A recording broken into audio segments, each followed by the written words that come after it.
The story opens on a night scene in an apartment building, where a manga artist is deeply engrossed in his work. There, he placed a hand on his chin inside, thinking about the plot. In the next room, a popular streamer was live. She was the artist's assistant. Suddenly, she burst through the door, calling out, "Master, the manuscript." The artist quickly replied, "We're going on hiatus again this week. Tell him I went out to find new material." The assistant, dressed in a tight and alluring cosplay outfit, sighed, "You haven't drawn a single panel." He used to be so diligent. The manga author didn't miss his chance. As his assistant turned to leave, he conveniently leaned in for a quick peck from behind. Smack! He thought to himself, if that had been Cassie, I'd have gone all out. He was a famous manga author. His masterpiece, Spirit Tamer, had sold over 100 million copies, spawning countless lines of merchandise. He'd even hired a beautiful assistant. Suddenly, the girl's voice cried out, "You damn midget. You tried to sneak a peek up my skirt again, didn't you? You're such a pervert." The artist took a thoughtful drag from his cigarette. TSK, another happy ending. I hate it. Just then, his assistant announced, "Sir, I'm heading out now. And please, just draw a few pages. The fans are absolutely flaming you online." Staring at the flood of angry comments on the screen, he sighed. Didn't I just kill off a character? What more do they want? He pushed his glasses up his nose with a smug look. This was the refined pleasure of being an author. The fate of every character rested in the tip of his pen. Just then, his phone rang. As he reached for it, he grumbled, "Who's calling this late?" When the author answered, a voice on the other end said, "The time is up. Are you ready? I hope." Annoyed, he cut the caller off. "What are you talking about? Are you insane?" The person on the other end continued, "You can truly change fate." The scene shifts to East Mist Thailand, in the town of Mokyu. As you can see, because of one mysterious phone call, our manga artist has been transported to another world. The streets were bustling with activity. An old man was shouting, "Show some enthusiasm. We must display the fruits of our spiritual and cultural development here in Mokyu town." And the Spirit Tamer Conference, with its guiding principles of harmony and democracy. This bald young man, looking like Saitama, is the character our artist has transmigrated into. He let out a bitter laugh. He thought to himself, I've been a decade into my own Spirit Tamer world, and I've become a bald side character named Leo Vance. I have no idea which bastard threw me in here. If I ever find him, his dead mate, does he think I can't get back? The world building in Spirit Tamer is more complex than it looks. At this, a smug look appeared on his face. This world was created by me. Every tree, every blade of grass, down to every hidden plot point. I know it all like the back of my hand. I am a god who has descended upon this world. There is nothing I don't know. But man proposes, and God disposes. Lost in his grand thoughts, he suddenly missed a step. He fell flat on his face. Our dog walking by even gave him a look of contempt as it trotted past. Damn lunatic. Leo angrily sat up. You damn railing. Just you wait. When this old man gets back, you're toast. How dare you make me fall? He didn't forget to take out his notebook and jot it down so he wouldn't forget. Suddenly, a kid leaned in close and whispered, making Leo nearly jump out of his skin. Hey, the Spirit Tamer selection is about to start. Hurry up and get ready. And what's with that smell? Hearing this, Leo composed himself, putting on a cool expression. He then stood up. The selection. Even that railing will have to be smashed. Everything must be destroyed. Just then, another young man approached, calling out, Leo, what are you mumbling about? Let's hurry to the square. The two of them then headed to the square, where a large crowd had gathered. To give a little introduction, this young man, Silas, is the original protagonist of Spirit Tamer. His parents died when he was young, but his potential is limitless. Don't be fooled by his appearance. He will later become a great hero who saves all of humanity. In the story, he and Leo Vance were childhood sweethearts. I mean, friends. But let's forget about that now. Don't bring it up again. Leo walked along, munching on an apple. Thank him. Anyway, from today onwards, you will obediently become a side character in my life.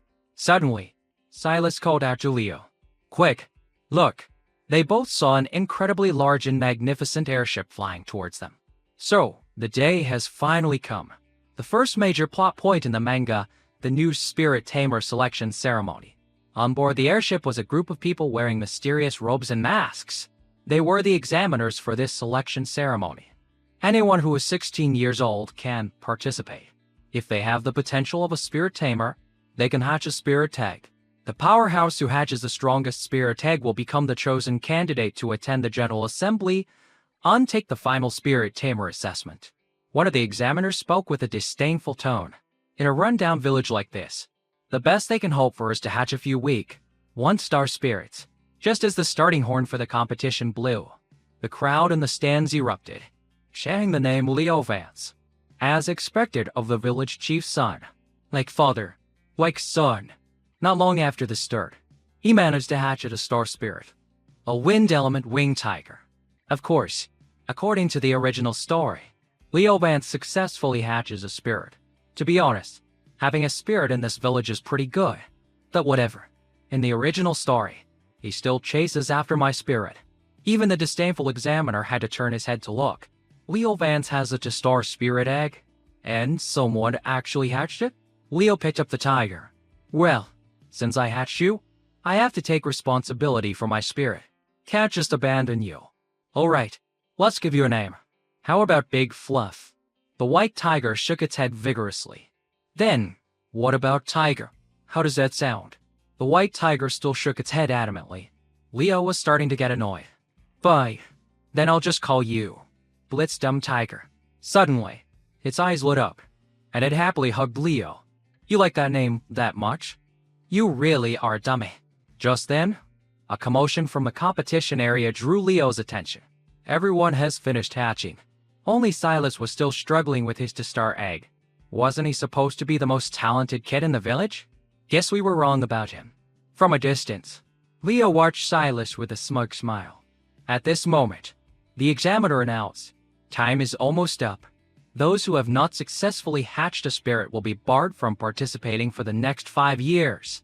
Silas was unwilling to give up. If I can't participate, I'll lose my chance. Do I have to give up?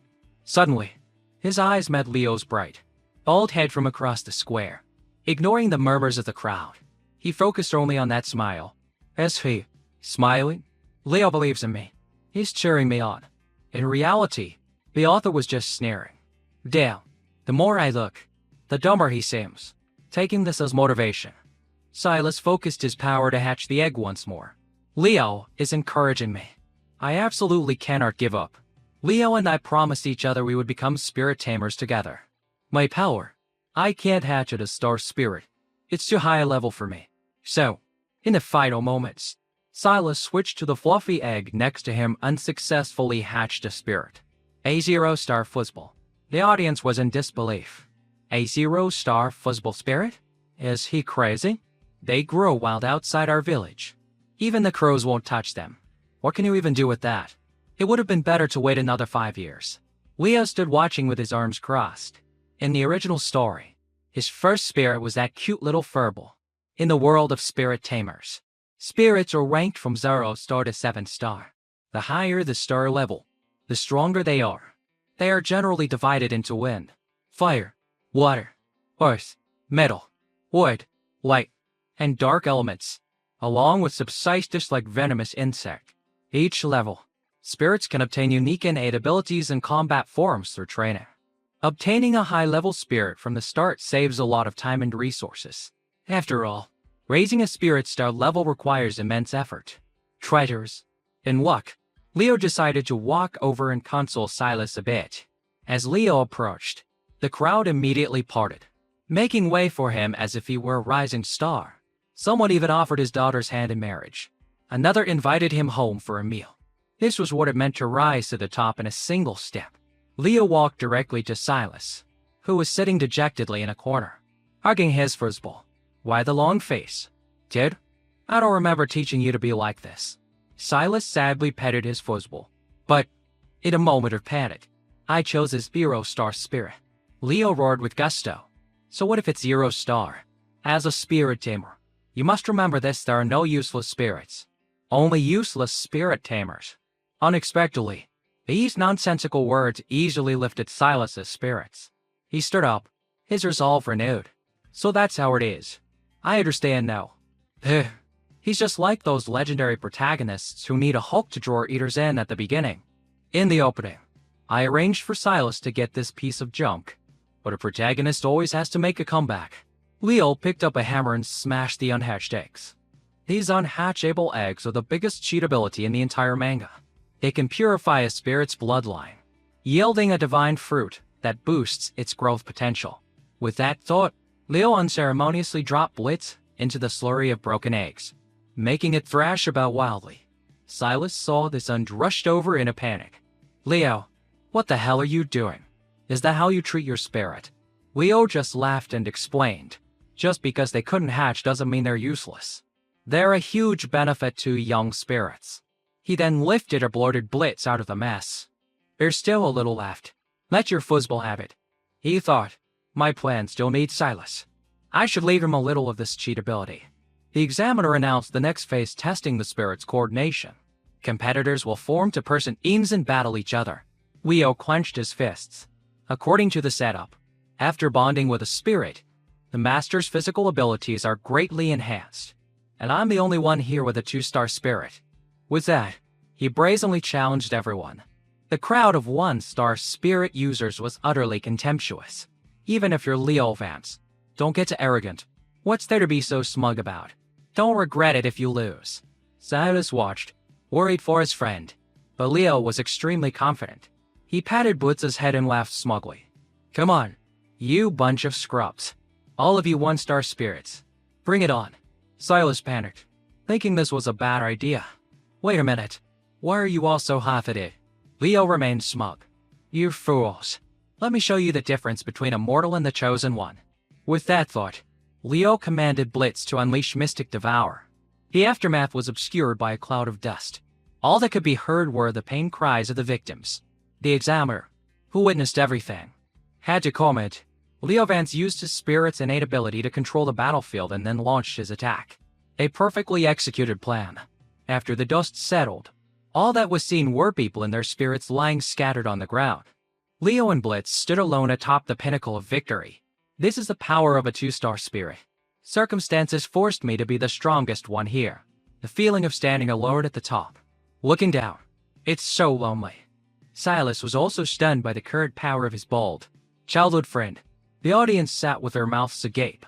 There was no doubt about it.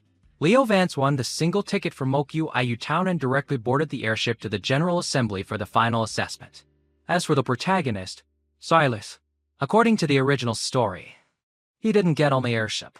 And perhaps that was the beginning of his own fateful journey. If an ordinary person were in my shoes, they would definitely not let the protagonist follow his predestined path. The whole trope of crushing someone more talented. I'm just not a fan of it. As he boarded the airship, Leo waved to Silas. Don't be discouraged. I believe we will meet again one day on East Pole Island. When that day comes, let's drink wine and gaze at the moon together. That's a man's promise. Silas, holding his fuzzball, was filled with determination. I definitely won't make Leo wait long. Even if I have to crawl, I will crawl my way to East Pole Island to meet you. On the departing airship, Leo let out a faint, dismissive smile. This way, you won't be able to interfere with my plans. Take your time and cultivate. Mr. Protagonist, let every character in this world see what a real shortcut to godhood looks like. The world of spirit tamers is actually composed of floating islands. Countless floating islands from a vertical chain, stretching from high above to far below. The people here have explored and divided this chain into 9 tiers and use airships to travel between them. For instance, East Mist Island, where I live, belongs to the first heaven tier. The General Assembly on East Pole Island is in the second heaven tier. The higher you go, the more ferocious the wild spirits on the islands become, making it difficult for ordinary people to survive. It is thanks to the power of spirit tamers that humanity can continuously explore these wild islands and expand their living space. I must say, as the author, my brain is truly brilliant. Leo changed into a set of fancy clothes, looking much more handsome. But when he looked in the mirror and touched his bald head, he knew it was a lost cause. Leo felt a pang of regret. If I had known this day would come, I would have drawn more hair on this guy back then. Just then, an announcement came over the airship's intercom. Free spirit evaluations will now be held. Interested candidates, please proceed forward. Perfect timing, Leo whispered to Blitz. You've eaten the divine fruit, so you better evolve into a truly badass tiger for me. You hear? On the way to the evaluation area, Leo ran into a gang of 3. Their leader was a guy named Grizz, who owned a star lizard spirit, with his 2 lackeys in tow. They were blocking a weaker kid's path and causing trouble. In the original story, the character Leo Vance met him on this airship and even acknowledged him as his boss. A truly dark chapter in his history. But things are different now. Leo nonchalantly walked past the group with Blitz. Don't touch me, Grizz. Otherwise, no one in heaven or on earth will be able to save you. And, just like that, he soared past him. Grizz stared at Leo, utterly dumbfounded. He then let the kid he was bullying go. I'm in a good mood today, so I'll let you off. He turned and stroked his chin smugly. That bald guy just now, he seems to be my type. Should I recruit him as a follower? By now, Leo had reached the spirit attribute testing realm. In the world of spirit tamers, there are several ways to test attributes. For example, the stinking slime will swallow a spirit and then excrete it, putting the spirit into a state of extreme fear to unlock its potential. There are also lightning trials where you fight mechanical beasts until you collapse from exhaustion, or bloodline tracing which forces out a large amount of essence. Blitz shivered as it listened. The 2 of them stepped inside. The testing area was a surreal space filled with dreamlike crystal jellyfish. This is a rare testing method indeed. Blitz thought it had escaped danger and let out a sigh of relief, flying over to touch one of the jellyfish. Immediately, the jellyfish's tentacles wrapped tightly around Blitz's leg, causing it to panic and meow desperately. This method won't cause physical harm to the spirit, but it can have a negative mental impact. It's known as the tentacle fiend method. It probes a spirit's attributes by entering its various orifices. The perverted author who created this method couldn't even bear to look at it now. He could only wish Blitz good luck. After the ordeal, Blitz lay in a corner with a dazed expression, barking like a dog. Is this what they call getting beaten so badly you forget your own species? The crystal jellyfish changes its state based on the spirit's attributes. The winged tiger was originally a wind element fog type. The supplementary mutation is a star type wood element. Not bad. Wait, come on. Let's go get something to eat. They sat down at a luxurious dining table filled with delicacies. Leo stared intently at Blitz beside him. Your growth potential is heaven tier. A normal winged tiger's is earth tier. A jump of 3 tiers. That divine fruit was definitely worth it. But there are many wood element innate abilities. I wonder which kind this dumb tiger evolved into. Waston thought. Leo picked up a cup of hot tea and drank it without blowing on it first. He ended up scalding his mouth. Annoyed, he took out his notebook again. So hot it burns the skin. This tea must be eliminated. After I get back, I'll decree that only iced tea is allowed on airships. Blitz, who was gnawing on a fish, suddenly stared at Leo. Then, it stuck out its small tongue and licked his mouth, causing Leo to freeze completely before sending it flying to the roof with a single punch. Damn it. You turned into this after getting wrapped by tentacles? Die? I'm not interested in animals. Leo stood up angrily and walked away, with Blitz trailing behind him. From now on, remember, you're not allowed to lick my mouth, and you're not allowed to cling to my leg when I'm sleeping. Suddenly, a few purple strands of hair sprouted from Leo's head, and they kept getting longer and longer, making Blitz extremely curious. Annoyed, Leo kept walking, unlecturing the tiger, not noticing the transformation on his bald head. Why does my scalp feel a little numb? The tingling sensation grew stronger. Hey, Blitz, you don't have fleas.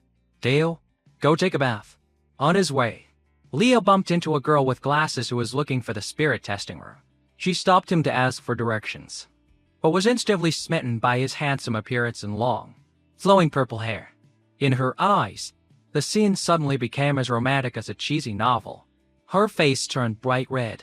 She shyly looked away. Damn it, why is my heart beating so fast? Seeing her stare at him blankly before suddenly running off, Leo thought he had encountered some kind of lunatic. He casually touched his head and was shocked to find he had a full head of long hair. He was utterly astonished. He rushed back to his room and stared at himself in the mirror. Blitz, The innate with element ability you evolved is the rarest of all myriad with spring. This is the ultimate form of all wood element magic. Myriad with spring can not only heal wounds rapidly but also has the effect of growing hair. This is perfect. This is the true, perfect form of Leo Vance. Next, I must accomplish my main objective on this airship. In the latest side story, I drew a hidden compartment in a small quarter of the ship containing an ancient divine medicine, the Spirit Fusion Elixir. It's incredibly potent and can even help me obtain a 4-star spirit. According to the plot, this is an overwhelming level of power. I don't remember why I wrote this plot point in. It breaks the balance and I didn't even know how to use it. The whatever. It's useful to me now. But the gap was too small. Even Blitz couldn't fit through. Forcibly breaking it open would be too suspicious, and the examiners were nearby. Just then, Leo saw the 4-eyed girl being cornered and harassed by Grizz's gang.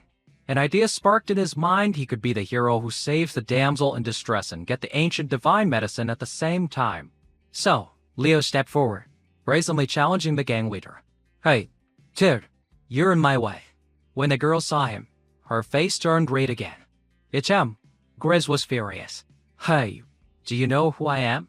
Leo replied with contempt. "Get out of my sight. I'm in a good mood today, so I'll spare your life." He flew into a rage along with his lizard. "All right, Earth Dragon." Merge. Instantly, his body began to transform, shifting into another form. Half human, half beast. Clicking his tongue, he said, "Kid, I'm going to tear you to shreds right here." The Earth Dragon's innate ability is to actively fuse with its master's body. To an ordinary person, he's considered a powerhouse. But this kind of pseudo-fusion is a million miles away from a true spirit fusion. He charged at Leo, but his attack missed completely. Looking up, Leo was flying above him, speaking smugly. "If we were on the ground, I really wouldn't want to provoke you. But up here, in the air, a slow earth element like you dares to challenge the master of the skies. A wind element user." Blitz flew Leo up to a rooftop.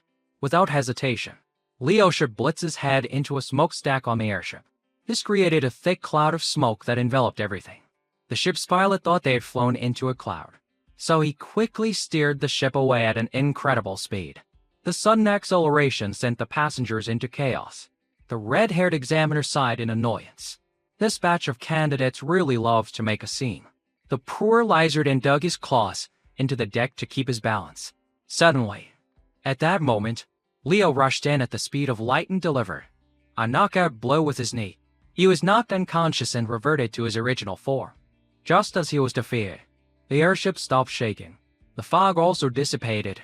Blitz had successfully retrieved the elixir and secretly brought it back to Leo. The crowd erupted in cheers.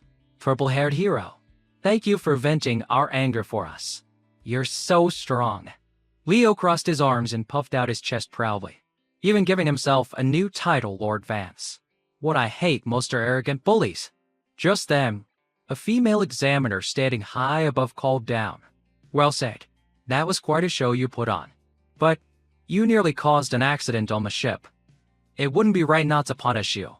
If you can take one of my attacks without dying, I'll let it slide." Leo looked up, unable to hide his panic. "Astro, one of the 7 counselors of the assembly. I almost forgot. The new side story mentioned she was also an examiner on the ship. She has to be at least a 4-star spirit. This is too sudden. I can't react in time. I'll have to rely on my acting skills." Just as she was about to draw her sword, Leo leapt onto the ship's railing. "When evil bullies the innocent, you examiners just stand by and watch. When I step up to defend justice, you spout such outrageous words. I, Lord Vance, I've never met such shameless people. The vast heavens will have a place for me. I refuse to stay in such a filthy place. If I stay here, who will give me justice?" And with that, Leo threw himself off the airship into a freefall. The 4-eyed girl couldn't handle the shock and collapsed to her knees. He jumped. He gave up his status as a candidate. Oh, to help us, he was forced into this corner. A true hero. This is so unfair. Punishing him. It's outrageous. Astra licked the corner of her mouth, a meaningful look on her face. This kid is interesting. After jumping off the airship, Leo calmly flew through the sky on Blitz's wings. "A bunch of fools. Bow before my acting skills. Using the spirit fusion elixir directly will only unleash 50% of its power. It needs a large amount of supplementary herbs to be refined to perfection. The reason I jumped off the ship is because there's a nearby island, Green River Island, which is rich in herbs. Not only that, on the island, there's a naive, large-chested girl named Lily. She's related to my ultimate plan. This is the perfect opportunity for me to play the hero and save the damsel. Lost in his calculations, Leo finally noticed the hair on his head was falling out strand by strand. So the hair growth effect has a time limit? The falling hair tickled Blitz's nose. It let out a single sneeze, and accidentally dropped Leo, sending him into a free fall from thousands of meters high. Passing over some mountain village. In the forest, a beautiful girl was picking mushrooms when a sudden noise caught her attention, and she stopped. She looked up. "Hey, shooting star. I have to make a wish. In a place called the Hall of Righteousness, a hideout for a group of mountain bandits. Their defining feature was that every single one of them had a shiny bald head, saving them money on shampoo. This was also the venue for the 7th bald gang leader selection. They were paying their respects to their recently deceased leader, their hearts burning with ambition. The moonlight in the sky shines down, as bright as our bald heads. Rest in peace, old leader. Every year on Tomb Sweeping Day, I will burn plenty of paper money for you." A bald man with 3 red stripes on his head named Bruno was arrogantly sitting in the leader's chair. He was confident he would be the next successor. The brothers below immediately protested. "Get up. It wouldn't be your turn even if it came down to dogs and cats." The old leader left a will whoever can inherit his spirit. The Gale Falcon can become the new leader. This Bruno had an unparalleled ability to sweet talk. He sneered and snapped his fingers. The Gale Falcon immediately flew over and perched on his shoulder, to the utter astonishment of his bald brothers. Although we haven't officially signed a contract, this action clearly shows that the Gale Falcon has accepted me. I, Bruno, am the rightful successor to the Bald Gang. Just as he stood up to make his announcement, a certain god in freefall came crashing down onto the leader's chair in the most ridiculous pose imaginable. A white cloak covered his head, hiding his identity. But looking at that dumb tiger's face, there was no mistaking who it was. You know exactly who it is. He also conveniently kicked Bruno and that mangy bird to the floor. It might look silly, but in reality, he was in a world of pain. The gang was suddenly ambushed.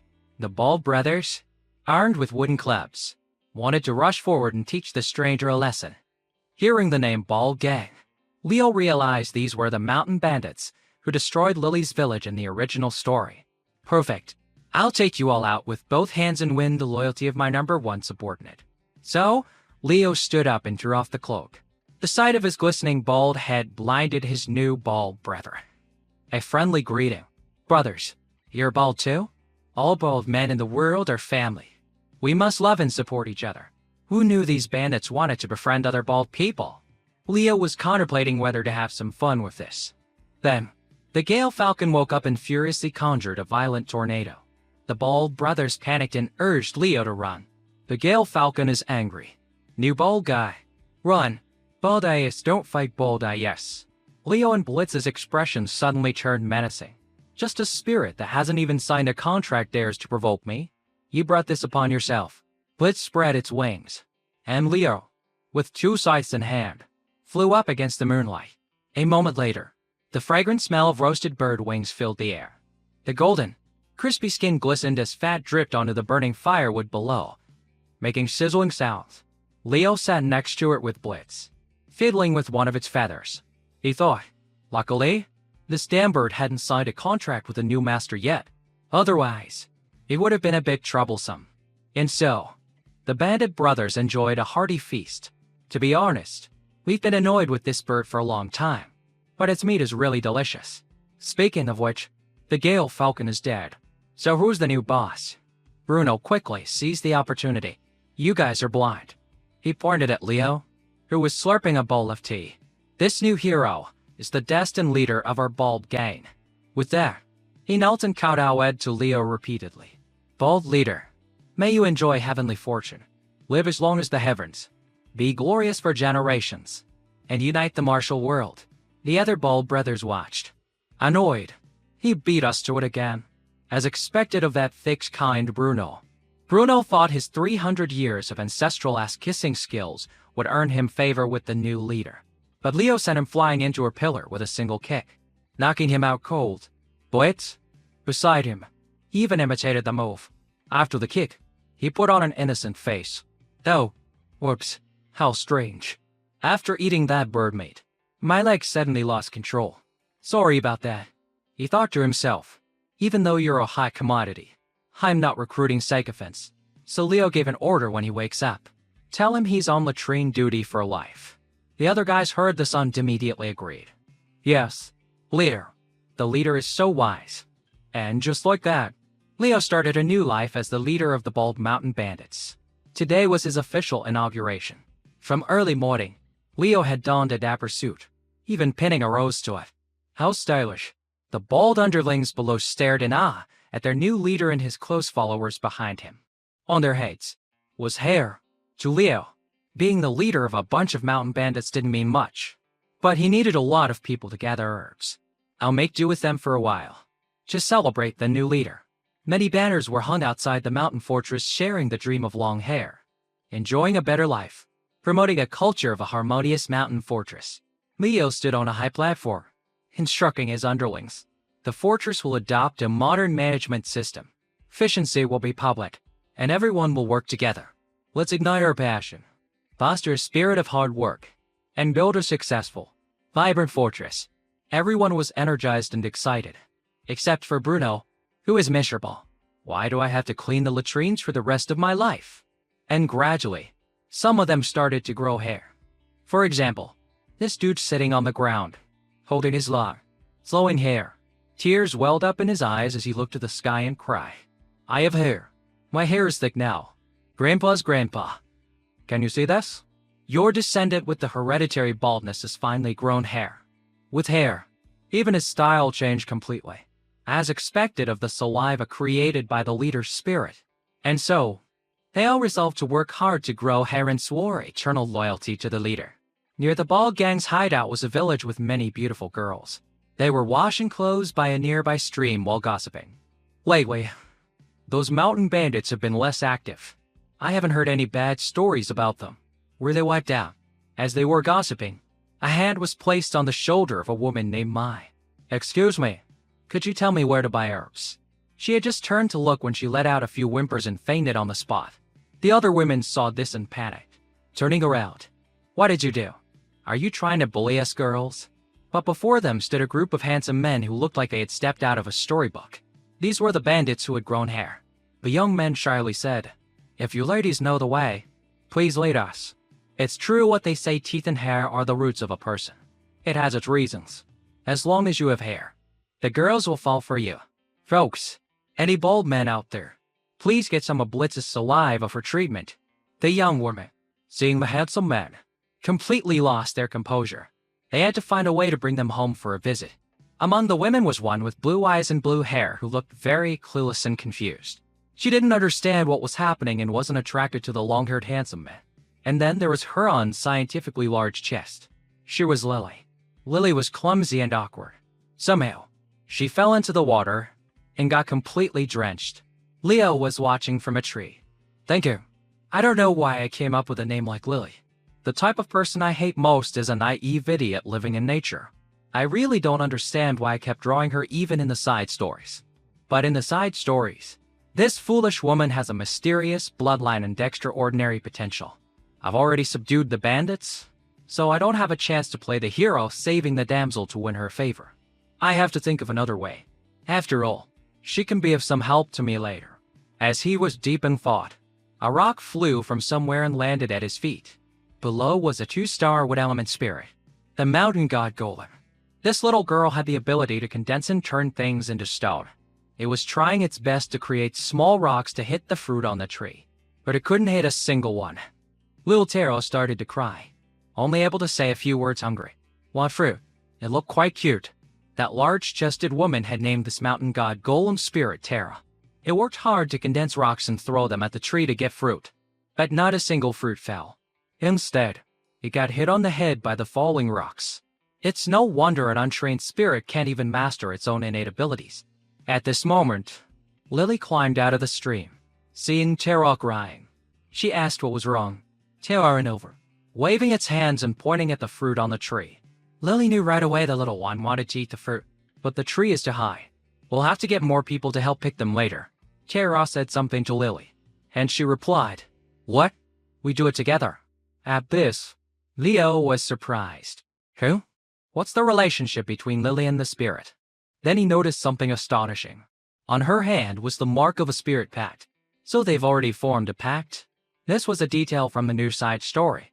Lily from Waterfront Village seemed like a foolish girl whose only asset was her large chest. Her chest, and only her chest.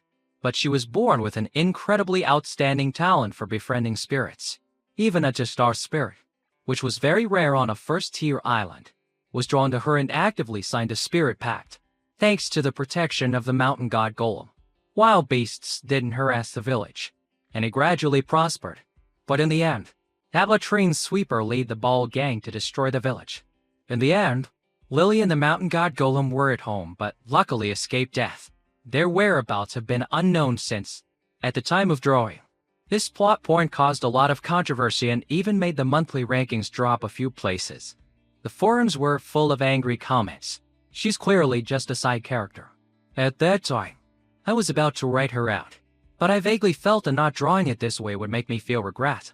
The two of them, wanting to pick fruit to eat, started a running contest.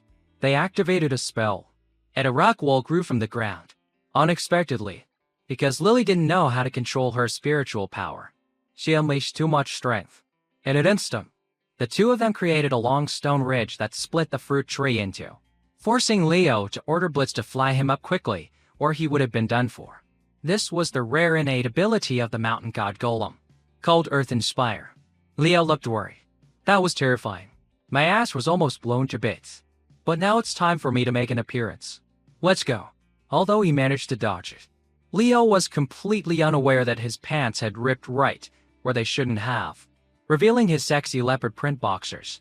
Lily and Tara were sitting sullenly because there was no fruit to eat. Leo rode Blitz and landed on the high stone peak Tara had just created, then slowly walked down. So reckless, even with extraordinary potential. You can't use a spirit like that if you don't know how to control the intensity.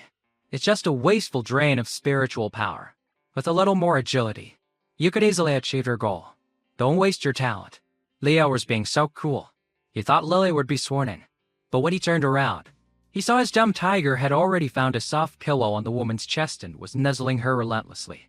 Lily was affectionately petting it. So cute. Where did you come from? Seeing that his words were being ignored, Leo was furious. Damn it. That dumb tiger. Since when? Why? My unparalleled beauty is no match for a dumb tiger. Leo resorted to the classic move from romance novels, pinning the female lead against a wall. He used all his handsome willpower to try again. I am more advanced. A spirit tamer who enjoys roaming the world. He had just said one sentence when the hair on his head started to fall out relentlessly. This made Leo clutch his head in despair and roll on the ground. Why? Oh why? At this crucial moment, do I have to lose my hair? Suddenly, Lily reached out a kind hand and gently placed it on his head. She smiled gently and said, "A bald head is so cute. It feels great to touch. Are you this little tiger's father?" Just as he was so embarrassed he didn't know where to hide. The other bald brothers also lost their hair and were being chased and stoned mercilessly by the village girls. Leader, run. The hair is all gone. The girls had turned on them in an instant. You damn bald yes. How dare you deceive the girls of our waterfront village? Leo and his subordinates quickly disappeared, leaving Lily and Tara standing there, staring after them in a daze. What a strange person. The women from the village ran over to check on Lily. They ran fast. Really? That ripped pants kid didn't do anything to you, did he? You could tell just by looking at him he was no good. Lily smiled brightly like a flower and said, "It's okay. A bald head is so beautiful. And it feels so familiar. He's definitely not a bad person." The next day, Leo stood on a platform, preaching his dream to his bald brothers. I have a dream that one day, everyone will have long, flowing hair. And this dream, we must work together to achieve. The brothers below cheered without interruption.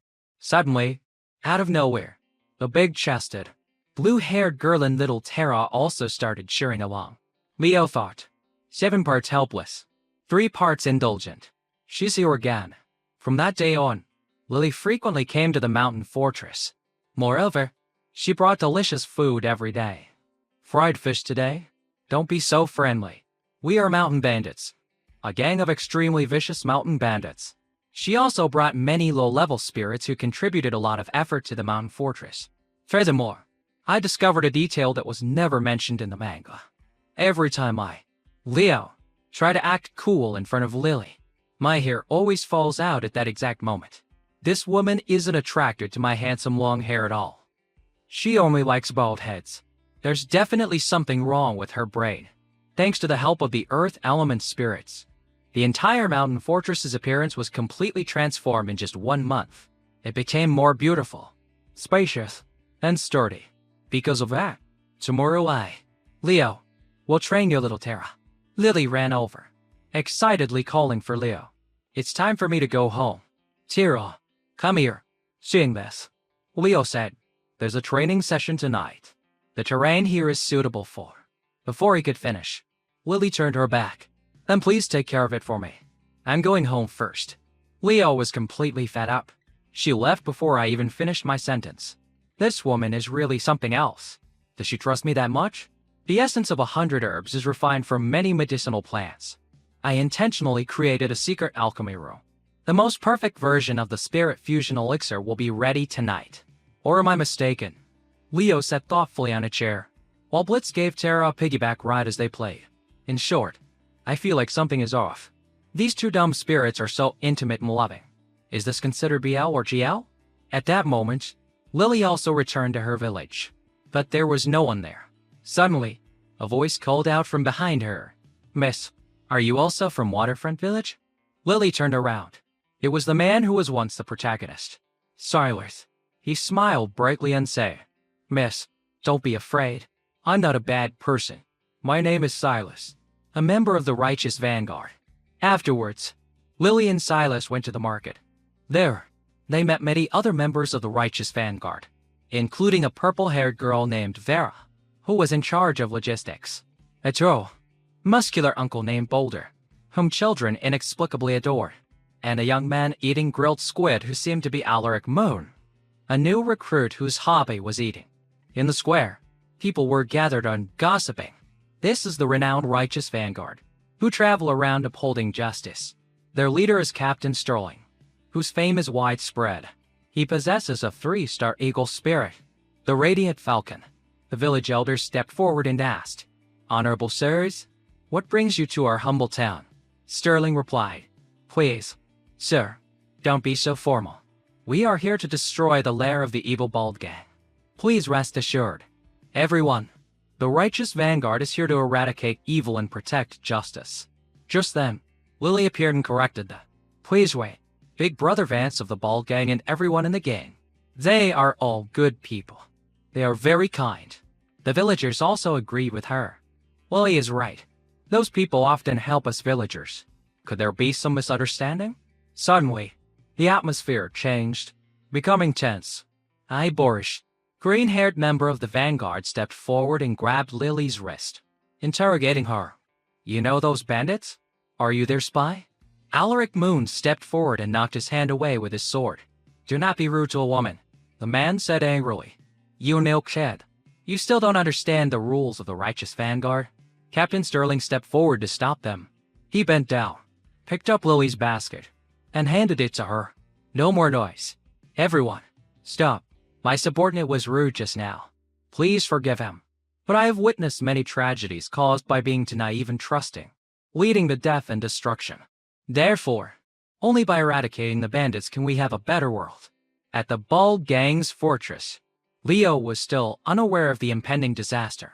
He sat calmly in his room, refining the elixir, and had instructed his brothers not to disturb him tonight. Inside the furnace was the perfect spirit fusion elixir, which could allow a spirit tamer and their spirit to merge. After taking the elixir, I cannot be disturbed for 2 hours. Then, my plan to ascend to godhood can begin.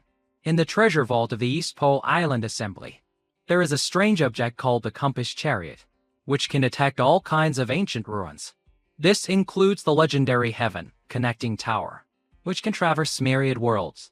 I must gather those with the bloodline of Emperor Yuan, then work together to open the tower's gate. Only then will my path home be opened. The champion of each assembly can enter the treasury and choose any item. The champion this time must be me. After speaking, Leo made his decision. Alright, boys, we'll each eat half of the spirit fusion elixir. When he turned around, Blitz already had it in its mouth, looking completely satisfied and humming contentedly. This dumb tiger always jumps the gun. Leo furiously sent it flying high into the air with a single kick. Meanwhile, outside, Lily was struggling to run to the mountain fortress. She couldn't see the road clearly in the dark. If only Tara were here, it would be much better. I can't delay any longer. I must hurry and warn Big Brother Vance. A group of very dangerous people has come to the village. But what Lily didn't expect was that the bird, Sterling's radiant falcon, had been following her and knew she was secretly going to warn the bandits. They were also on their way to launch a surprise attack. The Vanguard believed she was an accomplice, but Silas felt that something wasn't right. Perhaps we've truly misunderstood. In any case, I don't think that girl is a bad person. Captain Sterling placed a hand on Silas's shoulder. You are both naive and righteous, but it is people like you who are the strong pillars of justice. However, to protect justice, your heart cannot have any trace of doubt. You are the most talented spirit tamer I have ever met. Don't disappoint me. With that said, they prepared their forces to storm and destroy the bandits' lair. At the mountain fortress, the guards on duty noticed a commotion and turned around. Seeing Lily arrive, the guards were happy to see her and asked, "You're here so late. What's wrong?" Before Lily could say a word, a flaming arrow shot past her, and the entire fortress burst into flames. The bandits panicked and shouted for Lily to run towards them. Then, suddenly, a fire leopard appeared behind her. It belonged to the green-haired man who had harassed her in the market earlier. He was Chao Hu, a novice spirit tamer who owned a 2-star flame leopard. The Bulb brothers rushed out, forming the formation their leader had taught them. Quickly, put out the fire and save the people. The Vanguard and their spirits also charged forward. The two sides clashed violently. The captain and a few other powerful members were still observing from a high vantage point. After a while, he assessed, "These mountain bandits are stronger than I thought. If we continue to attack like this, we will likely suffer heavy casualties." So, Sterling sent Silas out. Silas's 0-star fuzzball had a new name, Maki, and had been upgraded to a 1-star fuzzball king. It and Silas transformed into a ball, a giant ball that crashed down on the entire fortress. The fortress was hit by an extremely powerful shockwave. With just this one move, the entire fortress was utterly destroyed. The captain ordered them to clean up the remaining enemies and take them all prisoner. The Vanguard had captured the entire gang with a single move. Cho, who grabbed one of them and interrogated him. "Hey you, speak up. Where is your leader?" The man thought to himself, "Damn, do you have to be this handsome to be a mountain bandit?" The bandit taunted them, "If you're so great, come to the Bow Castle. Our leader will save us." Standing before a magnificent white castle called the Bulb Castle, the Vanguard members were dumbfounded. This is the Bulb Castle? Are they really just ordinary mountain bandits? Something about this scene isn't right. The flame leopard shot a fireball at the wall, but it didn't even leave a scratch. Silas directly suggested a frontal assault, but this thoughtless suggestion was immediately shot down. "Idiot, there are definitely traps inside. I just interrogated a bandit. He said their leader is extremely ruthless and even killed and ate the Gale Falcon. I think we should be more cautious." So, Captain Sterling came up with a very dirty trick. Inside the castle, Leo had finished refining the elixir. He slowly opened his eyes. Butch was still sleeping soundly in his lap. It's understandable. Spirits don't know how to speed up the refinement of spiritual power. They can only absorb it slowly. Suddenly, he heard a commotion outside. Leo curiously peeked out and saw a shocking scene. His bandit brothers and the villagers were tied up in a circle. In the center was a tall pile of straw, and tied to the stake in the middle was Lily. "What on earth happened?" Cho shouted loudly. "We suspect Waterfront Village is colluding with the bandits, and this girl is the proof." The villagers also turned on Lily, scolding her. "Lily, look what you've done. We told you not to associate with those bandits. Now you've brought misfortune upon the whole village." Lily was extremely aggrieved. But they really aren't bad people. Silas felt this was going to far and told the captain to stop. But Sterling wouldn't listen. Anyone who associates with bandits is not innocent. Showing mercy to the enemy is cruelty to oneself. Say no more. If this girl is not a spy, I will spare her.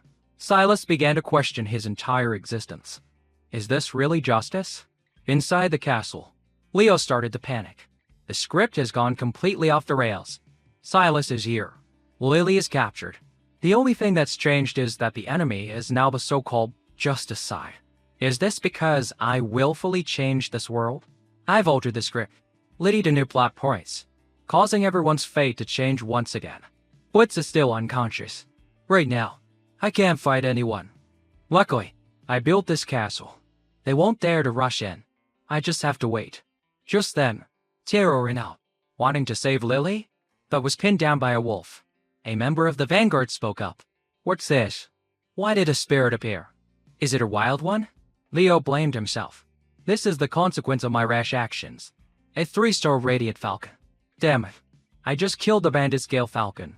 And now an even stronger one shows up. CHO who relentlessly tormented Lily, grabbing her hair and forcing her to call for Leo. Lily gritted her teeth, refusing to scream. Big Brother Vance said tonight was very important. I can't disturb him. The vanguard members behind them kept taunting ZHO who. Why are you being so merciful to a bandit's accomplice? ZHO who threatened to beat Lily to death. Lily smiled back at her. Go ahead and hit me. I'm not afraid. Leo, who had been telling himself to endure it all this time, this is just a trick to lure me out, could no longer sit still. Suddenly, a massive explosion erupted from within the castle, blowing the gate to pieces. Leo landed on the ground in an extremely cool pose. I can't take this anymore. Silas was surprised. He's the super mysterious leader of the ball gang that the prisoners were talking about. Sterling gave the order. The ringleader has finally shown himself. Righteous vanguard. Form up. I didn't expect a bandit to have such a strong sense of honor. Leo's landing was cool. But a second later, he felt a twinge of regret. What the hell am I doing? Really? Seeing his actions, with some moves she could only whimper. Leo shouted in frustration. You stupid, big-chested woman. Don't get the wrong idea. I was just in a bad mood, so I came down to kill some insects for fun. Before Leo could finish his grandstanding, Boulder unleashed several sharp, flesh-eating vines that bit at him relentlessly. This was the flesh vine, a 2-star wood element spirit. Leo leapt into the air to dodge. He was then surrounded by Vera's swarm of blood moths. 2-star poison element spirit. She clenched her fist, and the moths self-destructed, creating a cloud of green poison.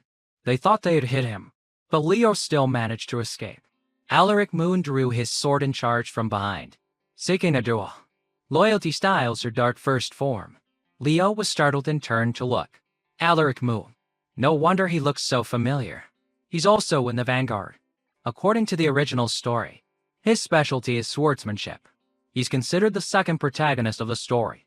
Alaric Moon is famous for his ice blade technique. Although Leo dodged it, one of his arms was frozen solid. He had to hide it behind his robe. A bunch of the star spirits, plus the protagonists. This is a huge pain. Luckily, Blitz ate the divine fruit, and after forming a pact with it, my speed surpasses that of a normal person. If it's just a physical fight, I can hold my own. But the enemy's trump card is the 3-star Radiant Falcon, which counters wind element spirits. Once it catches me, it's nearly impossible to escape. Just as he finished that thought, Sterling did indeed prepare to attack. Leo's agility is impressive, but no matter how fast a rabbit is, it will eventually die by the hunter's arrow. Radiant Falcon 3-star combat from Radiant Feather Crossbow. One of Sterling's eyes and the Radiant Falcon's eye began to glow. The bird transformed into a crossbow of light, attached to his arm, and began to lock onto its target, just like prey waiting to be slaughtered. Struggling before death, Leo used his flash step ability, running at full speed around the castle. As the author, he knew this move's weakness was that it needed time to lock onto a target. I have to move fast. I can't stop for even a second. I need to create chaos to hide my movements. Boulder tried to use vines to stop Leo, but Leo ran up and kicked him in the face. The flame leopard wanted to unleash a giant flame spout, and the blood moth started to fly up and chase the enemy. But the range of the flame spout was fan-shaped, and the blood moths were terrified of fire. They both launched their attacks from opposite directions with the same target, Leo. All Leo had to do was jump high, and their attacks canceled each other out. Luckily, I compiled the spirit compendium, so I know the weaknesses of these spirits. The scene was too chaotic. Even if Sterling managed to lock on, he would likely harm his own people. Seeing that his opponent was a tough one, Silas remembered the words Leo had taught him long ago. Dumb Silas. Don't use your eyes. Use your brain to analyze the enemy's rhythm and fighting style, especially when they change targets. That's the easiest way to predict their trajectory. Leo had been running at full speed for a while, and his muscles were starting to ache. Alaric Moon charged in again, unleashing his sword technique. Leo just had to touch his chest, and he was neutralized, as the chest was this kid's sensitive spot. Then, Leo landed on the ground, changing targets. Just then, the giant Makike of Silas came rolling in. It crashed into the wall. My bones feel like they're all broken. You bastard, Silas. I wasted my time teaching you, but was there time to think about that now?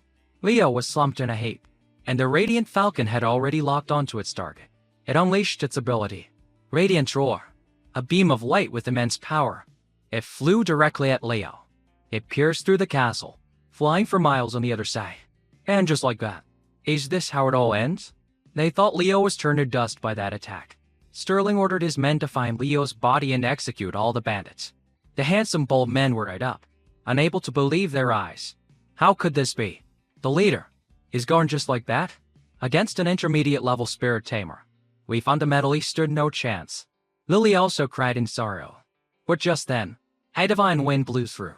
From the hole that Leo was blasted through, a mysterious gust of wind blew. Piece by piece, a tall figure with white hair, half man and half tiger, emerged. The wounds on his body were healing rapidly. That last hit hurt. Even a normal 3-star spirit would have trouble unleashing an attack like that. If Blitz hadn't woken up in time, I really would have been a goner. Among intermediate-level spirit tamers, you're not half bad. But none of that matters now. Leo Vance had returned in a new, super cruel, half-made, half-tiger form that even made Sterling wary. He ordered everyone to open fire on Leo. This form, the aura radiating from him. This is a battle spirit fusion. How can a 4-star spirit exist in the first heaven tier? A series of loud explosions rang out. After the smoke from the stray bullets cleared, all that was seen was Leo, enveloped by glowing silver wings on his back. Test complete. After fusion defense. Okay. Recovery. Okay. Unfortunately, I can't use Blitz's abilities. Leo flapped his wings, creating a powerful tornado that sent the men flying. GHO, who fell unconscious in front of Sterling. Before passing out, he managed to utter a few words for Star. He's definitely for Star. Just as Sterling regained his composure, Leo had already landed below and sent him flying with an uppercut. This punch is for that big-chested woman. Sterling was sent flying into the sky but managed to regain his senses. He commanded the Radiant Falcon to catch him. He thought he could win as long as he kept his distance from Leo. But Leo had already flown higher than the Radiant Falcon and slammed an elbow into Sterling's back. And this second one is for daring to act like a boss in front of me. The powerful attack made Sterling cough up blood. And just like that, he crashed straight to the ground, helpless and in pain. Sterling trembled as he looked into Leo's eyes. Why did I have to run into a monster like this? Am I really going to die here today? Just as Leo was about to finish him off, from behind, Silas stepped forward and said, "Please stop." He forgot to mention, because Leo appeared with hair. Silas still hadn't recognized him as his childhood friend. Alaric Moon also helped Lily over. The captain thought they were going to use Lily as a hostage to save him, but Alaric Moon cursed at him. "Shut your mouth. I've had enough of you. Is this what you call justice? Only by challenging the enemy honorably can we be worthy of the name of justice. I, Silas, will stop him." Alaric Moon joined in as well. "Taurian, I'm also very disappointed in the Vanguard. Besides, I've met someone who's very much my type." Silas had Maki and Flayton charge at Leo. But this time, it was different. Leo thought, strong, but Daddy's had enough of this. Leo punched back directly, settling the score for the earlier ramming. The moment Silas was set flying, Alaric Moon's electric fox spirit leapt and bit into Leo's shoulder. Alaric Moon himself charged from the other side, unleashing his sword technique. The technique is decent, but you're still too green. Leo grabbed the sword directly and then punched him in the stomach, sending him flying. As for the fox clinging to his shoulder like a leech, Leo flicked it away. Fighting these two kids made me lose focus. Lily had been taken by Sterling. Alaric Moon and Silas could only watch, while we were risking our lives to stop him. The captain abandoned his comrades and escaped on his own. As he flew away, Sterling felt lucky that he still had a spirit trick of re-elixir. Otherwise, he wouldn't even have the strength to run. I'll take her as a hostage. After I escape Green River Island, I'll figure things out. As he was flying, he spotted Bruno from the Bald Gang also fleeing for his life. Sterling took aim and shot Bruno in the leg. He landed and interrogated him. Shouldn't you explain a few things to me? Bruno, where did that Lord Vance come from? I helped you kill the old bald leader, even taught you how to control the Gale Falcon. I told you to lead the bandits to do evil things so I could come and punish them. All these years, how much money and effort have I spent building all this up? And it was all ruined by a useless piece of trash like you. Just as he confessed everything. Behind him, Varanziacho, who arrived on the Flame Leopard and heard the entire story. Captain, we were worried about you, so we risked our lives to come here. Who knew? We've always supported justice. You know, his cover was blown, so Sterling dropped his facade. You heard, did you? Then how should I deal with you? My dear comrades?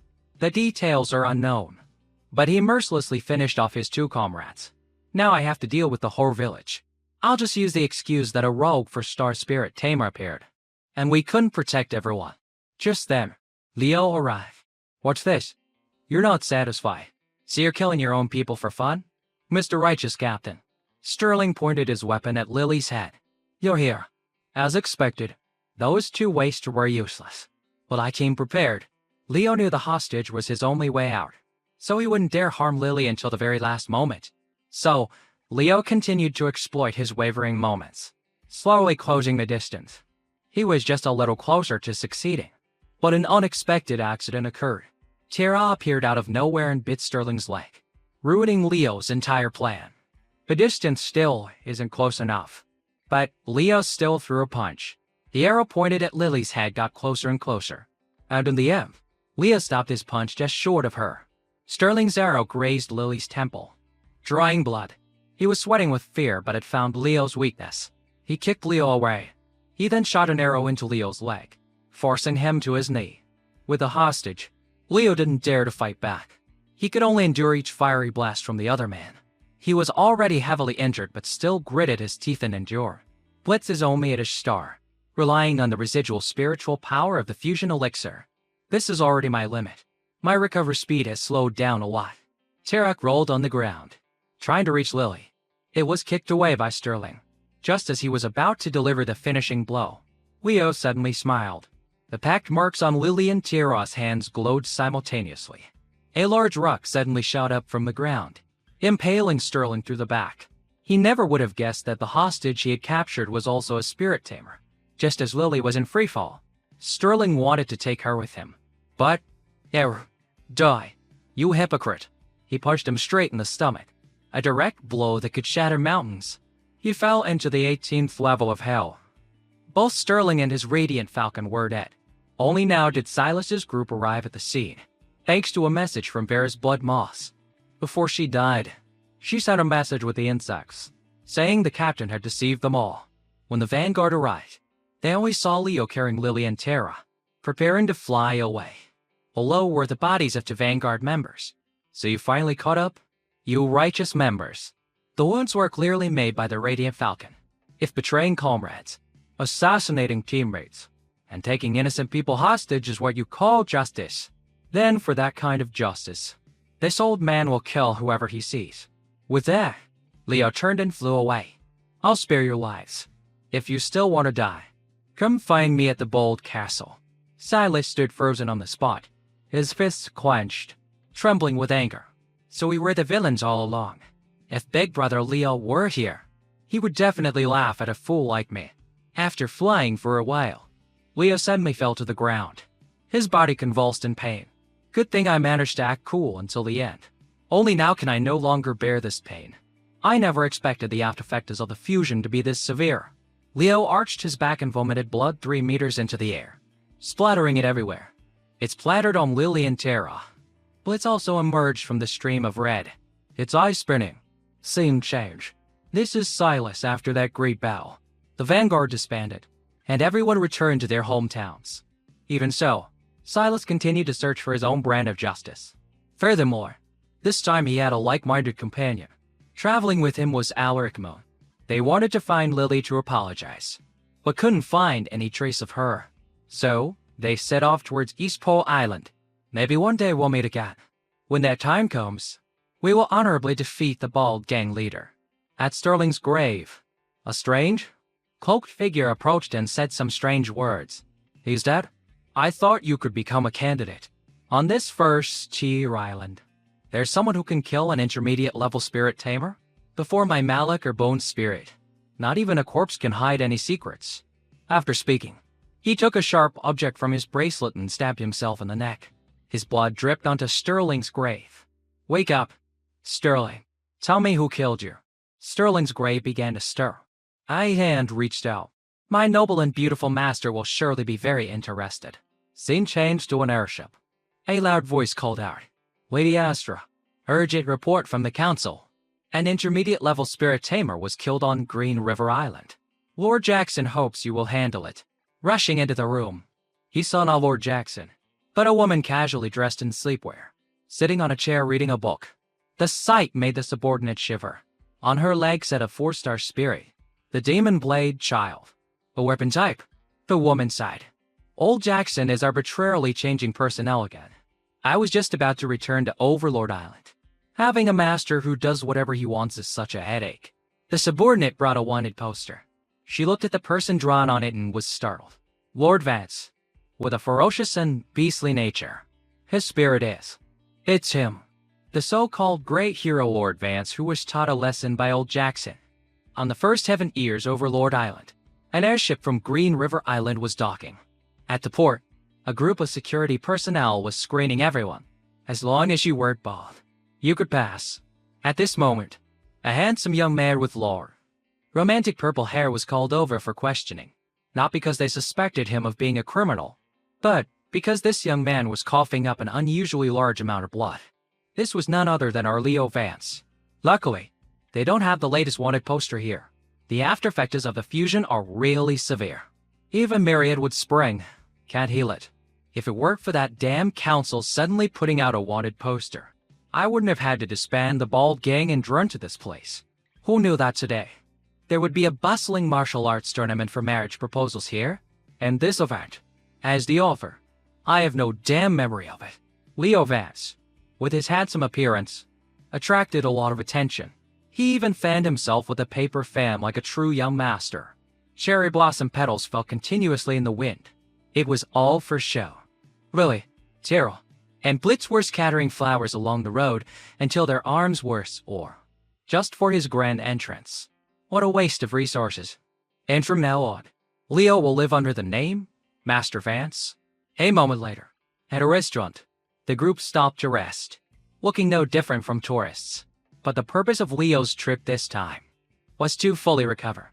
He had to find a quiet place to live in seclusion. There's a peerless master here with the title, the Overlord. I can take the opportunity to get on his good side.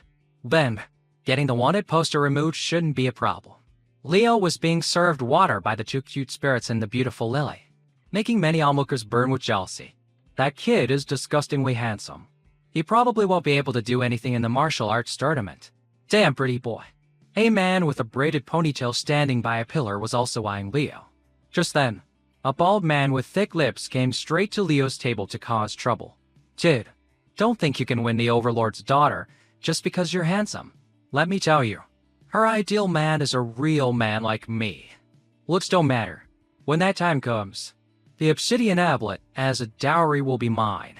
Hearing this guy's boasting, a man in full armor from behind jumped up and slammed the bald man's face onto the floor, cursing at him. You dare to dream of the Overlord's granddaughter? Get lost.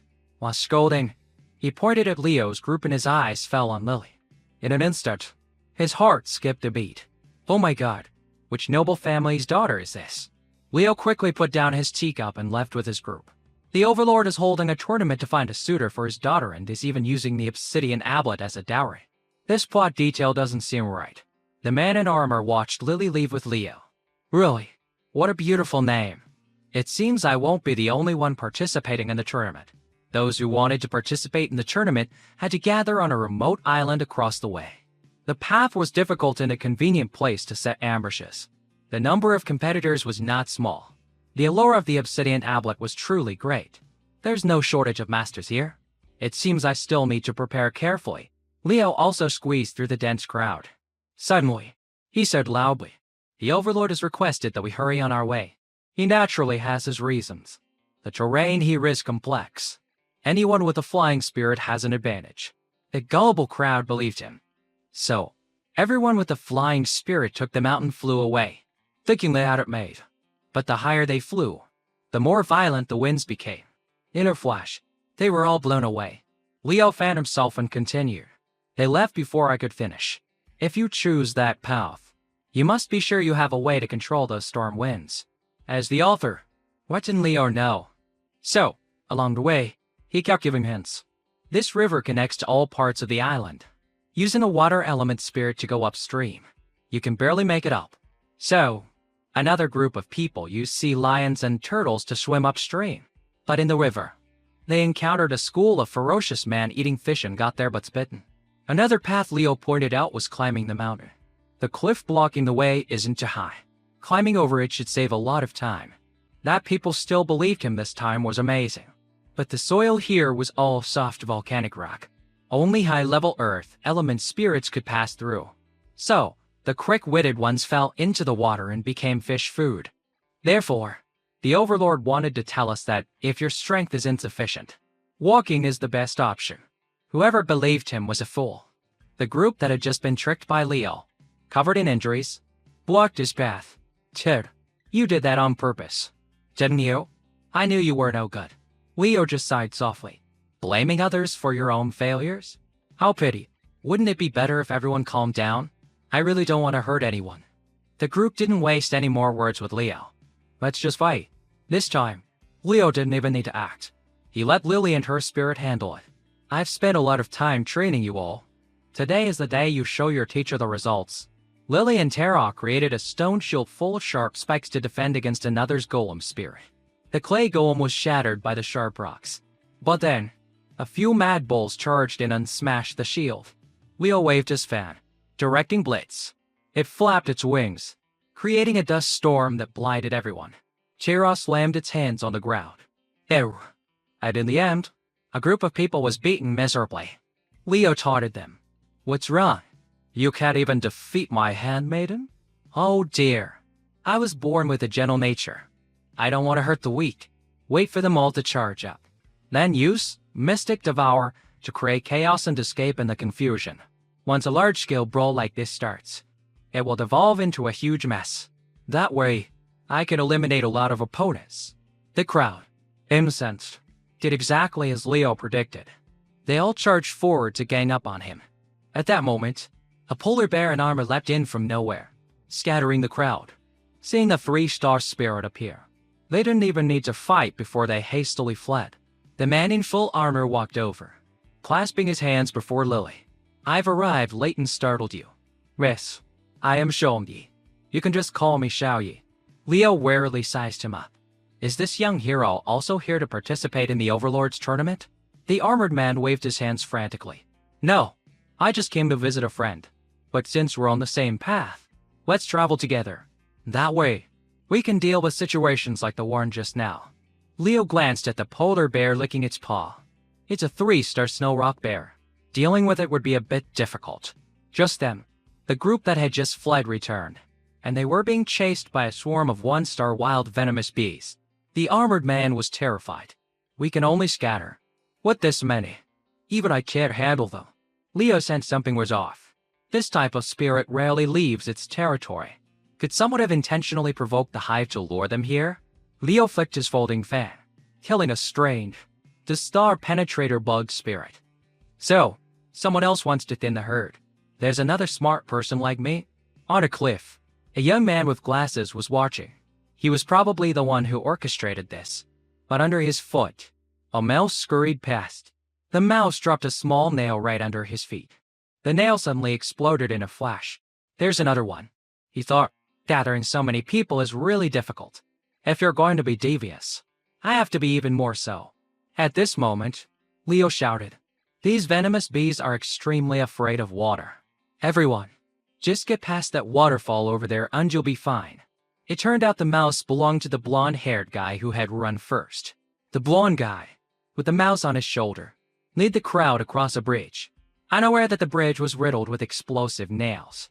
Lily also wanted to cross but was stopped by Leo. The bridge is about to collapse.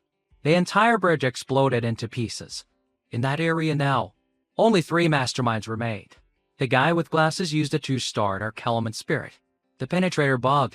The blonde guy used it to star Metal Element Spirit. The guard Iron Mouse. The test arranged by the Overlord is truly fraught with danger.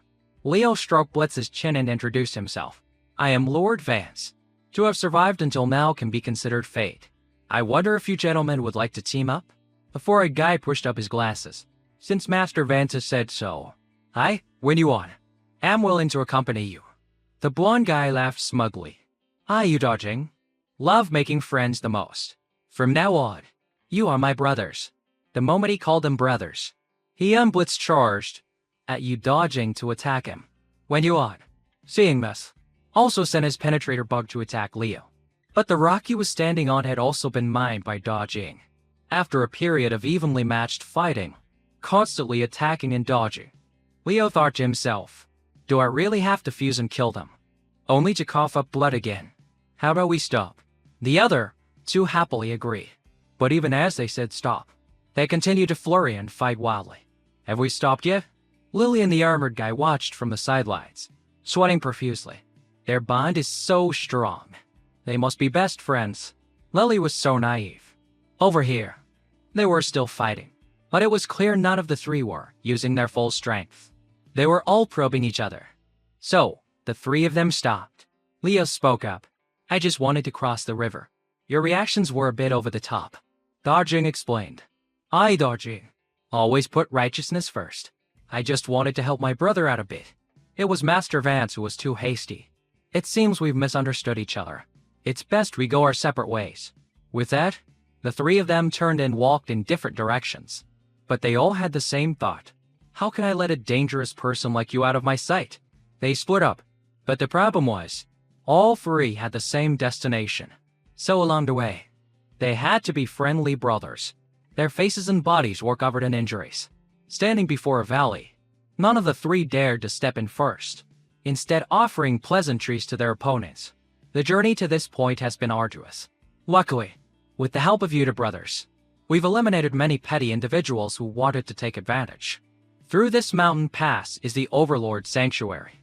I invite you two to go first. No. Please. Master Vance, you go first. We are all brothers. Why be so polite? You two go ahead. They were walking so fast they left Lily and the armored guy behind. They had only just caught up when they saw a crowd gathered. But no one dared to advance. Lily squeezed to the front. She saw the 3 of them. One was drinking tea, one was reading a book, and one was playing with a mouse.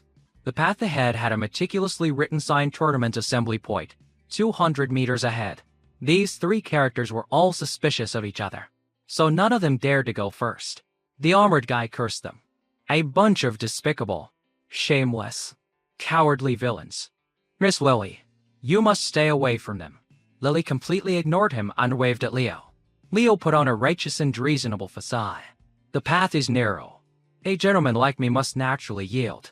Lily smiled brightly. Master, you're truly a good person.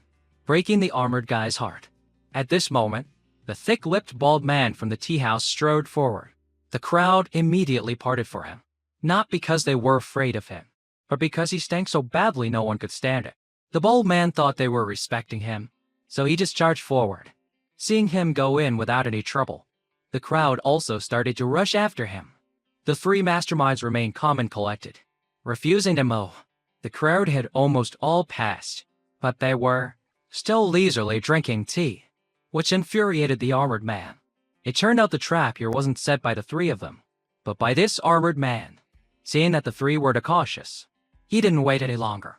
He triggered a landslide on both sides, sending rocks and dirt crashing down on the people running through. The three masterminds were smugly safe outside. Good thing we were cautious, or we'd be done for. The penetrator bug detected footprints on the cliff face. It's definitely been tampered with. Leo picked up a handful of soil to examine it.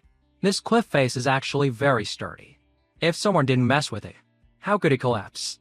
There's an 80–90% chance that Armored Kid did it. He's a dangerous one too. Leo walked past the landslide and headed inside. At this moment, Lily suddenly tugged on his sleeve and whispered, "I was just thinking. Big Brother Vance, do you want to get married?" Leo directly tapped her on the head with his fan. "Are you stupid? Who would marry a woman they know nothing about? I just can't let the Overlord marry that daughter of his off. Otherwise, I won't be able to get anything out of it. Besides, in the original story, I haven't even created her yet. Only heaven knows what she looks like." Hearing Leo say this, Billy, Tyrell, and Blitz all breathed a happy sigh of relief. Suddenly, Leo noticed something strange. He pulled Lily into his arms. It seemed like a romantic moment, but Leo pulled something off her body that looked like a spiky red worm. As expected, even the dumb woman has one. It seems to be the thing those people like to use. Inside the mountain cave, many formidable-looking people were already waiting. Leo couldn't help but be on guard. But in front of the Overlord, would those people really dare to show up? Suddenly, at that moment, the sky opened up with a downpour. Looking up, it was the Overlord Mountain, with a giant stone statue of him carved into it. On the mountain were also carved for words hard to find an equal. The Overlord stood on his own stone arm, his voice echoing to those below. "So many talented young men have come to my valley today. This old man is overjoyed. How annoying. On the day, this old man is choosing a son-in-law. A mere cloud dares to stir up wind and rain in front of me." With that, he used cloud, gathering rain to spelling to suck up all the clouds and rain. All creation is born of nature. None can rival me. I roam the world, alone and supreme. Just like in the original story, he intentionally used a loud voice to recite poetry. He loves to act divine in front of others. In other words, he's a total show-off. This is the vice chairman of the Assembly Council, a leader-class spirit tamer with the title, the Overlord. He is one of the most powerful spirit tamers of the previous generation.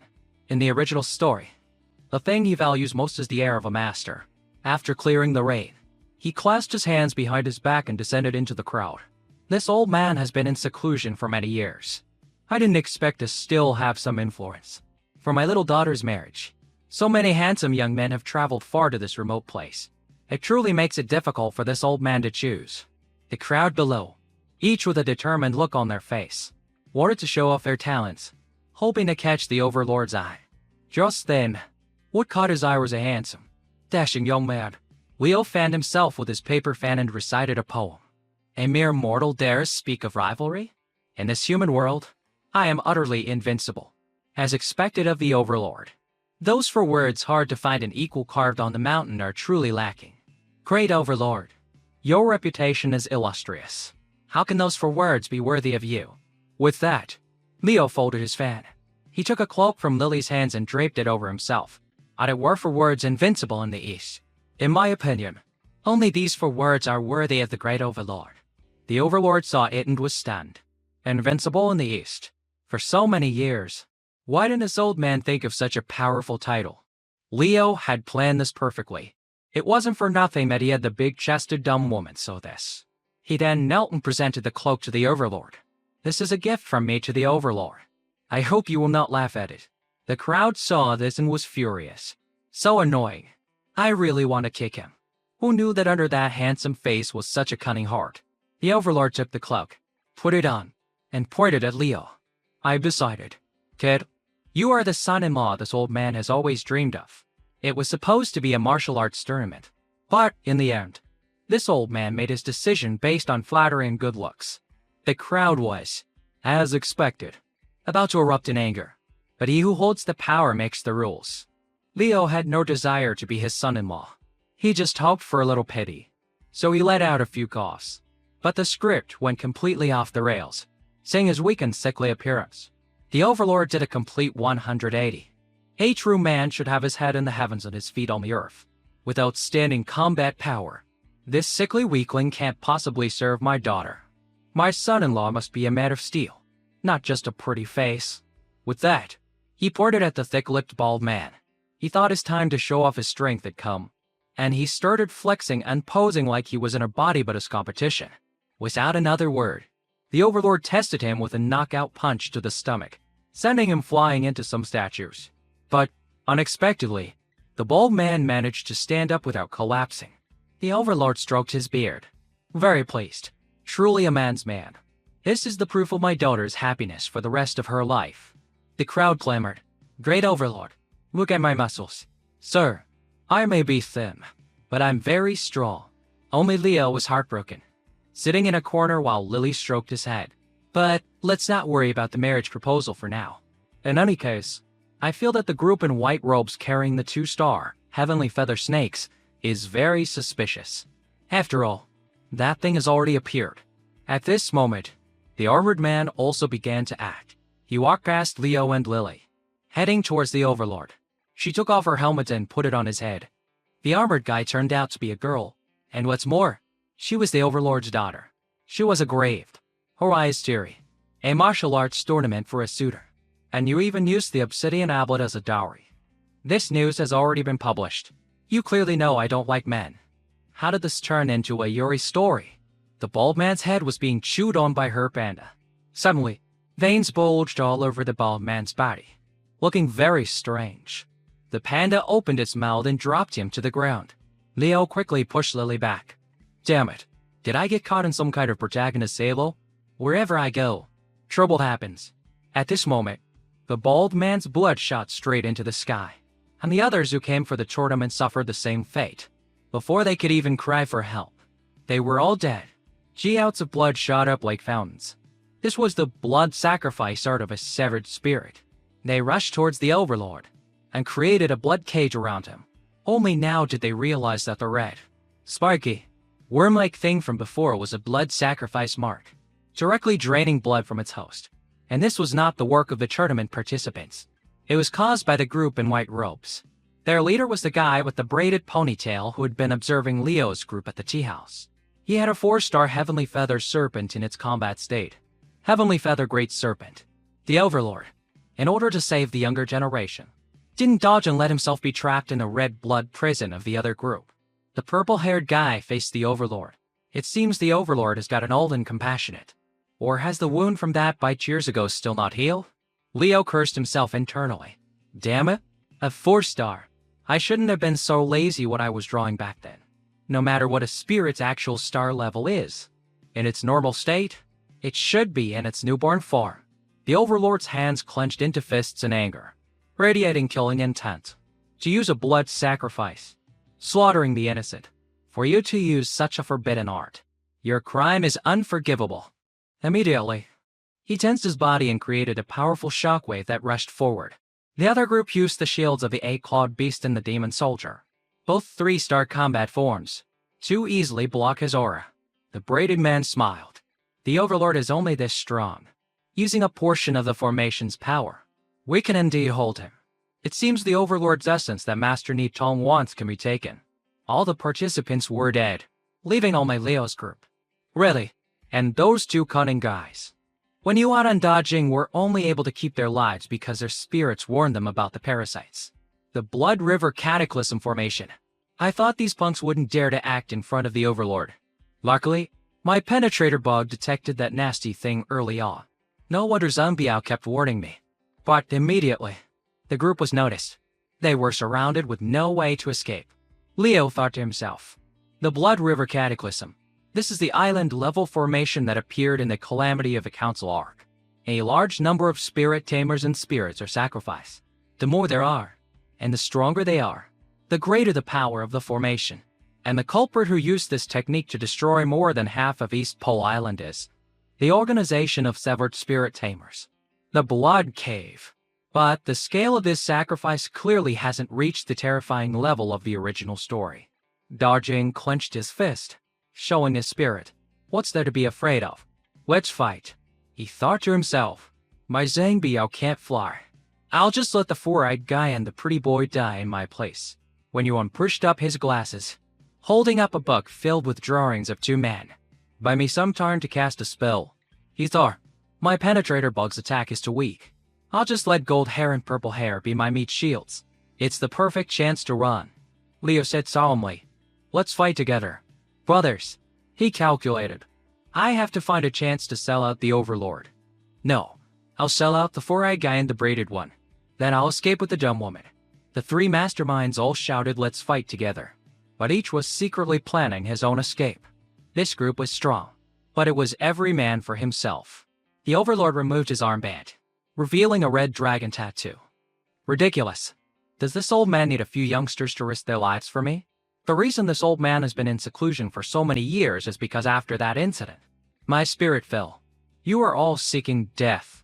Its bones became a floating island. The very Overlord Island you are standing on. The entire island began to shake violently. From out of nowhere, a giant stone dragon emerged. A six-star spirit, the Phantom of Beijing. Even the author himself was startled. Is this another plot detail created by this world itself? The other group was equally confused. Didn't the intel say the Overlord was too old to fight? Leo looked and saw that it was indeed Beijing. But is the Overlord's remaining strength really at this level? The island-bearing dragon awakened and, while its Aku could still recite poetry. Overlord's 12 kills raging sea, plowing heavens. The four-seasoned 8 wastes are vast and boundless. A massive explosion pierced the blue sky. He even recites poetry while attacking. Are all great masters like this? The attack rained down from the sky. But something's not right. To avoid injuring Leo's group, the attack power was greatly reduced.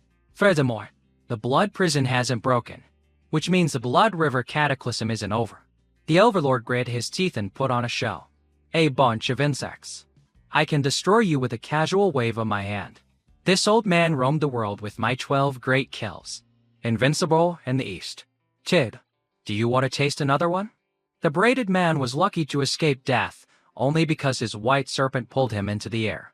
He thought the Overlord was spent after that one move, but he was still full of vigor, which made the braided man hesitate. Does he still have strength left? Or is he just bluffing? Only the author here knew the truth. According to my setup, if the Overlord has already used Raging Sea, plowing heavens, he should have no strength left. It's the perfect time to curry favor with this old bluffer. Even in the worst-case scenario, it's a heavily injured for-star spirit. If we all charge, what's to be afraid of? So Leo fanned himself and approached. Great Overlord, your might is world-shaking. But to kill these chickens and ducks, you don't need an ox cleaver. Leave the rest to this junior. Leo's words were exactly what the Overlord wanted to hear. But since he was putting on a show, he had to see it through. This old man is a senior. How can I let kids like you step up? Today, no one is allowed to interfere. Leo was starting to lose his patience. Old man, stop pretending. This junior can only endure so much. If I just stand by and watch this tragedy unfold, then this junior will have no face to continue living in this world. The more the Overlord looked at Leo, the more he liked him, and his body couldn't hold out much longer. So he ended the act. Fine. Forget it. I should give the younger generation a chance to grow. Leo glanced up at the braided man flying in the sky. You're the leader of this operation, aren't you? How has Ni Tong been lately? It seems his influence is getting smaller and smaller. No wonder you Blood Cave people have been ranked 5th among the Severed Spirit Tamer factions for 10,000 years. The braided man was shocked and asked for Leo's identity. Who are you? Even within the organization, few people know Master Ni Tong's real name. Leo didn't answer directly, but replied with 2 lines of poetry. Bright and vast, within the dark clouds, faint and drizzling. In the mortal world, the braided man uttered a name Jackson, the blonde guy and the four-eyed guy. Though they knew Leo was bluffing, played along with him. Commander Jackson, you finally admitted your identity. Before, I, dodging, didn't dare to acknowledge my acquaintance with you, fearing something bad would happen. Hearing this, the braided man tucked his tail and ran. The leader of the 7 counselors of the Eastern Assembly, Jackson, with the title Nether King Star. Forget it, whoever you are. As long as we hold out until the final ritual is complete, none of you will escape. Great Overlord, I will remember today's humiliation. We will meet again. Outside, the river was dyed red with blood, and bodies lay scattered everywhere. A short-haired boy of unknown origin approached. What a mess. The blood cave people stopped at nothing to activate the blood river. They didn't even spare this monster. The braided man's lackeys were gathered there. They saw the strange boy enter. They shot an arrow past his face as a warning. The boy took out a bracelet with 3 strange fangs. Before it was clear what he was going to do, the braided man flew past and told them all to retreat. The blood cave has made its move. We need to hurry. We don't want to get caught in this blood river cataclysm. After they left, the Overlord's daughter crossed her arms and shouted at Leo. You brat, you dare to impersonate Commander Jackson? But at least you scared the enemy away. The Overlord seriously corrected her. It's not that simple. The severed spirit tamers are the root of all evil, exiled by the Council. They're a group of lawless ghosts. All of deceit. All the most shameless tactics are their doing. They are so vicious that simple young people like you can't even imagine. In the original story's Blood River Calamity, once fully activated, it could wipe out more than half of East Pole Island. The Overlord detected a problem with just his intuition and experience, but with his current body, this blood prison, this old man can't get out for a while. Just as the Overlord was about to use all his power to escape the blood prison, Leo stopped him. Senior, calm down. I request that the Great Overlord remain in the valley to hold the fort. As for breaking the formation, leave it to this junior. It's just that my strength is still affected by a previous injury that hasn't healed. I still hope the Great Overlord can offer some guidance. This after effect of mine is entirely because Blitz's strength is not yet sufficient to undergo a forced fusion, so there is no cure. I can only do my best to help Blitz grow. By sharing the burden of the battle spirit fusion, I can reduce this side effect. The 4-eyed guy and the blonde guy also chimed in. Master Vance is right. We must sacrifice ourselves for the greater good. Brother, you are truly a man's man. Tell me, dodging. The Overlord saw that these 3 masterminds were full of energy, so he agreed. Alright, then I'll leave it to you kids. I see that the spirits you brought are still in their newborn stage and haven't activated their combat forms yet. Let this old man help you out. With that, he created 4 spirit seeds of different colors. This is a treasure that can help a newborn spirit activate its combat form, as expected of the Overlord. So generous. A spirit's combat form is also its mature form. Normally, to learn a combat form, one must rely on years of hard training. Spirit seeds are not easy to condense. Only a few descendants of noble families can receive this privilege. The blonde guy cut a yellow one. The Overlord's daughter didn't need one because her polar bear had already eaten one. Besides, the spirit seed only works on spirits of 3-star or lower. Lily reached out to catch the pink one but was stopped by Leo. Wait, choosing a spirit seed is a big deal. You can't be as casual as picking a flower, especially for a mountain god golem. It's even more important. The mature forms of the mountain god golem are not only diverse, but its spirit attributes will also affect its gender after maturation, which has a huge impact on combat. Generally speaking, a male mountain god golem will have more muscle, so you should choose the corresponding wood or metal element. I suggest choosing the metal element spirit seed to enhance its defensive power. The mountain god golem in the original story was like this. The better its defense, the safer this foolish woman will be. No matter how long Leo lectured, Terra ate whichever fruit it liked. Leo was speechless and helpless. Are you even listening to me? Metal and earth combined are incomparably sturdy. That's the best choice. A pure wood element mountain god golem. Does this type still exist in nature? Well, whatever. I'll be there to protect you anyway. Suddenly, Lily held Blitz towards him. Big Brother Vance. So, Big Brother Vance, which one do you want to choose? Or should we let Blitz choose for itself? Blitz was about to grab the blue one when Leo pulled it back by the head. Miss Master. Of course. Doesn't need one. The Overlord was surprised by his choice. You want to rely on arduous training for your spirit to awaken on its own. But it's really no different from using a spirit seed. Seeing hardship as a lifelong lesson is the junior's way. But with a great enemy before us, this junior cannot be ignorant of the priorities. It's just that I and my spirit have a deep bond. I don't want to decide its future myself. So I earnestly request that the senior bestow upon me the myriad-colored spirit seed. The overlord was startled when he heard him say this. Kid, do you know what you're saying? Leo's eyes showed determination, and even a hint of tears. This junior knows the dangers involved, but my mind is made up. I hope the senior will help me. Lily was bewildered, not knowing what sacred treasure this myriad-colored spirit seed was. The overlord's daughter turned red and explained to her. Miss Lily, condensing a myriad-colored spirit seed is extremely complex. Even a peak-level spirit tamer who can control all elements can only condense one. It's extremely rare, but it contains complex attributes. What the spirit who uses it will become is entirely up to luck. In short, it can be said to be a useless endeavor. I really don't know what this guy is thinking.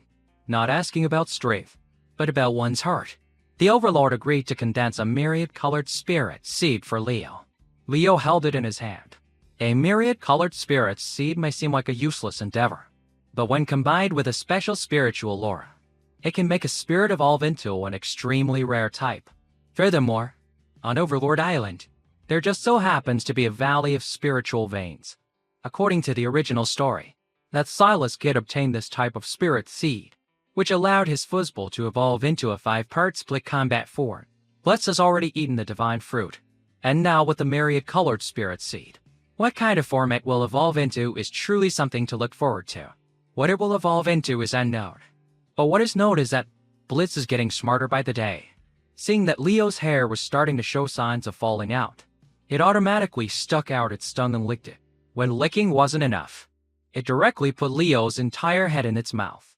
Just then, in the distance, a pillar of light shot into the sky.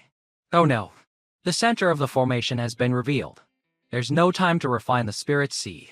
Everyone, charge with me. The severed spirit tamers will definitely try to stop us. We must be on high alert. They hadn't run far before they were blocked by a group of people Yu Ling, Tarnjian, Tang Ling, and Warren Daku. The overlord's daughter and her polar bear prepared to fight, but the blonde guy rushed forward to be the hero. Let me go. Only your snow rock bear can stand against that guy's heavenly feather serpents. Don't waste your strength on these small fries. Let me show you the courage of a man who dares to charge into battle. With that, the blonde guy charged forward to block the path, letting Leo's group run ahead. The overlord's granddaughter was in tears. Blondie, so you're such a wonderful man. After running for a while longer, the glasses guy stopped them again. My penetrator bug tells me another group of enemies is approaching. This time, let me go. He coolly adjusted his glasses, his eyes welling with tears. What a man fears most is not death, but being a coward who hides in his shell. A moment later, the overlord's daughter was hugging a tree and sobbing. That belover was so good. I'm sorry. I misunderstood you before. But not long after, the strange group of people was standing in front of Leo's group, blocking their path. Were Blondie and Glasses Guy defeated that quickly? Lily was about to sacrifice herself this time to let Leo and Valerie go first, but was immediately scolded by Leo. Through the men aren't all dead yet. It's not the turn of a weak woman like you to step up. Leave us to us. Valerie was determined not to leave them behind this time. Leo recited a few lines from a martial arts movie. Don't forget why you came here, and what price we've paid. Do you want our sacrifices to be in vain? As a warrior, you must be strong. Even if you have to advance alone, you must save this world. Valerie once again swallowed her ears and ran. Wait for me. I will definitely defeat him and destroy the formation. After she was far away, Leo had Blitz spew out a cloud of dust and then quickly escaped with the big-chested woman. And the blonde guy and glasses guy were thinking the exact same thing as Leo.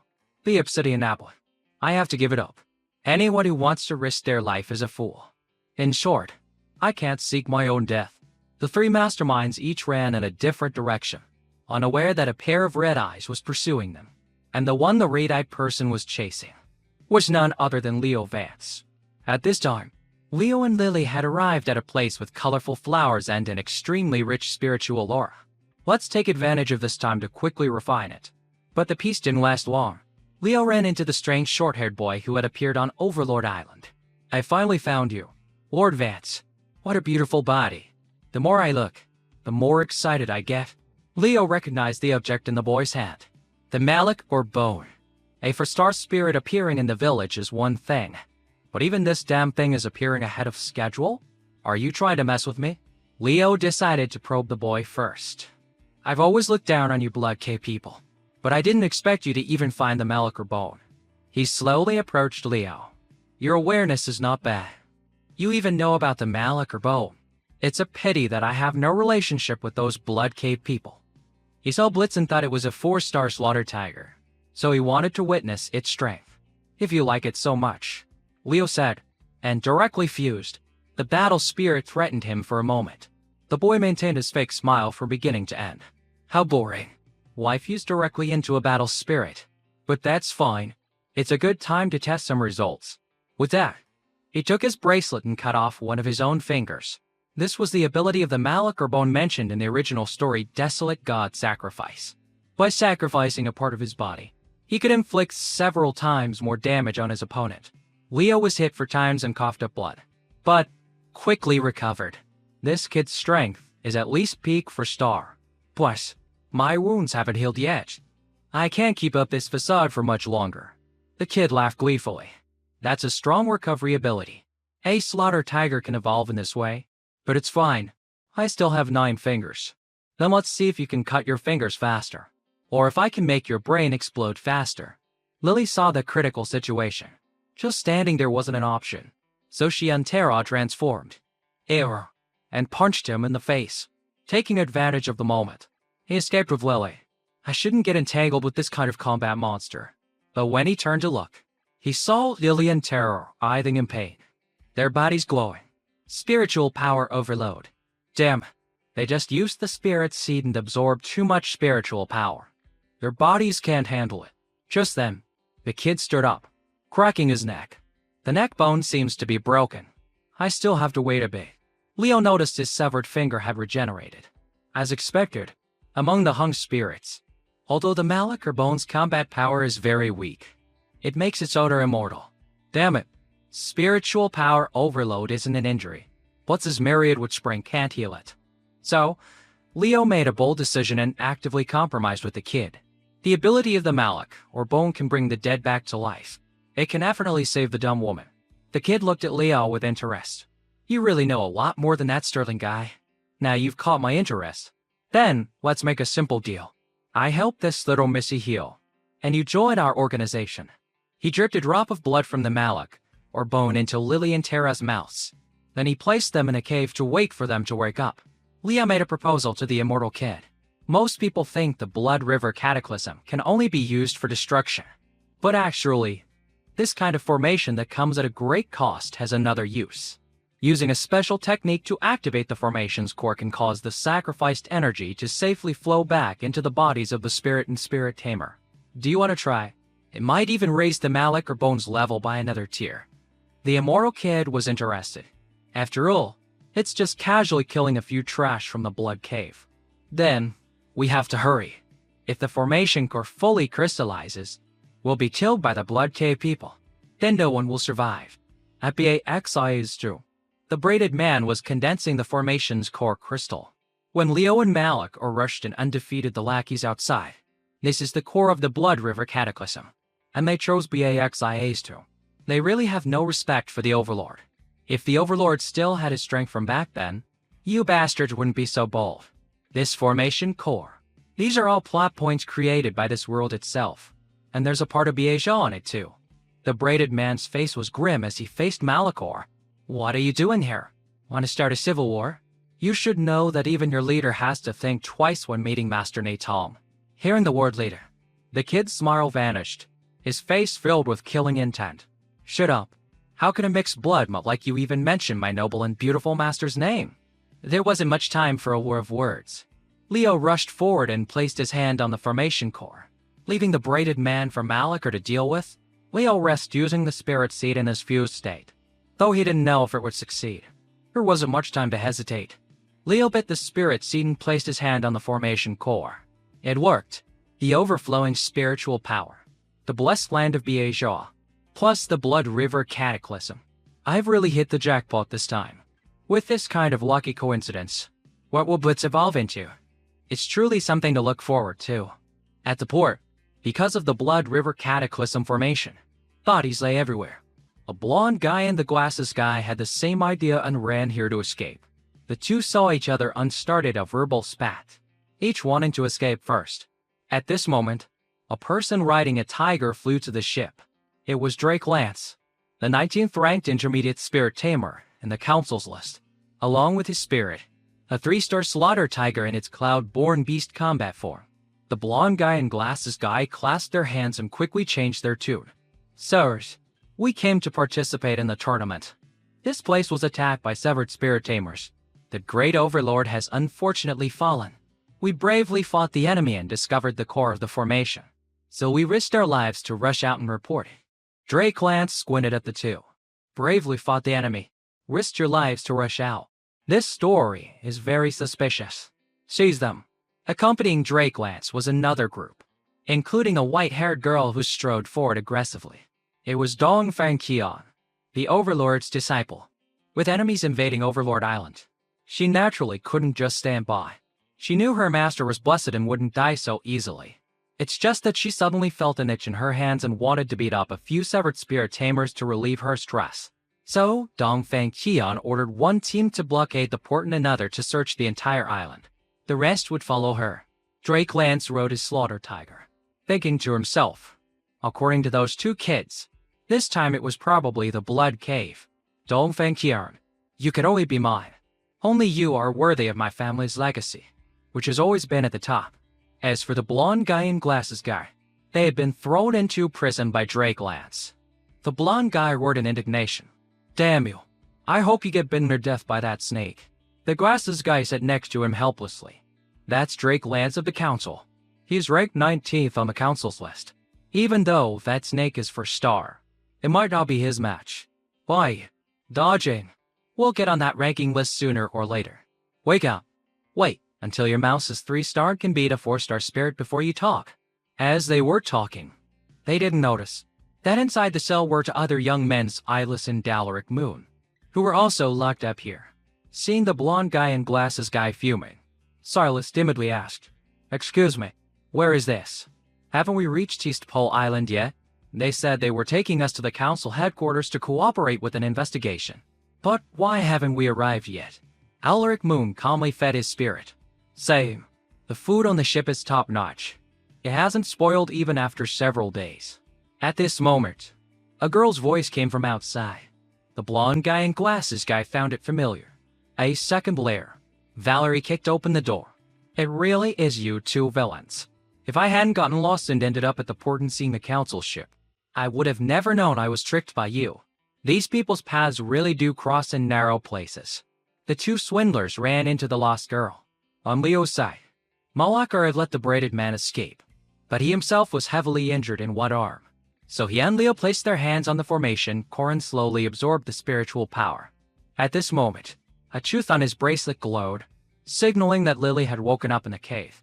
Tara had somehow transformed into a human form and was lying there with Lily, panting as if with a fever. Lily felt a restless discomfort in her chest. I really want to tear something apart. Outside, in a forest somewhere, the braided man had escaped Malachor by using a blood shadow technique, but his body was heavily injured, his power even dropping to 3-star. To heal now, he needed some fresh blood. Just then, Lily appeared out of nowhere in front of him. Thinking he had found easy prey, he had his iron feather snake lunge forward to devour Lily. All they saw was her standing there with a strange smile. The iron feather snake was automatically torn into, its fresh blood splattering all over Lily. The human form Tara was licking the blood stains from her face. Lily's pupils turned bright red, and she mumbled a strange story. Big Bunny is sick. Second Bunny is in the mountains. Third Bunny goes to buy medicine. Fourth Bunny brews the medicine. Fifth Bunny is dead. Sixth Bunny digs the grave. Seventh Bunny buries it. Ninth Bunny sits on the ground crying. 10th Bunny asks it why it's crying. Ninth Bunny says 5th Bunny is gone and never coming back. The braided man saw the two girls like that, and at this moment, on Leo's side, he also sensed a strong tremor. Malaka reported that many guests were on their way to visit, although Leo was worried about Lily. If he stopped absorbing now, the blood crystal would explode. At this moment, Leo poured all his strength into accelerating the absorption. Even if I have to explode, I must drain this blood crystal. Outside Baxia's tomb, The council's flying guard reconnaissance team had assembled in full force. Drake Lance commanded, Team 1, guard the sky. Team 2, blockade all routes. Absolutely no severed spirit tamers are to escape. We've cast a net from which no one can escape. Once done, he landed and reported to Dongfang Chia. Kyle Gior. According to the council's intelligence, this is very likely the powerful formation known as the Blood River Cataclysm. This Dongfang Qian had returned to her original form and was also the Astra from before, one of the examiners of the Spirit Tamer selection exam. Without a second thought, she unleashed her sword technique. Overlord's 12 kills. Heaven cleaving. 8 wastes. Annihilation. She sliced BAXIA's to men to pieces. After a cloud of dust and smoke, suddenly, a voice echoed out. It was Malachor. So violent, as expected of Astra of the Council's 7 counselors. Leo gradually revealed himself with a new look. So many guests have arrived. Just in time, Malachor unleashed Desolate God Sacrifice, harming himself to wipe out a group. He threw his bracelet into the sky, and suddenly, his own body was pierced by countless sharp spikes. The surrounding soldiers were also automatically cut down. Dongfang Qian blocked with her treasured sword, while Drake Lance was protected by a ring. Nether pattern spirit light. He looked towards Leo. Is that a battle spirit armor? It seems he's a top figure among the severed spirit tamers. We've caught a big fish in one net. Dongfang Qian took the lead. She chased Malachor, while Drake Lance played with Leo. Faced with Leo's powerful presence, Drake Lance ordered his soldiers to retreat 100 meters. He would fight him one-on-one himself. Leo wasn't a severed spirit tamer, so he couldn't afford to make an enemy of the council. So he just wanted to distract Drake Lance and then leave to find Lily. But unexpectedly, his spirit was also a slaughter tiger, and it had a 3-star combat form. Drake Lance even used his ultimate move, Cloud Veil Guard, spewing out a thick fog to create a smoke screen. This was Leo's favorite move to blind his enemies. Who knew that one day he would have to taste his own favorite technique? From behind, Drake Lance swung his heaven-crossing Crimson Slash. With his current body, Leo could easily crush that technique with one hand. Drake Lance observed from the sky. Impressed that Leo had some skill, Leo spread his wings, wanting to fly away, but he didn't know which way to go. The effect of this Cloud Veil Guard is even stronger than Blitz's. If that's the case, Leo would use the body that had absorbed the Overlord's power and the Blood River's power to release fire all around him, blowing away all the smoke and dust. Drake Lance was only careless for a moment, and Leo had already launched a surprise attack, causing the protective power of the Nether Pattern Spirit Light ring to shatter. He praised, "You even broke my Nether Pattern Spirit Light. Is your spirit a ghost QL and or a heaven-connecting saint?" Drake Lance had to take out a bottle of holy water from the council's Rainwing Star Master.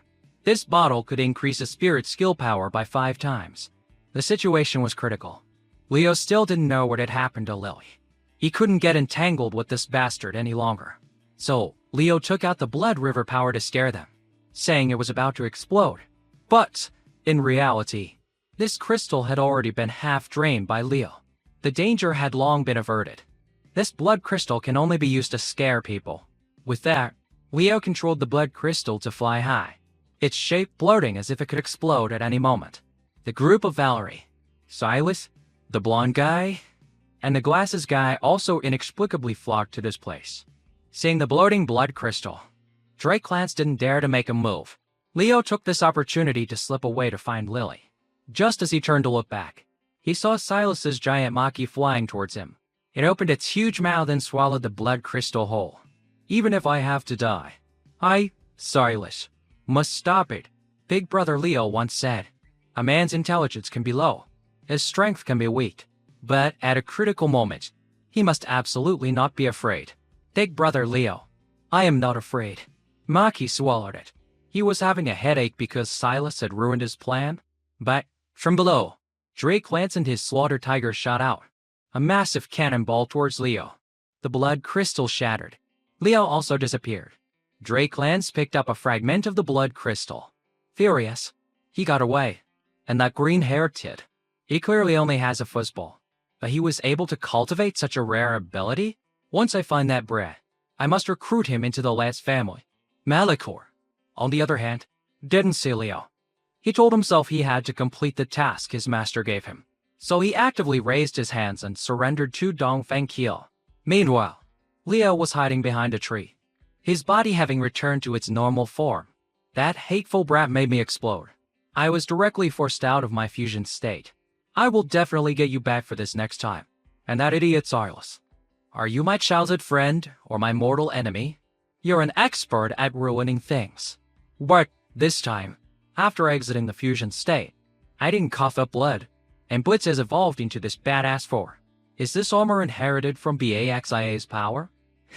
It's very cool, little buddy. Now I have to praise it. If I mistreat it like before, it'll bite me. A star combat form for a slaughter tiger that has never appeared before. It feels even superior to a 3-star. I have to give this new for my name Heachman Tiger.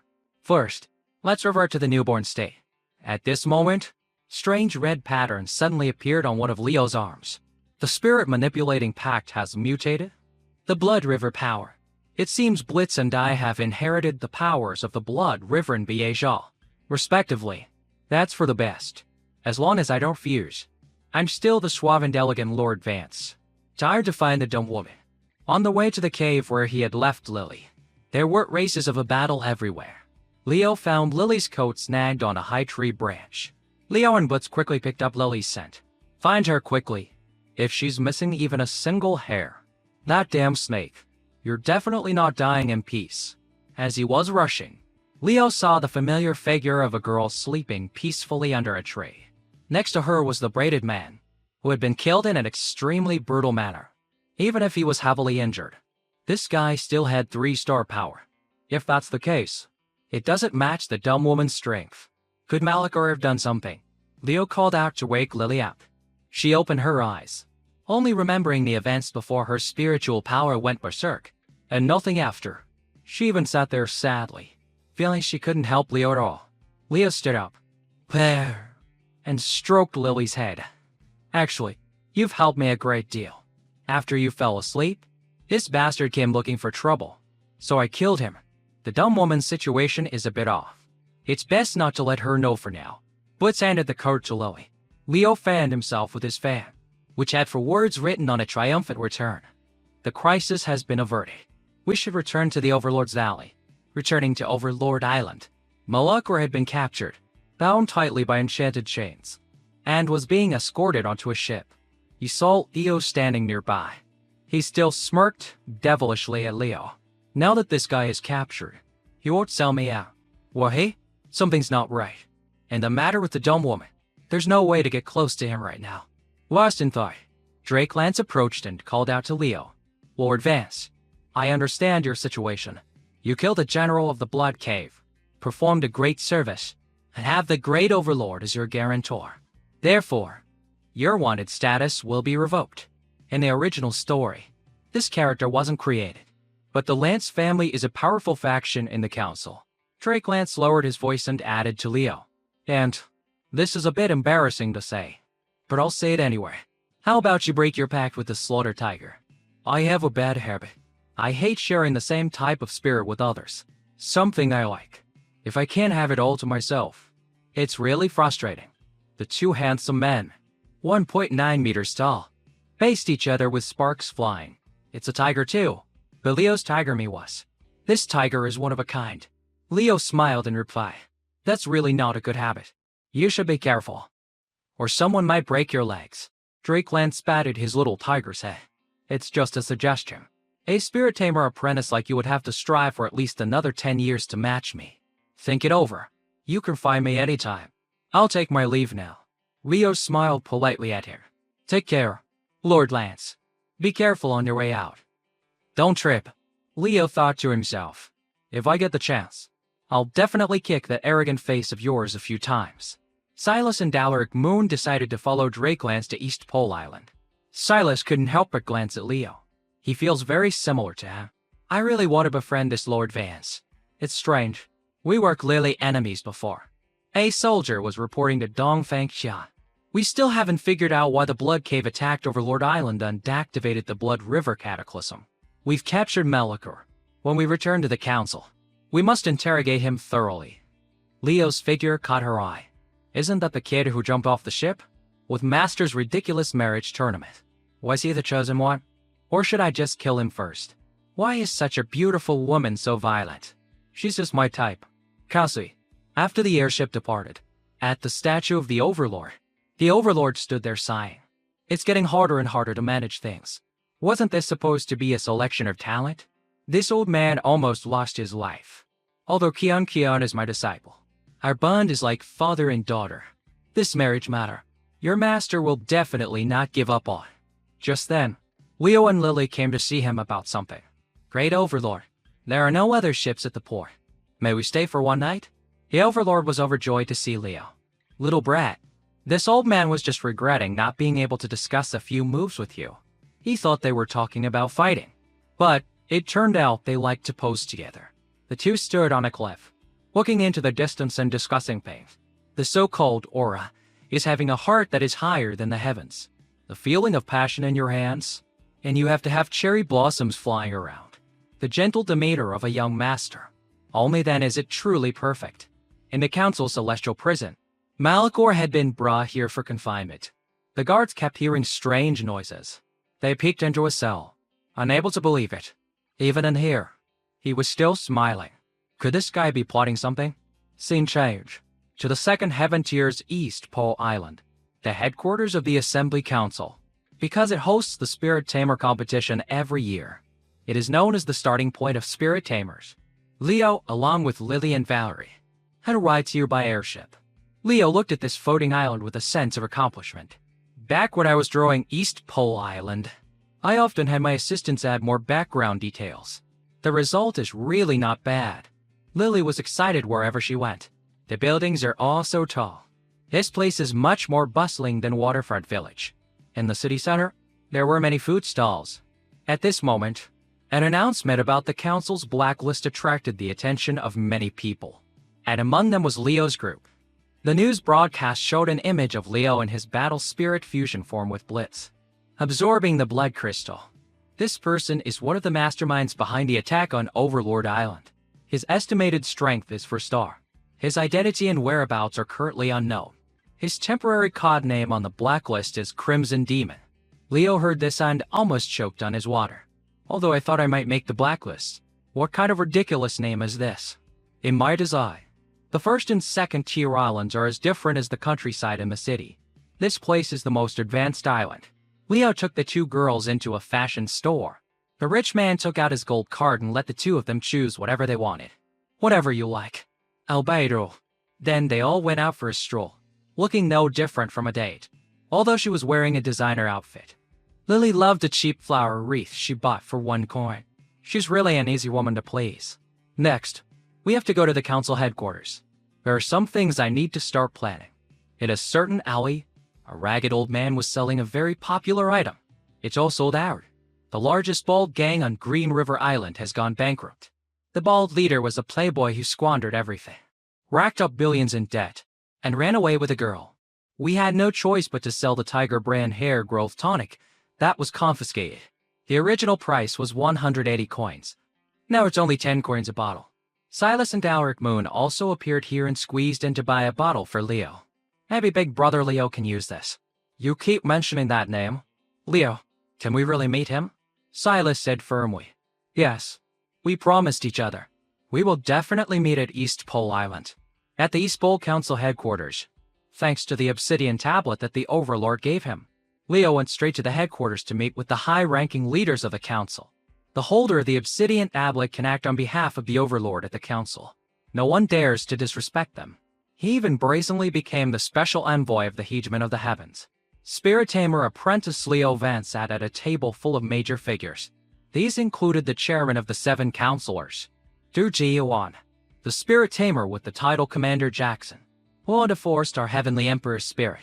Red-haired uncle was Feng Junzi, the minister of the council's Ministry of War, a high-level Spirit Tamer with a 4-star Heavenly Punishment Ancient Fist Spirit. A blonde girl with a talking frog was King D, the vice minister of the Ministry of Works, a high-level Spirit Tamer with a 4-star White Lychee, Organ Flash Spirit. A long-haired guy with a spirit that was drunkenly dancing on the table was named simply Yi. He was the censor-in-chief of the 7 counselors. a spirit tamer with a 4-star gambling saint spirit, and a little girl in sheep's clothing was busy scribbling on calculating. In charge of the Ministry of Finance was by Li Yang, the Vice Minister of the Ministry of Revenue, a high-level spirit tamer with a 4-star 5-spirit spirit. Leo came here hoping they would strengthen their defenses against strange actions from severed spirit tamers who would attack this island. The red-haired uncle laughed loudly. They dare to come to East Pole Island? My hands are just itching for a fight. Please rest assured. Special Envoy. East Pole Island is not a place just anyone can come to. The frog spirit recited 2 lines of poetry for Leo. As long as it benefits the council, I am willing to sacrifice myself. The drunk uncle couldn't stay awake, just holding up a sign with 2 words. All good. Before falling asleep again, the little sheep girl on the other side was calculating so hard she radiated a super skilled aura. Severed spirit tamers are so hateful. If I catch you, I'll sell you to the Western mines. Leo smiled smugly. Heavenly Emperor, Gambler Saint, White Lychee, or in Flash. This place is full of hidden dragons and crouching tigers. Everywhere are spirits with heaven-tier potential. If it's like this, my plan will be perfect. The scene from the original story that Leo drew was that a high-level severed spirit tamer would infiltrate the competition and secretly eliminate the contestants. This person's spirit, phantom face, could change its body shape, appearance, and even gender. It was impossible to guard against. His main goal was to obtain the cursed blade sealed in the Council's illusionary realm, the Blood Prison. After obtaining the Blood Prison for some purpose, he would choose a new master for the Blood Blade. That person was the character Vance migrated into, Leo Vance. He could absorb the Blood Prison to cultivate himself, and even his hair grew out.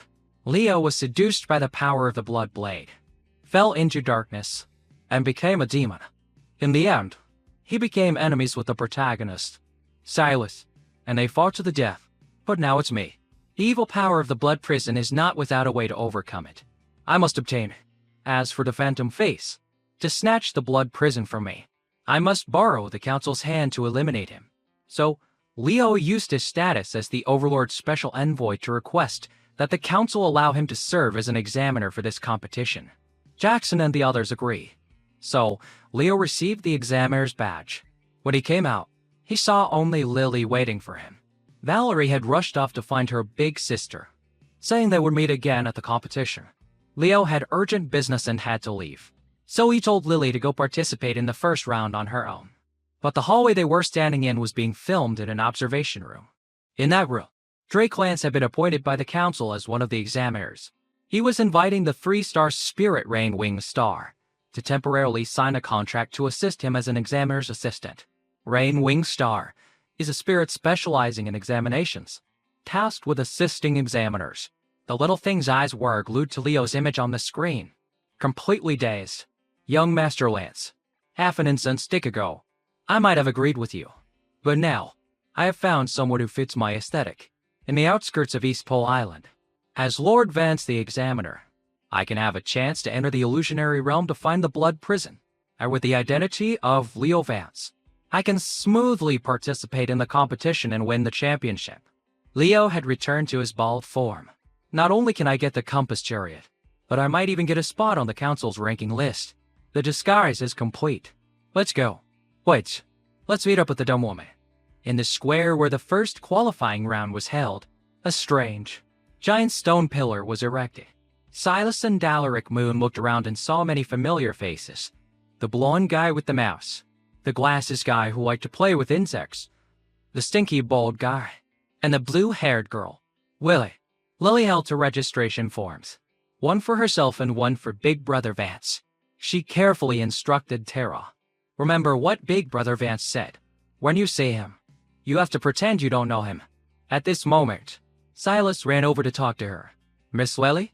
Excuse me, is Lord Vance here? Roly, who was a terrible liar, stammer. Big Brother Vance and I have parted ways. He is not participating in the competition. The naive Silas believed everything he was told. His face couldn't hide his disappointment. What a shame. I was hoping to chat with him a bit. Right, Alaric Moon? He turned to look at Alaric Moon and saw him being mocked by a guy with bangs covering half his face, using a bamboo stick as a sword. How pathetic. Alaric Moon, I almost forgot. You were stripped of your right to use a sword long ago. You better take care of yourself. After saying his piece, he turned and left. Silas and Lily ran over to ask Caloric Moon who that was. He just replied blankly, "A passerby," then bowed his head and apologized to Lily. "Hello, Miss Lily. I'm truly sorry about what happened in Waterfront Village." Just then, a loud voice came from the stage. "Silence. The Spirit Tamer competition. First qualifying round begins now." The drunk uncle and King D from the council were sent to be the examiners for the first round. The crowd below started to buzz. "It's Master Yi, and one of the 7 counselors. Minister King D. It's just a qualifying round. Why send 2 masters as examiners?" At this moment, King D activated the Ministry of Works' #1 testing device, the Heavenly Pillar. The crowd below was confused. This is the first time I've heard of this kind of test. The Ministry of Works loves to create strange competition content. The drunk uncle demonstrated for them once. His spirit's eyes glowed, and it shot a blast of fire at the pillar. The entire pillar turned green. This pillar can barely withstand power below for star. The color of the pillar will show the star level of the spirit, starting from white for 0 star. Then red, orange, yellow, green, blue, and purple. The higher the color, the stronger the spirit's magic is. For this spirit strength test, it doesn't matter what star level you are.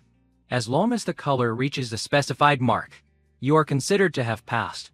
Passing the first round will get you a novice spirit tamer license and the qualification to participate in the next rounds of the council's competition. The explanation was over. The contestants came forward in order to demonstrate. A blonde kid with an old turtle spirit unleashed a blade vortex at the pillar but didn't have enough power to pass. Contestant number 9. Not qualify. A dumb-looking black-haired guy with a 1-star loach fish just barely reached the standard mark.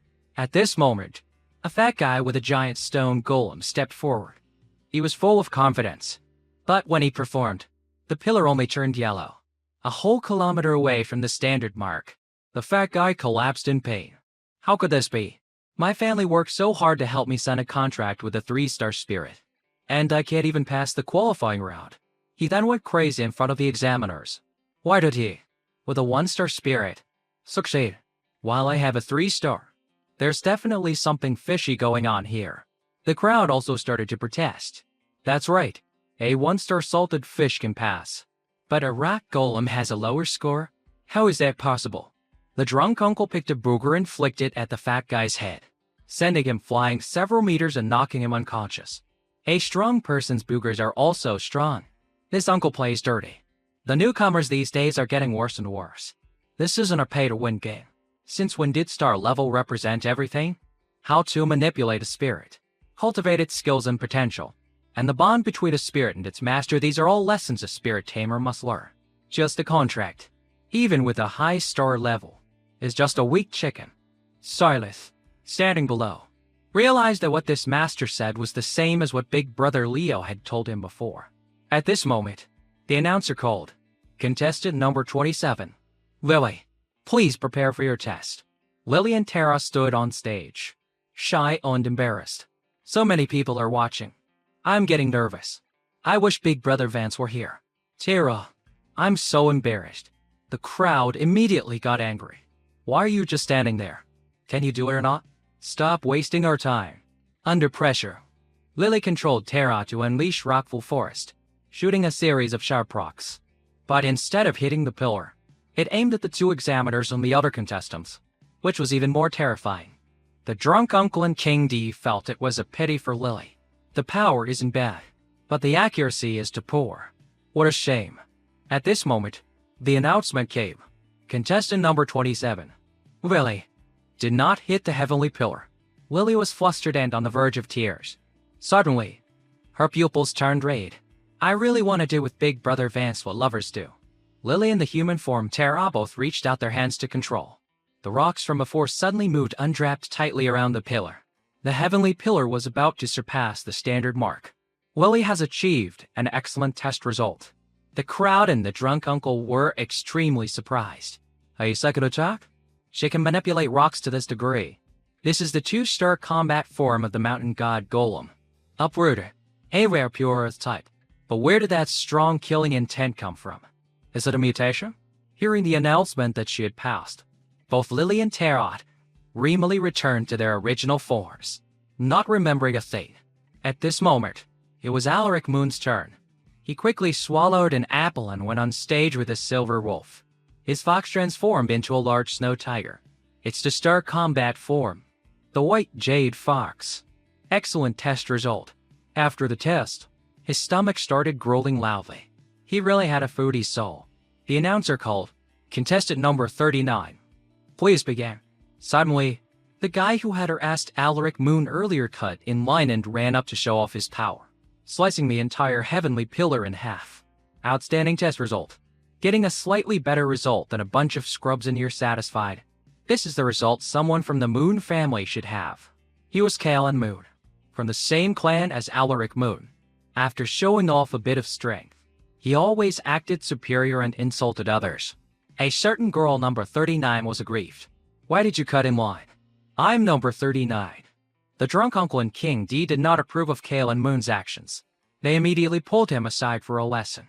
"If I'm not mistaken, you are this year's seed candidate from the Moon clan on Tangshi Island. Seed candidates don't need to participate in the qualifying round and can directly advance. Young man, don't do foolish things just to be famous." Kalen Moon apologized. "I got carried away and did something I shouldn't have. But I just wanted to teach that talentless member of the Moon family a lesson." Hearing the name Moon family, the other contestants were all wary. The Moon family from Tangshi Island, known as the once or spanning millennia. No wonder he's a seed candidate. The 4-word seed candidate were like a thorn in Alaric Moon's heart. He could only lower his head. Silent, Kalen Moon slowly walked over and patted him on the shoulder, speaking condescending before walking past. Seed candidates of the most talented geniuses selected from each island, who ride the council's airship to East Pole Island to receive special guardianship from the council. The gap between us is getting bigger and bigger. Sooner or later, even my background will feel out of your reach. Being insulted like this. Alaric Moon could only stand there, seething, but unable to do anything. Suddenly, Silas patted him on the back, making him jump. "Alaric, although I don't know what your relationship with that guy is, or what happened, but as a man walking in this world, no matter what you encounter, as long as you have a clear conscience, that's all that matters." Big brother Leo told me that too. Since contestant number 39's result was not up to standard. Contestant number 40. "Silas, please prepare." Hearing his name called, Silas hurriedly ran off. Hearing what Silas just said, Alaric Moon also felt a bit bitter.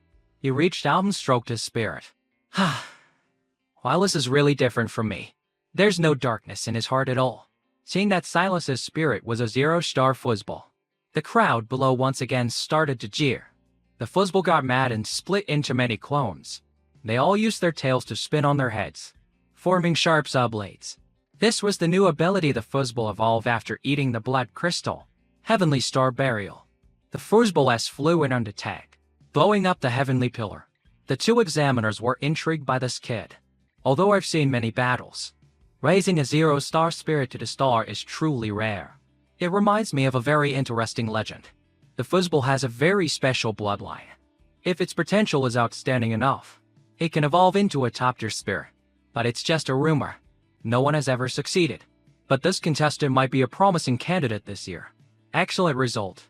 The announcer called out. Contestant number 40 passes. Outstanding test result. The pillar is damaged, initiating self-repair function. Despite achieving a high score, Silas still felt a bit sad. I really hope Big Brother Leo could have seen this. He would definitely be very proud of me. Just as he is my pride. Just as he was thinking of Leo, a small wine gourd flew straight at him from the top of the heavenly pillar. The familiar bald figure sat there arrogantly, sipping wine. Not bad. Kid, you kept your promise.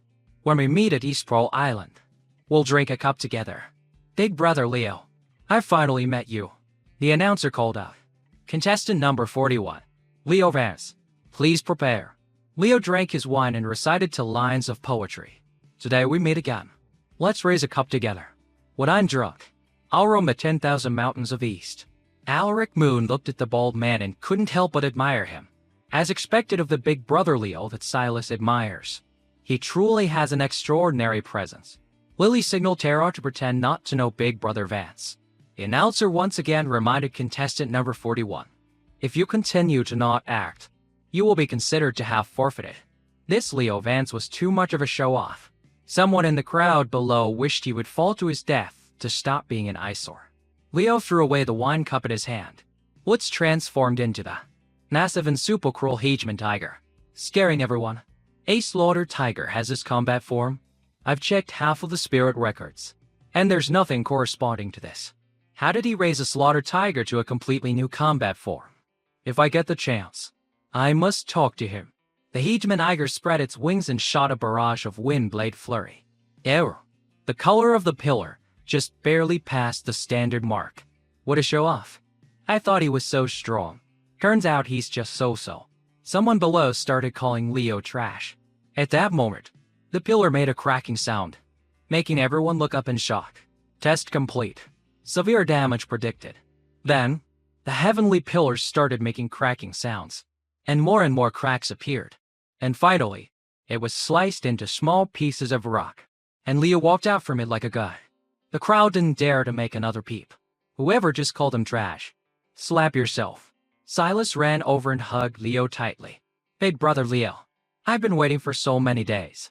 Even among the seed candidates, there aren't many like you. On a building nearby, the specially privileged candidates were observing and discussing. There are masters among the seed candidates too. It's just destroying a heavenly pillar. What's the big deal? Such a loud noise. No, Kale and Rune. I'm better than you. I'm just playing with the little friends for now. Besides, what's the point of the first round? My goal is the rematch, the 6 ministry selection. As long as I get a good ranking, I can be like a carp leaping over the Dragon Gate, becoming a powerful spirit tamer in the council's 6 ministries. Some were interested in power and status. Some just wanted the treasure vault and the freedom to choose. And some wanted to earn the qualification to challenge others. But to achieve any of this, you first had to win the championship. Right now we're standing together, but soon we'll be rivals. The contestants who passed would be given a license. The semifinals would begin tomorrow at noon. It was called a license, but it looked more like a badge. Leo directly touched it to Blitz's head. Blitz was immediately sent to a beach resort. The Spirit Tamer license can conjure a small-scale illusionary scene for one's contracted spirit to enter. The scene and the illusion can be designed by oneself. Depending on the level of the license, the illusion can become larger and have more functions. A spirit in the illusion can recover its stamina very quickly. Terop laid in the mountains of Green River Island. Alaric Moon conjured a full table of food for his silver wolf, but it looked like it was having a stomachache. As for Maki, it was comfortably lying on a soft bed. They all pinned their licenses to their clothes. At this moment, Leo pretended to go over and get acquainted with Lily. Silas was very enthusiastic in his introduction. This is Miss Lily. Big Brother Leo. Let her come with us. Leo, with his masterful acting skills and shiny bald head, put on a cool facade. Miss Lily, no need to be so polite. Just call me Big Brother Vance. Of course, how could I let a lady be alone and uncared for?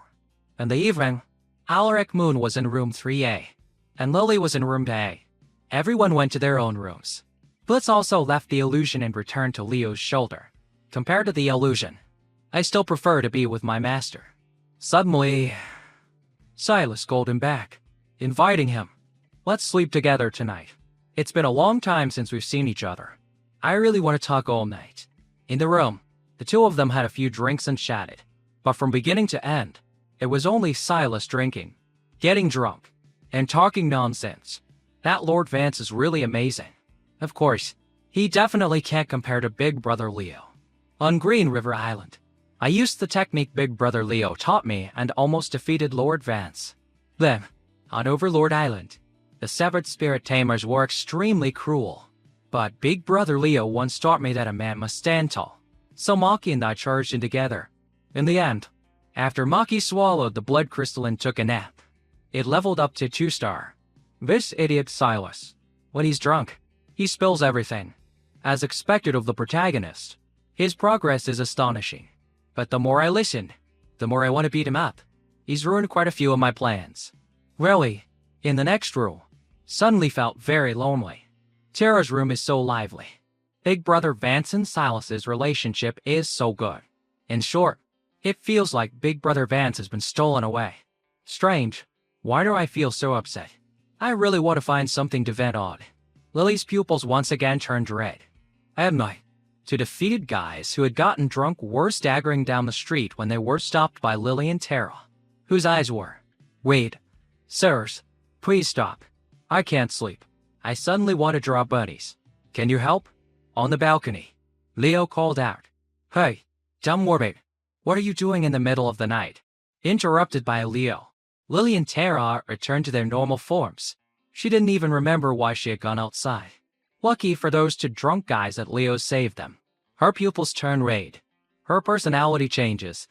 And then she doesn't remember anything. Luckily, I was a bit suspicious on Overlord Island, so I've been keeping an eye on her. That was a close call. Damn it. I have to figure out what's wrong with her. Good thing it's still in time. If you don't talk, Malachor, I'll kill you. So, in the middle of the night, Leo dressed up as Master Vance and rushed to the Celestial Prison with his obsidian tablet, demanding to see Malachor for interrogation. Once in the cell, Leo dismissed all the soldiers for a private conversation. Malachor, bound in chains, saw Leo and narrowed his eyes. "Special Envoy, how did you get this status?" The new recruit of the organization is quite resourceful. Leo glared at him. "I didn't come here to chat with you. What exactly happened to Lily?" "Bad little missy. Don't worry. You'll know later. It's all for your own good." Malachor's smile infuriated Leo. He directly punched him in the face. "You son of a bitch. You dare to touch my people. Don't think you can act tough just because you're immortal. Malachor, don't think I have no way to kill you. And one more thing. I felt that your capture was definitely suspicious. How could you be caught so easily? Unless you wanted to get into the Celestial Prison. No matter what your plan is, it must be something that can only be carried out in the Celestial Prison. Right? How about I use my authority as a special envoy to transfer you to another island?" Malachor, his secret exposed, threatened to reveal Leo's identity. But as if Leo would be scared. "If you reveal my identity, it will only be detrimental to both of us." The next day, a rematch, the 6 Ministries selection. The number of participants in the rematch was much smaller. Just one round and more than half have been eliminated. Silas looked around, not seeing Leo, and was afraid he would be late and unable to continue competing. In the rematch, he saw many familiar faces, like Grizz and a girl who liked to play with spiders. There were also the best friends, the blonde guy and the glasses guy, sticking together like glue. But in reality, they were just using each other for their own benefit. Such good friends. At this moment, the proctor for the next round, a man named Jongkun, an intermediate-level spirit tamer, and his proctor's assistant, a 3-star ink spirit, appeared. "Order, the time for the test has come. Any contestant who is not present will be considered to have forfeited." Perhaps some of you already know that this rematch is considered the selection round for the 6 Ministries. According to the rules, I will explain the standards of the 6 Ministries to you. The proctor pushed his shy spirit forward to explain the content. "Little Tai, you explain it. What's a man got to be shy about?" Little Tai stammered and explained. The central organs of the council are divided into 6 ministries: war, rights, revenue, and punishments. The Ministry of War is the main combat force against severed spirit tamers, so it highly values the practical combat abilities of spirit tamers and their spirits. The Ministry of Rights usually handles tasks like advising the council and gathering intelligence. If your contracted spirit excels at reconnaissance, you will be favored for the Ministry of Rights. Spirit tamers of the Ministry of Revenue usually handle internal affairs. Their spirits are mostly support types. The Ministry of Punishments often explores wild islands and secret realms, requiring stealth and solo combat abilities. The Ministry of History specializes in large-scale legion warfare, and it is very difficult for a normal spirit tamer to simultaneously contract with multiple spirits, so the Ministry of History is short-staffed. The Ministry of Works is for spirits that research and develop technologies to terraform wild islands. Although the work is very dry, you can obtain the best methods for nurturing spirits. The examiner patted Little Tai's head and praised him. "Well explained. A man must have courage like that." All of your performances in the competition will be recorded, so don't be careless.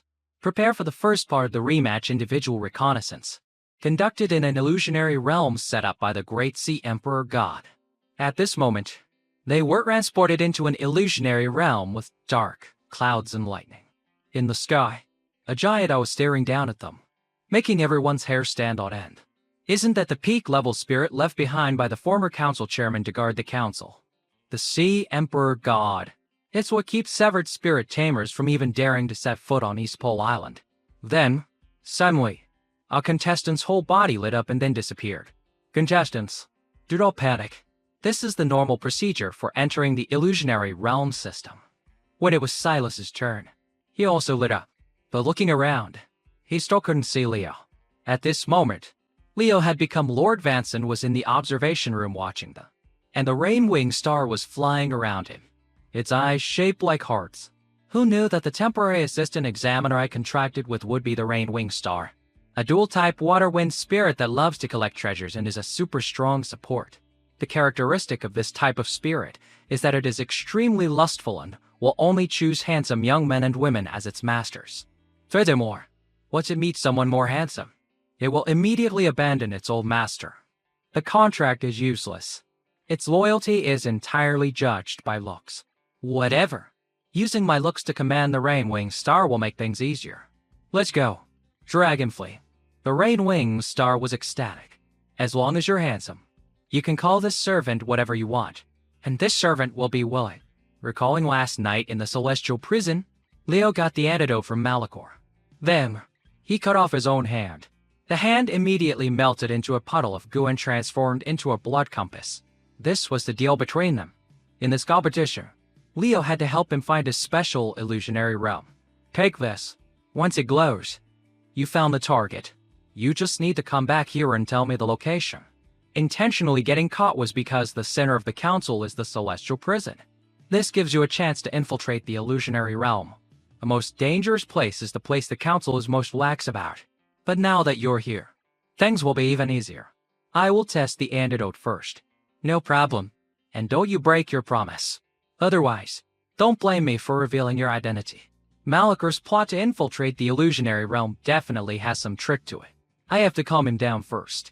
After the dumb woman is cured, and I get the blood prison in the compass chariot, I'll deal with you. As Leo was calculating, Blitz and the rain-winged star were constantly bickering over who was more favored, and someone from behind kept calling.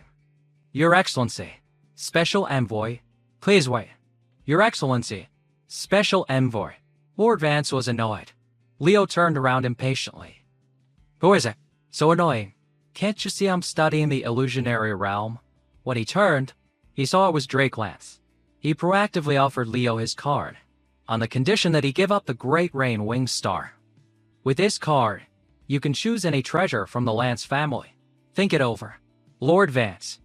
What's there to think about? Leo directly ignored him and swaggered towards the illusionary realm system. The system announced, Identity Verification Notice. Verification complete. Please welcome Examiner Number 6, His Excellency Lord Vance, into the illusionary realm system. As Leo walked, he calculated. Dragonfly and Blitz were fighting a life-or-death battle behind him. The illusionary realm set up by the peak-level spirit Sea Emperor God is almost indistinguishable from the real world. The illusion each person faces is random, with varying difficulty. The examiner can walk around in the illusion and give scores based on the contestant's performance to decide the rankings. Having the status of an examiner makes it more convenient to mess around. The competition has begun. Your Excellency Lord Vance, please be in charge of the assessment of the Wu sector of the illusionary realm. Illusionary realm no. 1967. Ding sector. Difficulty low. Sticky plains. Contestant usual.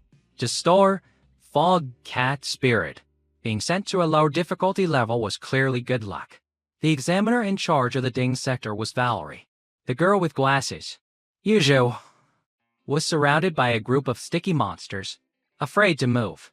She seemed like a weak damsel who would be eliminated early. But unexpectedly, she transformed into a muscular uncle and cleaned up all the sticky monsters. Illusionary Realm No. 390. Ye's Sector. Difficulty High. Sword 2. With contestant Alaric Moon. To star, Snow Tiger Spirit. The test here was to choose a sword based on eyesight, then use the sword's power to challenge the spirit guarding the gate. Alaric Moon couldn't touch his sword. If he touched it, his hand would be immediately burned. Born into a family specializing in sword arts, yet rejected by swords. Could this be the legendary sword seal of the Moon family? This child is truly pitiful. Illusionary Realm No. 1148. Bing Sector. Difficulty Medium. Find the stolen goods. Contestant Lyra. To star Shadow Spider, Spirit. Thanks to the vibrations of the web on her right, she noticed an anomaly ahead and easily found the bandits' hideout. The observing examiner was very satisfied. Excellent reconnaissance ability. The Ministry of Rights will probably like this good cat. Illusionary Realm No. 3488. G Sector. Difficulty Medium. Caught strict within the time limit. Contestant Yi Guizhang. To star Bronze Fly Spirit. It was a gate. Specializing in support, not combat. The Bronze Fly is clearly most suitable for the Ministry of Works as a resource transporting spirit, but its master has the combat potential of the Ministry of War. I don't know which ministry to place this case in. Illusionary Realm No. 2333. Wu Sector. Difficulty Low. Kill the rats. Contestant Rex the King. The Stinky One. 2-star Mountain Armor Beast Spirit. He was surrounded by a group of red-eyed rats from the bushes. This was also the illusionary realm where Leo was the examiner. The Rain-Winged Star sensed something was wrong. The 1-star, big-toothed rat, is actually very timid. This illusion is meant to test speed. But the reason was that Leo had fed these rats the flesh and blood of Malachor, which was why they had become so ferocious. Then he caught one and fed it the antidote to test it. Sure enough, it returned to its original cute form. This means the antidote is real. But playing with Rex, the king, like this is probably a lot of fun for Leo. Leo asked the Rain-Winged Star, use your examiner's authority to check the location of contestant Lily for me. Dragonfly immediately obeyed and searched the system. Master, that contestant Lily has already passed. Illusionary Realm No. 4901. Cheng Sector. Difficulty High. Tameless Spirit. Contestant Lily. To star Mountain God Golem Spirit. The scene here made even the examiner and Little Tyke rumble. You're not mistaken? This illusion is a test of the harmony between a spirit tamer and their spirit. You have to tame 5 wild spirits to be considered qualified. How did she directly tame all the spirits? And not only tame them, it was as if they were all trembling and kneeling before their queen. Illusionary Realm No. 61. Gia Sector. Difficulty High. War Academy. Contestant Silas. 2-star Fuzzball Spirit. This was already the 8th battle. Drakelance was observing, very pleased. As expected of the warrant I've set my eyes on. I must recruit him into the lad's family. Just 2 more rounds and he can pass. The lad's family wants a servant with such potential. At this moment, a notification was broadcast throughout the area. Contestant Lily. High difficulty illusionary realm. His best. Could rank first. Leo heard the announcement and felt uneasy. The dumb woman has been to show. Taking first place in the first round is meaningless. Plus, she'll be targeted by the other contestants. The safest place is in the middle. Only showing your hand at the end. I have to find someone to take the heat for her. With that thought, Leo used his handsome looks to manipulate the Rain-Winged Star to do some tricks for him. Hey, my lovely little Rain-Winged Star. Can you do me a favor? Contestant Rex, the king in Illusionary Realm number 2333 has extraordinary stamina. Very outstanding. Dragonfly was mesmerized by the master's handsome face and beautiful smile. She immediately gave Rex the king a sky-edge score. Knocking Lily off the top spot, he arrogantly jumped to the top of the leaderboard, making the other talented contestants unable to believe their eyes. Full area announcement: the rankings have changed. Contestant Rex, the king, with an extremely unconventional method, has passed a low-level illusionary realm. Rank first, and the main character in this story, Rex, the king, who was being swarmed by rats, was also bewildered. I'm in first place? Leo was calculating how to give the dumb woman the medicine. But I'm stuck here like this. He then once again used his masculine charm to bribe the Rain-Winged Star, saying, there are too many contestants. We should split up to patrol 1 room each. Dragonfly, Swigner, agreed to everything. After she was gone, Leo used his hair to change his clothes and returned to his Saitama form. Time for the identity of Leo to enter the fray. According to the setup, the blood prison was sealed in the forbidden area of the illusionary realm. Without the council chairman's permission, no one could enter. If you wanted to get in, you had to break in. Illusionary realm no. 427. Geosector. Difficulty peak. Throne room martial demonstration. The contestant who enters the throne room martial demonstration will trigger. In the manga, this illusion was the detail for breaking into the forbidden area. So, getting the examiner's authority was to ensure I could openly and honorably enter this place for inspection. But this illusion is a bit troublesome. The imaginary enemy the contestant has to face is deduced based on their potential. A future version of themselves that is even stronger than their current self. System announcement spirit simulation failed. No record of this mutated slaughter tiger. In accordance with Regulation 72, a cloud-born beast will be summoned. From the door emerged another Leo with a cloud-born beast, looking exactly like the real Leo. Not bad, but that guy's clothes are ugly. Come on, Blitz, unleash, Mystic Devour. The Geosector is another illusion activated. Who's taking the test this late? Drake Lance and his White King Tiger curiously went to check it out. At the throne room martial demonstration illusion, when Drake Lance entered, the place was already filled with fog from Blitz's Mystic Devour, obscuring his vision. Just as he was thinking this technique seemed familiar, the cloud-born beast was already behind him, preparing to ambush Drake Lance. He reacted quickly. He put his White King into combat for. Sure enough, another slaughter tiger. In the hazy fog, one blue tiger and one red tiger wrestled with each other. Drake Lance searched around while shouting, "Whose contestant's illusion is this? How dare you attack an examiner? Where is the contestant?" The author who created this mess calmly walked inside. It was designed that way, obscured by the Mystic Devour. The illusion will attack. The examiner for the Geosector seems to be Drake Lance. Take your time fighting my illusion. In the hallway inside, Leo ran his hand along the wall, searching for a specific pattern. Touching it would automatically transport him to the forbidden area. Inside the forbidden area of the illusionary realm were floating islands. On one island was a white building. Leo was about to fly there. Then, Malikor's red compass in his pocket started to stir. It's reacting to this place. Could Malikor be after the blood prison too? But if the aura of a hung armament appeared here, it would alert the Sea Emperor God. Sure enough, the sky in the forbidden area suddenly darkened, and a giant eye appeared in the sky. Leo quickly told Blitz to get them out of there. Fast. In the throne room martial demonstration illusion, Drake Lance's White King and the simulated slaughter tiger simultaneously unleashed Divine Thunder Obliteration Cannon. The shock from the attack was too great. The illusionary realm system announced an overload and initiated a restart. Contestants, please remain in place. Do not panic. The illusion collapsed, and the people inside were also pushed out, stepping out of the illusion. Drake Lance held a grudge against Leo. The contestant of the throne room martial demonstration is named Leo Vance. I'll remember you. You with the surname Vance. As soon as he left the illusion, Drake Lance was scolded by Lee. Drake Lance, are you an idiot? Unleashing the Divine Thunder Obliteration Cannon? A normal illusion for contestants can't withstand that. Do you know how much money it costs to restart the illusion? Drake Lance, being a rich young master, didn't care. I can compensate for that small amount of money, but that contestant is eliminated. Lee glared at him. I'm talking about the rules. His illusionary opponent was destroyed, but he didn't pass. How am I supposed to explain that to old Jackson? I fought from beginning to end, and in the end, he's the one who benefits. In illusionary realm now. 2624. Wu Sector. Leo had just managed to transform back into Lord Vincent Rush here. I was almost discovered by the Sea Emperor God. Luckily, I had enough time to change, using the examiner's authority to teleport to the Wu Sector.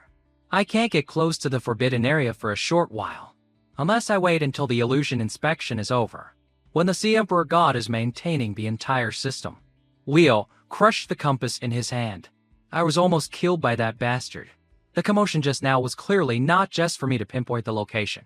He clearly wanted to go there directly. Do you think the author, am blind? Do you really think I don't know that Malikor can abandon his original body and be reborn through a part of his body? You want to compete with me? No chance. Leo crushed the compass into small pieces and fed them to the rabbits at his feet. Eat up. After you eat, remember to poop it out. A little extra explanation for the reader's Malak gave a part of his body to Leo, saying it was for locating something in the illusion. But he was actually tricking Leo into going there. Then he would destroy his original body outside and use the body part on Leo to be reborn inside the illusion. Such a meticulous plan. In the illusion monitoring room for the Selection and 6 Ministries competition, each examiner had their own screen, observing each contestant one by one. The red-haired uncle saw that Rex the King's score was too high. Isn't that a bit strange? But he has a strong physique, so I'll let it pass. Cheating in an exam like this is several times easier than in real life. As he was engrossed, Lee walked in with a grim face. That Drake Lance, can't he just watch the competition seriously like Valerie and Lord Vance? So what if he's the vice chairman's son? Forget him. Come look at this contestant. He's from the Moon family. No. 532. Bing sector. Difficulty high. Border defense. Contestant Kalen Moon. 3-star Liao Guang spirit. His mission was defense, but that wasn't his style. So he directly took his sword and attacked the fortress, sending the soldiers into a panic. The red-haired uncle had his eye on Kalen Moon. As expected of a descendant of the Moon family, this royal guard technique is truly amazing. Not only the red-haired uncle, but the old man from the Ministry of Punishments also liked Kalen Moon. The two started to argue over him. The drunk uncle sat with his feet on the table, observing the screen. There's still one more contestant from the Moon family. At this moment, an anomaly report popped up. Many spirits in the illusionary realms were showing mutations. The cause was still unknown. No. 3528. Wu Sector. Illusion Win the Mermaid's Trust. Contestant Huang Huakai. To star Earth Dragon Spirit. The mermaid in his illusion was a playful little girl. The little girl with a pink bow decorated everyone. Huang Huakai and his spirit. Although this was an insult to his manlines, he kept telling himself to endure it. This is just a cast. I must get into the finals. I'm a seed candidate too. At this moment, Leo rode Blitz and flew by. Seeing the same, he casually dropped a piece of Malakor's flesh and blood into the sea. It's an old acquaintance, Boss Huang. This beautiful picture is a test of both appearance and strength. Consider this a gift for you. A second later, a ferocious monster emerged from the sea. Huang Huakai cracked his knuckles in satisfaction. Finally, I can fight a monster. I'm really pissed off right now. No. 2768. Wu Sector. Illusion Deathmatch. Contestant Shu Hai. 3-star. Spirit Sucking Wood Spirit. He was wrestling with a mad bull, his arms bulging with muscles and veins. But the more it interests me, the harder the difficulty, the more motivated I am to keep fighting. Leo, watching from above. Thor, since he likes to fight so much, I'll grant his wish. Let him have his fun. With that, he broke off more flesh and blood and fed it to the other bulls. Countless mad bulls roared and entered the arena. No. 451. Jia Sector. Illusion Protect the Sheep. Contestant Yu Dajing. To star Iron Eater Mouse Spirit. This illusion was for the blonde guy. But somehow the glasses guy also ended up here. What best friends? Regardless of sheep or wolves. Leo fed them all flesh and blood, leading to a situation where the sheep and wolves teamed up to surround the two, each holding a pan for defense. They cried to the heavens. Why are the sheep and wolves working together to attack us? Are we being punished for cheating? If we knew the difficulty would increase, we wouldn't have cheated in the first place. These two ending up in the same illusion is definitely not simple. Though whatever, as long as you win, you'll be qualified. The last piece of flesh and blood, Leo dropped into the lake for the fish to eat. After observing all the contestants, he didn't find anyone suspicious of being the Phantom Face. It seems the council security is very strict. Whether it's the Phantom Face or Malachor, before I get the blood prison, just stay put. On his way, Leo ran into Dragonfly. She happily ran over, even swatting Blitz aside. Master, I've finally found you. Master, I've completed my mission. Leo stroked his hair and pretended to be tired, wanting to find a place to rest. I wonder if you could help me observe the contestants during the second round of this rematch? The Ran Wing star immediately agreed. Don't just say observe. Whatever you ask me to do for you, I'll do it. In Commander Jackson's study, he was receiving a report. The spirits in the illusionary realm have gone berserk, causing the difficulty to increase. Many contestants have been eliminated because of this. We haven't found the cause. Should we stop the competition? The illusion is based on the Sea Emperor God's magic. It's probably a warning from the Sea Emperor God's mind. The other tests will continue. If they can't even handle a situation like that, they're not qualified to enter the 6 ministries. At this moment, a subordinate entered with a report from the front lines. The Blood Cave organization on Bloodstone Island has been annihilated by the 3rd Vice Chairman. They dared to attack Overlord Island and touch the Council's people. I had to destroy them anyway. At the Council's celestial prison, Malachar felt something was wrong. That was fast. I just sensed their aura, but it was immediately cut off. Furthermore, the connection between me and the flesh and blood is getting weaker and weaker. Why does it suddenly smell so bad? Lord Vance, what on earth are you doing? The contestants, after finishing the rematch, had gathered at the bulletin board. The chaos was getting worse. Maybe time is running out, so the council increased the difficulty. That makes sense. After all, there's still a 2nd round. They can't let the weak ones waste time. At this time, Leo had returned to his true identity and reunited with Silas and Lily. In the rest area, time was up. The contestants in the top 30 were preparing for the next round. Huang Huakai was ranked 17th, sitting angrily. Damn it. I'm going to tear apart the person who set up that damp averted barrier. Lyra, ranked 15th, nervously stood by, calming him down. Silas was ranked 5th. Alaric Moon was ranked 21st. Seeing Alaric's hand was injured and bandaged, Silas asked with concern, but Alaric said it was fine and would heal in a few days. However, just by looking at the wound, Kale and Moon, standing nearby, recognized it as a wound from the sword seal. He then sneered disrespectfully. Alaric, you actually touched a sword? Sir May, someone who only knows how to use a bamboo stick. A sword is still just a sword. By the way, Kale and Moon was ranked 4th in the last rematch. Leo was scraping by at 30th place. This ranking is really nerve-wracking. That Drake Lance is really petty. But as long as I qualify, it's fine. Right now, I need to find a place with no people to give the dumb woman the antidote. Lily was ranked 3rd but was still confused about how she managed to climb so high. At this moment, the top-ranked big shot strode in. Move aside.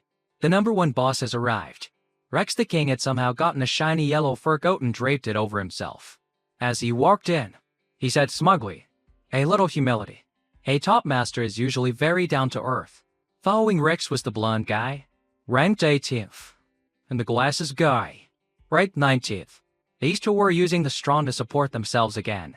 Although they stood behind him as lackeys, they were thinking to themselves, this foolish bald guy will die soon anyway. Yi Guizhang, ranked 10th, wanted to test his strength against Rex, but his spirit was a defensive gate that just wanted a peaceful life and didn't like getting into trouble.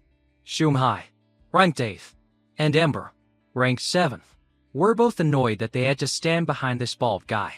Leo took Lily's hand and they went into the restroom together in broad daylight.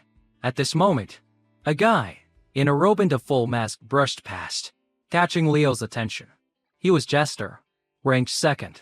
Looking at this guy's appearance, Leo found him familiar. A scene from the original story. At the Western Treasury, a heavily injured Silas was kneeling before this masked man. His face was dark as he stared at Silas. Hey, weakling, are the people of the Eastern Council only this good? In the original story, the idiot Silas met a master from the West with a similar appearance while traveling in the West. It can't be him. He's supposed to appear later in the story. Besides, someone from the Western Council coming to the East to compete? Forget that. The important thing now is to go to the restroom with Lily. At this moment, the Rain-Winged Star was fluttering around, looking for Master Vance. She carelessly bumped into Leo's bald head. The accident happened. The Rain-Winged Star's nose started bleeding, and she shouted angrily, "Damn it, are you blind? And you're the bald type I hate the most." Leo didn't want to get entangled with her for fear of exposing his identity, so he pulled Lily away. Blitz laughed at her. Suddenly, the Rain-Winged Star felt that this cat looked familiar. Blitz was startled and barked twice. The Rain-Winged Star was no longer suspicious. So it's not that dumb cat. It seems slaughter tigers are very popular now. She then continued to chase after Leo to settle the score. So, they ended up chasing each other around the place. A moment later, The examiner and his spirit little Tai entered to explain the rules of the second round. First, congratulations to everyone for making it to the second round. Everyone present here is undoubtedly a talent, but the real competition has just begun. Whether you can be chosen by the 6 ministries depends on your performance from now on.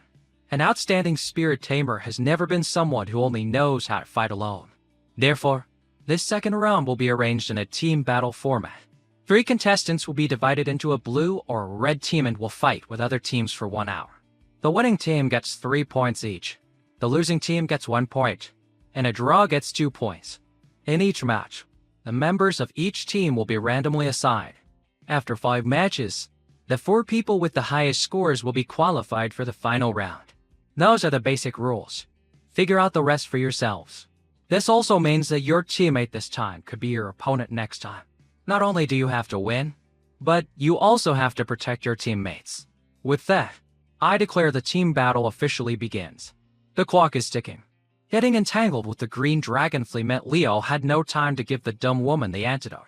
When the examiner announced the start of the clock, Lily's whole body was about to be teleported to the illusionary realm.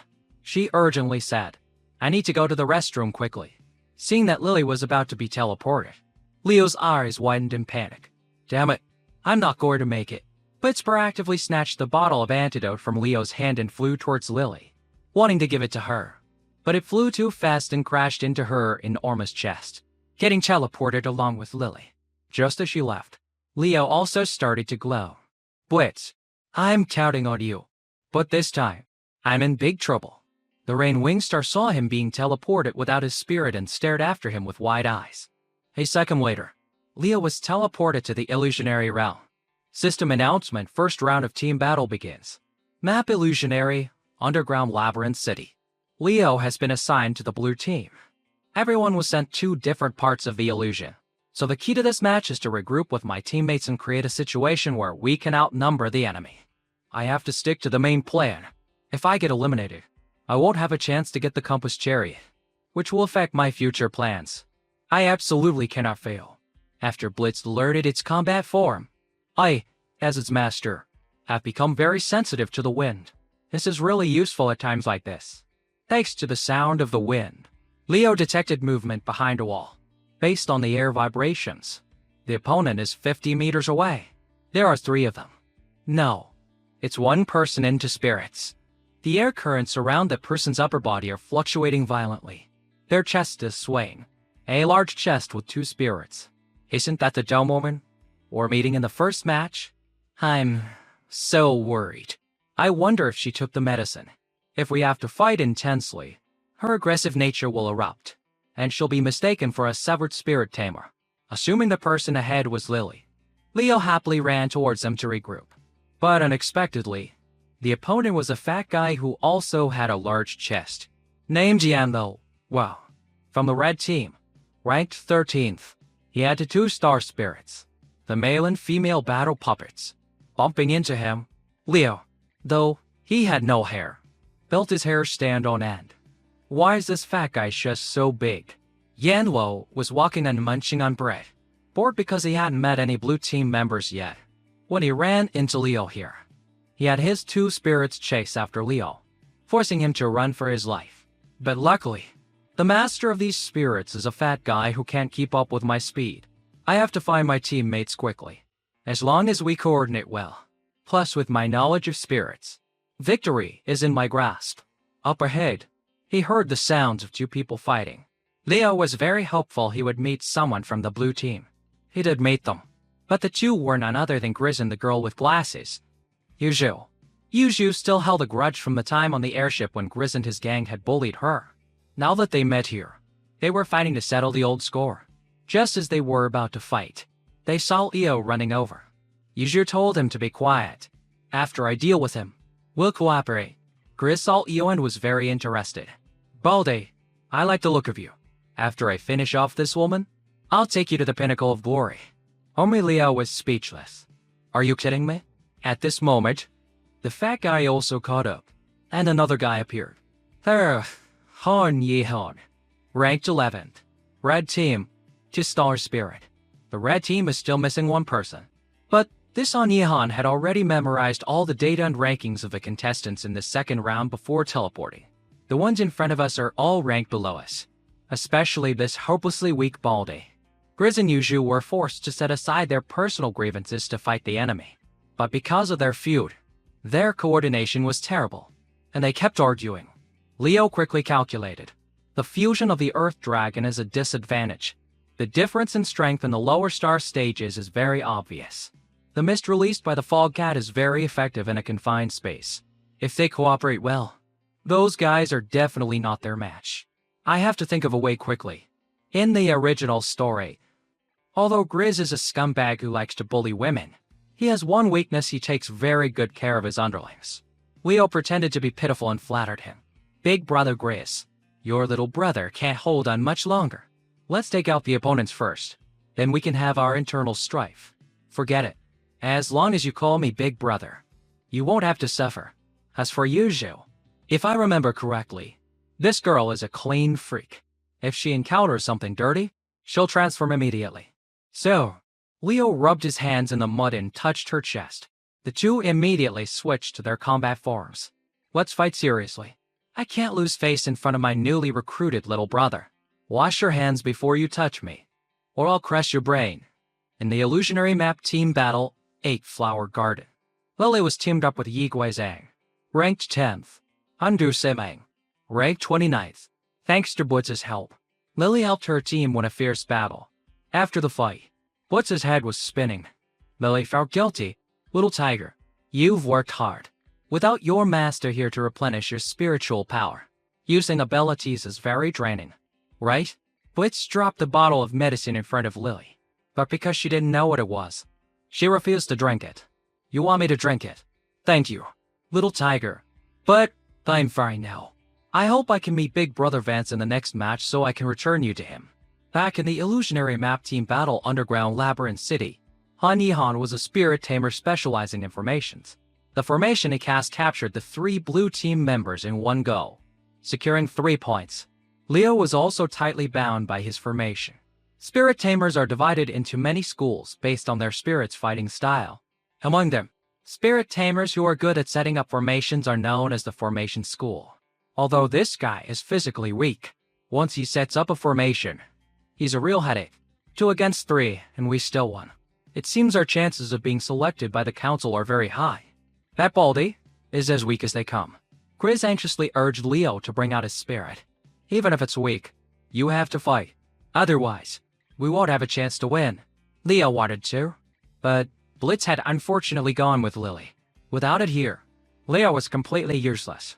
The fat guy released his 2 puppet spirits, about to deliver the final blow. At this moment, there was a sudden noise from behind the wall. Is it the last member of our raid team? Showing up after the fight is over. Not contributing at all. Just reaping the benefits. Suddenly, on the floor, the shadows of the 2 raid team members started to stir. What's that on the ceiling?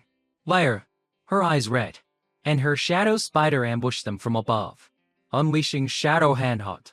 System announcement to raid team contestants are heavily injured. Initiating protection system. Teleportation beginning. And just like that, Leo's blue team turned the tables and won a spectacular victory. They thought only the blue team had internal strife, but who knew the red team's internal strife at the 89th minute was even more intense. At this moment, Grizz walked up and gave Lyra a slap that sounded like thunder. Damn it, who told you to help? Do you think I couldn't win? Being saved by a girl. And you still have the nerve to show that face? A scene from the original story. At the Huang residence when they were young, Lyra was being bullied by the neighborhood kids in a corner. This is the one who stole my spirit. She's just a May. This spider was supposed to be mine. An outstanding spirit tamer potential? If I can't have it, I'll destroy it. With that, a fat kid snatched the spider from Lyra's hand and wanted to crush it. I heard that if a spirit dies, its contracted master will also be heavily injured. Just then, Grizz appeared, took the fat kid, and took back the spider. Causing trouble in my territory? Did you ask for my permission? The bullies were terrified of him and ran away. Grizz threw the spider back to Lyra. Remember this. In this place, not just the people, but even the trees and grass belong to me. From now on, if anyone touches you, fight back for me. Don't make me lose face. In short, it was the story of a villainous man who occasionally had a burst of conscience and a loyal maid. Seeing him bully a girl, Yuju got angry and scolded Grizz. A person like you disgusts me. Leo quickly stopped her. This is their family business. Don't meddle. But Yuju didn't care, and even used her spirit to fight him. At this moment, Lyra from behind thrust her hand straight through Yuxi's chest to fight the young master. You have to get through me. System announcement: Blue team contestant Yuju is heavily injured. Beginning teleportation. I told you not to meddle in their family business, but you didn't listen. The injury in the illusion isn't as severe in reality. The injured will be treated by the council to recover.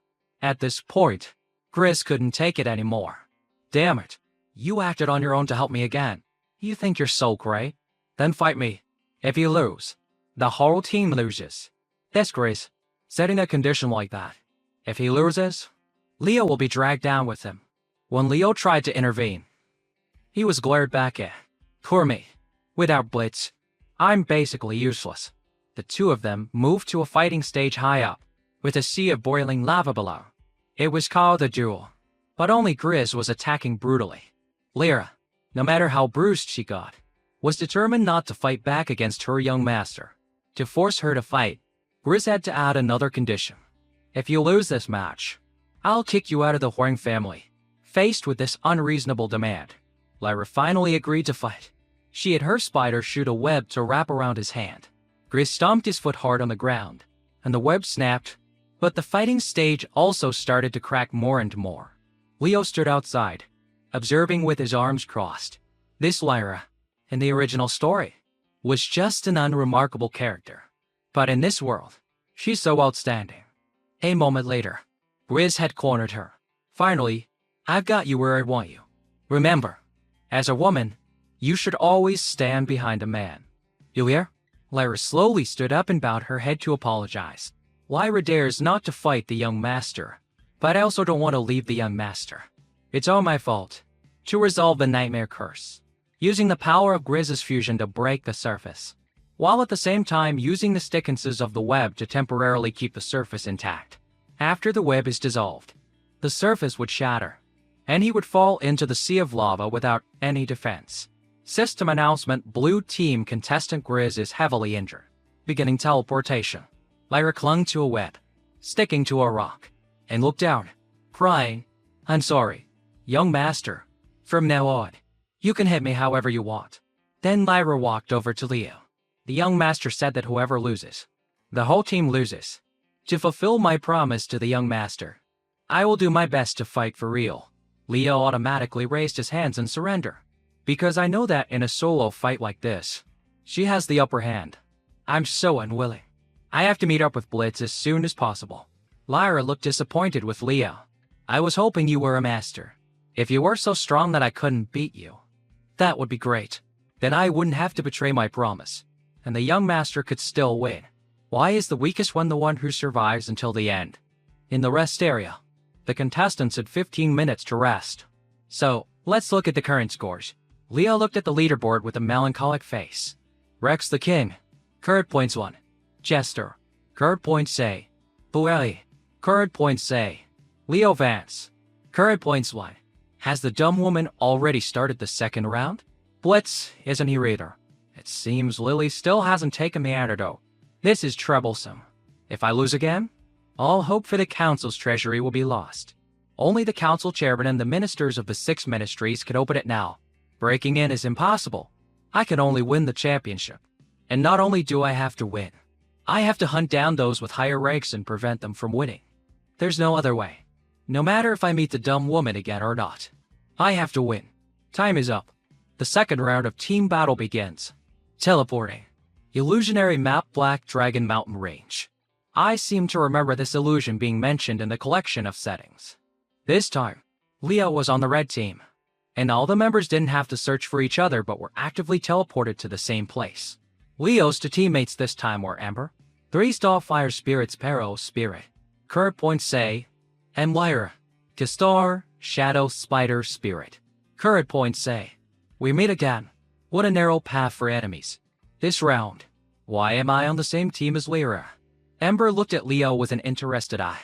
Hey, where's your spirit? That slaughter tiger? I remember you. You're the baldy from the qualifying round who blew up the heavenly pillar. Your strength is probably not bad. Lyra found it strange, but in the last match, he didn't even have a spirit and directly conceded. Leo couldn't let these two girls know he didn't have a spirit, so he quickly found an excuse. That's because my spirit had exhausted its strength and was still resting in the badge. To pass the test, I used a forbidden technique, which severely damaged my spirit, wanting to show off without looking ahead. What a waste. How did you even pass the rematch? At this moment, Lyra's spider web sensed the blue team approaching but couldn't determine their direction. Our vision is blocked. They're using the dense vegetation to hide their tracks. Leo, who was familiar with this terrain, had a way to win without fighting, but Ember wouldn't listen. She directly used the fire from her bird to burn away the surrounding overgrown grass. I really don't hate the weak. They're just like earthworms, living contentedly in their place, not even entering my sight. But if any worm crawls up and gets cheeky with the strong, that's a death sentence. Just wait here. Even if the blue team wants to hide in the grass to ambush us, I will wipe them out. The little sparrow unleashed blazing sunfire, and the flames quickly erupted. It burned away the grass in front of them. At this moment, the blue team also appeared. One of them was Shanghai. 3-star spirit, sucking wood spirit. Current points 3. Ember became even more confident when she saw him. It's you. We fought before in the Sea Candidate Special Training Camp. Concede. Ember's spirit was a direct counter to Shumei's wood element, but he had already calculated with his teammates and built a black iron wall, trapping the two girls inside. His other two teammates were the blonde guy and Yigui Zhang. The black iron wall was created by Yigui Zhang's spirit. Finally, that little spirit got to show off its support specialty. The blonde guy threw a few iron plates at Ember's feet. A second later, they exploded. Luckily, Ember had a fire element spirit and could defend herself. As for Lyra, she directly shot a web and rolled herself up, leaving only her head exposed. And this cutting plan was all devised by the brainy blonde guy. Now the red team was cornered, unable to fight or run. Looking down, the red team was still missing one person. Did that baldy Leo take the opportunity to escape first? Shanghai didn't care anymore. As long as I deal with Ember, victory is in my grasp. A few ridges away from the battle, Leo had his own calculations. A bunch of fools who only know how to fight and have no awareness of gathering intelligence about the illusion. The Black Dragon Mountain Range has the word dragon in its name. There's definitely a hidden mystery. If they had listened to me, we could have easily won. But now, disaster is imminent. I have to meet up with the dumb woman quickly, or I really can't hold on anymore. And Leo's dumb woman was currently fighting alongside Alaric Moon in the illusionary map Labyrinth Forest. Their opponent was Kale and Moon. Alaric Moon sacrificed himself to hold him back, giving Lily a chance to hide well. This way, we can at least get a draw. But man proposes, and God disposes. Kale and Moon was already blocking their path. After a barrage of attacks, the ones who suffered were the trees in the forest, which were all knocked down. Alaric's bamboo sword pointed at Kale and Moon's heart. I hit you. After so many years, your swordsmanship still hasn't improved? You are the genius swordsman of the Moon family. Of course, I can't compare to you. Remembering when the two were young in the swordsmanship training room, all the elders had to admire Alaric Moon. This is a talent bestowed upon our Moon family by heaven. Kale-an is 3 years older than him and is still not his match. If this continues, the ancestor's sword can truly shine. Kale and Moon clutched his stomach in pain. I lost again. As expected of Alaric. Alaric reached out his hand to him. Are you okay? Big brother Kale-an. That last move, you almost blocked it. But now, Kale and Moon used his sword hilt to strike Alaric in the face. Without a sword now, you can't even defeat my guardian's earth spirit. What do you have to defeat me? Oh, great genius. Alaric had his silver wolf unleash an ice crystal barrier, pushing Kale and Moon back. Is that the fox from back then? You've started to rely on magic. Do you still remember? The spirit-slaying sword dart of our Moon family is known as the magic-breaking sword for a reason. Alaric was hit by one of his slashes, heavily injured, and sent flying into a tree, grimacing in pain. See? That furry toy you chose is useless. A memory from the back mountain years ago. Alaric Moon had found the Silver Wolf heavily injured. The only way to save it was to sign a contract and transfer his spiritual power to it to let it heal itself. Kale and Moon tried his best to stop him. Are you crazy? It's just a wild spirit. The Moon family's rules state that you can't casually sign a contract with an outside spirit. Alaric, seeing its pitiful state, still defied the rules. When they returned home, the two were beaten and scolded mercilessly by the elders. Back in the present, Kale and Moon was about to swing his sword for the final blow. Lily, standing by, ordered Terra to use Rockful Forest. He directly stabbed his sword into the ground, breaking Terra's skill. Do you understand now? The so-called magic-breaking sword of the Moon family can cut through any magic. Good. You can witness your teammate fall for choosing a useless spirit. Alaric clenched the bamboo stick in his hand and stood up. With the power of the Silver Wolf's ice element, he turned the bamboo stick into an ice sword. I will not regret it. The Silver Wolf is not useless. Kale and Moon also charged forward with his sword. No regrets? You were sealed. Rejected by all the swords in this world. Just for that ridiculous furry toy. You are a cripple now. Then take this sword that will never reject me. That will always be by my side. Loyalty style Sword Dart. Single petal ice blade. Alaric's attack hit Kale and Moon in the chest, causing internal injuries that made him cough up blood. He had intentionally not defended himself. It was all aimed at the Silver Wolf on Alaric's shoulder. The Silver Wolf was heavily injured by his sword. The ice magic on the bamboo sword was also dispelled. Alaric took a direct hit from Kale and Moon and collapsed on the spot. He crushed a few pieces of ice embedded in his chest. Fusing the soul with the weapon? Is this the sword you found? What single-petal nonsense is this? Watching Alaric Moon lying on the ground with his spirit. Suddenly, memories of their brotherhood flooded back. Kale and Moon thought to himself, how ridiculous. Back in the illusionary map Black Dragon Mountain Range, this entire illusion was actually a trap. Because in this mountain range, there was an extremely powerful peak high level for Star Spirit. The Umbral Dragon. After a lot of effort, Leo finally found its cave. The contestants only care about team battles. So this dragon will appear at the last moment, attacking everyone indiscriminately, leading to a draw. To win, you need to be acknowledged by the dragon. The simplest way is to offer a beautiful young maiden. The opponents are all male, so this place is very advantageous for our red team. Otherwise, the only option is for the three of them to challenge the Umbral Dragon together. If their fighting spirit is firm enough, and they don't retreat, in the end, they can win the Umbral Dragon's reward. It will even be willing to help you fight the enemy. But, right now, it's just me. I can't hold out and will be forced out of the illusion. Although I can avoid it and safely get to points, I only want to win. So, Leo confronted the Umbral Dragon himself. And the result was not unexpected. Without a spirit, he was beaten to a pulp by it. It hurt so much. Although the injuries in the illusion aren't as severe as in reality, the pain is not reduced at all. I still haven't given up. Pinned down by a fire-breathing monster, Leo raised a weak fist and poked it in the nose. The readers might find this funny, but does the dragon's face look amused at all?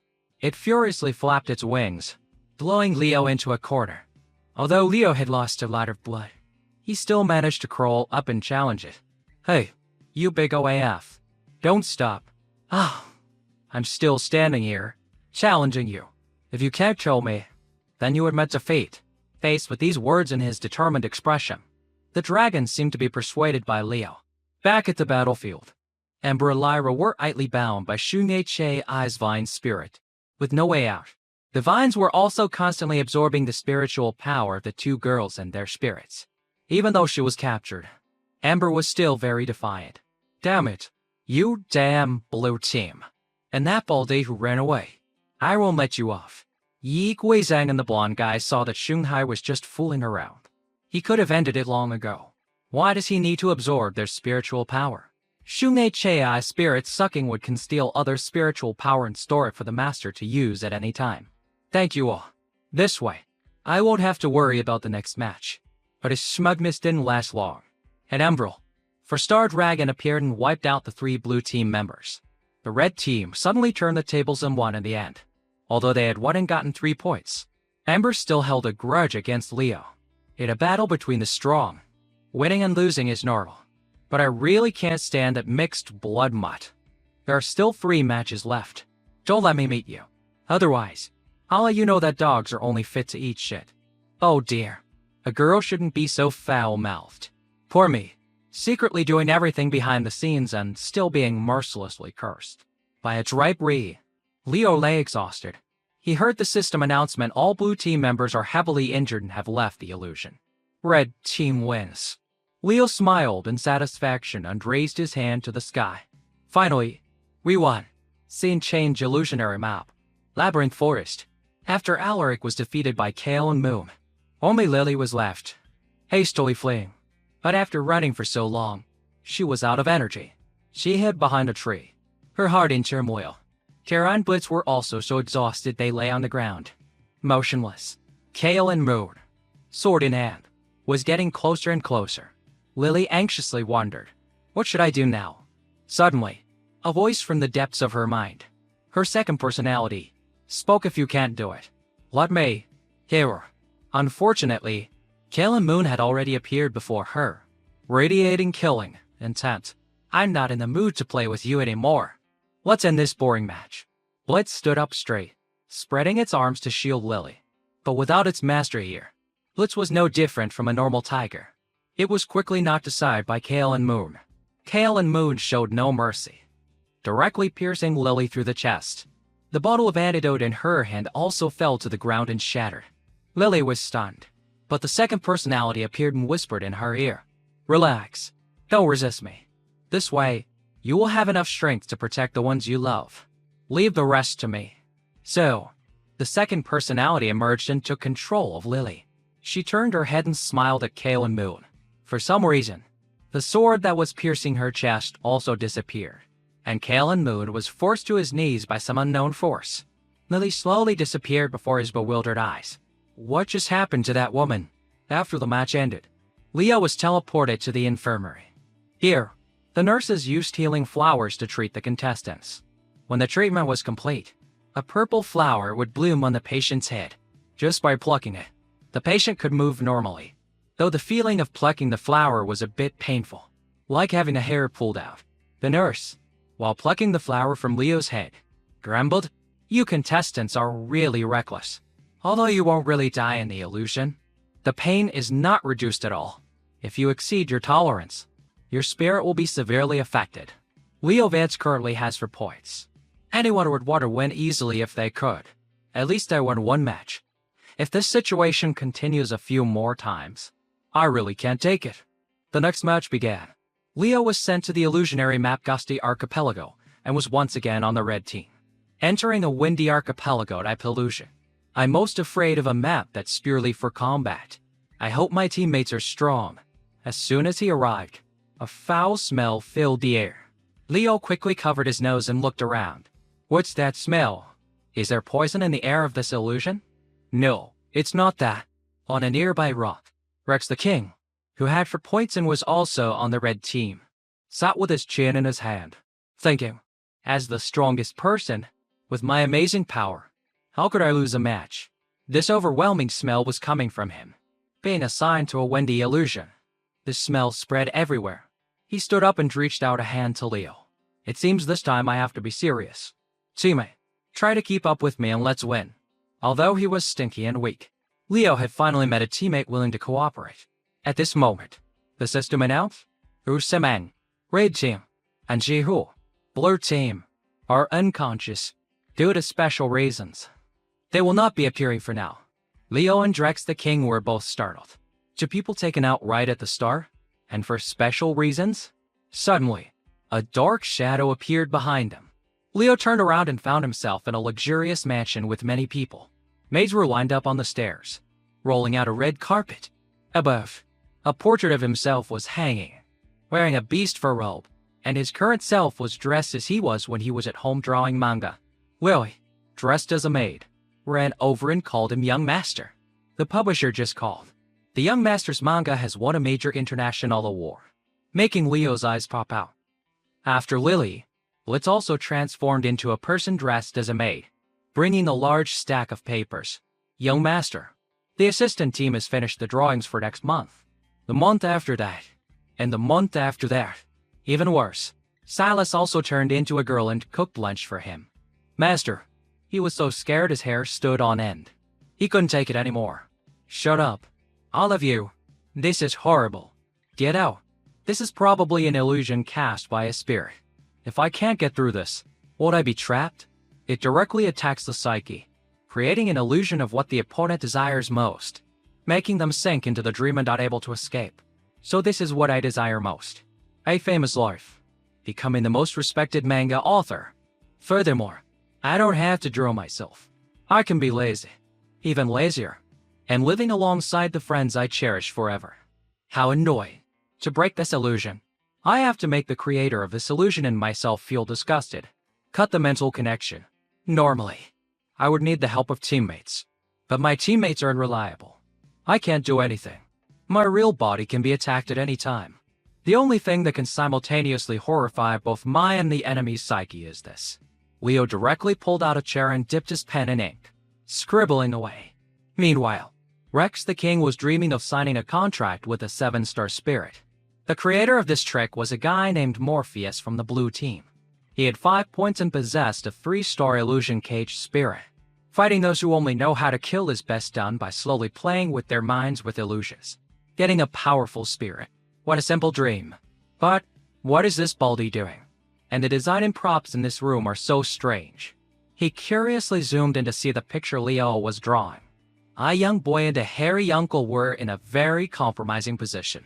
Morpheus rolled on the ground in agony. Why did I have to be so curious? Looking at the author's reluctant and pained expression, I should have known something was fishy. He finally broke free from the illusion he had created. As soon as he got out, he immediately vomited. I almost couldn't take it. Why did I draw that thing? But the result was good. I broke the illusion's shackles. But this Morpheus not only controlled the red team but also cast illusions on the blue team on his side. And now, those 3 were being controlled and were targeting Leo. Not to mention each of their spirits. As beautiful as the dream was, reality was cruel. This is when I have to fight 1 against 5. Rex the King and another guy from the blue team specialized in physical strength. So they were very oppressive to Leo. But muscle power has its limits.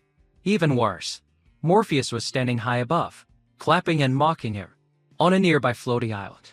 Lily's second personality and Terra, in human form, sat there watching provocatively. Furthermore, Blitz was tied up and held dangling by Terra. On Lily's clothes was the blue team's symbol. It turned out she was the remaining member of Morpheus's team. But she wasn't fighting, just sitting there happily observing. I love how Big Brother Vance looks when he's injured, especially when Big Brother Vance coughs up blood. It's the most alluring. Back on the battlefield, Leo was being beaten to a pulp. These guys, after being controlled, don't know fatigue at all. Plus, with the coordination of their spirits, the longer I fight, the more I'll be at a disadvantage. Morpheus got bored just watching them fight, so he created a few more spirits. Elixir demons, to spice up the fight. Murbaldi, try your best to perform for me. I have high hopes for you. This time, Leo was in real trouble. Even the wild spirits are being controlled. Am I going to have to lose another match? Just then, the mark of Blitz on Leo's hand lit up, and this meant Blitz was nearby. At this moment, something glowing was falling from the sky. They thought it was a shooting star, but it was Blitz falling at the speed of light. It landed right on top of Leo. To catch it, he had to sacrifice a few ribs. With Blitz here, I'm officially back. Brothers, who's afraid of who? I'll unleash Windblade Flurry and cut down all those damn spirits. Wild ones, right away. Sister at Alpsman to Simang. Red team, Rex, the king. Red team, Shihiro. Blue team, Morpheus. Blue team, are heavily injured and have left the illusion. Blitz told Leo that Lily was the remaining member of the blue team. As he was looking around for her, she automatically appeared behind him. Seeing her red pupils, he scolded Blitz. Why haven't you given her the antidote yet? Blitz could only lower its head and puff its cheeks in silence. So that little tiger wanted to give me medicine before? Big Brother Vance, you're so mean. I'm not sick, so I threw that little bottle away. Leo sighed. The antidote is gone? Hey, dumb woman. Don't blame me for using force to wake you up. Lily heard this and got even more excited. Big Brother Vance, You're so mean. You even want to use force on me. The two charged at each other but couldn't land a direct blow. Dealing with family matters is really troublesome. Big brother Vance. You're so mean. This match is very important to you. Forget it. I understand. I'll obediently concede. Leo didn't agree with the current situation.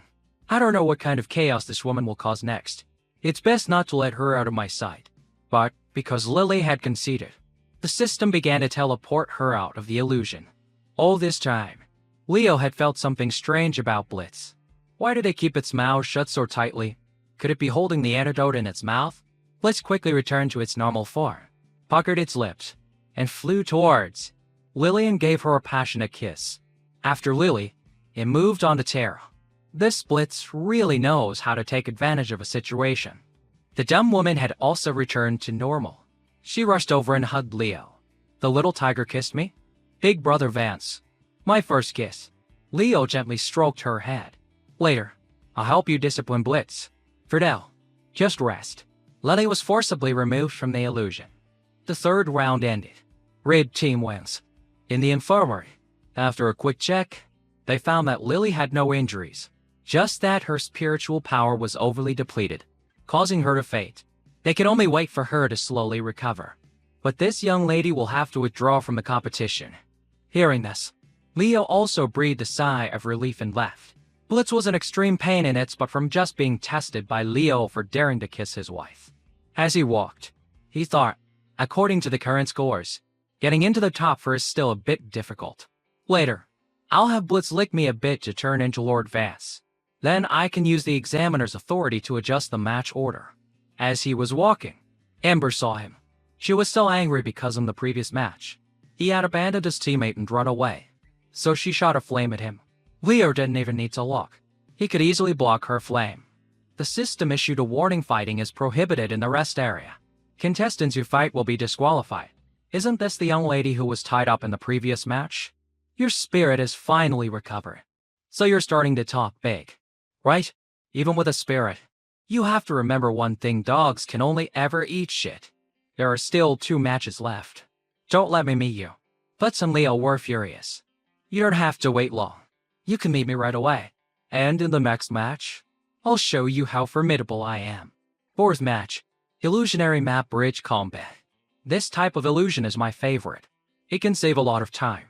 Leo was on the blue team with Han Yehan and some woman. The opponent on the red team consisted of Ember, Brez, Undo Simeng. When they saw their opponent was him, they thought this match would be a piece of cake. Han Yehan cursed his bad luck and put a hand on Leo's shoulder. In the first match, this Balbe was useless. Why am I on the same team as him? The opponents are strong, but there's still a chance. Tell that guy to use his body to block attacks for us, so I can buy time to set up a formation. After all, he's trash. He can just die and go outside first. Before he could finish, he was sent flying by a punch to the eye. His face slammed into a mountain. System announcement: Han Yehan. Blue team, heavily injured, leaving the field. You're not wrong. Trash should go outside. Grizz was surprised. He even took out his own teammate. Not only was he not scared, but he even thought this Baldy was a bit interesting. After this match, I'll recruit him as a disciple. So, he fused with his Earth Dragon and walked across the bridge to challenge Leo. But Leo used Blitz to fly past him, grab his leg, fly high up, and then drop him. Grizz, red team, heavily injured, leaving the field. This terrifying speed. At this point, Ember could no longer underestimate him. She ordered her little sparrow to quickly unleash blazing sun fire. But there was no reaction. Looking around, she couldn't see her little sparrow anywhere. Leo stood majestically on the bridge. In Blitz's mouth was the little sparrow.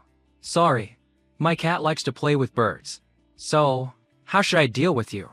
Although your words are a bit foul. Bullying a woman is not my style. Leo also played fair. He returned the little sparrow to her and fought a proper match. Ember and her little sparrow, their eyes red, burned with anger. Hateful Baldy, don't think I'll be grateful just because you did that. I underestimated my opponent. You are indeed very strong, but victory will still be mine. The little sparrow transformed into its 3-star combat form, the Fire Dragon Sparrow. and shot a blazing sun impact at Leo. If I get hit by this, I'll definitely be turned into roast pork. Just then, Blitz also transformed into its combat form. It shot a ring of power that enveloped the little sparrow. Thanks to your one move, now it's not considered bullying a woman. Blitz, try out your new move. This weather is perfect for 1,000 meters lockdown. Unleash the lightning from the sky. Create a storm of thunder and lightning. This move doesn't seem to have a name. Let's just call it Excalibur for now. This one move shattered the suspension bridge connecting the two islands. And Ember also took the full force of that storm, getting heavily injured and leaving the field. Usim Eng automatically waved the white flag of surrender. Blue team wins. There's still one match left. Those with higher scores than me, just wait patiently. In the rest area, Grizz and Han Yihan, while being treated, were furious because he had been pretending to be weak to trick them all this time. Lyra approached and tugged on Grizz's sleeve, advising him not to be so angry. Lyra will try her best to practice and sooner or later help the young master get revenge. After hearing this, he directly pushed her hand away. Elbri, are you trying to bring up the fact that I couldn't beat you? At this moment, Han Yi-hun noticed Ember sitting slumped on an armchair. Injured. Is that Ember from the seed candidates? Although I'm on the blue team, that Baldy was too ruthless. Do you want to team up with me to fight him? As long as we lure that Baldy to my formation, he's done for. Before he could finish, he was sent flying by a blast of fire from Ember. This Spirit Tamer formation guy is really petty. Ember sat there blushing. I lost because I was weak, which is normal. This is the first time I've been so utterly defeated. And so, another one falls into his net. In the examiner's observation room, the red-haired uncle from the Ministry of War and the little sheep girl from the Ministry of Revenue were arguing fiercely over potential candidates. Jester, Kale, and Moon. Silas. These three have been winning consecutively. The contestants behind them are also very close, especially that little Baldy who is also turning the tables. Vital match. Illusionary Map Giant Airship. UXIU's Red Team and Leo. Alaric Moon. And Morpheus's Blue Team won. He directly blew up the entire ship and rode Blitz away. For wins, win-loss. Getting into the top 4 is no problem. Vital match. Illusionary Map Ruins of the Heavenly City. Silas's Blue Team. Rex the King and Du Yen Van won because Silas's Maki directly opened its mouth and swallowed all the magic. If I keep winning like this, I can meet Big Brother Leo. Maybe Big Brother Leo will smile and praise me for not letting him down. Final match. Illusionary Map Stone Forest Desert. The blue team consisted of Grizz, Shang Doro, and Jester. The red team had Shung Hai, Theo Junzao, and Kale and Moon. Except for Kale and Moon and Jester, the other members were all heavily injured and left the field. But this Jester had many soldier-type spirits. No matter how many Kale and Moon defeated, they could all be revived. Just how many spirits does this guy have? At this rate, Kale and Moon would eventually get exhausted. It would be better to risk it and charge in the deal with Jester himself. Liao Guan unleashed its full sword technique. A loud explosion occurred. Kale and Moon's sword technique only managed to tear Jester's clothes and a part of his mask. This final sword, I admit you can be an opponent I respect, but the sword technique of the Eastern Moon family, isn't it as the master said? A sword technique with the power to open the gate of the heavenly law? Raid team's Kale and Moon was heavily injured and left the match. Blue team wins. In the rest area, the team battle has ended. Your rankings will be updated shortly. But no matter the ranking, everyone has tried their best. The glory and experience gained in the competition will follow you for the rest of your lives. Furthermore, a few contestants with outstanding performance will receive recruitment letters from the 6 ministries. For example, Lyra had been noticed by the Ministry of Rights and received a recruitment letter. But she didn't hesitate to crumple it up and follow Grizz. That's some admirable loyalty. The examiner entered to announce those who made it to the top 4, also known as the 4 strongest. If there's a tie in points, it will be decided by the number of matches won or the number of times one was heavily injured and left the match. In 4th place, Rex the King. For wins, 1 loss, 13 points. His nose was longer than Pinocchio's as he stood with his hands on his hips, smiling smugly. I'm indeed extraordinary. The blonde guy whispered to the glasses guy next to him. I investigated. His teammate in the 2nd match was Jester. In the 3rd was Leo Vance. In the fourth was Kale and Moon. And in the fifth was Silas. He just lay there unbenefited. His luck is unmatched. Also, contestant Rex, the king, was able to enter the four strongest because the third-ranked contestant, Kale and Moon, withdrew. Kale and Moon was walking down the hallway. Thinker, Jester, other than Alaric, I, Kale and Moon, do not want to lose to anyone else. Compared to competing among the four strongest, I would rather go home and seclude myself until I have mastered the strongest sword of the Moon family. Leo Vance, for wins. 1 loss. 13 points. Because he was rarely forced out of a match. He was ranked third. Jester and Silas had a perfect winning streak. Based on the number of enemies defeated, they were ranked first and second, respectively. Silas hugged Maki and looked around for Leo, only to see him talking intimately with Lily. Unconsciously, Silas retreated into a corner, not wanting to disturb them. The system continued to announce the Great Sea Emperor God will set up a new illusionary realm for the four strongest. The match will take place in 1 day. Contestants, please temporarily leave the arena. As expected, I've been waiting for this moment, while the Sea Emperor God is distracted. I'll try to enter the forbidden area to find the blood prison.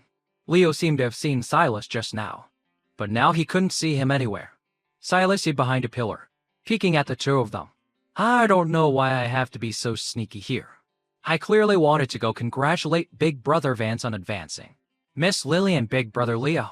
Since when did they become so close? They clearly haven't known each other for long. In legend, after the most evil severed spirit tamer of the ancient era, Siviayu, was killed by Emperor Zhuan Yuan, 10 weapon-shaped spirits remained in the mortal world. The Demon Blade Blood Prison, Phantom Face, Malik or Bone. Those who held them could absorb the power of the other weapons by killing each other. Therefore, every time they appeared, a bloody rain would fall. Furthermore, their wielders would also be absorbed by their power and fall into darkness. Thus, people called these spirits the 10 hung armaments. A moment later, Leo, in the form of Master Vance, entered the forbidden area. According to the development of this world, the strength of the council is stronger than in the manga. Furthermore, they have sealed 3 hung armaments, including the blood prison. It's a pity I only designed the detail of how to control not being corroded by the blood prison. What a pity. Though whatever.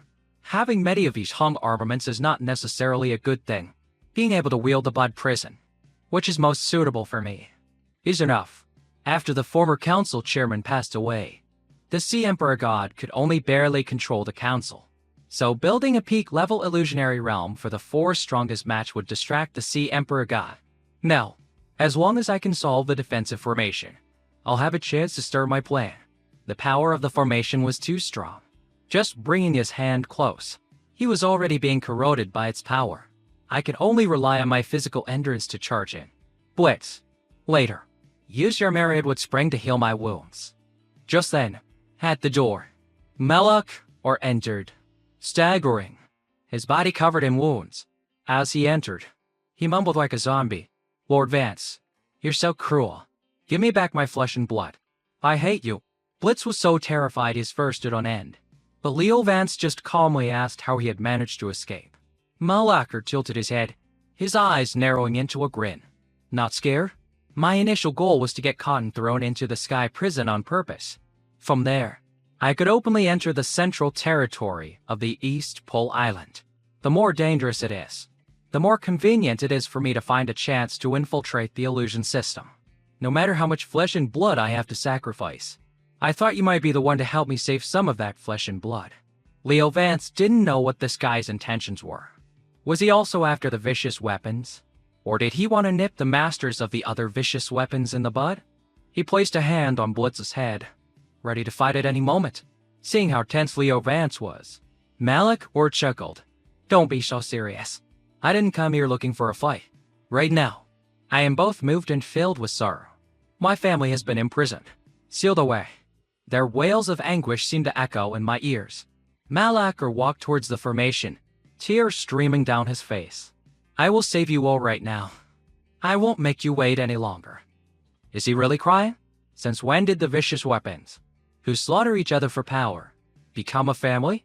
Malacher stepped directly through that terrifyingly powerful formation, letting his body be corroded. The way this twisted pervert thinks can't be understood with common sense. But I'll let him scout the path ahead and absorb some of the formation's damage. Then I'll find my chance to act. Dragging himself through the formation, chunks of Malachor's flesh fell and littered the floor. He left behind nearly 3 vicious weapons. I'm here. My dearest relatives, come back with me into the arms of our master. There will be no more slaughter or sorrow. Although Malachor had taken most of the damage, Leo Vance was still injured quite a bit. Seeing Malachor's leg bent at a grotesque angle was horrifying. It's a good thing he went first. Otherwise, even with the myriad would spring, I would have suffered immense pain. But a formation sealing vicious weapons couldn't be this simple. Although I don't know what it will be, based on the character I created. The Sea Emperor God is a spirit who isn't fully attuned to human psychology. The final defense it created is most likely. Leo Vance reached out and touched the blood prison blade and was instantly pulled into a familiar illusion. It's my old office. The final formation makes a person fall into their most terrifying memory. If you can't overcome it, you'll never pass. And my most terrifying memory is, without a doubt, that demanding editor breaking down the door again. Leo Vance grabbed a chair and smashed it over his head with all his might. The illusion began to shatter. Too bad. For a good person like me who doesn't do dirty work, this kind of illusion is useless. Besides, beating up this annoying guy who's always hounding me for manuscripts really lifts my spirits. Back in reality, Blitz frantically pointed at Malachor. He had already fully healed his wounds and was reaching out to grab the blood prison. Blitz quickly flew Leo Vance over. You bastard. I've had my eye on that since chapter 1. Don't you dare take it. They both grabbed the blood prison at the same time and were pulled into Malachor's inner world. This place was a peaceful beach with blue seas and white sand. Malachor didn't appear in the original story, so even I don't know his past. On the sand, a group of kids was running hastily, and the crying little boy trailing behind them was Malachor. A mighty vicious weapon. Why does he look like a harmless human child? The 4 girls in front ran to a mysterious cave. Colin, hurry up. It's not every day you find the legendary Forbidden Land. This is the place. When the tide recedes, a cave appears. Let's go explore inside. It'll be amazing. In the original story, Malachor's name was Kaelin. But what is this Forbidden Land? The timid Kaelin tried to stop the 3 girls. The elders told us we can't just enter the Forbidden Land. You coward. No wonder no spirit will make a pact with you. Don't hesitate. The guards are only gone today. Just once a month. A girl with 2 pigtails ran back and pulled him inside by the hand. Hurry up. If we get caught, we won't be able to explore anymore. Don't be afraid, because we are of the Zhuan Yuan bloodline. The strongest in the legends. He's of the Zhuan Yuan bloodline. The ones who opposed the vicious weapons. How ironic. Inside the cave was a large stone inscribed with a sealing mark. This is the Demon Sealing Cave. Long Yuan. Guarded by the Ji clan. One of the families carrying the blood of the Zhuan Yuan. The Demon Sealing Cave imprisons terrifyingly malevolent spirits. These kids must have a death wish. Furthermore, the most malevolent spirit of all is one of the vicious weapons. Malachor. The 4 girls were now surrounded by vicious crocodiles. Their 4 small spirits had already been killed. Now, they could only tremble and wait to be eaten by the crocodiles. At that moment, from the back of the cave, Kaelin heard a voice. It said it could save them all. Getting closer, he saw a bracelet sealed by a talisman. Kaelin remembered the elders saying that the Forbidden Land was full of malevolent spirits. But if it means saving everyone, I'm willing. Kaelin slowly approached, removed the talisman, and put Malachor on his wrist. A moment later, the crocodiles had all been slaughtered by him. But Kaelin was also injured. Having lost an arm, he looked at his friends and told them not to be afraid. That they were saved. But instead of gratitude, the 4 girls looked at him with horrified eyes and called him a monster. When he returned home, his father took Kaelin's blood for testing. The boy winced in pain. The father gently patted his head to comfort him. Just endure it a little longer. A vicious weapon-type spirit, once a pact is made, becomes ingrained in the very bones. It can't be forcibly broken. You are important to me. I will definitely find a way to save you. Trust your father. The Ji clan on Long Yuan Island, despite having the Zhuan Yuan bloodline, had become unremarkable after 1,000 years. According to my settings, they were eventually wiped out by their enemies. At this point, the illusion shifted to another memory. Malachor, shirtless, felt a tightness in his chest and ran to find his father, only to see 3 people talking in a room with a formation. Among them was his father. No, still not right. We must find out why the vicious weapon chose a Xuan Yuan bloodline to enhance its power. Maybe we can find a way to restore the true blood of Xuan Yuan. But I'm afraid Kylan will discover the truth sooner or later. His father snapped. Don't call it Kylan. My G-clan has no such monster. It's just a test subject. You must understand. The wielder of a vicious weapon is the sworn enemy of the Xuan Yuan clan. Kylan covered his ears, refusing to believe it was true. I must have misheard. Father, everyone, it's not true. At that moment, his father stepped out. So, you heard? Forget it. I'm tired of putting on an act in front of you anyway. The pitiful Kylan hugged him. Father, what did I do wrong? Monster, don't call me father. Being a vicious weapon is your crime. Then they took him inside and tied him tightly to a bed. Experiment number 1316. Commencing organ removal. He re-asked again. Kylan let out heart-nicking screams. Blood extraction for heart nourishment complete. Next, Team 2. Begin your test. The boy lay on the bed, drenched in sweat, his fading eyes looking at his father. Is this the arrangement you had for me? Father? His father coldly picked up a piece of red-hot iron to continue the experiment. I have no monster for a son. Eyes wide open. Prepare to test the regeneration state. His father's answer plunged Kylan into complete despair. My family abandoned me long ago. Leo Vance was just watching, but he grew increasingly disturbed. Even if this is just a memory illusion, I can't stand this scene anymore. Leo Vance and Blitz unleashed a chaotic barrage of wind blades, shattering the illusion of his inner world. Malakar was brought back to reality. So I fell for the Sea Emperor God spell? What a painful memory. He looked up at the sky. He saw the image of Leo Vance and Blitz, wings spread under the moonlight. No, it's not painful at all. It's happiness. Because this is the moment I met my master, right after he conquered Long Yuan Island. A godlike figure descending from the heavens, pulling me out of the abyss. This kid, is he seeing Leo Vance as his master? Outside, Emissary Zhu had contacted the Sea Emperor God. Lord, the self-reinforcing illusion is almost set up. The response time is slower than a year ago. After that battle, the Sea Emperor God lost his master. It's already a feat that he can protect the council to this day. There's an urgent message from Commander Kylan. A battlefield report states the 3rd Vice Chairman is under ambush. The front line is in critical condition. The chairman has ordered the main force to provide support. The minister of the 6 departments and the 7 emissaries must also join the battle. It said the crimson pupil of the blood cult and the faceless prophet of Tai. Ye have also appeared on the front line. Tai Yi, that mysterious organization, is making a move again. They chose the most critical moment of the tournament. But with so many high-level spirit masters deployed, will the defenses of East Pole Island be alright? With the Sea Emperor God guarding it, nothing will happen, even if he is slowly falling into a deep slumber. He is a 6-star spirit who fought alongside the former chairman in many battles, earning the awe of the entire spirit master world. At this moment, out at sea, at the bottom of the ocean, a colossal water dragon lies sleeping. This is the Sea Emperor God. After Leo Vance used the chaotic wind blades to shatter the illusion of Malakor's childhood, both were returned to the Forbidden Zone. Malakor still sat motionless before the 3 vicious weapons.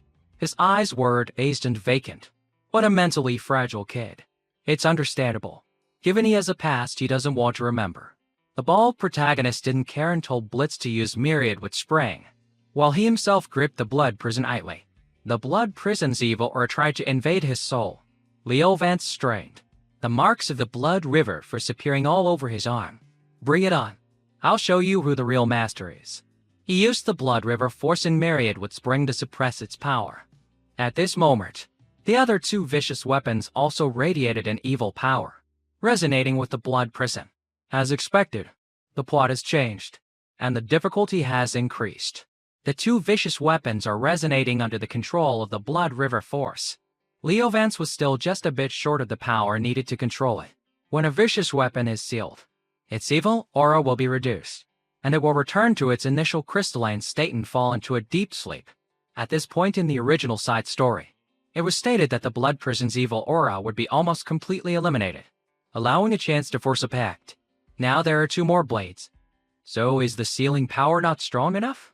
With our pact, I can't take it out, but I've already heavily damaged it. Under the pressure of the seal, it will soon fall into a deep sleep. I have to be patient and wait. For now, I need to leave the Forbidden Zone. He glanced over and saw Malachor still sitting there like a soulless puppet. That immortal body of Malachor is so troublesome. There's no way to kill him, and leaving him here means the Sea Emperor God will find him, making it harder to infiltrate next time. So, Leo Vance decided his fate for him. Tie a rock to his back and jump to the bottom of the lake, returning to the residence arranged for the contestants.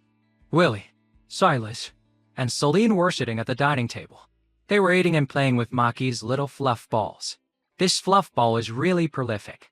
Huh? No family planning at all. For Celine, even if the sky were falling. Shing, eat first. Meanwhile, Silas had a gloomy, thoughtful expression. Are Miss Lily and Leo broke loose? I don't really get it. But Miss Lily is a good person. She deserves Leo Braw's care. Should I ask? What if it's a misunderstanding? That would be so awkward. He was so lost and thought that Lily, right next to him, had to call his name repeatedly. Say, he didn't hear. Say, why are you spacing out? Are you worried about the quarterfinal match tomorrow? After calling him, Lily realized her slip of the tongue. She had gotten used to calling him C from hearing Big Brother Wang say it. Silas didn't mind. C or Silas. Either is fine. Them? Silas wanted to ask Lily about her relationship with Leo Bro, but kept stuttering and stammering. Celine just watched silently without saying a word. Elsewhere, Leo Vance was carrying Malachor, flying towards a lake. But on the way, he woke up, blushing shyly at Leo Vance. Where is this? Was it the Sea Emperor God's illusion that made me remember the scene where I first met my master? Leo Vance let go, letting him free fall to the ground. If you're awake, then stop making that shy face at me. Malachor crashed, creating a large crater. I already gave you the antidote. Yet you're still so angry. Can't you be a little gentler with me? Leo Vance landed gracefully, looking at him with a cold expression. So you want me to repay you more? For example, by cutting off your arm to shut that mouth of yours. So rude. In any case, you also want the vicious weapons. Don't misunderstand. To save my sealed family, I don't mind cooperating. At that moment, Blitz pointed to a nearby rock. Leo Vance walked over, tapping the rock while answering him. Cooperate. No problem. As long as you don't lick the spirit crystals. When the time is right, we'll storm the Forbidden Zone again. Malachor wondered what Leo Vance was doing. He then moved to a rock several times larger than the one Blitz suggested. Cooperation is cooperation. But I have to prove a point. I said I'd send you to the bottom of the lake. So I'm sending you to the bottom of the lake. The next day, for the quarterfinals, the arena was packed with spectators. Since it was the final match, the competition would be broadcast live. So everyone wanted a front row seat. The contestants eliminated in previous rounds were also gathered here. Lily and Celine were there. Of course, along with Kai, Chu, and Morpheus. Notably, Ember was there with a red flag that said Leo is the best with a heart on it. In the contestants' lounge, the system announced that the third quarterfinal match was about to begin and asked the contestants to prepare to enter the illusion realm. Chester wanted a quick victory, not in the mood for a long fight. The Saint of Luck, Rex, flexed his muscles. This match, I'll have to show my true power. Leo Vance stroked his chin. The way the quarterfinals are set up, the one who can fight to the very end will be the champion. Silas was startled. Does that mean I'll have to fight Leo Bro? Before heading out, Leo Vance gave Silas a high five as encouragement. See, when the time comes, don't hold back. Show me how much you've grown. At a certain lake, Malachor struggled to climb ashore, stretching his arms and legs. It took the whole night to recover. He really broke my limbs and threw me to the bottom of the lake without letting me say a single word. Once he gives that Miss Lily the antidote, that Lord Vance will sooner or later regret it. Becoming a corrupted spirit master changes your life completely. Everyone before you becomes an enemy. At least having someone you love to fall into darkness with offers some comfort. Suddenly, a voice sounded from behind him. Carlin, you did very well this time. Malachor flinched and turned around. Master, in the illusion realm for the final duel, the sky shattering abyss. Leo Vance had already wiped out all the soldiers surrounding him. As expected of the final illusion set up by the Sea Emperor God, the intensity has increased countless times compared to the previous illusions. This realm seems vast and is even enhanced with a communication signal for the live broadcast. Blitz, let's find him from above. Waiting in one spot won't win this. We should put on a good show. On another battlefield, Silas was having Maki spawn exploding babies to blow up all the soldiers without knowing that Jester was observing everything from a high vantage point. Very similar to the Royal Knight Order. Spirits that can multiply into thousands, layer upon layer. So the Eastern Council's Cordon Guard also has some talented youths. That green-eyed guy is so incredibly annoying. Them. Jester ordered his to chess piece spirits to launch an attack. They shot towards Silas, unaware that an enemy was targeting him. Silas was completely unguarded and took the full force of his projectile attack. The audience roared wildly. Celine was so worried she shot up from her seat. Drake Lance, sitting near Kendra and Bruto watching the match, was also startled. The guy I had my eye on. How could he get hit like that? Bruto's misbehaving hand was fiddling with Kendra's steamed buns. Kendra observed that Silas wasn't hit directly. His Maki seems to have absorbed the magical energy. But it looks like it's taken a hit. If he takes another blow like that, it'll be big trouble. This Jester's strength is superclass. He's not at the level of a normal contestant at all. Just as Kendra said, Maki, having absorbed a large amount of magic, became dizzy, and the world started spinning. Worse, the soldiers he had just defeated had revived. Silas and Maki were about to be surrounded. The situation behind them wasn't resolved, and in front, Jester once again unleashed his attack. With Maki still dazed, Silas was out of options. He could only stand there, covering his head with his arms and closing his eyes to brace for the impact. I can't accept this. But why am I not hurt? Did I block it? Silas slowly opened his eyes and saw that Leo Vance had appeared in front of him at some point, blocking the attack with an arm marked by the Blood River Force. The audience cheered wildly. He blocked it.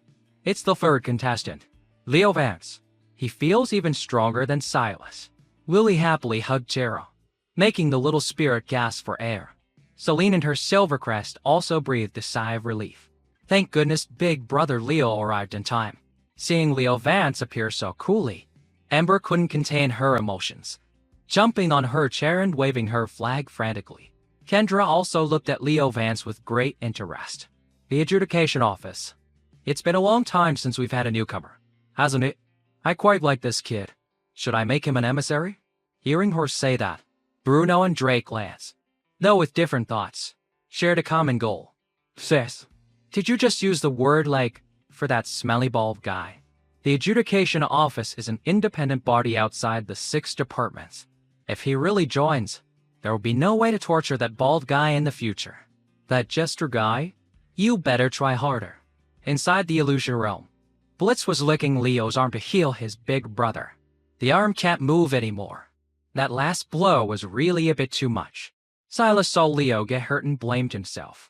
It's all my fault for being careless. Let me fight him. Leo held up a hand to stop him. Say, fall back. Stay far away. I'll take it from here. You're still too weak right now. If you interfere, you'll just drag me down with you. As he said that, Blitz transformed and unleashed the piercing thought of death, blowing away the soldiers behind them. Leo was muttering about whether he should change the move's name when suddenly, gestures to spirits appear with their master, setting up a formation in the sky. 2 mounted knights flew down, aiming their sharp lances at Leo Vance. With a loud explosion, the 2 knights were turned to stone.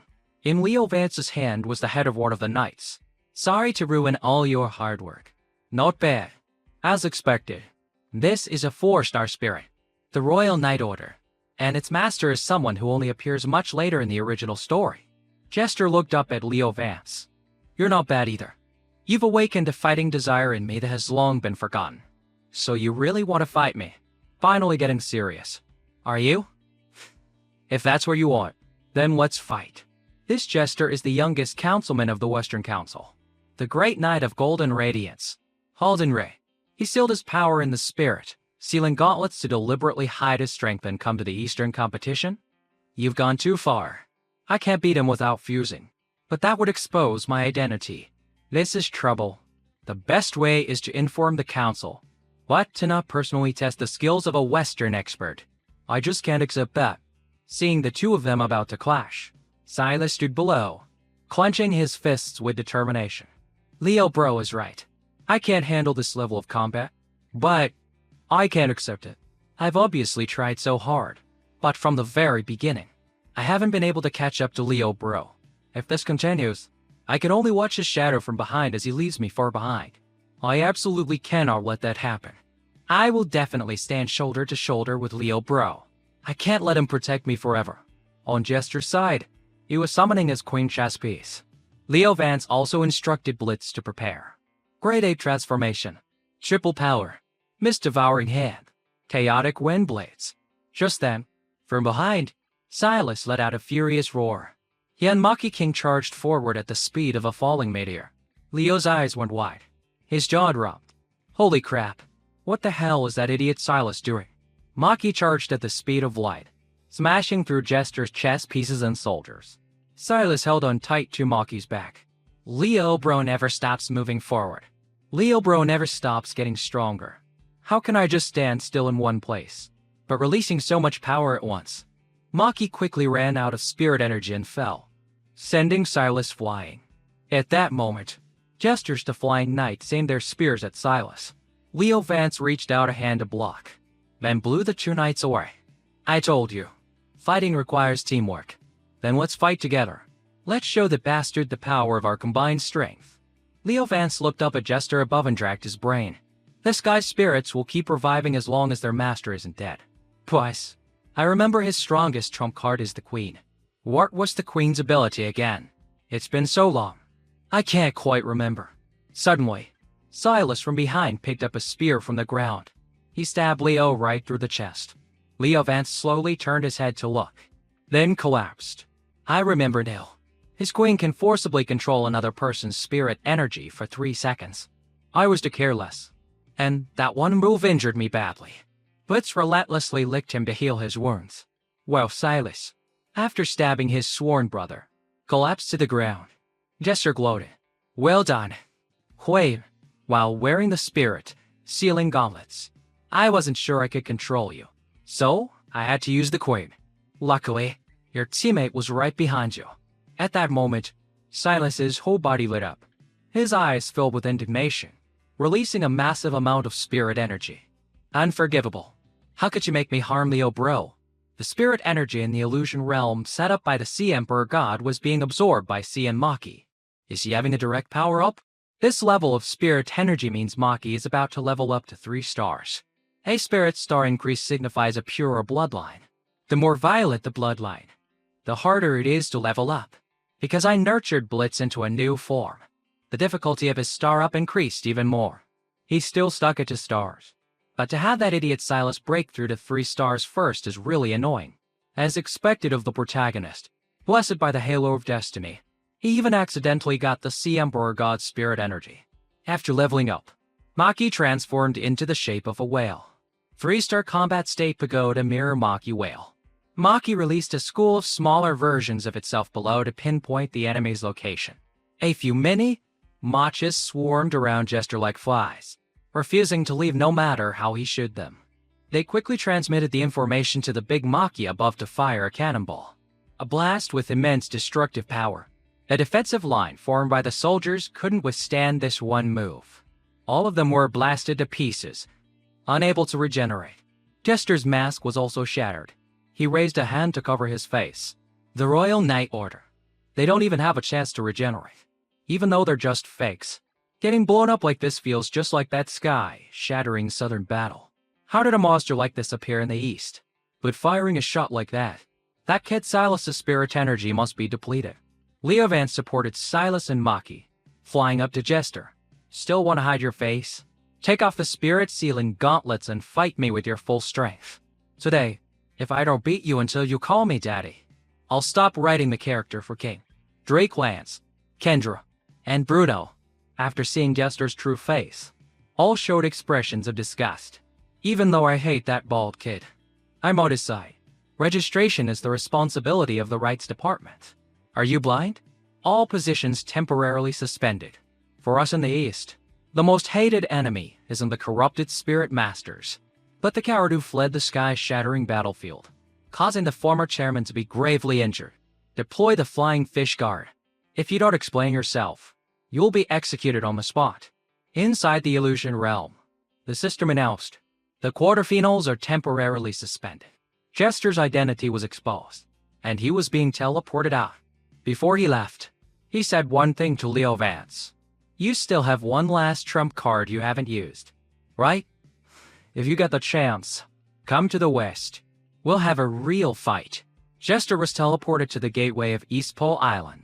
The Flying Fish Guard Legion, led by Drake Lance, was already waiting there to mobilize the entire guard of East Pole Island just for me. The Eastern Council is truly cautious. Drake Lance questioned him. Alden Ray, a respected member of the Western Council, why did you suppress your spirit power to sneak into the East's newcomer selection tournament? What are you really up to? Jester pulled a letter from his robe.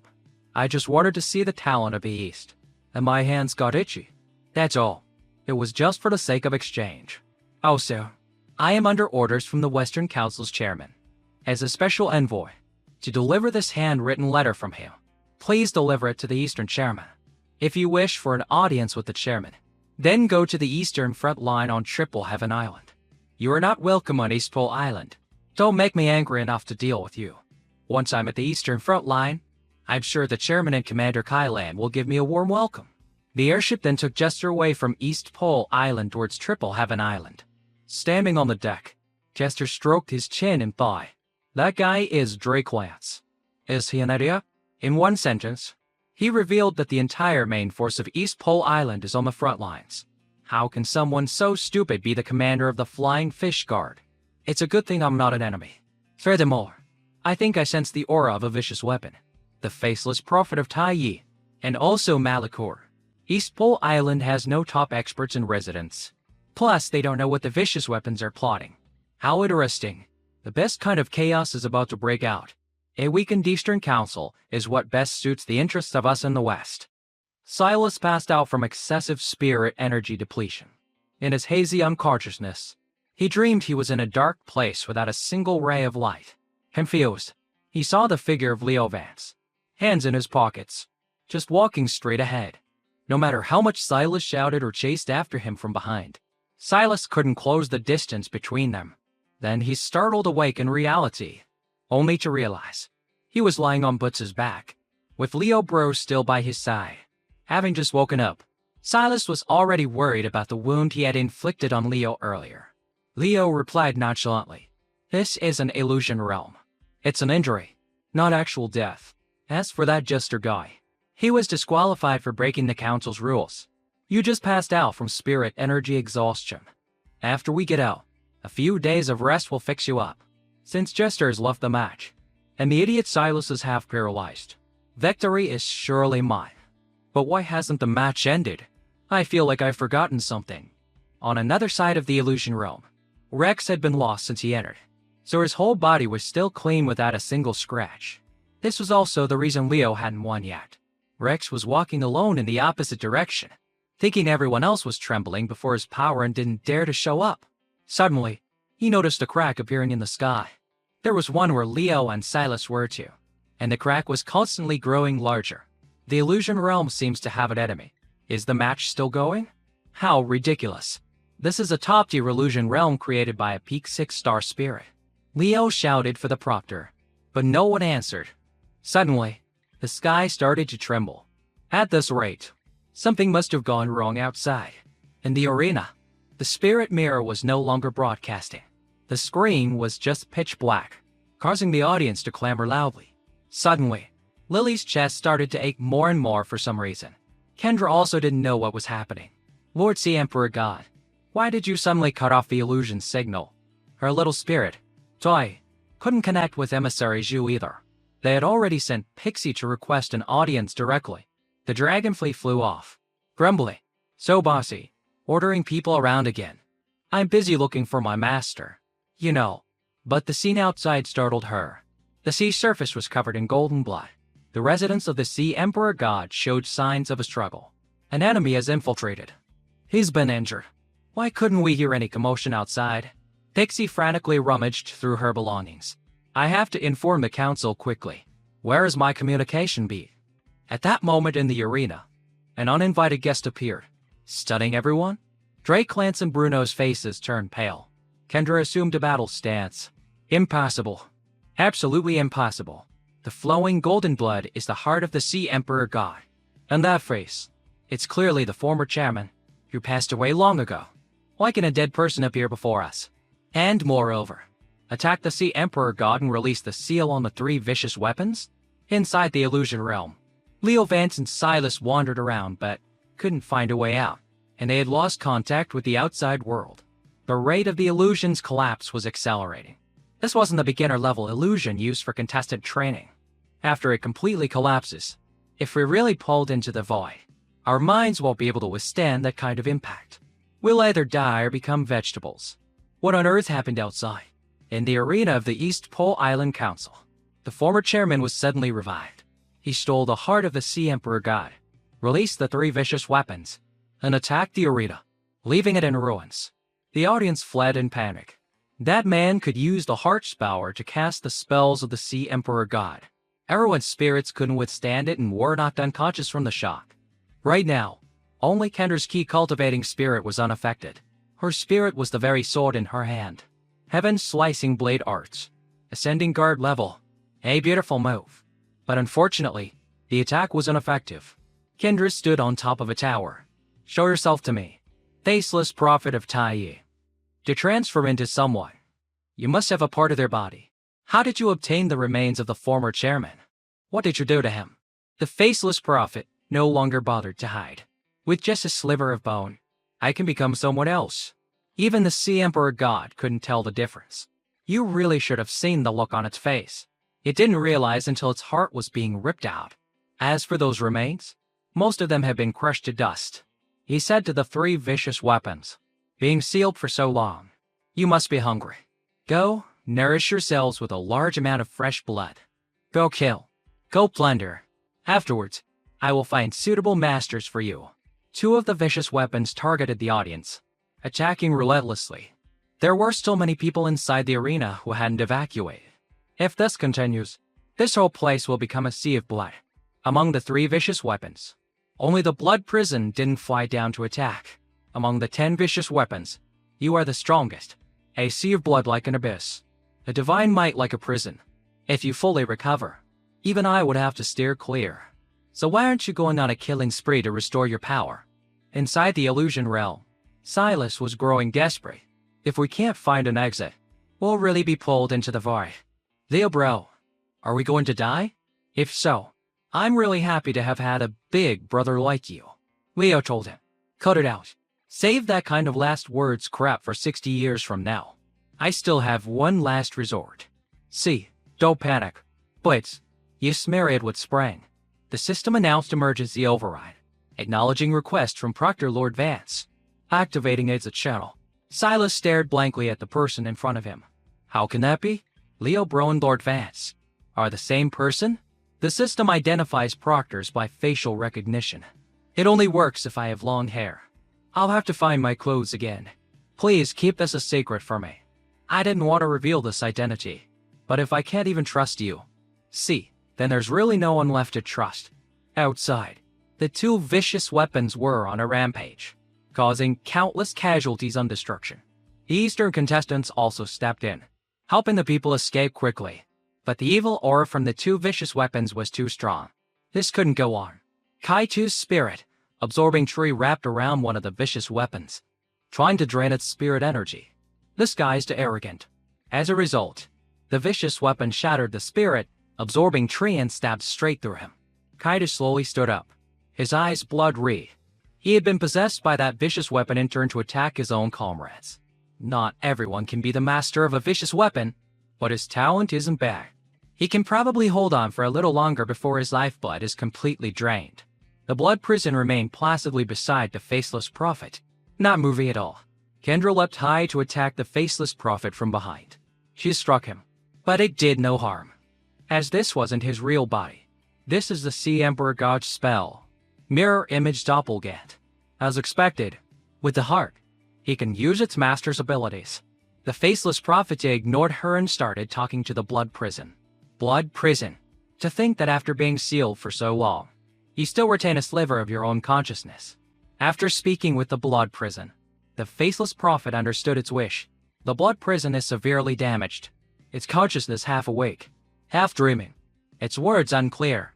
It only said that person carries a fox. A stupid fox. Looking down, he saw Drake Lance, who had just been running away. He had just fed his tiger a ton of supplements to wake it up. Why at a time like this? The faceless prophet spread his wings and pursued him. Drake Lance was terrified. He quickly ordered his tiger. Get me out of here. Best. As the heir of the Lance family, I can't die here. He then flew past Lily's group and told them to stop the faceless prophet for him. What a coward. Everyone here was exhausted. They couldn't hold out much longer.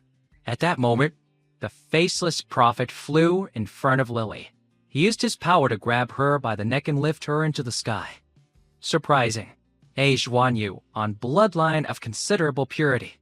Back when we wiped out the G clan on Longyuan Island, no one had this. Xuanyu on bloodline, why don't you become a part of me? This is the fate of Xuanyuan's descendants.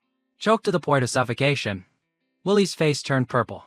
In desperation, she cried out a few words big. Brother, Leo. Suddenly, a chaotic barrage of wind blades flew from the side, slicing through the faceless prophet and rescuing Lily. Get your filthy hands off of her. Leo Vance landed from the sky and patted her head. Didn't your mother ever teach you? You have to be polite with women. You can't just go around touching them without permission. Seeing the faceless prophet being attacked, the contestants were overjoyed. Reinforcements have arrived. I recognize him. That's the proctor from the first round. Lord Vance, the one who killed a corrupted spirit master in a single move. Leo Vance raised a hand, telling them not to let their guard down, then handed Silas to Celine to take care of. I teleported out right into this situation. We were on guard for so long, yet the faceless prophet still showed up. Moreover, he directly infiltrated East Pole Island instead of mixing into the illusion realm. His power is much greater than in the original story. Only Astra, with her high-level strategy, the vicious weapons breaking their seals, the emissaries and ministers all absent, and that last slash for me attacked the faceless prophet, and at the same time, it also struck the Sea Emperor God's heart, leaving a gash. This means the faceless prophet temporarily can't use it to cast spells. How could you know the weakness in my heart control technique? Simple. Because I'm the author. Kendra reminded Leo Vance. You can't attack the Sea Emperor God's heart anymore, or we won't be able to save him. On the other side, the possessed kind of smelled the abundant lifeblood on Leo Vance, his face showing a ravenous hunger. He's been infected by the evil aura of the cloud-piercing peak. If you had Malachor, who knows if he's climbed out from the bottom of the lake yet? Damn it! That's 5 vicious weapons gathered together. They could really level the entire East Pole Island. Blitz. Always be ready. Prepare for spirit fusion state. I have to be careful. Otherwise, even the silly girl and Silas won't have a chance to escape. The moment Kaida lunged to attack Leo Vance, the blood prison flew over and furiously slashed him, protecting Leo. Everyone was stunned. What is this situation? A civil war between vicious weapons? After dealing with Kaitsu, the blood prison stood in front of Leo, shielding him.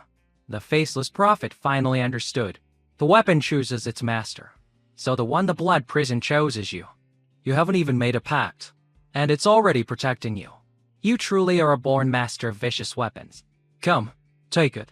Claim its endless power. Then, join our big family. Leo Vance hadn't expected the blood prison to follow him all the way here. Did beating it up in the Forbidden Zone increase its loyalty? Kendra shouted to stop Leo Vance from touching it. That thing will devour your soul and make you fall into the path of evil forever. He pushed the blood prison behind him with his hand. Unfortunately, now is not the time. I don't like overly aggressive types. I'm not that easy. The faceless prophet immediately threatened. I've always liked giving people a choice. Either make a pact, or I will kill every single one of them. Faced with this threat, Leo Vance came up with 3 plans. Plan C: if I take the blood prison and fuse directly, I can at least help everyone escape. But my identity will be exposed, and holding a vicious weapon will surely get me hunted by the council. This is the worst plan. Plan B is to fight him head-on without the blood prison and without fusing. After all, the council still has a top expert, Astra. So, Leo Vance chose Plan B, fighting the faceless prophet alongside Kendra. hoping for a chance to win. The two of them attacked from each side. Kendra with her heaven-slicing blade arts, ascending guard level, and on the other side, Leo Vance with Blitz's chaotic wind blades, creating a pincer attack on the Faceless Prophet in the middle. But to the disappointment of both them and the readers, the Faceless Prophet gently touched the heart and cast the 5-element seal, Heaven's Chain Lock. He shot out golden iron chains, blowing Leo Vance and Kendra away. Among the 10 vicious weapons, the Faceless Prophet's power is the most unstable. It's entirely determined by what heart he has taken. Until the heart is completely drained, he can freely use the power of its owner. He obtained the Sea Emperor God's heart at the peak of its power. Leo Vance was only blown to the ground, but Kendra was bound tightly by the iron chains. Moreover, a sharp spear connected to the chains was pointing at her chest, causing immense pain. Once again, the Faceless Prophet threatened Leo Vance. I'm making a special exception for you. Choose quickly. I don't have much patience. I'll count to 3. If you don't choose, everyone here will die. He's really forcing me to choose the best plan. The council's only expert who could fight, Astro, has already been defeated. The evil power of the vicious weapons constantly kills to restore its energy. Many people haven't reached safety yet. They are in a desperate situation, close to death. He had finished counting to 3 and was waiting for his answer. Leo Vance just smiled. The time is right. The best plan is to first force everyone into a desperate situation. In the comic, the Faceless Prophet is the character with the most mysterious identity and one of the first 10 vicious weapons to awaken. Because the 10 vicious weapons will kill each other, the final winner will gain the power of Xingtian. Therefore, the Faceless Prophet constantly rescues the 10 sealed vicious weapons, finding them qualified masters. And he lets the new masters of the 10 vicious weapons slowly grow. When they reach a certain level, he will turn them into nutrients for himself. This is the origin of the Lord of Vicious Weapons arc. The original Leo Vance in the story was the master of the Blood Prison, with exceptional talent. So the Faceless Prophet's current behavior is genuinely trying to get me to make a pact, then turn me into his food. Still not getting an answer from Leo Vance, the Faceless Prophet pushed the spear deeper into Kendra's chest. Still haven't chosen. Which side screams do you want to hear first? The council's newcomers, or the emissary? The atmosphere had been pushed to its peak. Now it's time to show off my Leo Vance's superb acting skills. Then, Leo told him to stop. As long as I make the pact, you'll leave East Pole Island immediately. Right? The Faceless Prophet agreed and smiled, tying Kendra up. If you do as I say, sparing these people is no problem. After all, I just want to help my vicious weapon friends find new masters. Kendra weakly tried to stop Leo Vance. You can't agree to his terms. The time has come. Now Leo Vance has to play the hero bit. Lady Astra, look at them. These contestants, as long as they can live, will have a bright future and become the pillars of the council. If someone has to be sacrificed, then let me be the one to fall into darkness. Leo Vance also apologized to Blitz for having to drag him into darkness with him and put Blitz inside his emblem. Kendra struggled, urging him to reconsider. Lord Vance, listen to me. If you willingly become a puppet of a vicious weapon, I will definitely cut you down. Leo Vance slowly approached the blood prison. Alright, that's why you have to live on. Live on with them. If I can't control the vicious weapon, you must cut me down. Behind them, Lily clutched her chest, crying out in pain, feeling like something was about to burst out. Silas was crying his eyes out, reaching out and begging. Leo bro, please stop. Why has it come to this? I've obviously grown so much stronger that I still can't help Leo bro at all. Leo Vance decided to grab the blood prison. Everyone, perhaps the council will face more calamities in the future, which means people will need to step up and sacrifice themselves. At that time, please stand up and protect your precious council. I remember reading a great line in a book once. Those who eliminate evil act with chivalry, unparalleled in wisdom and courage, and protect everyone are called heroes. And those who save all living beings from suffering, sacrificing themselves for righteousness. As he said this, he gripped the blood prison tightly. Will be a great hero, like me, at the Lance family estate next to East Pole Island. Drake Lance, after confirming his identity at the gate, entered the Lance family's treasure vault. He found his family's command token and took a great deal of equipment and medicine, strapping it to himself. Corrupted spirit masters are dying. How dare you treat me like that? This time, you won't escape. Parting sorrow ring. Gale staff. Extinguishing fire cape. Bright light. Spirit power belt. Medicine. No matter how strong you are. Once I have my items, I will kill you. Then he ordered his soldiers to contact all the armies on the neighboring islands, telling them to come to East Pole Island at all costs. As long as I wipe out all the corrupted spirit masters, I won't be a deserter, but the hero who saved East Pole Island. Elsewhere, Mala, or it wiped out the Flying Fish Guard detachment of East Pole Island. As long as they're not allowed to regroup, it's fine. The Malachar bracelet on his wrist glowed with the resonance of a vicious weapon. How wonderful. Master has found a new family member for me. I must quickly clean up this side, then rendezvous with Master and welcome our new family. Returning to the battlefield. After gripping the blood prison, Leo Vance's body was invaded by its evil aura, causing him immense pain. The faceless prophet landed on the ground and slowly walked towards Leo Vance. The blood prison is the strongest of the 10 vicious weapons. No one can resist its corruption. Resist. Struggle. Slowly feel your final moments. Then, submit. Offer your soul to it. After a bout of intense screaming, Leo Vance stopped reacting. The faceless prophet spread his arms towards him. It seems the pact is complete. Welcome to our big family. If you are now a vicious weapon, then abandon your old name. From now on, you are Blood Prison. Leo Vance's eyes turned to different colors, the blackened dread of a demon. Everyone fell into despair. The faceless prophet kept his promise and would spare the people of East Pole Island. But he couldn't let Lily go. She was still sitting there, clutching her chest in pain. Seeing the faceless prophet approaching, Celine stood in front of Lily, protecting her. The faceless prophet didn't strike immediately but waited a little longer. When encountering a vicious weapon of a higher rank, the Zhuanyuan bloodline will have an activation response. The purer the Zhuanyuan bloodline, the stronger the reaction, calling upon the self-defense abilities dormant in the blood. I met a descendant of Zhuanyuan like this before. Swallowing them was truly delicious. I'll wait a little longer. Lily's breathing became more ragged, as if something in her chest was screaming. At this moment, Leo Vance walked towards Lily. The faceless prophet thought he was just awakened into hungry, wanting to eat her as a snack. Lily looked at the man before her with complete willingness. Whether you've fallen or been possessed by this blade, Big Brother Leo is still Big Brother Leo. I am willing to be eaten by Big Brother Leo. From the outside, Malachar, after cleaning up the Flying Fish Guard, had arrived at the arena. He walked with a shy demeanor. Finally finished. I hope Master won't blame me for being late. As for the new family member, what if they're difficult to get along with? I'm a little worried. Seeing Leo Vance holding the blood prison and pointing it at Lily, Malachar became ecstatic. So it's you. Fate has indeed destined us to be family. Leo Vance still hadn't regained his senses. Am I about to kill the person I love? I told you before that you would regret it. Should I help him? But Master is here. I can't go against his will. Seeing Leo Vance's ferocious expression, Celine decided to risk her life to block his blade. Meanwhile, Silas seized the opportunity to leave Lily away. Agreed.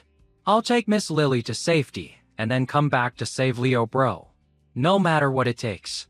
But suddenly, Leo Vance cracked a demonic smile. The faceless prophet grew more and more excited. Every time you fall, every time you grow, it brings me to the brink of madness with joy. So joyful. Are you? Then eat a vertical slash from the blood prison. The faceless prophet was split down to his chest by Leo Vance. Shocked. Why? Can you still maintain your consciousness? I thought since the blood prison had just awakened, its power might not be enough yet. But thinking like that is underestimating the blood prison. To prove it to him, Leo Vance directly called out to the girl. The one he's looking at. Instantly summoned the blade spirit. ABI. The soul devourer. From within the blood prison, ABI appeared, holding a giant blood prison blade. ABI directly slashed away the faceless prophet's soul. Before dying, he managed to gasp a few last words. What kind of talent is this? He just made a pact and can already summon the blade spirit of the blood prison. It's as if he was born able to use her. But it's just an empty shell. Your power is still very weak. You haven't unleashed its full potential. This time, you win. I truly look forward to our next meeting. The faceless prophet's body dissipated. Only a white mask fell to the ground. Hey, white mask. Still playing games with me?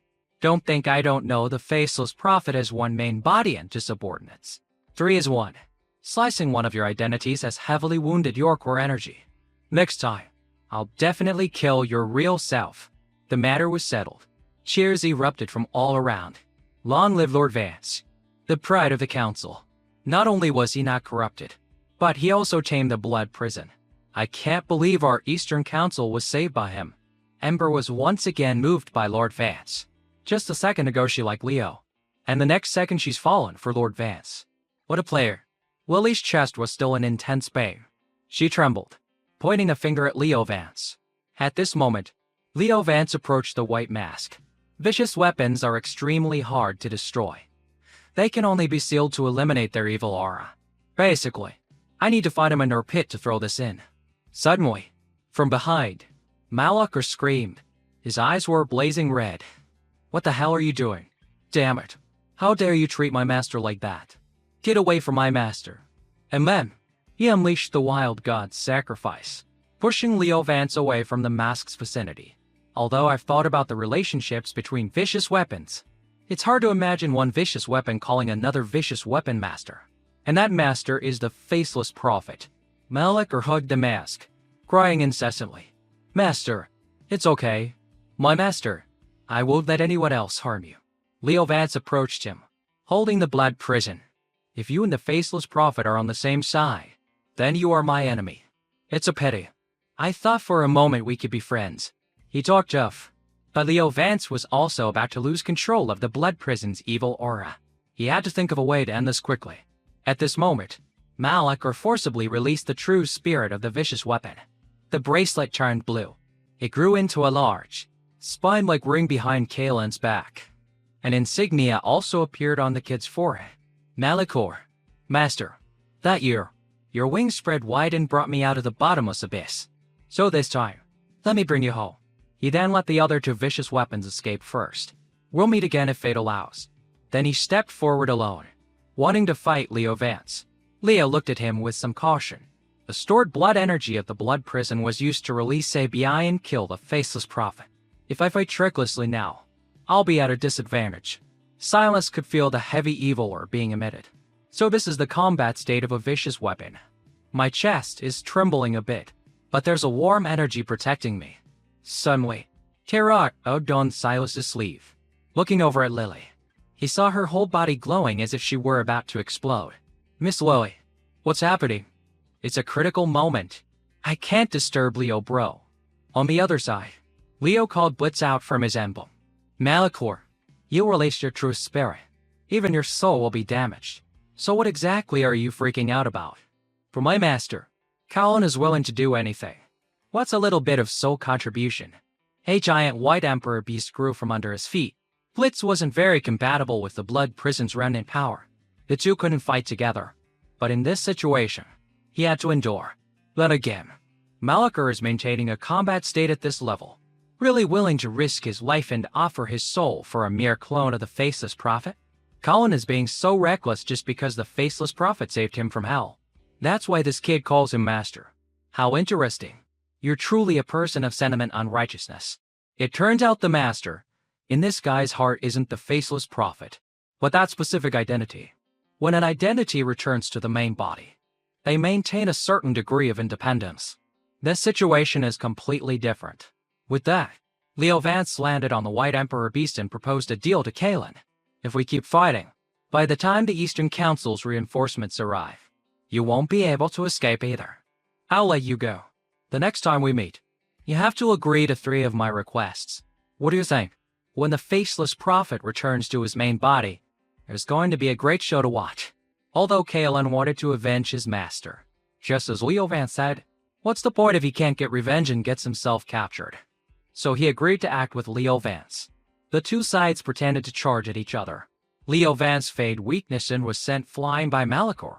Damn it, if I wasn't trying to control the blood prison, how could you control me?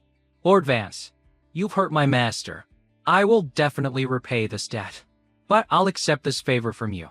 Before I fulfill your requests, I won't make a move on you.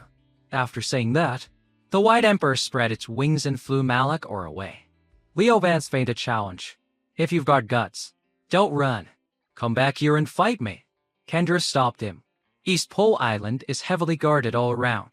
The reinforcement army is about to arrive. He won't escape. Leo Vance nodded in agreement. But in his heart, he silently prayed for Malachor to escape. If he does, the faceless prophet will surely be surprised. Just when it seemed like everything was over, he turned to see Lillian increasing pain on glowing brighter. Tyrell, lying on the ground, was in a similar state. Leo Vance ran over to check and saw it was a spirit energy rampage. Why is this happening? Silas recounted. From the beginning, Miss Lily said she wasn't feeling well. Just now, when you were fighting Malachor, she suddenly became like this. Could it be because of the aftershocks from our battle's spirit energy? Leo Vance felt something was off. According to the Faceless Prophet, the Zhuanyuan bloodline activates the energy in the blood when it encounters a vicious weapon. I never created this setting. Did this world create it on its own? No wonder the silly girl reacted that way when she met Malachor. Today, 5 vicious weapons appeared in succession, causing her bloodline to awaken. The Earth God's armor seems to have leveled up to 3 stars. When her spirit levels up to 3 stars, her physique will be stronger. The spirit's energy rampage will naturally be compensated for. Can this be considered a blessing in disguise? Jumping into a world I created myself, yet events are happening on their own. How troublesome. At that moment, Leo Vance remembered something and turned to ask Silas if he was okay. This idiot Silas is the protagonist in the original work. He also has the Zhuanyuan bloodline. Why is he fine? Silas knew that the Lord Vance in front of him was Leo Bro, and for a moment, didn't know how to address him. Leo made a gesture to keep it a secret. Don't worry. After everything is over, we'll talk. Silas's face lit up with joy. I understand. I'll wait patiently. Kendra urgently said to Leo Vance. Lord Vance, the Council's reinforcements will probably be here soon. Let's first save the injured. We also need to quickly check on the Sea Emperor God. As for the matter of the blood prison, I will vouch for you. It wasn't for nothing that I acted so deeply. I'll be relying on you. Lady Emissary. Just then, an arrow whizzed past Leo Vance's face. In the sky, Drake Lance was covered in weapons, thanks to the command token from his family's treasury. He temporarily assumed the role of family head and mobilized the Lance family's private army, a cloud-chasing celestial army, equipped with 2-star spirits. The entire army aimed their bows and arrows at Leo Vance. Today, we must kill the vicious weapon. Blood prison. This is so troublesome. One problem isn't solved, and another appears. My character suffers so much in this arc. Drake Lance arrogantly pointed at him. Lord Vance, I saw long ago that you were no good. To think that as a special envoy of the Overlord, you would covet a vicious weapon and willingly fall. I will eliminate you on behalf of the Council. Suddenly, Pixie opened her small mouth and bit his finger. I absolutely will not allow you to make a move. Hello. Kendra and the contestants did their best to shield him. Damn it. Lord Vance was forced to take the vicious weapon to protect East Pole Island. That's right. He saved all of us. He is a hero of the Council. He's using his own strong will to fight the corrosion of the vicious weapon. Compared to a coward who only knows how to run, he's much stronger, only showing up after the fight is over. I wonder what mud pit you were hiding in before. He saved everyone here and killed the Faceless Prophet. Drake Lance couldn't understand. He stubbornly insisted. A vicious weapon is still a vicious weapon. This is only temporary. Sooner or later, the vicious weapon will devour his consciousness. By then, it will be too late. Lord Vance, if you still consider yourself a member of the Council, then immediately surrender yourself. Kendra drew her sword. I, in the name of the 7 emissaries, order you to stand down. Otherwise, you'll have to get through me first. Pixie flew in front of Leo Vance. Whoever has a handsome face, this servant will protect with all her might. Drake Lance showed no mercy, directly bringing out a family treasure. Damn it, this guy must die today. I'd like to see who dares to stop me. The two sides, full of hostility, were about to clash fiercely. Suddenly, a shout rang out. Everyone, stop. Leo Vance calculated in his head. In this situation, stubbornly staying here won't achieve the effect I want. Maybe I should take this opportunity to find a place to train until I can fully coordinate with the blood prison. I'll wait for the story of how I saved the council but was exiled to spread among the people for a while. Why then, someone in the council will surely speak up for me. Then I can openly wield the blood prison and remerge in the world. This is too perfect. Too cinematic. So he began to act. He started and said, "Let's all stop here. Too many people have died today. How can I let more people be harmed because of me? Furthermore, no matter the reason I took the blood prison, the truth is I have become a vicious weapon. It's come to this. I can only take the blood prison to a place where no one is, and use all my strength to completely control it so the vicious weapon cannot reappear and harm the world." The contestants immediately protested fiercely. The council is so unfair. A hero like this is being pushed to such a state. Don't say that. This is the path I have chosen. Leo Vance placed a hand on Silas's shoulder, entrusting Lily to him. Lily's spirit energy is still unstable right now. I'm counting on you. After I've stabilized for a while, I'll come to get her. Silas squared his eyes out. Don't worry. Leave it to me. When that time comes, I'll follow you into seclusion too. Just like that, he left for the blood prison, without looking back, just as planned. At that moment, Pixie flew over, crying and wanting to follow him. Just as Leo was wondering how to bring the little dragonfly along, she offered herself up. Leo Vance gently wiped her tears. Life on a deserted island is very hard. Why must you suffer for me? Pixie's eyes turned into hearts. She grabbed his hand and dreamed. Master living alone on a deserted island. Please let your servant attend to you. I can help you pour water, serve tea, wash clothes, cook. At that time, we will live far from the world. A lone man and a lone woman, watching the clouds together every day. This girl is even more cinematic than Leo Vance. Just hearing it is nauseating. But oh well. Even so, with this kind of ditzy personality, she's really a headache. She only remembers her master. Pixie had almost forgotten something. While in the water, she had found a remnant of the Sea Emperor God's soul. Using it to warm the Emperor God's heart could save him. She remembered such an important thing only now, after standing there acting out a sappy love scene. Luckily, the Sea Emperor God's heart was still intact. We must quickly return him. On another side, Lily had also woken up, but her eyes were red. She looked at Celine and Silas in front of her with complete detachment. Then she placed her hand on Tira's head, changing its combat state. The weapon was a long, large red stone pillar connected by an iron chain. Earth God's armor, 3-star combat state, Earth Mother's gaze. This second personality of Lily pointed at the Celestial Cloud Army above and ordered Tara to prepare to attack. Tara, at this moment, did not obey her and was very hesitant. Leo Vance on his side also sensed the silly girl's spirit energy. As it stabilized, and Tara is leveled up to 3 stars. Such talent, not inferior to Silas at all. Excellent. I can take her with me. Leaving her with that idiot Silas makes me a bit uneasy. So he called out, "Really?" Hearing Big Brother Leo's voice, Lily warned Tara to obey. "You are not allowed to doubt my command." Tara had no other choice. She unleashed a world-shaking spell. Using the giant stone pillar, she smashed Drake Lance's entire Celestial Cloud Army. The situation was unexpected. Lily's second personality. Why did she cause this? Although the Celestial Cloud Army was attacked by surprise, thanks to Drake Lance's protective treasures, there were no casualties.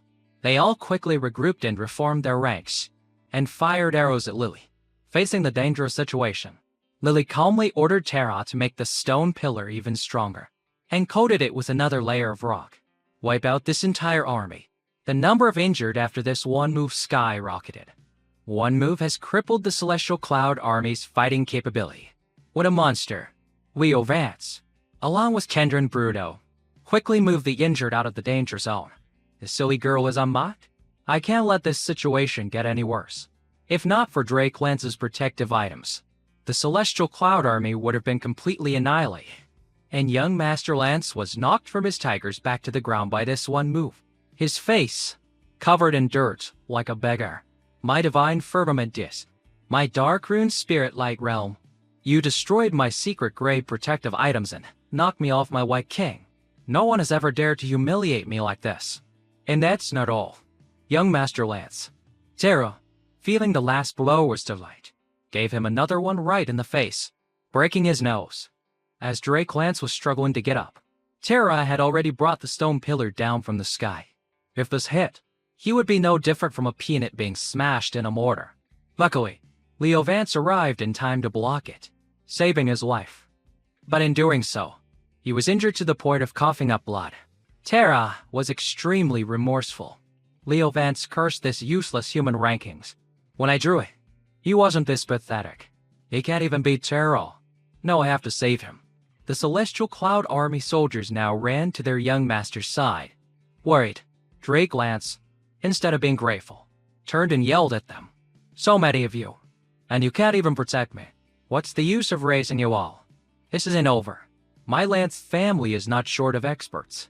Kendra, having seen enough of their chaos, immediately issued punishments for both sides. Drake Lance, first you deserted in battle, then you sneak attack Lord Vance. A colleague, I will report this to the chairman. Now, get out of East Pole Island and go back to reflect on your actions. As for the contestant Lily, no matter the reason, attacking the private soldiers of the Council's Lance family is a fact. Leo Vance, Pantu, spoke up for Lily. Your Excellency Astra, Miss Lily is just a village girl who has never seen the world. She was provoked by the vicious weapons attack and temporarily lost control. It was not her intention. Kendra sighed. Guilty or not will be decided by the chairman himself. But luckily, no one died. The council shouldn't criticize her too harshly. Suddenly, Bruno rushed over with an urgent report. Sister Kendra, the Sea Emperor God's injuries have suddenly worsened. The healing flowers were not enough to treat the wounds, and the sacred water was useless. The heart was severely damaged. The remaining part of his soul has also flown out. Without a temporary vessel to contain it, the soul will dissipate. But at a time like this, where can we find something that can contain the soul of the Sea Emperor God? Suddenly, the last remnant of the Sea Emperor God's soul flew off and shot right into Silas's body. It made him feel both warm and strangely familiar. Everyone was stunned. It's the contestant Silas. Why can his body contain the soul of the Sea Emperor God? Time was short. No time for a deep investigation. Kendra directly grabbed Silas's hand and went to the Sea Emperor God's side to return the soul to him. Silas wanted to run over to check on Leo Bra's injuries, but now he was caught up in this and couldn't go. And Silas didn't know that missing this meeting meant it would be a very long time before he could see Leo Bro again. On Leo Vance's side, after being licked by Blitz's myriad with spring, his wound had healed. Lily also returned to normal, explaining in a panic. Big brother Leo? I didn't do it on purpose. Just now, seeing them hurt you. I don't know why, but I just lost my temper. Leo Vance wasn't angry at all and gently patted her head. Don't underestimate me. A little tear can't even harm a single hair on my head. Hearing him say that, Lily smiled with relief. This is her true personality. Is it related to her eye color? Blue eyes mean a silly girl. Red eyes mean she turns vicious. Two personalities. What kind of weird talent did hers when you on Bloodline awaken? Drake Lance, riding the White King with his entire Celestial Cloud army, flew out of East Pole Island. As he left, he cursed Lily and Lord Vance. That dark couple. I absolutely will not let this go. Damn it. If only my grandfather were still alive. This would be great. Suddenly, a soldier from behind reported. Young Master Lance. The Sky Patrol Navy's communication bronze mirror indicates they are about to reach East Pole Island. In an instant, seeing the tables turn back in the Lance family's favor, young Master Lance gave a wicked smile. The Sky Patrol Navy. Even the Adjudication Office can't control the Council's personal guard fleet, especially since it was founded by my grandfather back in the day. The Sky Patrol Navy Army was led by two vice commanders from the Lance family. One was number 25 on the human rankings, Kazan, and the other was number 22, Boring. Unlike Drake Lance, these two were equally powerful and would be a major obstacle for our bald protagonists, and they absolutely adored Drake Lance. So, at his call, they quickly brought their forces to East Pole Island. Meanwhile, Leo Vance's side was still unaware of the impending disaster and was still relaxed. Fought several big battles in a row.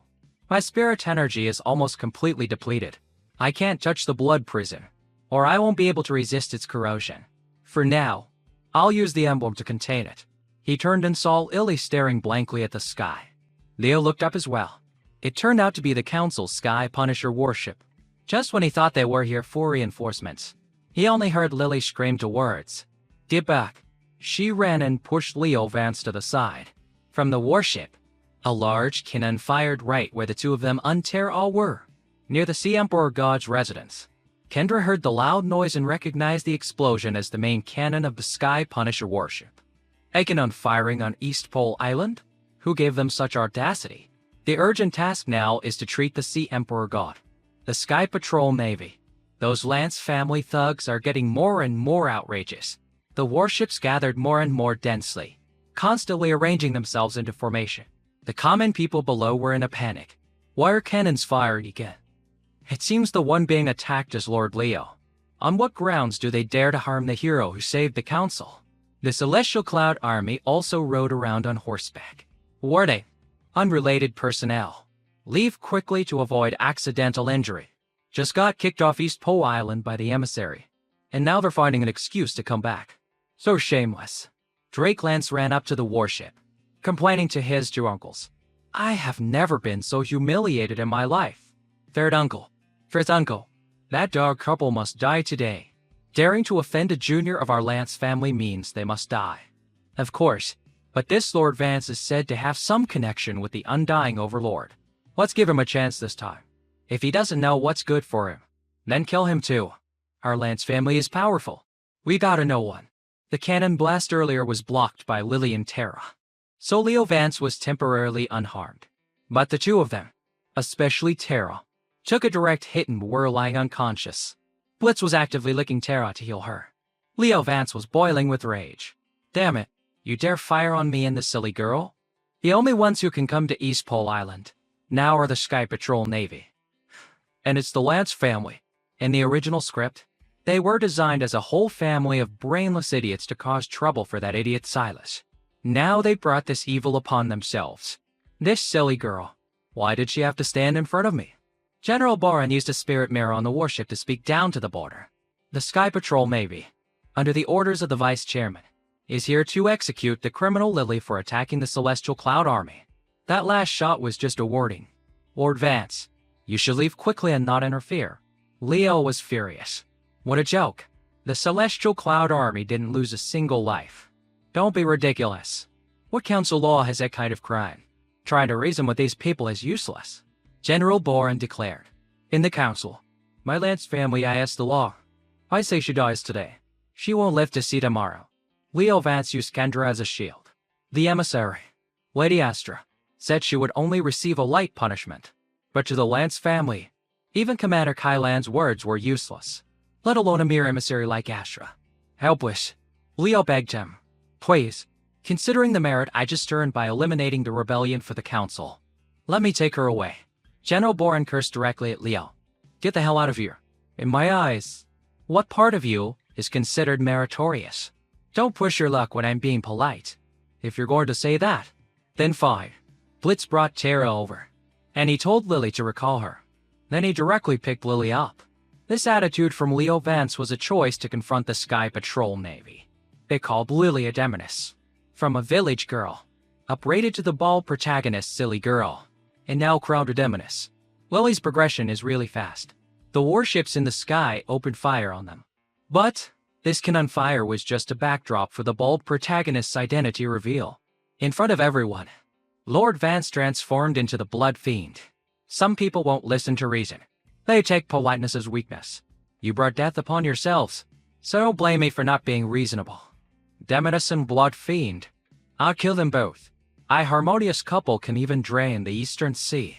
The audience below was once again wide-eyed. The Blood Fiend, the new top name on the blacklist. It must be a fake. Lord Leo and the blacklist criminal are the same person. In the crowd, Dexter and Dren were whispering. What are these two big-brain shimmers planning now? Leo Vance told Lily to hold on tight. Then he channeled power into the soles of his feet and leapt up. He directly rammed his body into the warship that had just fired on him, creating a large hole. The sailors on board were in an uproar. Outer hull severely damaged. Enemy has boarded the ship. High alert. Leo Vance, with his bare hands, directly pulled out the ship's wind-stabilizing pillar. He threw the pillar out. The ship's propulsion first gradually dissipated, because it's the crucial component. Without it, a warship is just a useless boat. As the author, Leo Vance knew this better than anyone. This ship just gave me the cannonballs. If someone is kind to me, I'll repay them tenfold. But if someone is my enemy, I must demand repayment of thousandfold. Holding the wind-stabilizing pillar, Leo Vance located Drake Lance and gifted him the giant pillar in return. But at that moment, he was with his two uncles, witnessing Leo Vance's power firsthand. The two uncles acknowledged his strength. One of them also had the ability to fuse like Leo Vance. General Kazan summoned his spirit. He fused into a 4-star, heaven-piercing ape. In short, a muscular merman. He pushed Drake back and blocked the wind-stabilizing pillar that Leo Vance had thrown with his bare hands. The Sky Patrol Navy still has experts, unlike that useless Drake Lance. But I, a blood fiend, have no time to mess with you. The warship still hasn't raised its Xuanguang shield. Underestimating me, are you? I'll take this opportunity to play with a few ships. A ship approached very close to Leo Vance, but it was just a toy for him to play with. General Kazan saw the situation was bad. The warships were falling like leaves. Without any experts on guard, no Xuanguang shield activated. It's hard to defend against a surprise attack. For it, to save face, adamantly refused to activate the shield. If news gets out that we used it just to fight the Blood Fiend, what face would we have left? Better to give him a chance for a one-on-one duel with the Sky Patrol. On another side, Pixie couldn't believe her Lord Vance was the Blood Fiend, so she flew over to witness it for herself. Just as Leo was carrying Lily towards her, he thought, I was just wondering how to find this dragonfly. And it came to me. Pixie saw the Blood Fiend and despaired. Impossible. Give me back my gentle and delicate Master Vance. Leo Vance flicked her forehead, knocking her unconscious. Then he opened her robe. In my design, on Pixie's chest, there's a panelized space that can contain all things, not just spirits. Even humans can go inside. But hiding a living thing will make her uncomfortable. I can only do it after she's passed out. Doesn't this look like I'm assaulting someone's daughter? With that thought, Leo stuffed Lily inside, making the unconscious Pixie feel her chest suddenly become full. Inside that space was a poetic landscape, all in pink, called Panglai Grotto Heaven. Though the scenery was beautiful, there was a pile of junk thrown haphazardly nearby, saying the view. This dragonfly is quite messy. After settling Lily, Leo Vance felt at ease to fight outside. He looked around and saw the surrounding ships starting to retreat. He thought they had given up and fled. But one ship was constantly shedding its outer armor, dropping unnecessary parts. This was to reduce weight and increase speed. And this was the ship carrying the 3 Lance family members. Leo put the green dragonfly into his emblem. These 3 came at the right time. I haven't vented my anger yet. If I don't kill that thug Drake Lance, I won't be in a good mood. Boren and Kazan's intention was to use this ship to ram Leo Vance. This thing can not only fly, but is 3 times faster than a top-tier fusion ship. But it has dropped its payload. The Sky Patrol flagship will be a few parts slower, but as long as it's not kicked away, it's fine. After all, he's just a body of flesh and blood. How long can he fly at full power? Unless he really dares to board the ship. Just as he finished speaking, Leo Vance flew right over their heads, looking for Drake Lance. Found him, but his 2 uncles charged forward. Boren's spirit was a 4-star demon Gui. Combat from heaven, swallowing giant Gui. The demon Gui was followed by the merman.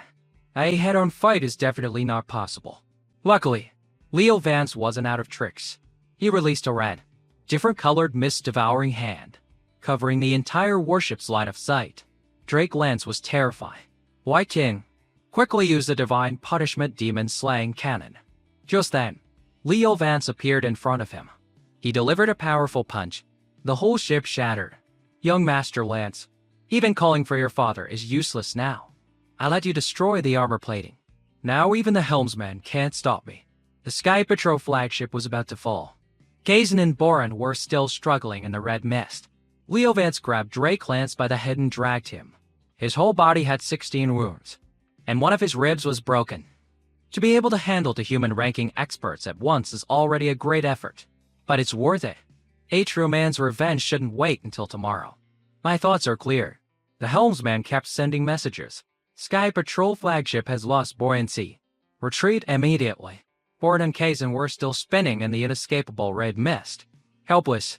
At this moment, the Sky Patrol flagship also plummeted headfirst, and its crash direction was right towards the Lance family's ancestral home on Peerless Island. A huge explosion erupted. The entire ancestral hall collapsed, and the ancestral tablets were destroyed. What a way to report back to the ancestors. Leo Vance was also bruised from the fall, his wounds not yet healed. That demon Wii spirit from before released a toxin that hit me. The demon Wii spirit's toxin slows down the healing of wounds. Human ranking experts really do have these kinds of tricks. But in misfortune, there was a stroke of luck. Leo Vance landed right in front of the Lance family's treasure vault. He dragged Drake Lance over and used his blood to confirm his identity. The treasure vault opened from the inside. Leo Vance constantly drank potions and gathered treasures. Spirit, nourishing leaf, soothing earth, flame thunder fruit. So many top-grade spirit ingredients for spirit star-ups. As expected of the Lance family, these things are really hard to find outside. Top-grade spirit trick of repels. Just what I need to replenish my spirit energy. While drinking the potion, Leo noticed a spirit egg with a very strange pattern. I don't know what kind it is. Oh well. Let's take Pixie out and stuff everything into her. Inside the Pang-like grotto heaven. Really, with nothing to do, had cleaned the place until it was spotless. But she couldn't calm her mind. I wonder how Big Brother Leo is doing outside. It's always me causing trouble for him. Thinking back, it felt like she had become another person. But at least I wasn't a burden. One of Lily's eyes turned red again. Just then, a vase fell right on her head, breaking her train of thought. The red eye also disappeared. Looking up, she saw tons of treasures falling from the sky. Big Brother Leo, why did you suddenly throw so many things in? Outside, Leo was gathering things and thinking. My original plan was ruined by the Lance family. No chance to get the Southern Compass. The loss is irreparable. At this moment, Pixie groggily woke up. Where is this? Why do I feel like someone is constantly touching my chest? Leo flicked her forehead again, knocking her out once more. A moment later, Leo had cleaned out all the treasures, not leaving a speck of dust. The Lance family is truly filthy rich. This is even more beneficial than my original plan. After he finished looting, the enemy also discovered the treasure vault's main door was open. The Blood Fiend might have infiltrated. His condition was good now. Leo took out the Blood Prison, thinking he could suppress its evil power for a short time, enough to escape. But when he touched the Blood Prison, his hand was severely burned, and he dropped it in pain. He almost had his fusion state directly dispelled. Blitz is to repulsed by the Blood Prison's remnant power. I can't use it at all while fused. Can't use my full strength. That head-on fight just now, I was really no match for the human ranking experts. Pity. He looked at Drake Lance lying in a mess on the floor and thought, at least I have a hostage. Horn and Kazan stood outside the door, shouting, hand over Drake, and we'll spare your life. Otherwise, the Lance family and you will fight to the death. Leo Vance dragged Drake Lance's battered body outside. Thanks to the life-restoring pills young Master Lance had eaten when he was near death, he wasn't dead yet. But if I punch him one more time, will he die? With that, Leo Vance punched him in the head again. The two uncles, worried about their nephew, dared not make a move, letting Leo spread his wings and fly up. All the warships finally agreed to raise their Zhuang shields. Maintaining it for half an incense stick's time would cost the household-level army a great deal. Even I couldn't break through that shell in half an hour. Born and Kazan shouted for him to release the hostage. The deal is done. You should release Drake now. I promise to give you 7 days to escape. In the air, Leo Vance let go. If you catch him, great. If he falls to his death, I'm not responsible. From the ship's bow, Boren leapt up to catch Drake Lance. His beloved nephew's face was beaten so badly that even his parents wouldn't recognize him. Meanwhile, Leo Vance had already fled far away. The old man's fate-defying pill is effective. But I need to get back for emergency treatment quickly. Blood Fiend, don't get cocky. Heaven Island may be big, but there's no escape for you. 3 days later, at the arena, Proctor Zhang held a memorial service for the contestants who died in the vicious weapon attack. Leo Vance, a fallen hero. A total of 18 contestants were killed or missing. Some acquaintances like Kalen Denver were heartbroken to hear that Leo was missing.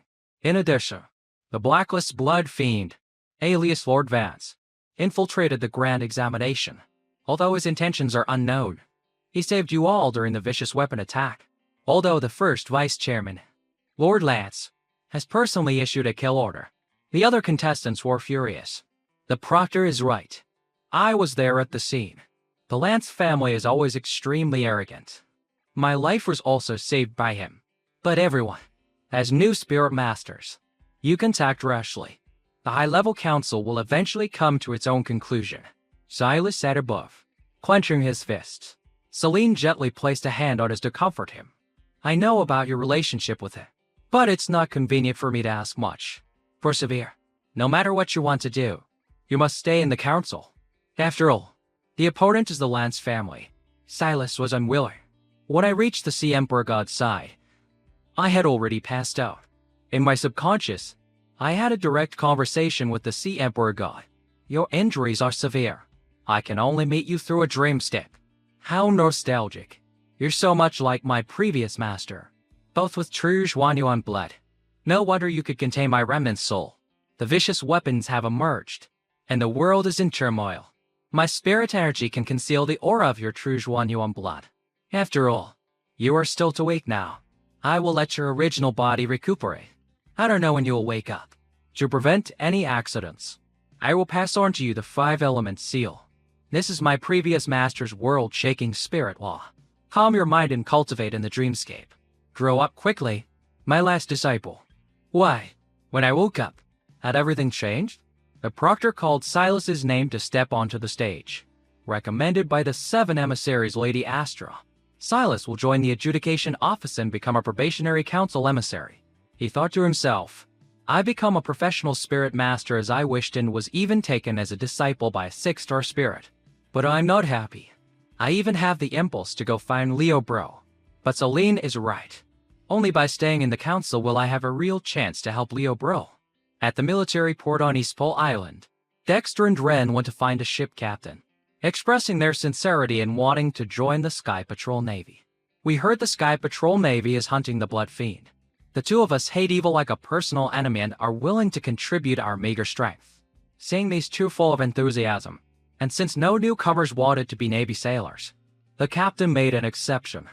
Although it's against the rules, you two have good judgment. Joining the Sky Patrol Navy is equivalent to having the backing of the first vice chairman. Dexter and Ren looked at each other and smiled slyly. What other sinister plot are these to hatching? At the Eastern headquarters, in the council department, Kendra was constantly contacting the command center on Triple Heaven Island via spirit mirror about Commander Kylan's situation. Why has he been gone for so long and not returned? The commander of Triple Heaven Island was an orange-haired girl. She said, Commander Kylan is personally leading a team to investigate the whereabouts of the corrupted spirit masters. I don't know when he will return. This situation is not good. Both the chairman and Commander Kylan are not here. The Lance family can do whatever they want. There are still suspicious points about Lord Vance's case. Kendra couldn't wait any longer and decisively went to her family for help. On the other end of the line, the orange-haired girl sighed with exhaustion. Dozens of urgent reports a day. I'm about to collapse. Commander Kylan is clearly always at the command center. Why did he tell me to keep this a secret from Lady Astra? In the command room at the Eastern Council, Commander Kylan sat at his desk. He wore a wicked smile. Another one with their own agenda. On an unnamed island in the second heaven, Leo Vance dispelled his spirit fusion.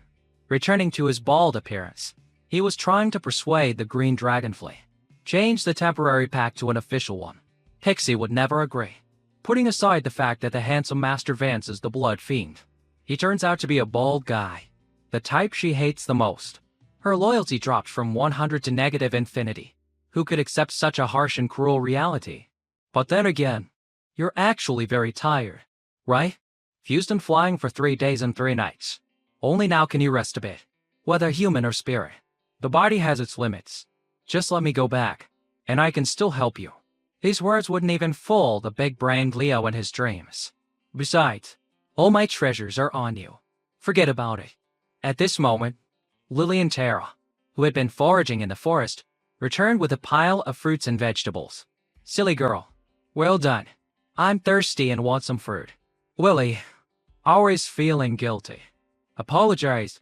It seems I can only help a little bit like this. It's all because of me that Big Brother Leo became an enemy of the council. Aren't you tired of saying that? If the silly girl doesn't eat, I'll eat your share too. In short, the council is the council. The lad's family is the lad's family. This world still speaks with strength. As long as we defeat the lad's family, the problem will be solved. Your silly mind shouldn't think too much.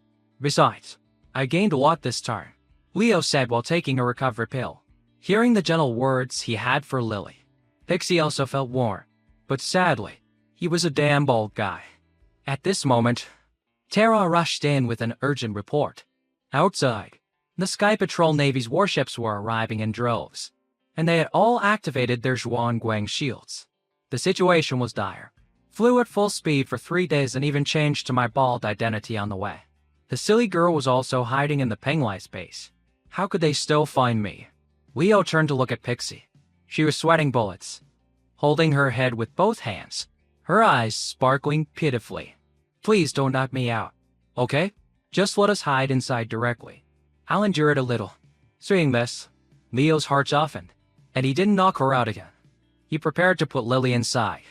While Leo's back was turned, Pixie sneakily tried to slip away. She thought she was clever, but in less than a second, Leo grabbed her. He glared menacingly. It seems I still have to knock you out after all. Flicking the dragonfly unconscious, Leo urged Lily to hurry inside.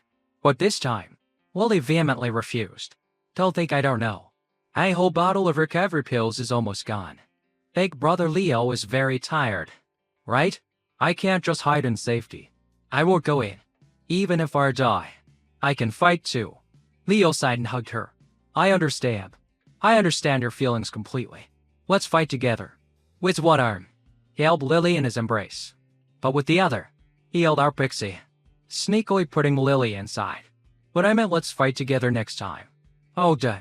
He put the dragonfly into his emblem. Leo touched Blitz. Blitz, I know you're very tired. Can you still hold on? Blitz looked at him and smiled in agreement. Spirit fusion into the blood fiend form. We, one man and one tiger, will take on an entire army.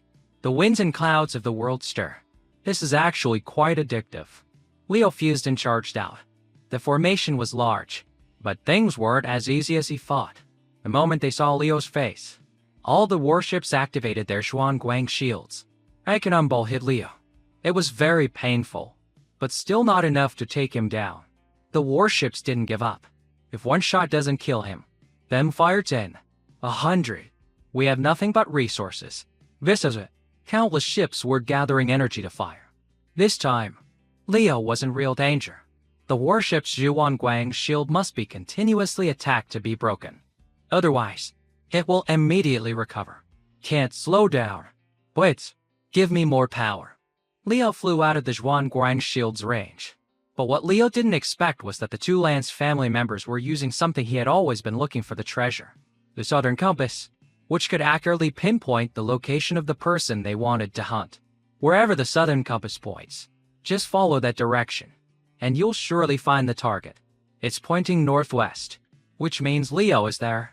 Kaizen ordered everyone to pursue towards the northwest. Let's see how long he can hold out. When he's exhausted, that's when we'll take his head. Astra's movements are very strange. Even Commander Kylan has to give us face. But I'm just afraid she'll bring out that undying old man.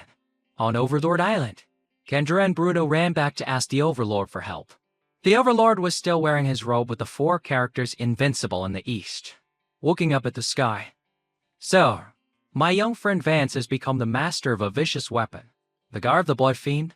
The sunset is still the same, but things are not as they were. What a pity.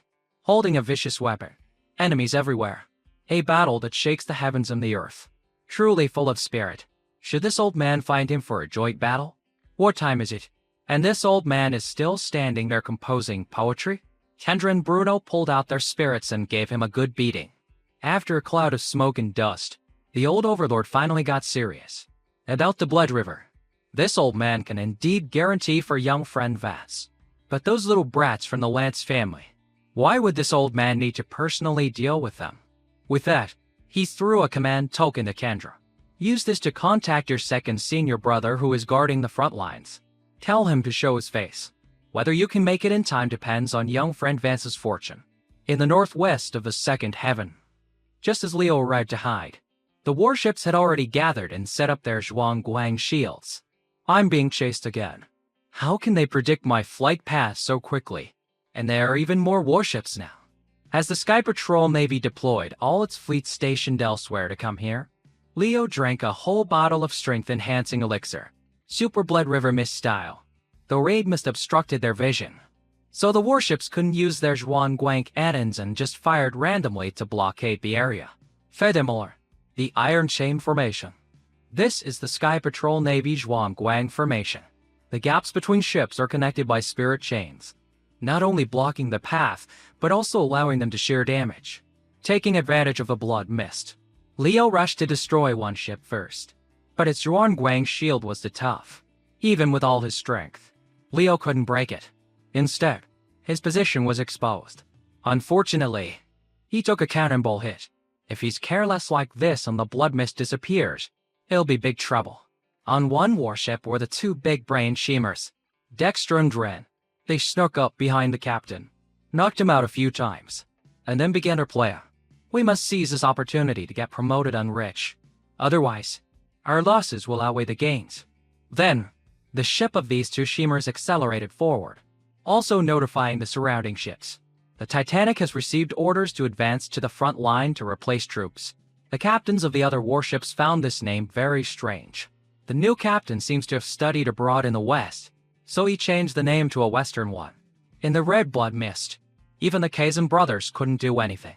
But, since they had the Southern Compass, the Blood Fiend definitely couldn't escape. He was surrounded from above and below. This toy is good for everything, except it can only point in a general direction. The exact coordinates still have to be determined by us. We can only wait until the blood mist clears. Then we lack personally. On Leo's side, releasing the blood mist could only buy him a little time, and it was on a super large scale, consuming a lot of spirit energy. He had to destroy the Zhuangguang shields quickly. Just then, an insect flew in front of Leo. This mist is so annoying. I finally found you. Leo recognized the voice as Ren's. There's not much time. Ren threw his Taban insect, guided Leo. Master Vance, quickly follow my Taban. Luckily, the Taban insect's tracking ability, after upgrading, can reduce any interference to a minimum. Otherwise, I wouldn't have been able to find you in time. That's the ship. Dexter and I will open the Zhuangguang shield for a moment. Get on board quickly. Just like that, Leo escaped in the nick of time. On the Zhuangguang Formation, the First Fleet, 23rd Ship, the Titanic, Dexter and Dren, while saying they were helping Master Vance, were maintaining their combat forts, their faces full of danger. It's our honor to be able to help Master Vance. Righteousness comes first. Master Vance, coming here is like returning to the safety of your own home. In this cramped cabin, why not dispel your fusion and rest for a while? Leo wasn't stupid enough to fall for these two Shimers' trap. You two spirits are also maintaining your combat forms. Aren't you tired? They smiled, not at all fading it. We're ready to help Master Vance kill the enemy at any time. Master Vance is too cautious and wary. On the surface, they were smiling, but in their hearts, they saw no opportunity to strike. Plan A, capture the enemy for merit. It was cancelled. Switch to Plan B, catch the whole squirrel in one net. These two are cunning and treacherous. They're not on my side. I need to be careful. So Leo didn't dare to dispel his form. They then switched to Plan B. Master Vance, you've really misunderstood us. We've long been prepared to ensure all your troubles are gone. In a corner of the ship, the captain was tied up. On top of that, he was constantly being threatened by these three big-brained guys. So scared that he was forced to do as they said. So he had the Titanic turn back, lying that due to maintaining the Zhuangguang shield for too long without proper maintenance, its energy was depleted. After some inquiries, these people also didn't know what the Lance family was using to track him. He had to proceed with the next step of the plan quickly. At this moment, the red mist was about to dissipate. The Titanic reported, Blood Fiend detected sneaking into the formation, requesting permission to use the main cannon. The Kazan brothers were startled. What? He managed to break the Zhuangguang shield? The Titanic? What kind of weird name is that? Everyone, do whatever it takes. Don't let him escape. A moment later, the glory ship also reported, "The Blood Fiend is here. Fire quickly." A moment after that, the Blood Fiend ran to the storm ship. Several ships fired recklessly without caring about damaging each other. The Kazan brothers didn't care about that either. It doesn't matter how many ships are lost. We must fire. These guys have completely fallen into the two big brain Shimmer's trap. A Blood Fiend flying around outside was just a transformation of Ren's to ban insect. Initially, after consuming the spirit insect on Overlord Island, the true ban insect had evolved the abilities of 7 insects. Now, after eating the Manhwa honeydew you gave me, it can be disguised. Even up close, there are no flaws.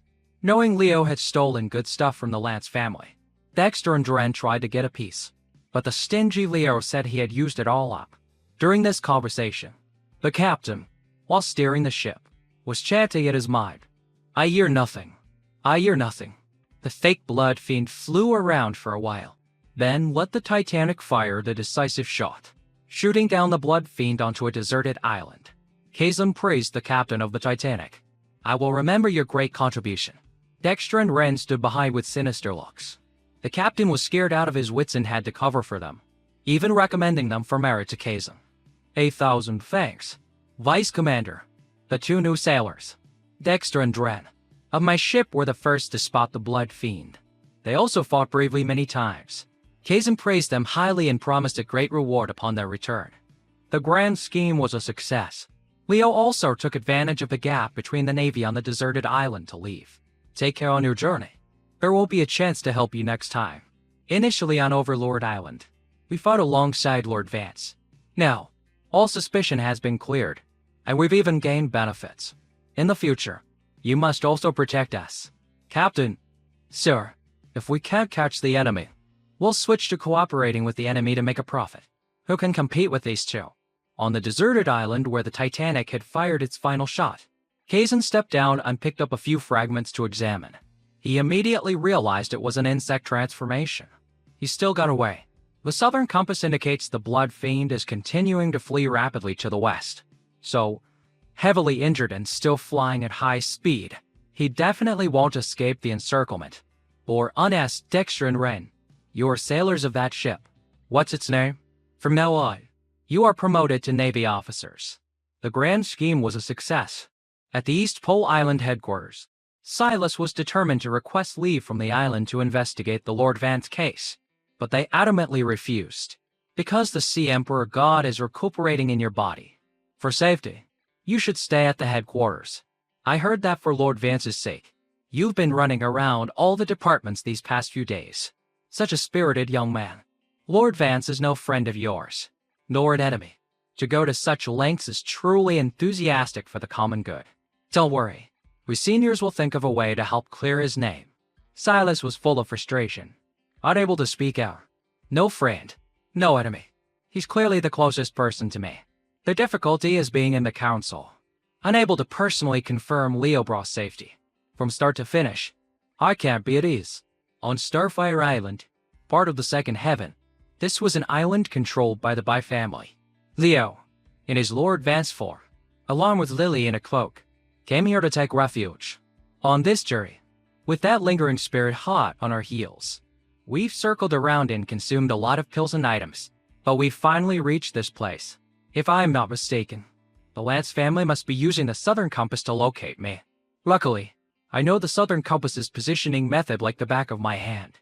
I can handle it with ease. Blitz, you've worked hard. Go back to the emblem and dress. He didn't see any wanted posters. Starfire Island is the fief of the Bai family in the council. The Bai and Lance families are not on the same side. In a tea house, the owner was constantly warning the people about the Blood Fiend. Today, we'll talk about the Blacklist expert, the Blood Fiend, who has caused chaos throughout Heaven Island. Recently, that Blood Fiend is said to have a relationship with the Blood Cult leader, Mo Ye. He's 8 feet tall, 8 feet wide, with a fierce and imposing physique, a little heavenly tiger, and uses a spirit called the Nine-Winged Blood Sea Wind. He's actually a figure of both wisdom and courage among spirit masters. Some time ago, on East Pole Island, he used the so-called demonic brew to sweep the heavens. turning the flying fish guard Commander Drake Lance and the Navy fleet into scrap. The news spreads fast. They've already started exaggerating. Lily stood with her hands on her hips, annoyed. They should add that Big Brother Leo was a liar. He always tricks me into that dragonfly space. But now is not the time to console this girl. I have to get down to business quickly. The Lance family could arrive at any moment.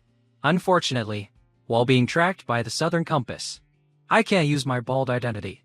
If the bald identity is exposed, based on the Lance family's brainless script, that father of mine would be in danger. Leo entered an herbal shop. Having no money, he took out the blue light sword he had stolen to trade. The shopkeeper, wearing glasses, examined it for a moment. This blue light sword was probably handcrafted by a spirit master from the works department. It can unleash a full power strike equivalent to a Distarkey system spirit.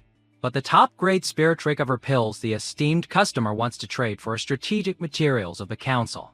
The merchant guild doesn't have them for sale. But we do have spirit trick of regress, though its effect is much weaker. At this moment, Lily gently tugged on Leo's sleeve and whispered, "They've caught up." Outside, the Sky Patrol Navy's warships were blocked from entering Starfire Island by the island's own warships. The Kazan brothers were furious. Damn it, the Bai family really doesn't know what's good for them. The Blood Fiend is a wanted criminal of the council. Do they dare to shelter him? The Bai family's strength may not match the Lance family's, but they're not easy to deal with. Leo and Lily stood below, looking up. The spirit recovery grass needs another half an hour to restore spirit energy. Quits is also exhausted. The Lance family surrounding the island with their forces is like a slap in the face to the Bai family in front of everyone. I hope the Bai family can be a bit more firm, so I can use this opportunity to buy some time. The Kazan brothers used a spirit mirror to directly contact the head of the Bai family, Old Man Bai. The Southern Compass shows that the Blood Fiend has brought a demoness and infiltrated Starfire Island. What is our plan? Don't worry, that old fool from the Lance family won't give up easily. Thank you, Senior Bai. I have already distributed the wanted posters for those too. But please don't call my old man by his old name anymore. He has changed his name, can't you? Old Man Bai stroked his beard and laughed heartily. He's getting old, and his mind is getting muddled. Tangtianishu, a good name. Also, if the Sky Patrol Navy enters and occupies Starfire Island, what face would the Bai family have left? The matter of capturing them will have to be left to the old fool. On this side, Ember entered and criticized him. Uncle, in the past, you were a dignified high official of the Works Department. Are you really afraid of the Lance family now? When the vicious weapon attack, Lord Vance saved my life. It would be one thing if he didn't come to Starfire Island, but since he has, we must distinguish between gratitude and grudges. Ember, my dear, I've taught you, whatever you do, you must think carefully. It's better not to act, but if you do, you must be sure of victory. That Lance family fool is getting more and more arrogant and stupid. I don't know how many people can't stand him. Very quickly, the soldiers of Starfire Island ran out in a hurry, searching. Everyone, be careful. The wanted criminal, the Blood Fiend, is extremely dangerous. We must capture him and bring him to justice. Everyone, make way. The City Lord's mansion is arresting a wanted criminal. Everyone, step aside. Leo and Lily hid behind a wall. The Bai family gave in so quickly, mobilizing so many troops to search. Just as the soldiers ran past, Leo stepped on a branch on the ground, making a sound. The soldiers turned their heads to look for a moment, and then ran off. Isn't the Blood Fiend supposed to be 8 feet tall and 8 feet wide? Looking at their build, they don't look like it. I heard the harbor on the west side of the island is unguarded. It's easy to escape. That's right. No time to delay. Let's go quickly. Leo and Lily looked at each other, stunned. They're not that stupid, are they? It's not the Lance family. Could it be they don't have the wanted poster? Just then, a divine gust of wind blew by, knocking off Lily's hood and revealing her face. A soldier took out the wanted poster to compare. Leo also prepared for a fight. Unexpectedly, the soldier said, "Doesn't look like her at all," and then ran off. Everyone, be on high alert. Don't let the Blood Fiend and the Demoness escape. Let's go search the North Street. I heard the harbor on the west side of the island is unguarded. Leo and Lily were dumbfounded. It seems a benefactor is helping us. Is it the Bai family? They've even hinted multiple times about the West Harbor. At the Bai residence, Old Man Bai was discussing with his subordinate. The subordinate was worried that the Southern Compass would discover they were helping the Blood Fiend. The rescue ship is already docked at the West Harbor. But the Southern Compass is a treasure that Old Man Bai spent years researching. There was an accident during an experiment that damaged the Southern Compass's positioning crystal. It doesn't work so well now. It's easily interfered with. Then again, that Lord Vance's strength ranks around 20th on the human rankings. If he uses the Blood Prison, he's even more terrifying. This level of strength is not bad. He will surely pass this test. Luckily, Lord Vance created a turning point for us. Bai Di, with his frog spirit, contacted Old Man Bai via a mirror. Minister Bai, you've worked hard. The matter of the Lance family's army approaching Starfire Island will be explained to you sooner or later. I'm just afraid he won't cause enough trouble. The current chairman's strength is very high, but his heart is too kind, tolerating too many people. The identities of these people must be revealed to the world for the current chairman to make up his mind. Everything is for the council. In the sky, where the Sky Patrol Navy was waiting, Old Man Bai sent a report back that the Blood Fiend was not on the island at all. At the same time, he immediately ordered the Navy to leave the vicinity of Starfire Island. The Kazan brothers knew the Bai family was deliberately hiding him, and the Southern Compass was also malfunctioning, pointing randomly everywhere. They were determined not to let the Blood Fiend escape so easily. Boren was forced to choose a method that would lose face for the Lance family but would surely succeed. So the Sky Patrol Navy turned and left Starfire Island. Leo had also arrived at East Pole Island. So busy. It's been so long. And only now do I have time to take out Pixie to discuss the next pact. The temporary pact is about to expire. Don't force me to sign one with you by force. Leo took off his hat. Pixie didn't dare to look directly. He's turned back into Master Vance. I can't be seduced. I have my principles too. This time, even his good looks couldn't win her over. I can't use force either, going against the spirit's wishes. Otherwise, it would severely damage her spirit energy. Lele was confused. The ones who are hunting us are the council. The ones helping us are also the council. I really don't understand.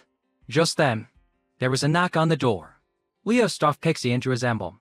The person who came was Julian, holding a communication mirror. Lord Vance, I've made you wait. The Works Department just sent a secret message that the channel has been adjusted. So you've come to the Works Department.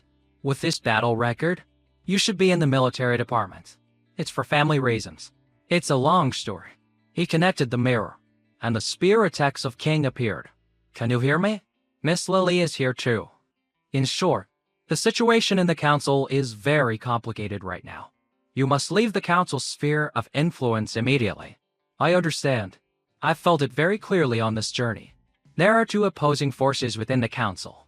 After all, you have openly made an enemy of the Lance family, one of the council's families. So we cannot openly side with you. Please forgive us. This ship will take you through the strong wind layer between the Heaven Islands to the neutral zone. The neutral zone is a place that none of the four major councils can touch. It's chaotic, but that's exactly what I want. Please, stay there temporarily and wait for an opportunity. I hope we can meet again soon. On the front lines at Triple Heaven Island, a subordinate Nelson reported to Commander Kai Lan. The military department seems to be secretly allied with the Bai and Yi families. The attitude of some other families is still unclear. Alright, you are dismissed. Bai Huang, Jimmy, Guanlo. These old men dare to ally with the Works Department. Let's see how great their determination is this time. Those who do not share the same path cannot conspire together. This thorny path must be continued. Everything is for the council. Returning to our protagonist, Leo, along with Lily and Julian, boarded the prepared ship to go to the neutral zone. Moreover, on the ship, there were many crew members and even a nurse. Once we reach the completely safe neutral zone, I can use good stuff to nourish and raise little Tiger to 3 stars. Then, I'll train the Blood Prison well. By then, the 9 Heavens Island, the 4 councils, will all be at my mercy. By then, even if the Works Department can't expose the Lance family, I'll be sure to deal with those idiots. Well, thank you. An announcement came. The Starvine Recover Pod is ready. The special guest is invited to the treatment room. In the medical room, the airship had just grown a giant vine pod. This is the 3-star water, with dual system spirit. the Starvine recovery pod. It can restore the body to its peak state. Currently, Blitz's myriad with spray can only heal wounds. It can restore spirit energy, thanks to Lily and Tara helping the nurse with fertilizer. The plant grew faster. Leo and Blitz went inside the plant. Sleep for a while. The body is severely exhausted. Spirit energy is heavily depleted, and a large amount of mixed medicinal power has accumulated in the body. The aftereffects are too strong. Even with treatment, I can't fight again for a month. I need a full rest to recover the damaged spirit meridians and expel the poison. He even told the people around not to disturb him. A good sleep will fix everything. In the room, Lily and Tara were backing. Tara, what do you think the neutral zone is like? I heard it's very far away, but with Big Brother Leo here, it's no problem at all. Suddenly, she heard a buzzing sound. It turned out to be the spirit communication mirror. But why did it turn on by itself? Lily looked into the mirror and saw the Sky Patrol Navy at Clear River Island. Furthermore, they had captured the villagers of her Water Ape village. General Kazan stood on top and announced, "The Sky Patrol Navy has discovered through broadcast channels that Water Ape Village on Clear River Island is colluding with a wanted criminal, the Demoness Lily. If she does not surrender herself within 7 days, everyone here will suffer extreme torture." So this was the disgraceful plan that Boren had mentioned. How truly shameful. The villagers, tied up, cried out, "Why is it Lily? That girl has caused trouble again? It was just like last time. She's a real curse." Seeing her people taken hostage, Lily was anxious and wanted to run to find Big Brother Leo. I must find a way to save everyone. But she couldn't. Big Brother Leo is still healing. He's already very tired. It will definitely be extremely dangerous. Lily curled up and cried. Big Brother Leo made an enemy of the Lance family, and the uncles and aunts of Water Ape Village were captured. It's all my fault. I can't drag Big Brother Leo into this anymore. But how can I save everyone on my own? At this moment, the dark-haired Lily with red eyes in her inner world spoke up. If it's in Water Ape Village, then it's possible. Have you forgotten? In the illusion realm on East Pole Island, you and I had a conversation. Close your eyes and let your mind settle. You and I are originally one and the same. Our first official me. A version of me that is both stupid and weak. They're the ones you want to save. Both cowardly and selfish. That's not right at all. When they encounter danger, they abandon you. Have you forgotten all of this? Lily trembled and replied, I haven't forgotten. But there are many more things worth remembering. Years ago, a young Lily was abandoned at the village entrance. It was the people of this village who, seeing her pitiful state, took her in and raised her. Most of the people in Water Ape Village had the surname Bai, so they named her Lily Bai. From beginning to end, they are my family. The dark Lily sneered. So weak, reeking of righteousness. If that's the case, let's make a deal. 2 days later, the recover pod had withered and turned yellow, and Leo had only recovered about 70%. One plant wasn't enough. The recovery pod is good for everything, except it can only be used once and has to be replanted. The rest can only be slowly recuperated. At this moment, Leo also opened his eyes and woke up. Have I been asleep for 2 days and 1 night? According to the schedule, we should be approaching the border. Where is the silly girl? With her personality, she should always be by my side. The nurse and Julian didn't know how to answer for a moment when they heard Lily was missing. Leo, as expected, boiled with rage and slammed the table. The silly girl has been missing for a day, and she took the dragon flea with her? Julian, you can't even watch one person? Why didn't you wake me up immediately? The nurse timidly said, if the treatment is interrupted midway, the injuries will become even more serious. Julian also stammered. I suspect she has returned to Clear River Island. We just received a report that the Sky Patrol Navy has forced the villagers of Water Ape Village to threaten Miss Lily to show herself. But how did she know about this? So Leo forced the airship to turn around urgently. Destination First Heaven Island. Clear River Island. Julian did his best to stop him. Say, let the council handle this. Master Vance should still proceed to the neutral zone quickly. Leo told him, shut up. Full speed ahead. Don't follow the safe shipping lane. Go straight through the strong wind layer between the Heaven Islands. The silly girl's speed is definitely not as fast as the ship's. I have to stop her. 3 days later, at the border of the Heaven Islands, the thing Lily used to travel was Pixie's Penguin water mirror. Pixie, shamed by the dark lily, was also exhausted. My life is not guaranteed. Please spare me. I've been transporting so many times these past few days. I really have no spirit energy left. The Penglai water mirror can only carry one person at a time. It's severely overloaded right now. It's about to break. The dark lily didn't care and directly grabbed the green dragonfly by the neck to continue. We're still a long way from Clear River Island. If I've agreed to help her save her people, I must see it through. At that moment, a subordinate reported this back to Commander Kailan. Report. The Demoness Lily has been lured to Clear River Island as planned. The Works Department has also started to accuse the Lance family, but the ship escorting Lord Vance to the neutral zone seems to be turning back. Commander Kailan, while playing chess, issued an order. Lord Vance. He really wants to throw his life away? At all costs. He must be brought to the neutral zone. Don't mess up the pieces on my board. Every single piece must obediently stay in its position. At the Council's Works Department on East Pole Island, two guys from the department were gossiping while working. Is the Lance family crazy? To actually force the villagers. It's not like they're indiscriminately killing innocents. The Lance family just wants to lure the blood fiend in. We don't need to worry about him. Anyway, Lord Vance is about to escape now. In the middle of their conversation, there was a knock on the door. Silas walked in.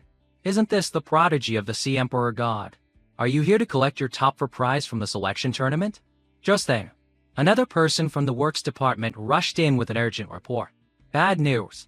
Julian reports that Lord Vance wants to go to Clear River Island. The other two guys shot up from their seats. Why didn't you stop it? Clear River Island is a big trap right now. Isn't he just walking to his death? After hearing this, Silas turned and ran out. Oh no. Leo Brau is in danger. On Clear River Island. First heaven. The Kazan brothers had tied the villagers up in front of the old bald man's castle. Just as the Dark Lily arrived, it was unexpected that a battle would break out. Here, the villagers saw the Dark Lily and shouted for help. The southern compass in Borin's hand didn't react, meaning the Blood Fiend hadn't arrived yet. Kazan faced the Dark Lily alone. He believed that as long as he captured her, he didn't believe the Blood Fiend wouldn't come.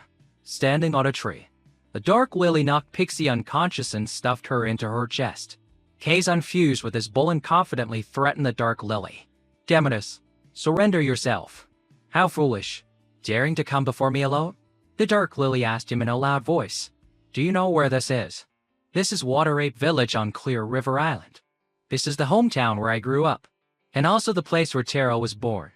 The Earth God's armor is born from the spirit energy in mountains and rivers. After reaching for stars, it can control the Earth's ley lines within a small area. Although Tara has only 3 stars, she is a child of Clear River Island. There, she can control the ley line spirit's energy of Clear River Island and let me use it. Tara placed her stone pillar on a slab of rock and muttered, Everyone, please lend me your strength. The slab rose up, lifting Tara's pillar high into the sky. The mountain of this island is shaking. A giant stone monster appeared.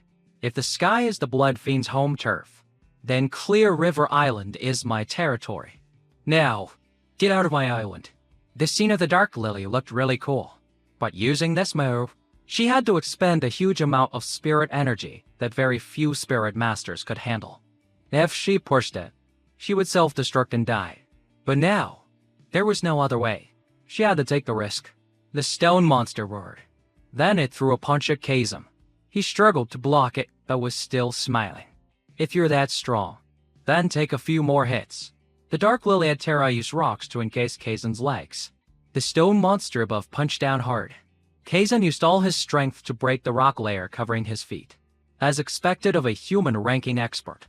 Just then, Borin's spirit used its tentacles to pull Kazan back. Borin saw no need to waste energy fighting. Now that you've been lured onto the island, there's no need to resist. The trap has been set. It's time for it to work. On the ground below, the prairie blue conch shells suddenly lit up, forming a barrier that trapped the stone monster. But the barrier was too fragile. It had no power to trap the enemy at all. Borin challenged the Dark Lily to try and break the barrier. The Dark Lily had the stone monster punch the barrier. As expected, the barrier cracked, but the villagers were severely injured, coughing up a lot of blood. A red conch was attached to each of them. What kind of devil or why is this? Just now, when she attacked the barrier, as expected, even a light touch would injure the villagers. Dexter and Dran on the warship immediately recognized it. This is the army that uses the two Stark-concentric conch spirits. This is trouble. There's no way to help. The blue conches can hinder the enemy. The red conches can carry a large number of soldiers. Any attack from within the barrier will be shared by the soldiers brought by the red conches. The outside of the barrier can continue to attack. So, with this move, as long as the soldiers don't fear casualties, they can trap an expert. How cunning. To actually place the red conches on the villagers.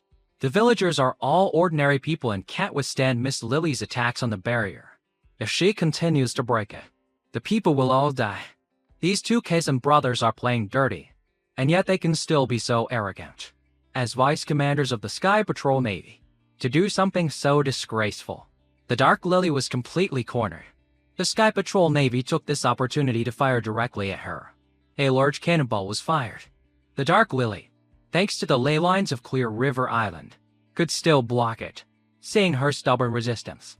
The next volleys of cannon fire were launched, more numerous and more powerful. The scene was no different from a live-fire drill, but all these shots were aimed at a single girl. The Lance family is truly shameless. The shots had already blown off one of the stone monster's arms. How much longer can the Dark Lily hold out? On Leo's side, he was forcing the ship through the strong wind layer. The sky was dark and gloomy, with a lot of lightning striking, making Blitz anxious.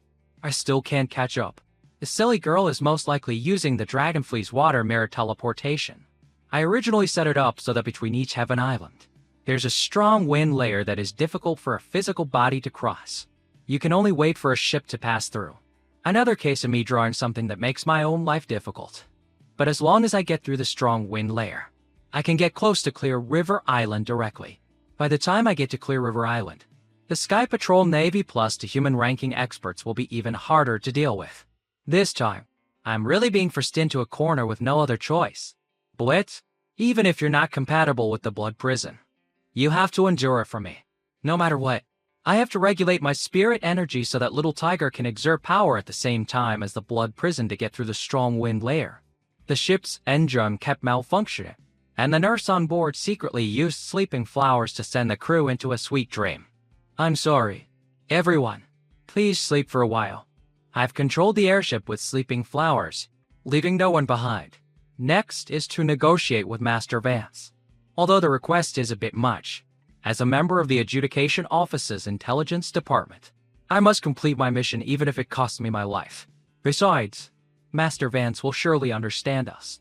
After all, he is a man of great righteousness. Stepping up, the nurse witnessed the scene of Lord Vance and Blitz struggling for their lives to control the Blood Prison, and she was shocked. Blitz was very cooperative, but the Blood Prison was stubborn. Forget it. It's really not working. Then I'll use my own blood essence to command the Blood Prison. But that way, I'll be dead in half a move. Isn't that just self-destruct? At this moment, Leo also saw the nurse approaching him with sleeping flowers. Returning to Clear River Island, directly taking cannon fire, the stone monster, though injured, could regenerate. But its recovery speed had slowed down considerably. It seemed the Dark Lily didn't have much spirit energy left either, and the Southern Compass still hadn't reacted, meaning the Blood Fiend still hadn't arrived. If he really doesn't come, then all we can do is collect the woman's corpse. Seeing the Dark Lily's difficult struggle, an elder in the village told her to run away quickly. Don't worry about our lives. Lily girl, you always bring trouble to the village, but I've thought it through now. You're still that kind little Lily. You should go quickly. Hearing these words, the Dark Lily didn't even turn her head to look at them and continued to defend. You villagers are so long-winded. In a strong wind layer, Leo and the nurse were arguing fiercely. Don't go to Clear River Island. Is this the suggestion your adjudication office has for me? Because the council's Lance family can't be overthrown? Is it that simple to say? The nurse was flustered. Please, let me explain. Master Vance must have already realized it. Currently, the council's internal factions are divided into two forces. The Lance faction, led by the first vice-chairman, Link Anctian, and other subordinate forces, the Anti-Lance Alliance, led by the Bai and D families. The Works Department's stance also leans towards them. The Lance faction has been arrogant for a long time. The Anti-Lance Alliance hopes to use this good opportunity to completely overthrow them. It's very likely this conflict will evolve into a civil war, causing great suffering to the people. Therefore, the Lance family's arrogance and irrationality are punishable. But, in the end, the council cannot eliminate the Lance family, nor can it be overthrown. Master Vance is a great hero who once rescued the council and eliminated a vicious weapon, a godlike strategist. If he has a great battle with the Lance family on Clear River Island, it will only escalate the conflict. The adjudication office is not protecting the Lance family. We just don't want a four-way war where the people cannot live in peace. This is the seal of the adjudication office, granting authority to promise Master Vance. After the situation stabilizes, when Master Vance returns, the council can make you the lord of any prosperous island as compensation. Leo smirked. Very sincere. Just a little compromise. And status and wealth come as easily as flipping a hand. The Lance family is also suppressed. The council will be harmonious and prosperous from then on. But have you forgotten something? What about the silly girl? The cause of this incident was Miss Lily attacking the Celestial Cloud Army first. To resolve this conflict, her sacrifice is the most appropriate. But there's a 70% certainty that she won't die. Just suffer some grievances. Leo's whole body radiated killing intent. 7 parts? Even if it's 9.9 parts. It's not allowed. The nurse knelt and begged. Master Vance, please reconsider. Can you really disregard the bigger picture for the safety of one woman? Do you hope for a civil war in the council, with blood flowing like a river? Leo took out the blood prison and held it in front of her. Don't put this on me.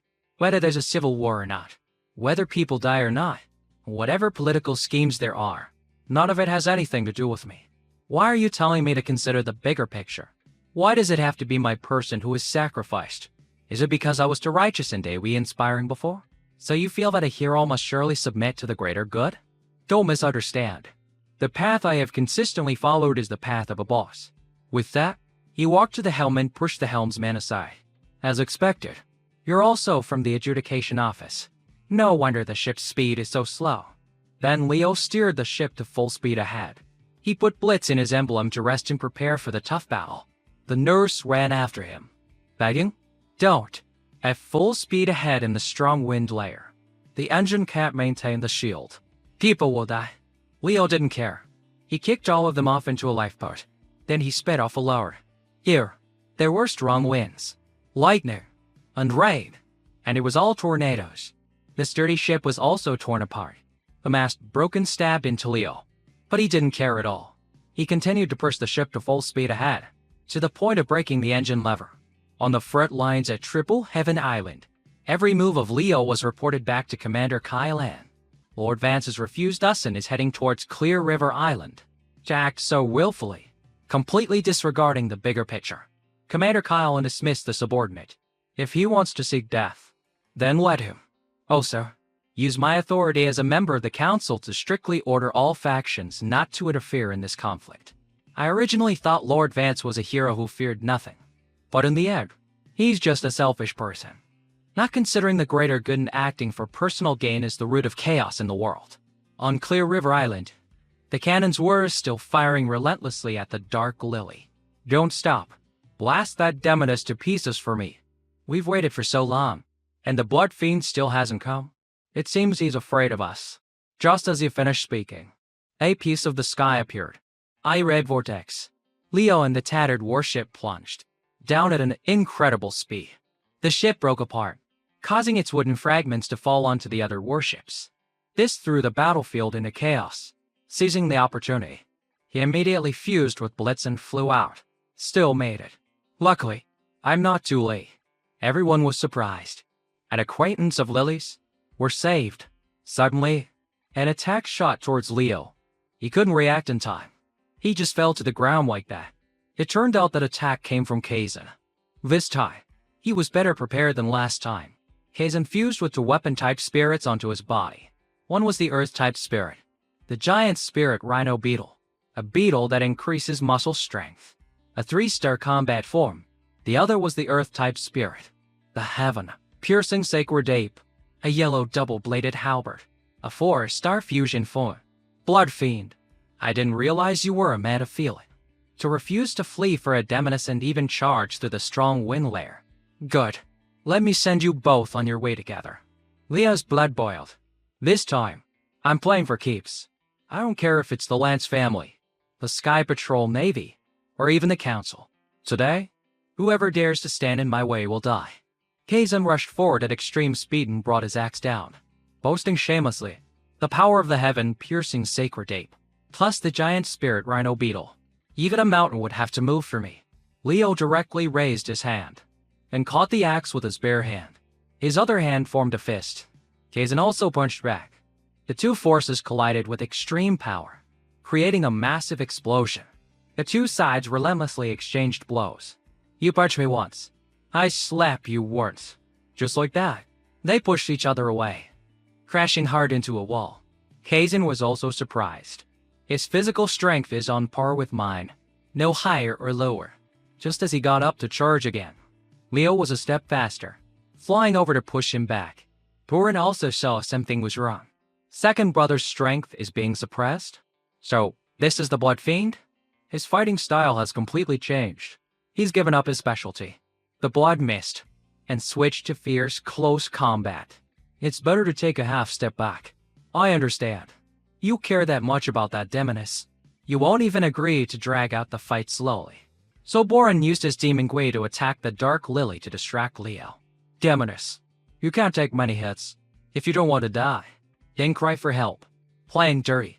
For real. On this side, Leo still didn't know what was happening and were still beating Kazan to a pulp. No matter how strong he was about to give out. He couldn't block at all. Damn it. Why does he have such earth-shattering power? A powerful punch to the stomach made Kazan cough up blood. Just as Kazan was about to be defeated, Leo suddenly flew towards the Dark Lily's position. As he flew, Borin's Demon Gui activated a formation, finding first release.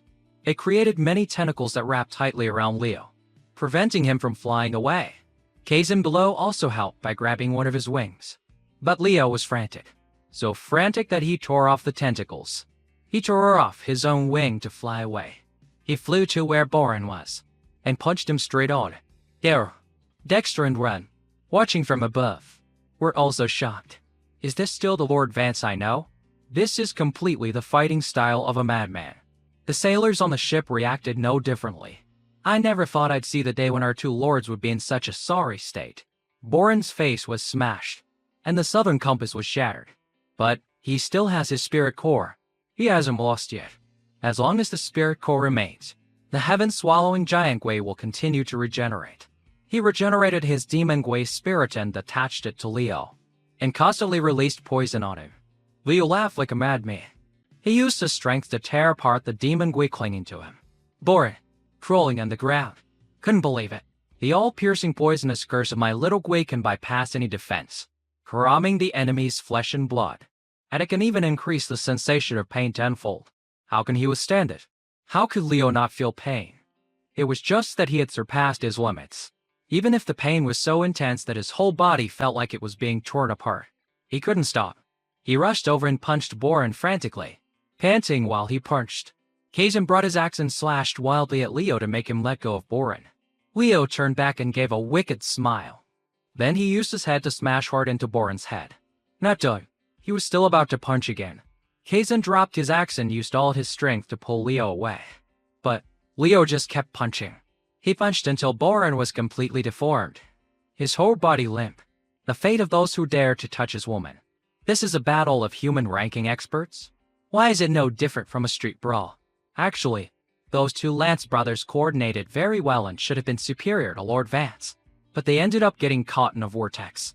You slashed me 3 times. I have to bite you once. A tip for that exchange. So what they were competing with now wasn't strength, but ruthlessness towards themselves.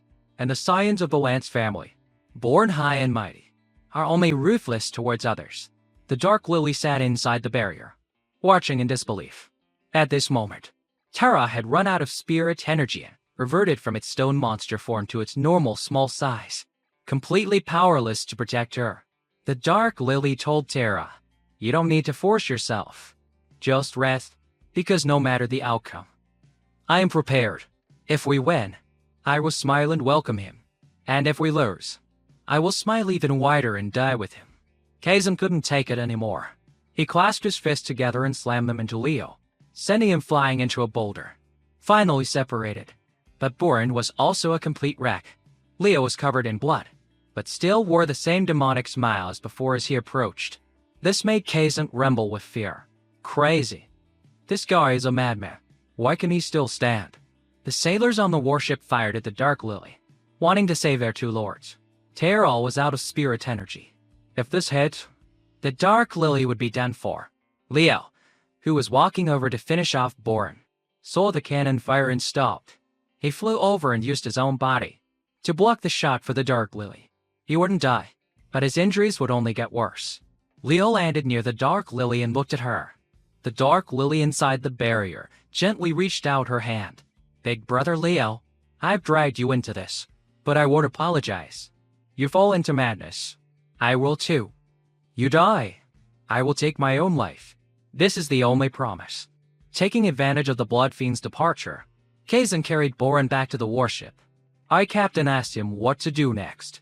Lord Kazan, attacking the Demoness really did lure out the Blood Fiend. Next, should everyone fire at once? Hearing him say that, Kazan froze for a moment, then ordered everyone to open fire. Fire every cannon you have. The warships in the sky lit up, their main cannons fully charged. Leo looked up at the sky and smiled demonic ally again. He pulled the blood prison from his emblem. I feel like I've remembered something. It seems like a dream. A very tragic dream. The silly girl dies. Blitz dies. And also see. The dragon flee. Everyone. And I am weak and powerless. He swung the blood prison up. This was the first time in his fused state that he could use the blood prison. I don't need this ending. I don't care if it's a dream or what. Facing an entire fleet preparing to fire. Leo wrote a declaration now. Anyone who wants to take what's mine can die for me. The Titanic reported a malfunction and requested to leave the formation to go to the rear for repairs. Dexter and Dren wisely knew to withdraw from the battlefield. The last family, when they can't win, they bring out their fleet to bully people.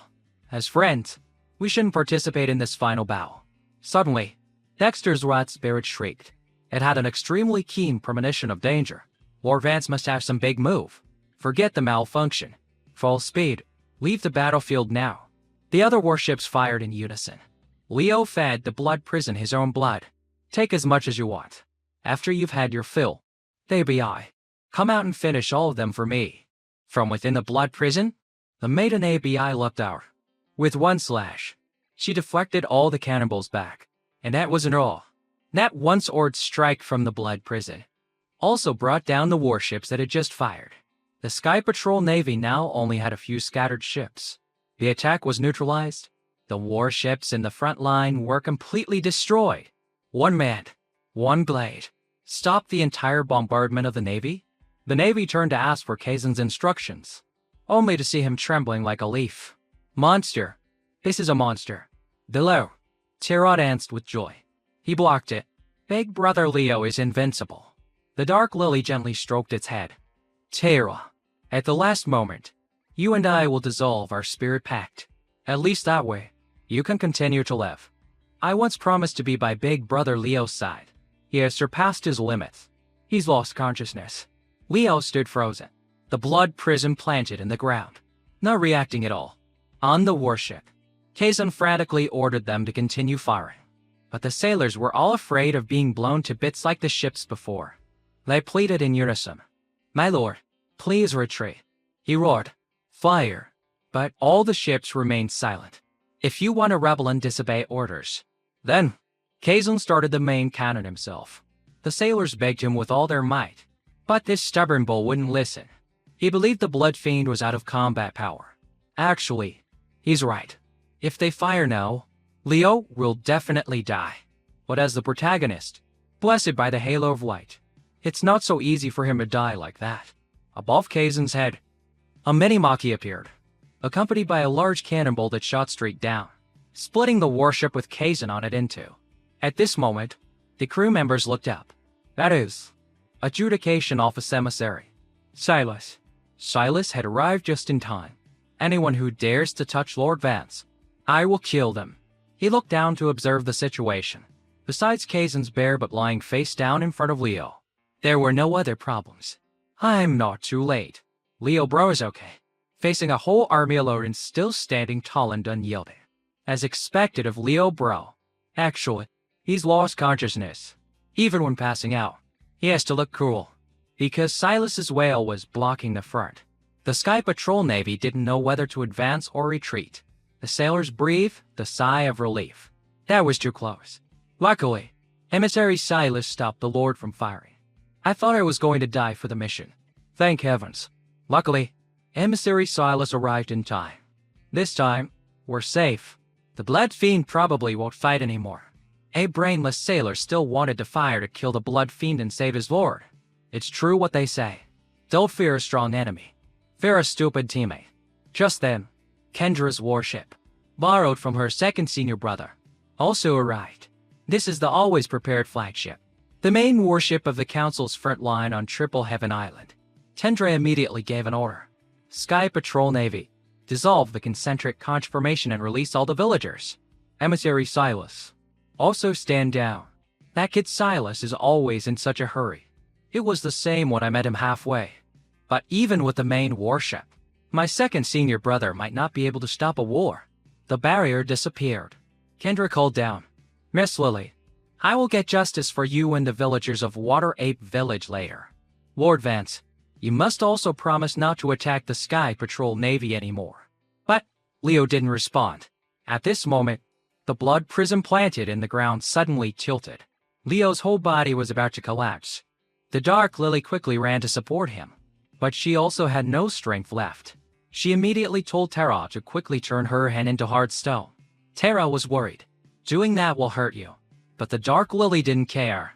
I can't let Big Brother Leo fall in front of those insects. On Kendra's side, seeing Leo remain silent, she thought he was very angry with the council. A blue-haired man from the council looked at Leo with disdain. The storm and lightning are also a favor from the council. How dare he be angry? So he ordered his men down to bring the blood prison up. No matter what, he has opposed the council's navy. Guilty or not will be decided by the council. Just as he finished speaking, Kendra held her sword to his neck. You dare? Everyone, stand down. Do not be disrespectful. Her subordinates pleaded. Please reconsider. Lady Astra, after all, he is the master of the vicious weapon. Blood prison. You've seen it too. His subordinate believes we cannot let him escape the council's control. Well said. Hula, when the Lance family was being arrogant, I didn't see you making accusations. Now you're so agitated. I only know that a hero cannot be humiliated by cowards. Below, the Dark Lily gritted her teeth and used her stone arm to hold Leo steady. Tara below, whose hands and feet wanted to touch the blood prison, was stopped by the Dark Lily. Don't touch the blood prison. Big Brother Leo has already fed it. It will follow its master. We can't trust the council. Tara, let's take Big Brother Leo and go. Seeing them leave, Kendra also accepted it. Let them leave this place. Not even a single word. It seems this time, the council has truly hurt the loyalty of a hero. Silas also watched their figures in pain. Unable to do anything. Leo bro didn't even look at me. Is it because I didn't stand by his side at the beginning? Because the Sea Emperor God is sleeping in my body. I can't leave the council for too long. But I swear, no matter how far, no matter if it's thousands of mountains and rivers, I will meet you again. Wait for me. Leo bro. Just like that. In the hazy sunset. The Dark Lily, Tara, and Leo left this place. 3 days later, on East Pearl Island, the Lance family and the Works Department were arguing loudly in the council chamber. They had been arguing for days and still hadn't finished. The two sides were divided into two factions. One was the head of the Lance family and his cronies. The other was the Works Department, led by the Byandy families and their allies. Our Lance family has shed blood for the council. What's wrong with a small mistake now and then? A small mistake? Your Lance family framed a meritorious official and harmed innocent civilians. It's hard to escape punishment. The Sky Patrol Navy suffered heavy losses. And you and the Works Department are still sheltering the Blood Fiend? If you want to fight, then bring it on. Dexter and Ren, on the Lance family side, also chimed in for fun. Lord Bourne was beaten into a vegetative state. How tragic. The Works Department really has no conscience. That's right. Although Lord Boren kidnapped the villagers and mobilized the army, he is a good person. The Lance family is just being unreasonable. Fighting is not a good idea either. At this moment, Commander Kylan walked in with Silas and Kendra, his face grim. Absurd. Do you think this matter isn't big enough yet?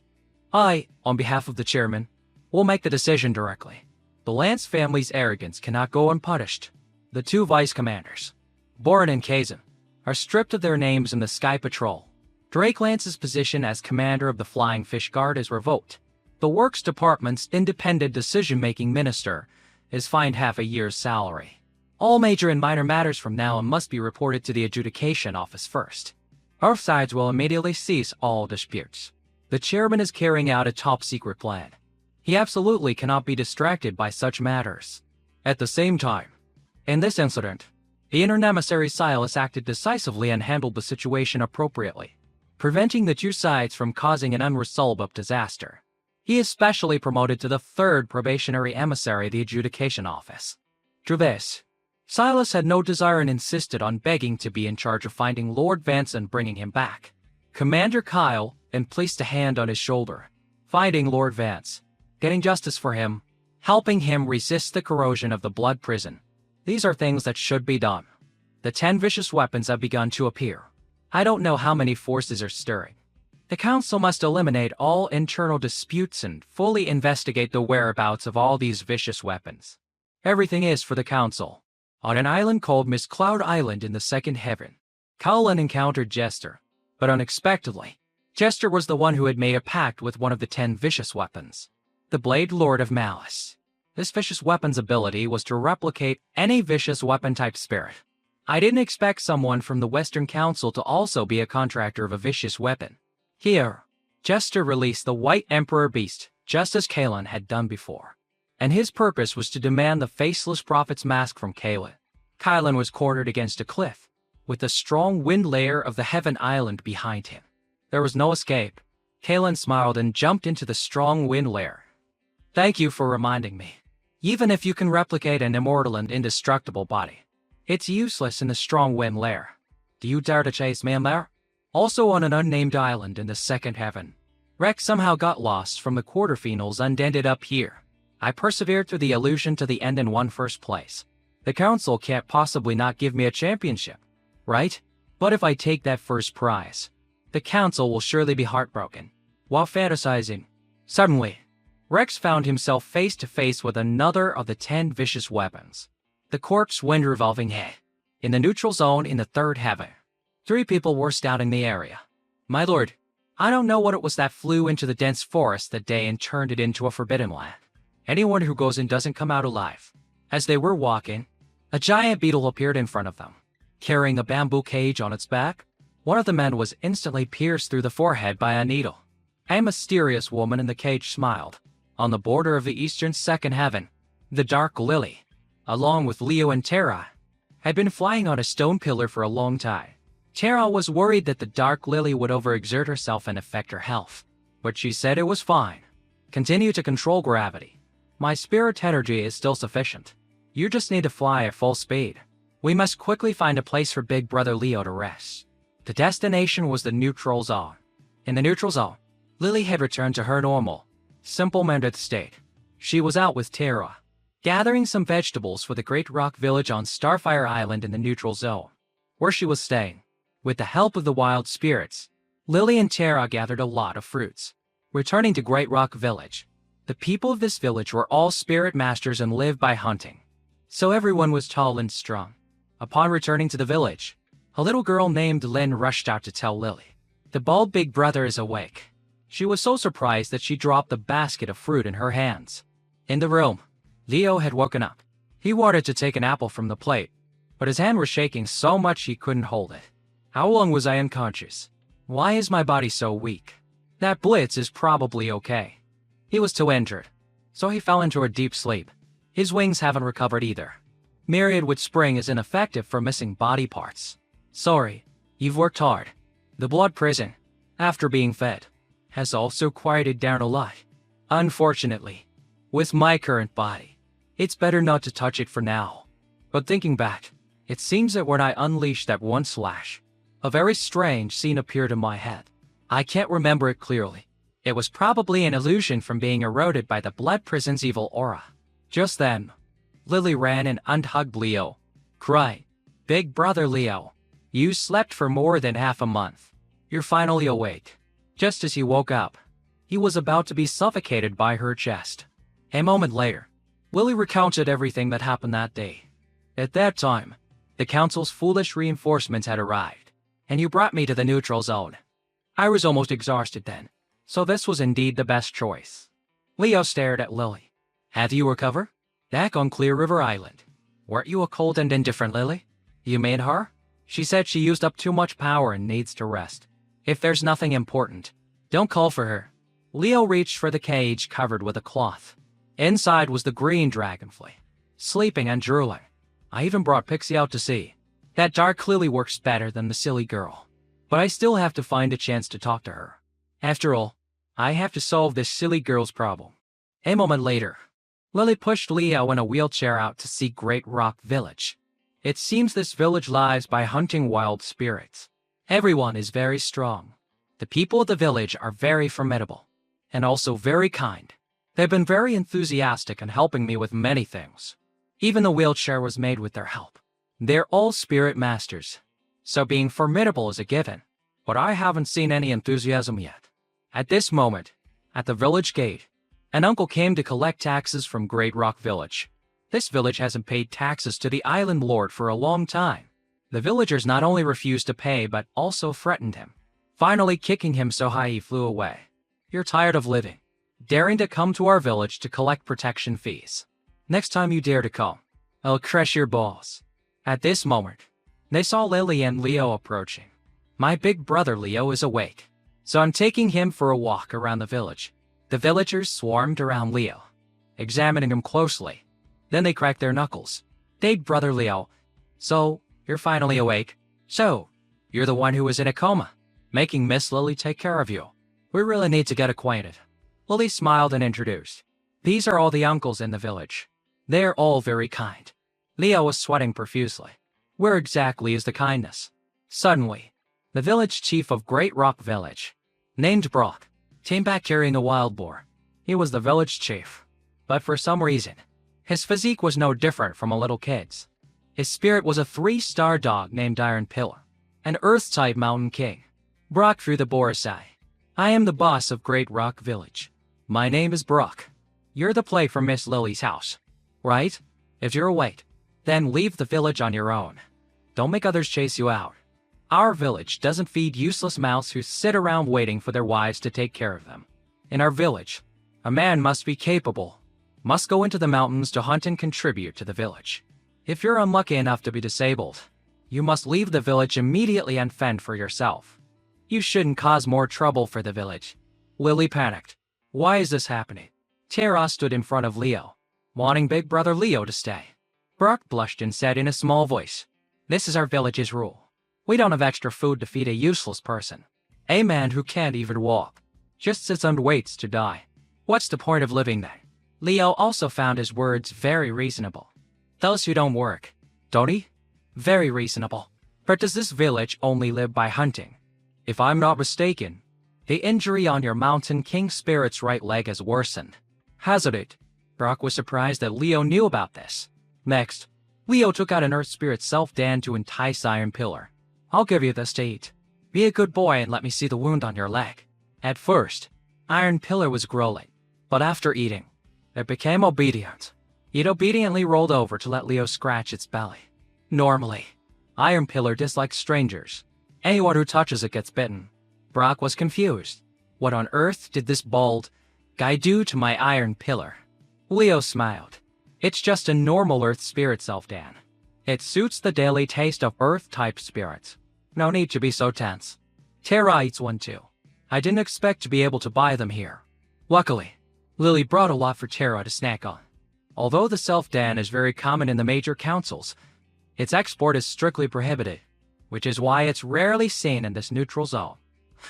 I can see that you usually pay attention to feeding it foods rich in Earth-type spirit energy, so it seems healthier than many normal wild spirits, but without the self-dan to eliminate the impurities in the food. Over time, It will instead create many hidden problems. Although it looks very sturdy on the outside, its claws are very easy to break and very difficult to recover from. This injury was from a fight with a giant boar. Right? We're facing a strong enemy. You must fight fiercely. If you're not ruthless enough, you'll definitely reveal your weakness right away. But the problem isn't too big. As long as you eat the self-dan on time, not only will it recover quickly, but it can also become stronger. The villagers whispered among themselves. This kind of pill is probably sold in the black markets in the city, but the price must be very high. Brock sadly stroked Iron Pillar. How can we just spend the village's money like that? Iron Pillar, you stay here. I'll go catch a few more wild spirits to exchange for money to treat you. At this moment, Leo suddenly interrupted. Wait a moment. Actually, we can just refine it ourselves. Can we? I forgot to introduce myself. I'm a spirit doctor. My specialty is refining all kinds of pills. Can I stay now? The villagers immediately did a 180-degree turn and admired Leo. A doctor? And he knows how to refine pills? I heard only a few people in the city can do that. Brock had to go along with the majority but still had a prejudice against Leo. You don't have to go into the mountains to hunt like a woman. But remember, even with superb skills, a man without fighting ability will not earn our respect. Despite being called a woman, Leo still had to tolerate this little brat. Just like that, Leo became a spirit doctor and was successfully allowed to stay in this small village. Every day, he treated and gave medicine to the spirits in the village.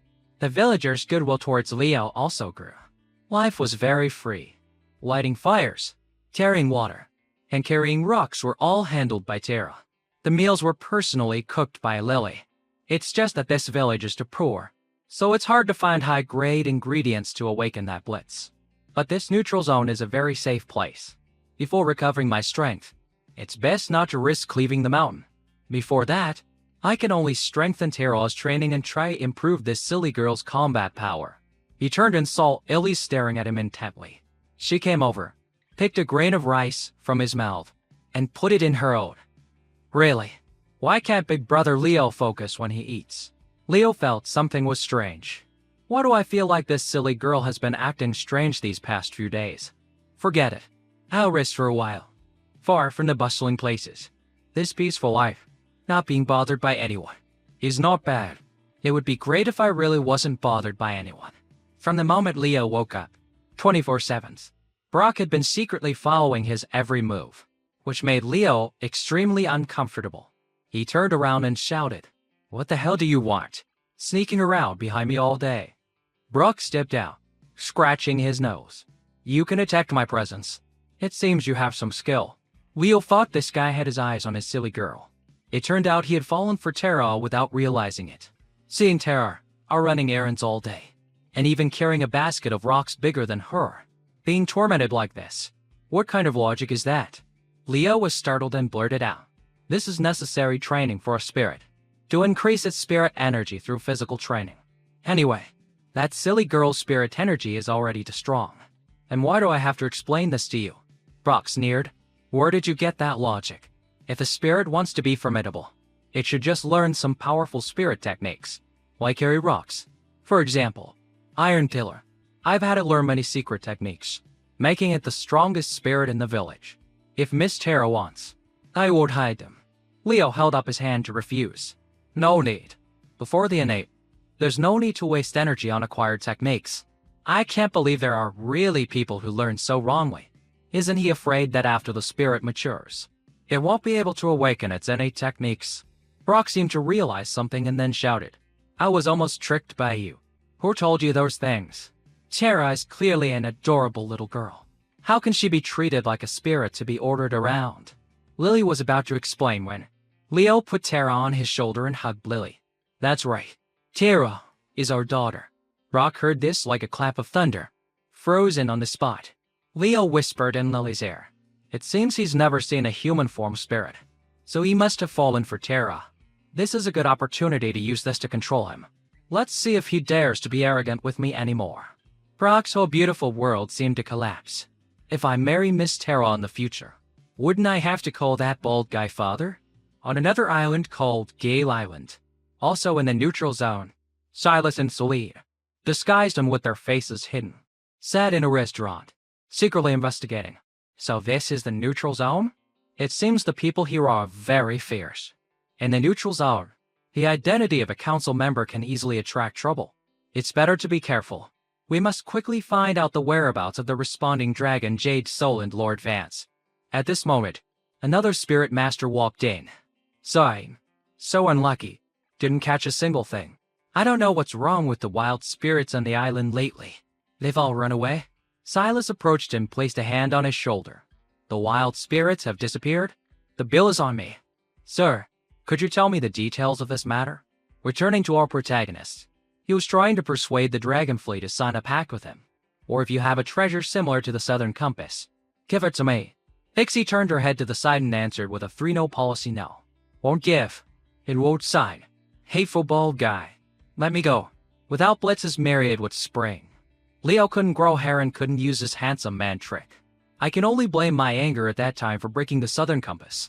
Finding another heaven-piercing technique is even more troublesome. Lily gently approached him, placed a hand on his shoulder. Big brother Leo, it's time to sunbathe.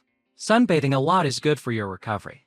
The two of them left, leaving the little dragonfly alone and resentful in its cage. Adulterous couple. Nothing good will come of them. Outside the village, with Leo treating the spirits, the villagers' friendliness towards him had increased considerably. At least it was better than the initial disdain. Brock still persisted in following them.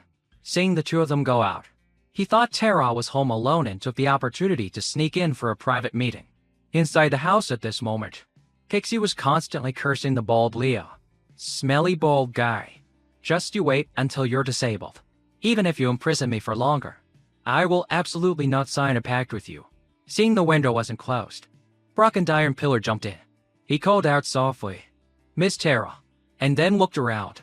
There was no Tara, only the green dragonfly. Pixie tried to talk to Brock 5 or 7 times, but he just didn't get it. It wasn't until Iron Pillar pulled on his pants and pointed to the cage on the table that he was startled.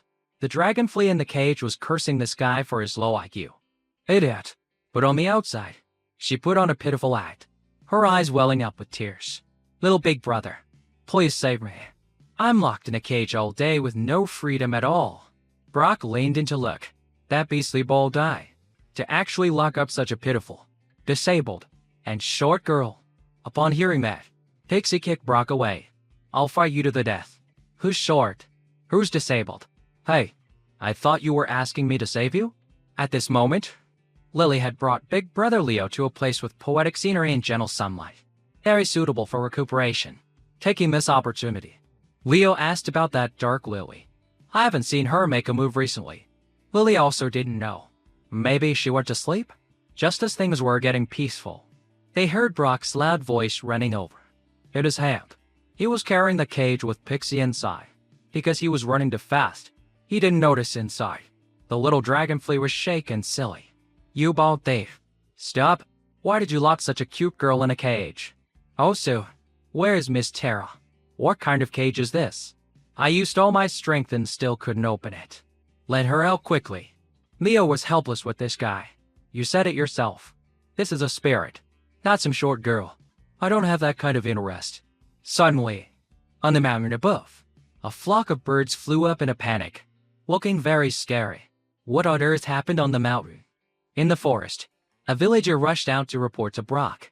Chief, something big has happened. The spirits on the mountain suddenly went on a rampage, flying crazily in flocks. They attacked people on sight. We all escaped, but Lynn is still on the mountain. She went up the mountain alone yesterday morning to pick mushrooms. Leo wondered who Lynn was. Lily whispered to him, she's the girl next door. When Big Brother Leo was in a coma, she helped a lot, so she's an acquaintance. Not coming back all night. Something must have happened. Brock decided to go into the mountain to find the girl. The villagers wanted to follow but were stopped by him. A bunch of fools. The mountain is in chaos right now. If everyone goes, who will protect the village? I'll go alone. Leo sighed softly and said he would go into the mountain with him. While I'm at it, I'll go deep into the mountain to find herbs. Maybe I'll find something Blitz needs. Brock sneered. The weakest person in the house. You. Normally you do nothing. And now you want to go into the mountain? To make me get distracted protecting you? Leo claimed to be a spirit's caller as well. having studied these kinds of spirit evolutions extensively. Sir Willie, along with Leo and Brock, went up the mountain to check the situation. On another side, Silas and Celine were also on a mountain on another island. Silas released his mini-machis to scout the surroundings. But the third mini-maki had also returned. No discoveries. I'm out of options.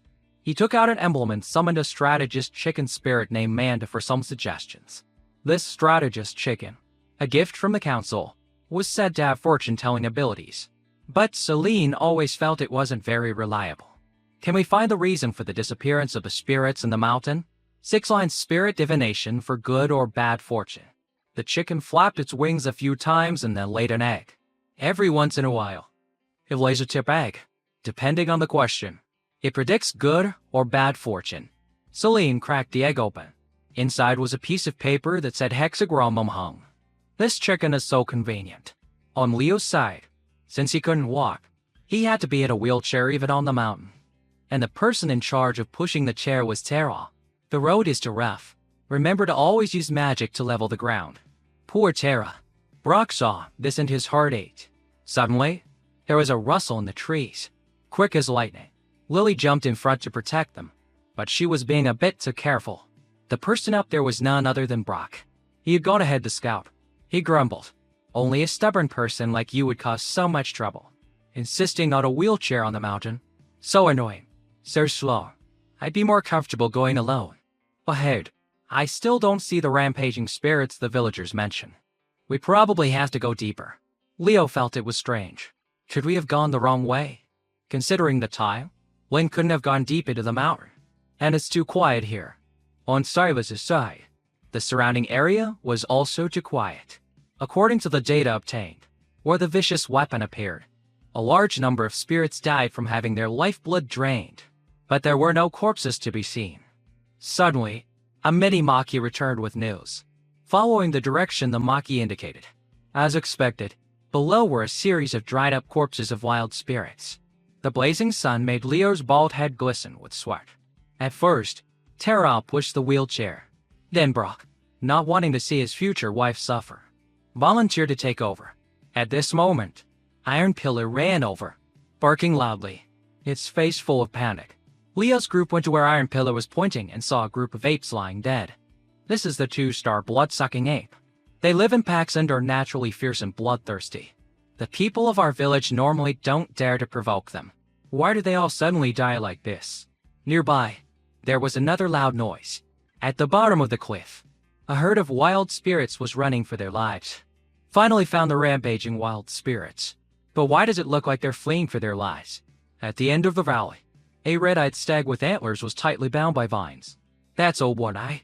This one is probably the king of this mountain. Many of his brothers have lost their lives. The vines wrapping around it were the 3-star with type T horned deer vine. From within the vines, a human arm emerged.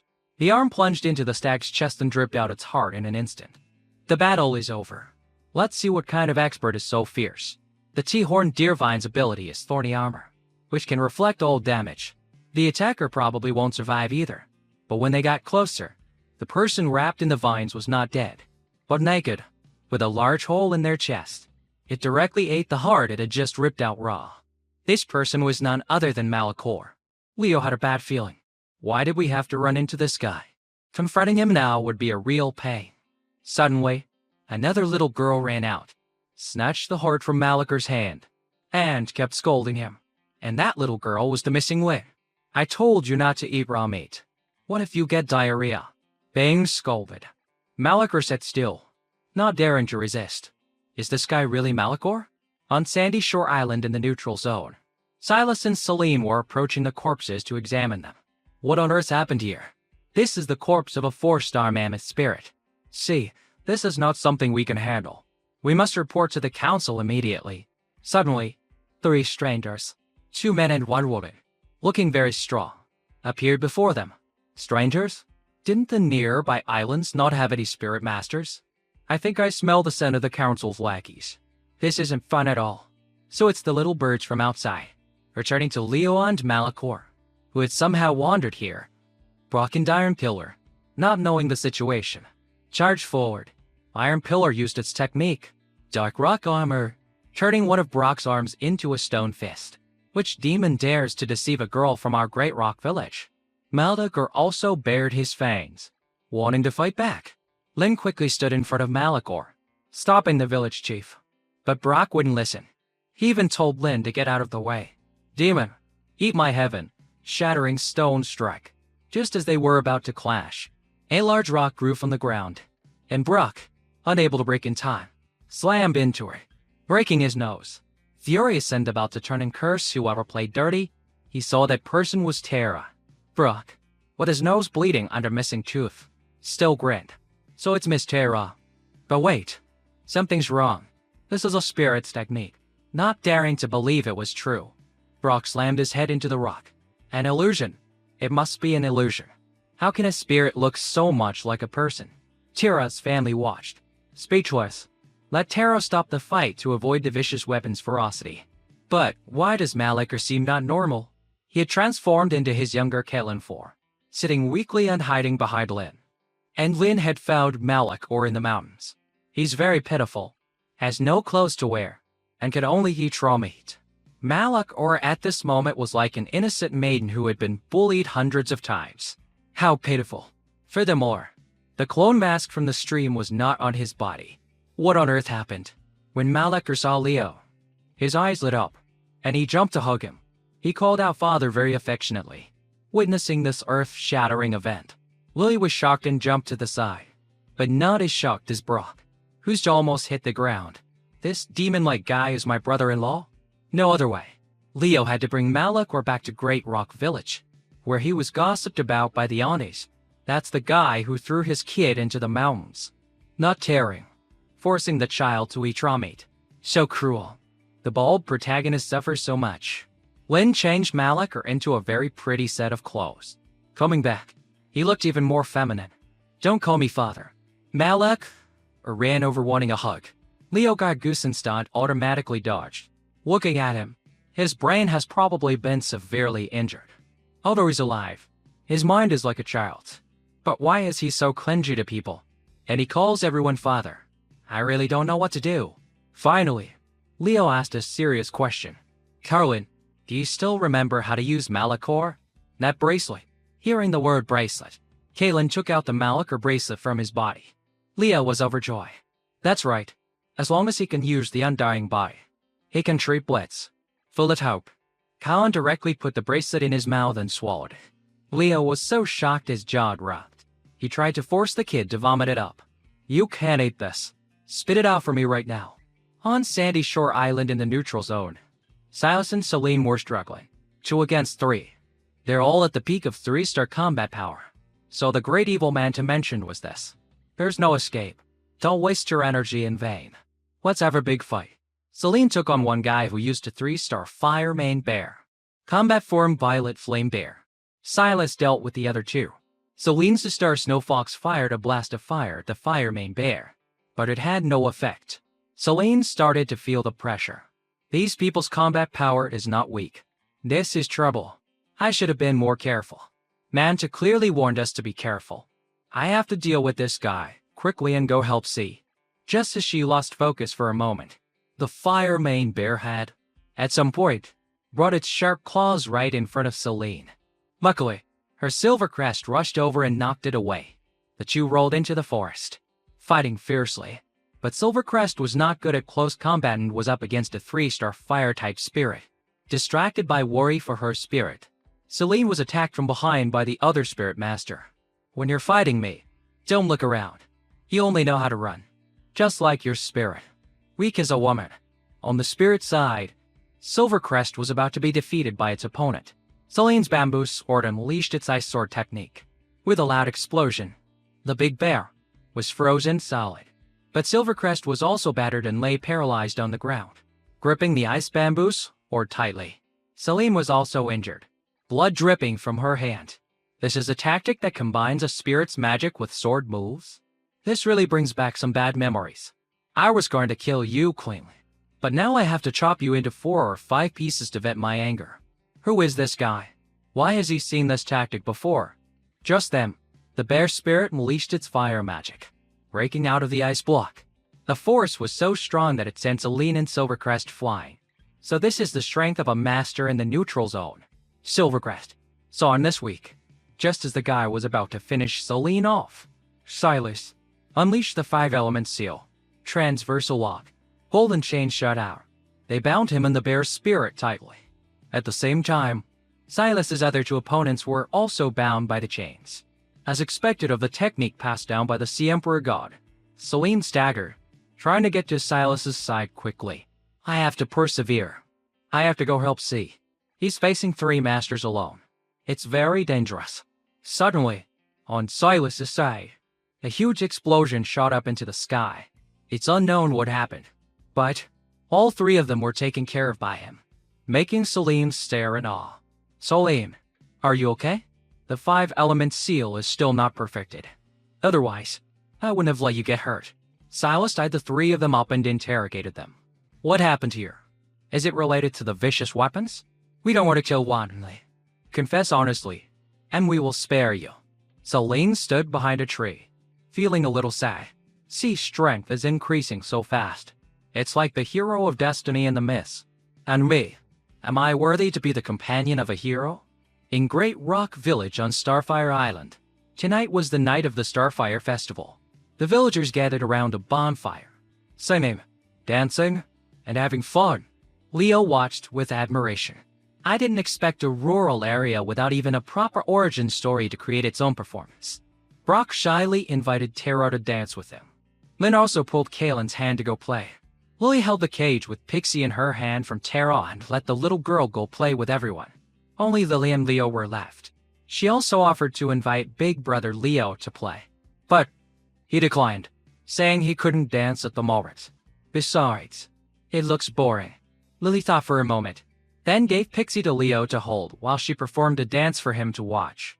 Under the flickering firelight and the golden moonlight, the beautiful woman with her graceful dance quickly captivated both young and old, men and women. Of course, our Leo was also mesmerized by his wife. A moment later, Lily brought him to a mysterious place. She hid Pixie's cage high up in a tree. Then all the fires in the village went out. Great Rock Village fell into a silent night. Lily told Leo not to say anything. The fire for the offerings has been eaten, because they have arrived. From within the forest, glowing specks of light flew out.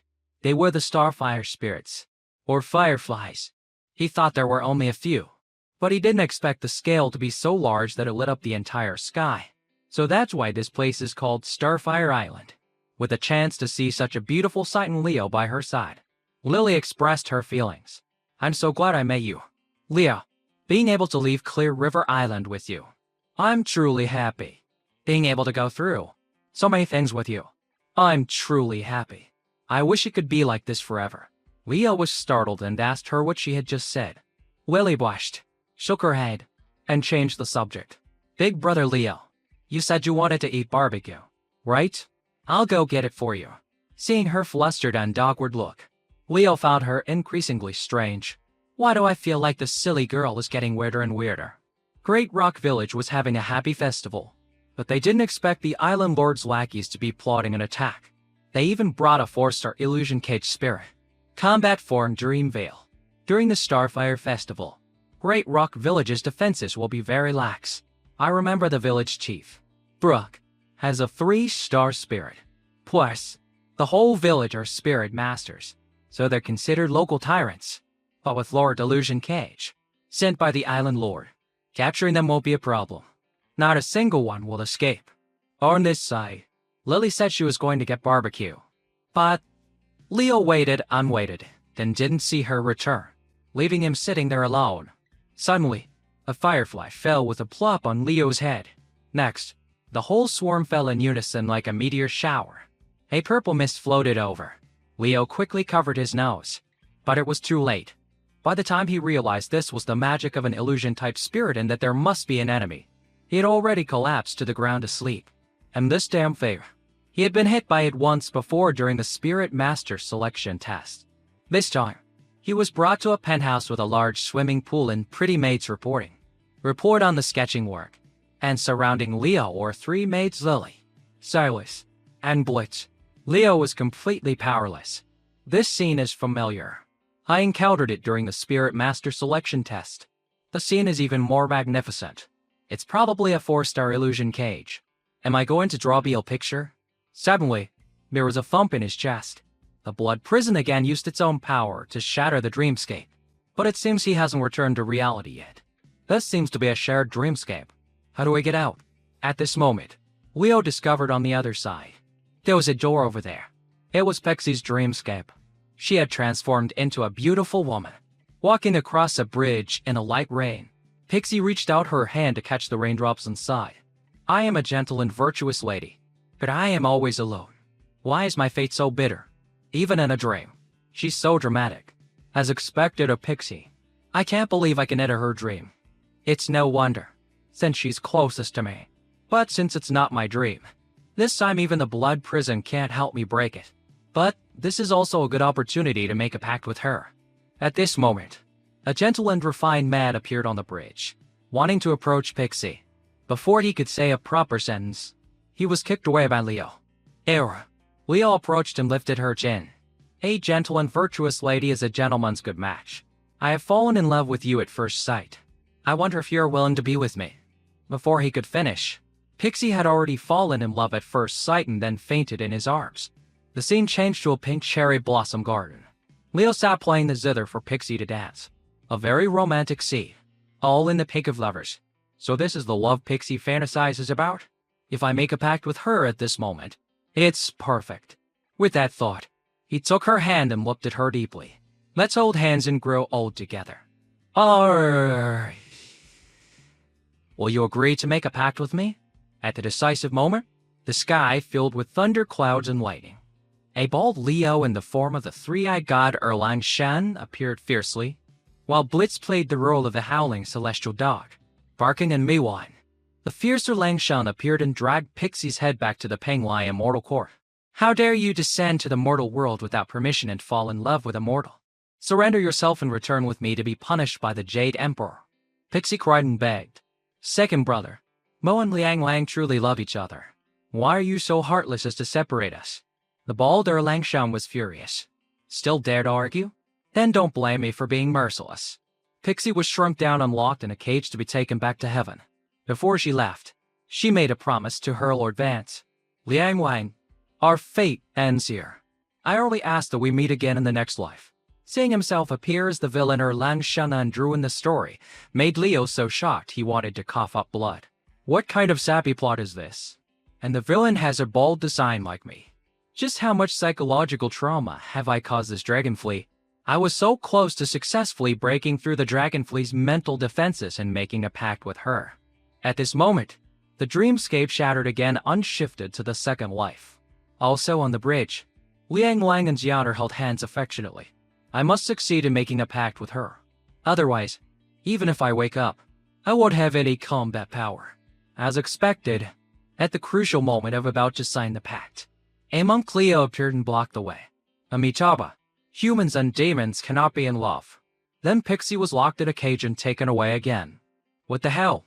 Is her mind full of these kinds of plots? It shifted to the third life. This life had moved to modern times. Ale Yangarn's Yaner stood on opposite sides of a railroad track. Just then, the barrier came down. The train whizzed by. It said the train speed is 5 km per second. But Pixie still tried to run across and was sucked up into the sky by the train. The train driver was a bald guy. Yawning. How could she even think of a plot like this? The fourth life shifted to a Korean wartime romance. I'm sorry. I clearly knew it would be like this, but I couldn't help but want to get closer to you. Please sign the pact with me. Again. At this moment, a bald mafia boss with a sniper rifle sent Tail Yang Ape to his grave, lying dead in a pool of red. Ale Yang wasn't shocked by being killed, but by the fact that these reincarnations weren't over yet. How long is this going to take? Ishimektor? In the black space before reincarnation, Leo panted like a bull, looking at Pixie sleeping soundly beside him. We've reincarnated a dozen times and it's still not over. At this rate, forget about making a pact. I can't even escape the dreamscape. I have to think of a way to directly make a pact in one go. With that, Leo flicked her forehead. It's starting again. The 13th life.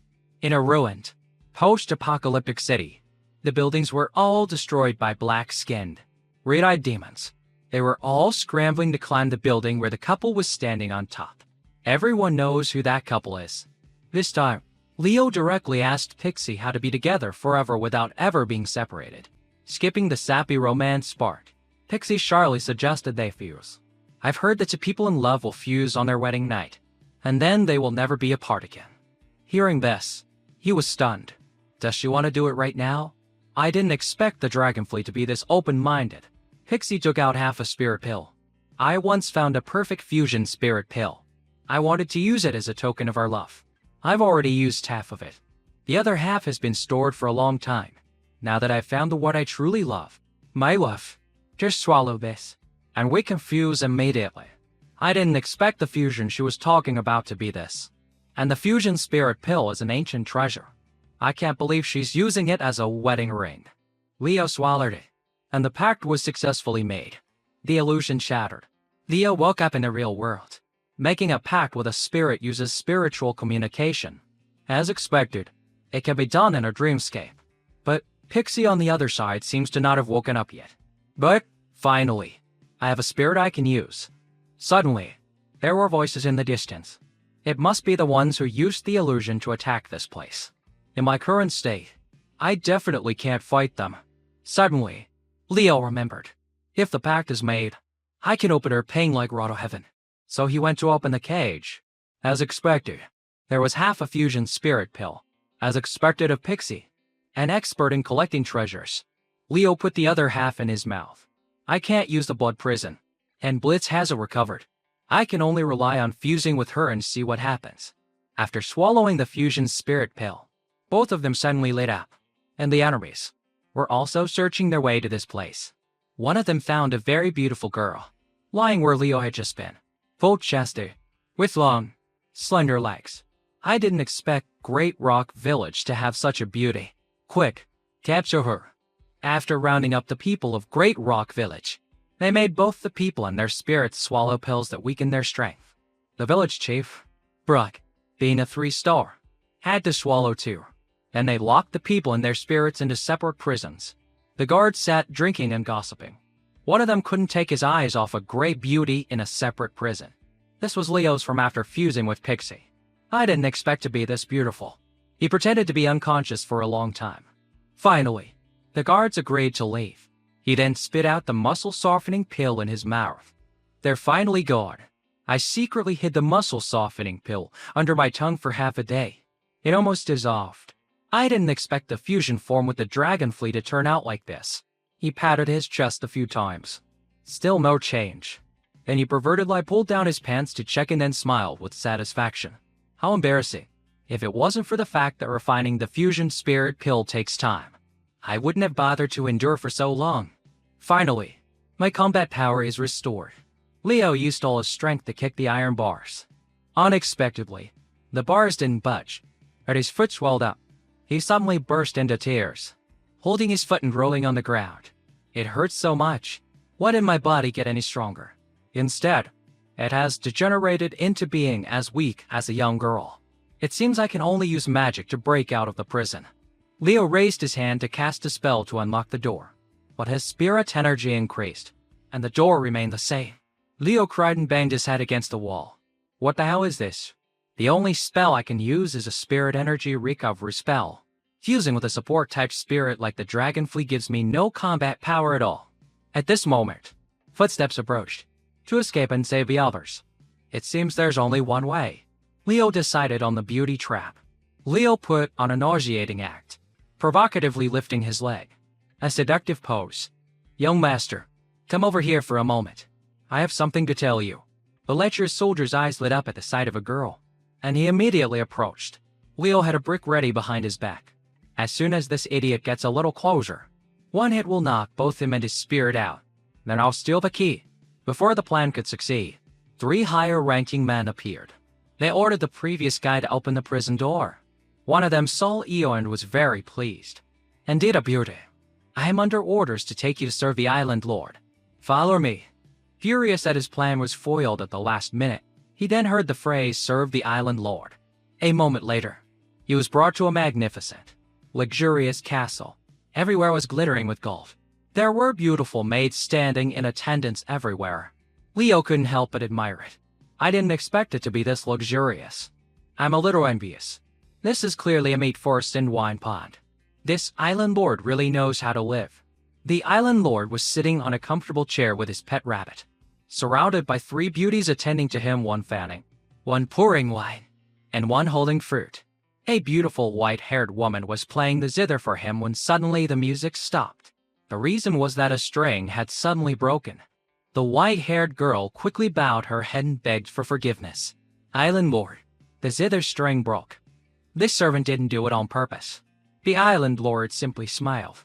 You're a new maid, aren't you? Without rules, nothing can be accomplished. If you've committed a crime, you must be punished. I'll punish you by giving you to this rabbit of mine. Looking at the small rabbit in front of her, the white-haired girl breathed a sigh of relief and thanked him. Leo Vance could see that this island lord wasn't overly cruel, but the handmaidens around him were trembling uncontrollably. What was the problem? The white-haired maid unreached her hand toward the rabbit, then realized she had nothing to feed it. Suddenly, the rabbit's head grew gigantic, its mouth gaping open like a cave filled with sharp teeth. The island lord just smiled placidly and said, "What's wrong? Isn't the food right here?" The white-haired maiden's face went pale with terror. It was just a broken zither string, not a major offense. Please, spare my handmaiden's life. I beg of you. Show mercy. Hearing that word, the island lord was filled with contempt. Mercy. Letting her be buried in the belly of my spirit. Isn't that mercy? Humans are born divided into the noble and the lowly, and spirit masters are the noblest and most powerful existence among mankind. Lowly commoners like you were born to serve the noble.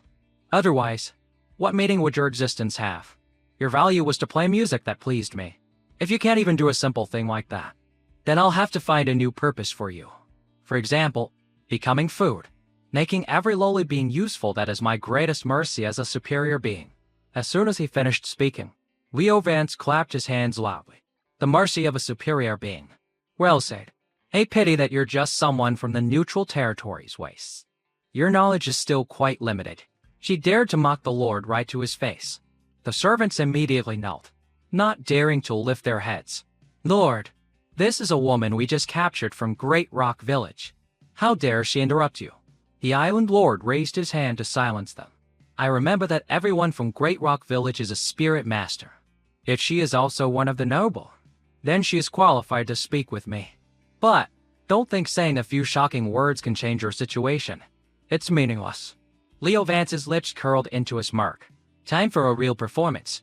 Shocking words? No. What I want to talk about is the lowly. You call yourself noble? In the eyes of us spirit masters, how is this creature called human any different from a house pet? Your greatest mistake is considering yourself a person.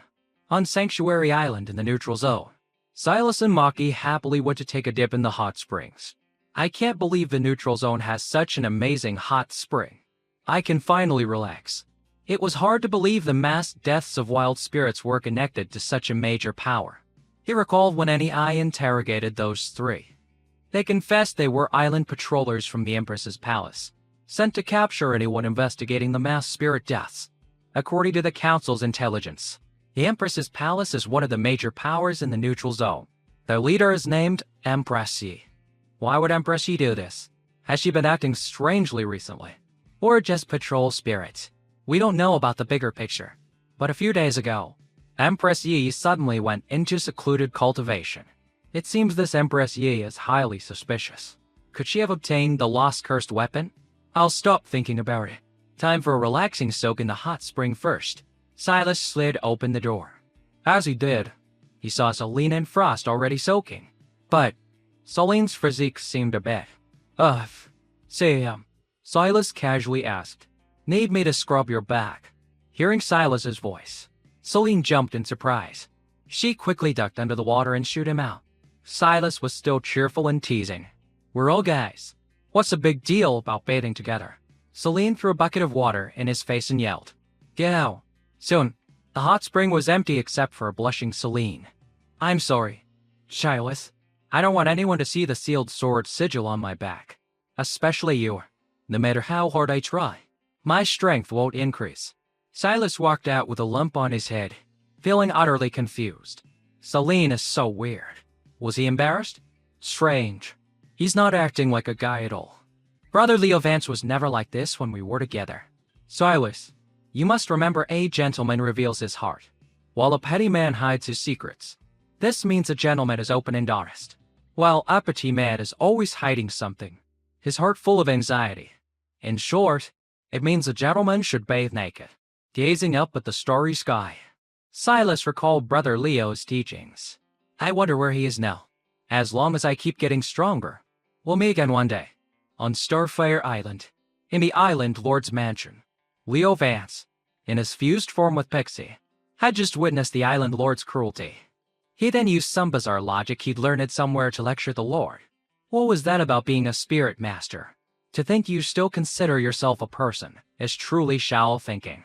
The Island Lord found this girl's words nonsensical. Are you insulting me? How is a spirit master not a person?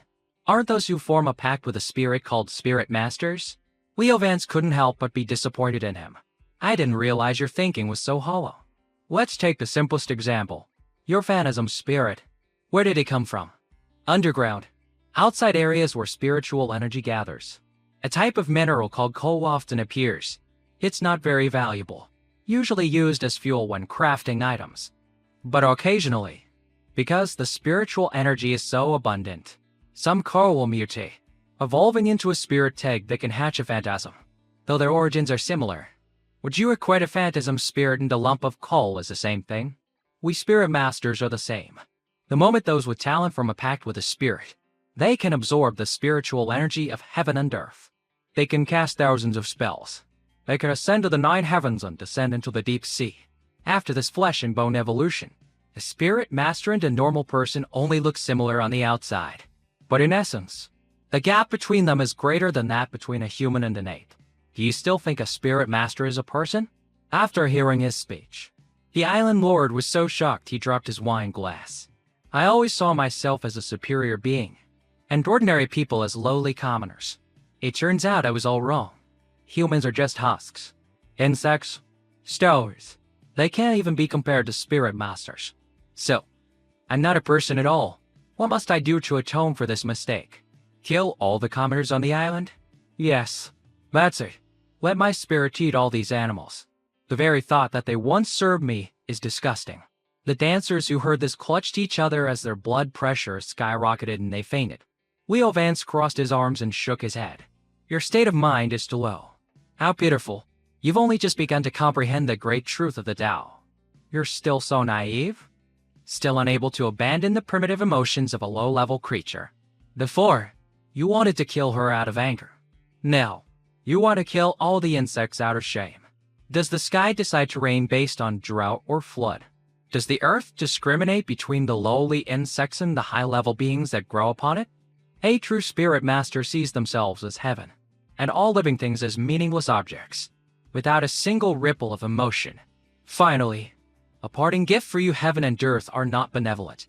They treat the 10,000 things as straw dogs. When you truly understand this phrase, then you will live with clarity. The Island Lord immediately prostrated himself, kowtowing repeatedly. Master, you are definitely not from Great Rock Village. Your origins must be extraordinary. Please accept this bow from your foolish junior. Leo Vance smiled with satisfaction.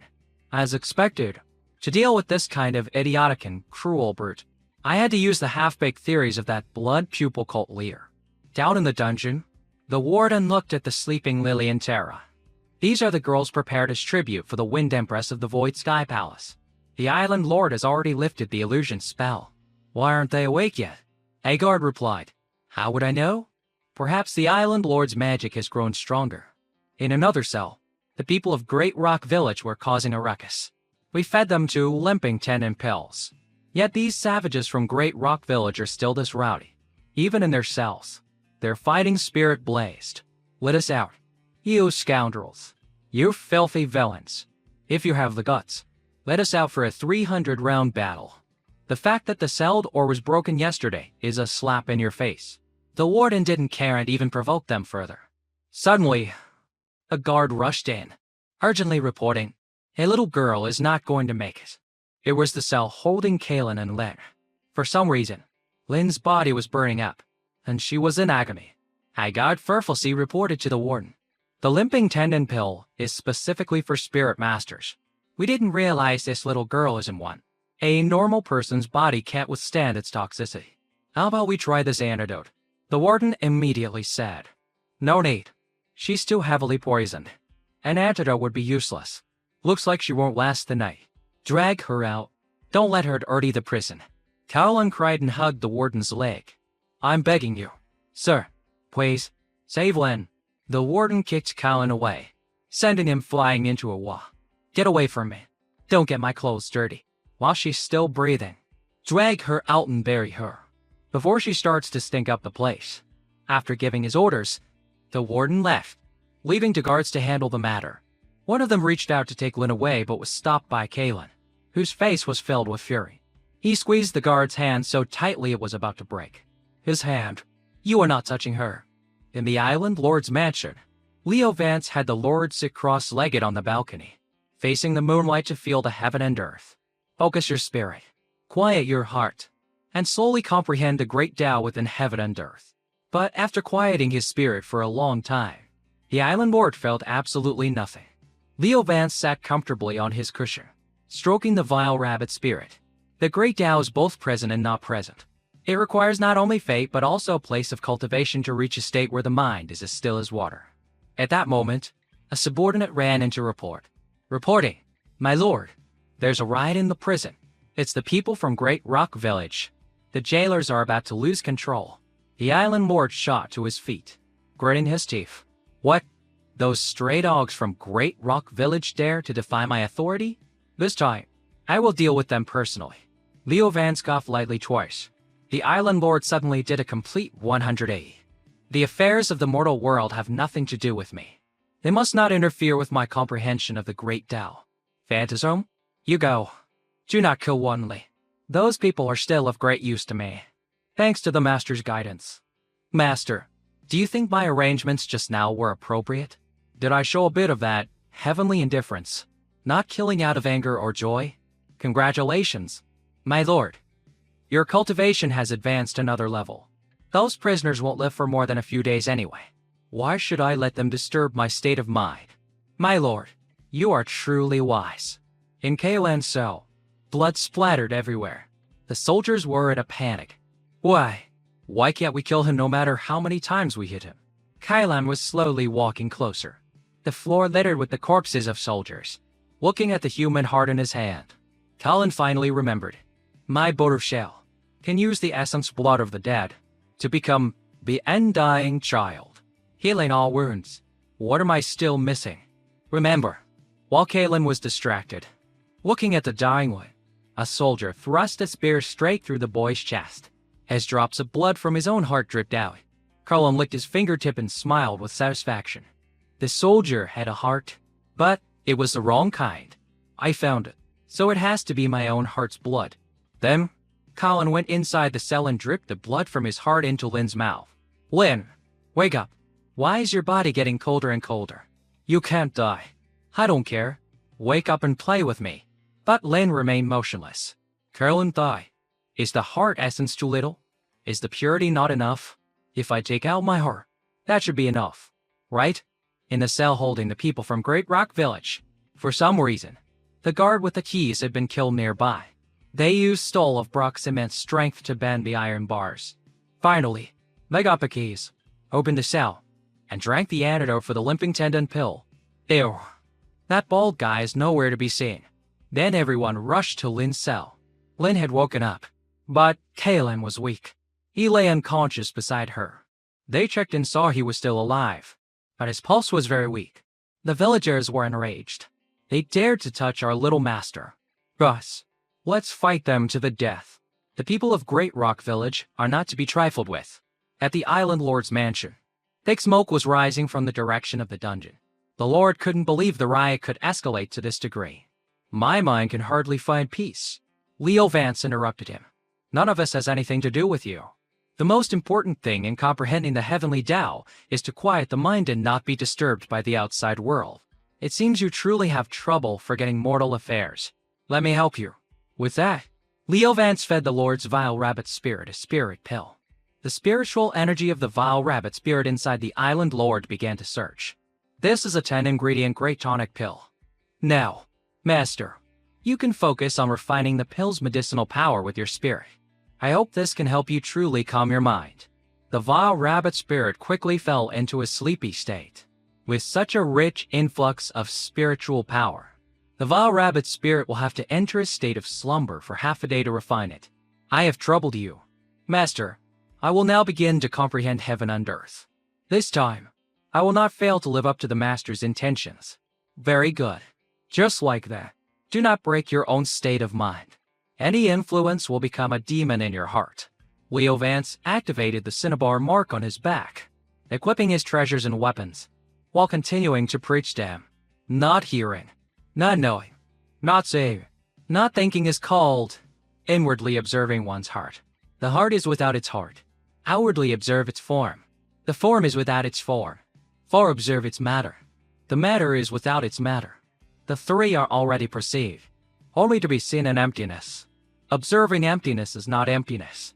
Emptiness has no place. The place of emptiness is already nothing. Nothingness is not nothing. While reciting, Leo Vance put on numerous rings and necklaces. He pulled out many precious stones and a divine crossbow. The gems were arranged around him, activating a formation.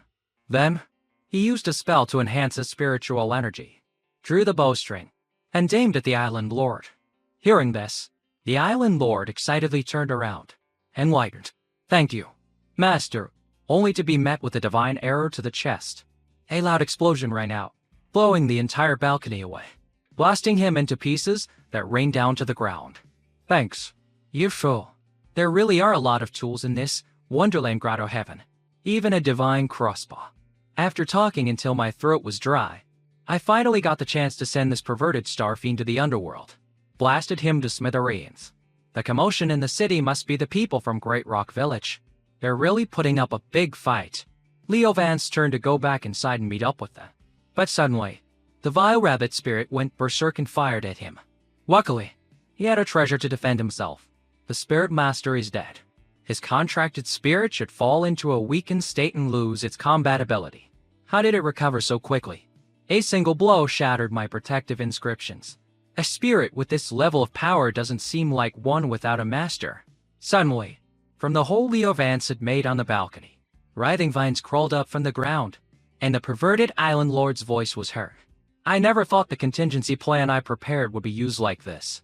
His vines launched a sneak attack from behind, catching Leo Vance off guard. That was a close call. Good thing I put on the sky soaring cloak earlier. Leo Vance shot through the roof and flew into the sky, looking down at the island lord, whose mangled body was sprouting writhing vines like some kind of ghost. Master, your actions are always so surprising. I was careless and defended you. He then grabbed his own vile rabbit spirit and dated hole to recover his spiritual power. Next, I will capture you, Master, and we shall become dual cultivation Tao partners, comprehending the great Tao together. Hearing his words sent a chill down Leo Vance's spine. He raised his divine crossbow and fired again. The arrow severed the vines, but new ones grew back instantly. Then, the Lord retaliated. After a short fight, his mystic light amulet was gone and the heavenly canopy was consumed. This can't go on. While he was distracted by his thoughts, a vine shot up and grabbed his ankle, pulling Leo Vance down. He stuck all his remaining command tomisnums onto his last arrow, and fired it with all his might. I don't believe I can't blow you to kingdom come. The island lord's entire body was blown into multiple twitching pieces that crawled back together, disgustingly restoring his original form. What kind of demon has this pervert turned into? Meanwhile, at the prison, the island lord's phantasm spirit and 3 soldiers work, ordered by the people of Great Rock Village. The phantasm spewed a purple, sleep-inducing mist, just as it had done before. The villagers pulled out their daggers. They cut themselves to stay awake. Just then, Lin rushed over to report. Boss, we found a passage in the prison. We can retreat through there. Brock ordered his brothers to fall back. We can't deal with this phantasm right now. So, everyone followed Lin towards the passage. Behind this wall, it was unexpectedly empty. They just didn't know where it laid. But there was no time to think. They had to get in first and figure it out later. Inside, there was indeed a path. It was a cave. Deeper inside, a bone suddenly fell and hit someone on the head. One person looked up and saw the horrifying sight of human skeletons. She was strung up by vines, giving everyone a terrible fright. But no one noticed the pack mark on her hand. On Lily's hand. And mark was also glowing. Back to the battle between Leo Vance and the hideous Island Lord. Leo Vance was sweating profusely, still without a way to defeat this disgusting creature. The divine crossbow has been overused. All the arrows are gone, and the bow is broken. But I still can't do anything to that monster. The Lord, meanwhile, was becoming more arrogant and perverted. I don't have any weapon stronger than the divine crossbow left, and I can't run, or that silly girl will be in danger. Pixie has a special talent.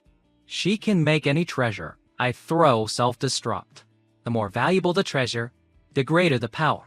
I've been thinking about this from the start. That top-grade jade coolant was ridiculously expensive at Peach Cave.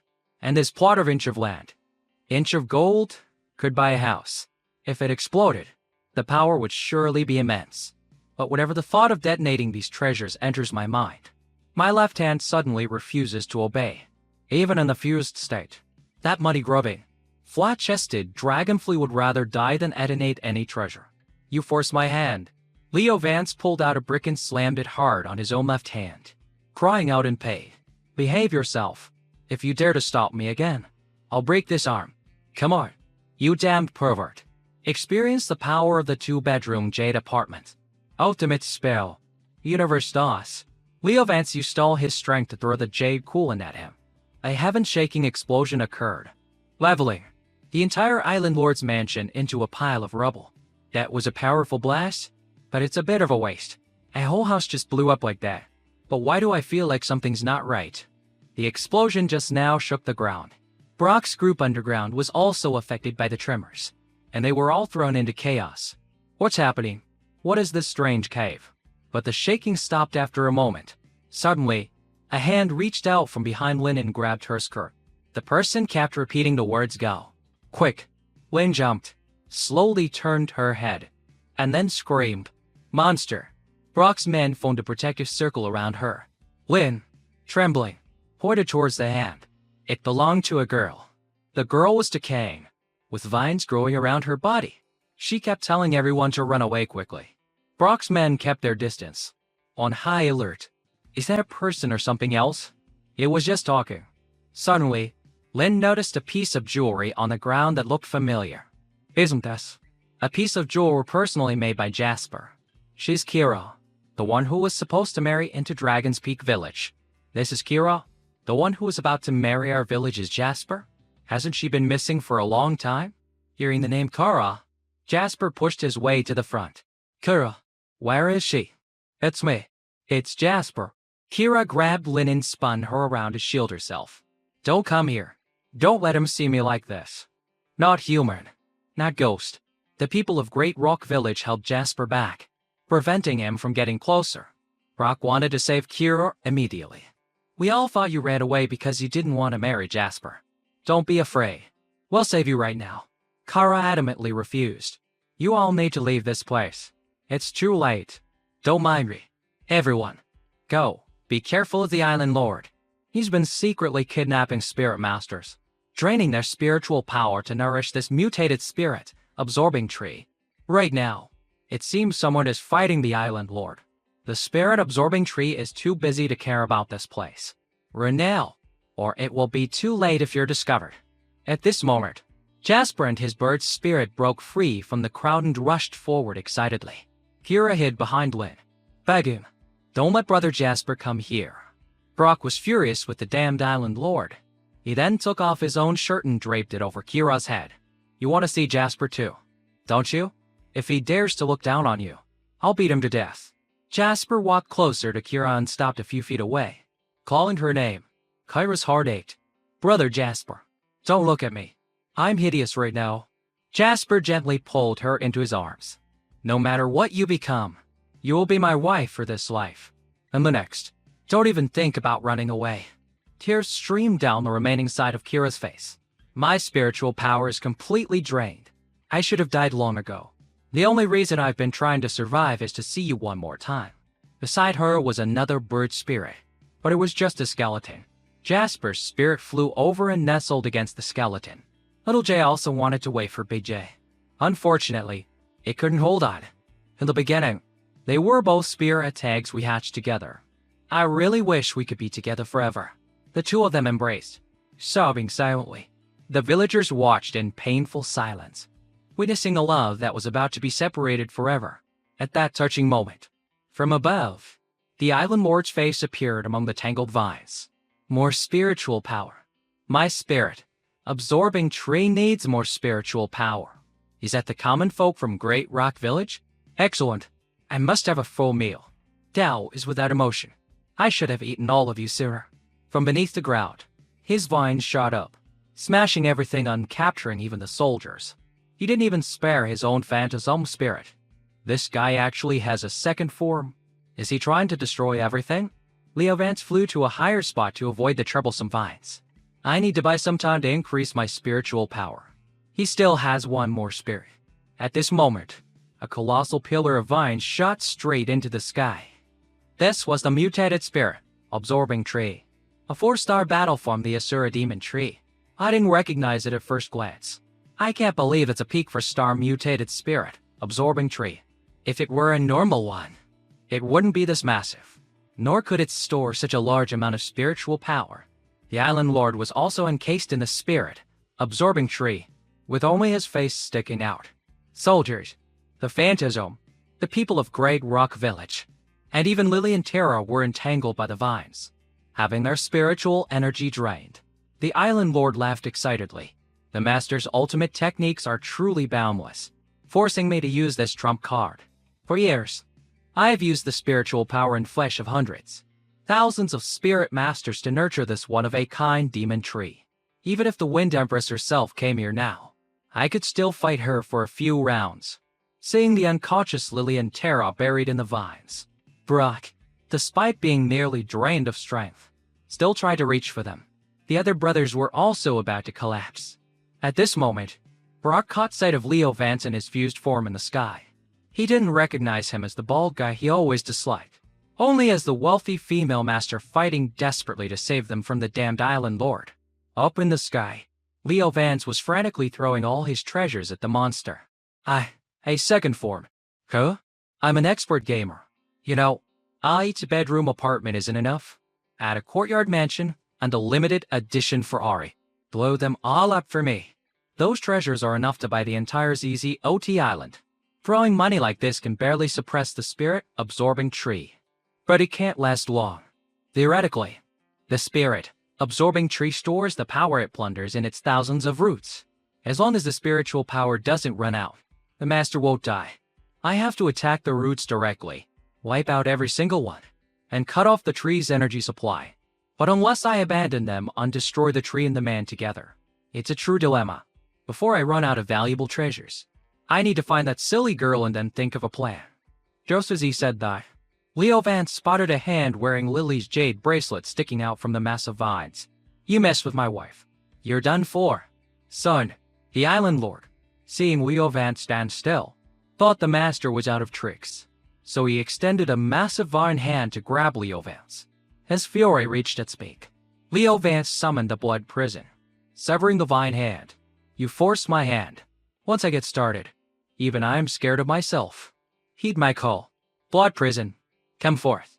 Seeing the formidable weapon, the island lord was stunned. What is this thing? It can actually plunder the spiritual power of my spirit-absorbing tree? The roots it cuts cannot recover. In Pixie's frail body, Leo Vance couldn't resist the corrosion of the blood prison. But this was the only way. Bypass the body and attack the soul directly. Just one strike. Even if I'm paralyzed for half a year after this. With grim determination, Leo Vance raised the blood prison, offering his spirit, essence, and blood to unleash a soul shatter. Just as he was about to swing the blade, the blood prison recoiled, spraining his wrist. This cursed weapon refused to take Pixie's spiritual energy. As the blood prison fell, it was the perfect opportunity for the island lord to press his advantage. He raised his giant hand from behind. Only this time, he had caught Leo Vance completely. You gave me quite a scare. It seems you haven't fully mastered it yet. Master, What is that thing? How'd you get it? It will surely make my spirit absorbing tree a level stronger. Maybe even ascend to 5-star. I just don't know how to wield it. But never mind. After all, you are in my hands now. Master, once you marry me, I'll consider it part of your dowry. Lily, buried in the vines, took the opportunity of the illusion created by the phantasm to meet face to face with Nyx. Lily didn't want to see anyone else get hurt, so she begged Nyx to ignore her and wake up to help everyone. Nyx simply asked, "Do you understand the consequences of that?" Lily, of course, understood. The consequence might be that she herself would never wake up again. One body, two souls. A chaotic spirit channel since 10 years ago. This body can no longer hold on. That's why I inherited the Heen Veen bloodline. As Nyx grew stronger, she would actively fall into a slumber, letting the naive Lily control the body. But with more growth, the burden on the soul becomes heavier, especially after being awakened by the cursed weapon's aura. Before the body completely breaks down, one of us must enter a state of near permanent slumber. Nyx agreed. After Lily fell into a deep sleep, she would suppress her spiritual power so that Lily and Brother Vance could have peaceful, happy memories. As long as she didn't fight or let her spiritual power erupt, they could at least have another month. Lily resolutely said, "I'll be fine. Go save them." "Fine. Do you not want to see Brother Vance again? Giving up your last moments with him is fine. Not even a goodbye is fine." Lily couldn't hold back and burst into tears. "I said I'm fine, because if I do nothing, just stand by and watch everyone get hurt right in front of me, even die, how could I face Leo anymore? Everyone, and Leo, it's all for them." Nyx gently embraced Lily. "All the spiritual power is yours to command now. Fight with all your might. I will maintain the body's stability, although doing so will damage my soul. It's all right. No matter what, you should be able to say goodbye to Brother Vance, who said we are the closest twin sisters in the world, living in one inseparable body, coming out of the illusion." Lily, lying in the massive vines, slowly opened her eyes. The Island Lord had already absorbed a considerable amount of everyone's spiritual power. He thought he would get them all. But suddenly, the tree roots were petrified up to their halfway point. The vines binding everyone also turned to stone, freeing them all. Leo Vance looked down and saw the woman. The silly girl was casting a spell. She ordered Tara, "Hold on to the Geoviscera. Don't let anyone fall. Keep going. Petrify this entire tree." Then, Lily shouted up to Leo Vance, "I've protected everyone. Now you can kill him without holding back." The Island Lord struggled within the petrifying vines. Many of his roots had already turned to stone, and his spiritual power flow was obstructed. "It's useless. You're too slow. As long as one root remains, I can regenerate indefinitely." This time, Leo Vance in the blood prison appeared before him again. "Immortal, you say?" The spirit, absorbing tree can actually restore its body. It just uses tentacles to replace missing parts. And now, those things of yours have turned to wood, haven't they? I just need to find a way to drain your spiritual power, and I can smash you until not even dust remains. Seeing Leo Vance holding the blood prison, the Island Lord was terrified. "What is that thing again?" "But, you haven't mastered it." "Master? That's right. This damn thing is disobedient, and it even acts arrogant in front of me. But I suddenly had an idea. A weaponized spirit can also be considered a kind of treasure. Stop struggling. A cursed weapon can't be destroyed, only sealed, and the price is immeasurable. It was made for this. The universe Stos is a treasure I can throw as I please. Now I don't have to worry about collateral damage. Let me give you a taste." Leo Vance, ignoring the blood prison's resistance, hurled it straight into the vine tree. The Asura Maiden appeared, completely draining the spirit, absorbing tree's spiritual energy, causing the Island Lord to wither away without even a last word. Both man and tree vanished without a trace. The blood prison is worth every penny. Even the special effects are better. This damn pervert doesn't even have any ashes left. The people of Great Rock Village were no longer in danger. Down below, they kowtowed Ed repeatedly to the Celestial Fairy, thanking her for saving their lives, a kindness they would never forget. Lily was also smiling up at Leo Vance, making him blush slightly. "Silly girl. Is she okay? Did she recognize me? I'm too familiar with her. I can't hide it." The two of them, one above and one below, Look, guys. Unable to look away. Next, Willie said 3 words, but the wind in the sky was too strong. Leo Vance couldn't hear clearly. My current appearance is too embarrassing. I should leave first. Anyway, there will be plenty of time to ask later. And so, he flew away with the blood prison. But Leo Vance didn't know that at that moment, he had just missed a silly girl of his life. And her confession, watching Leo Vance's silhouette in the sky, Willie cried tears of happiness and sorrow.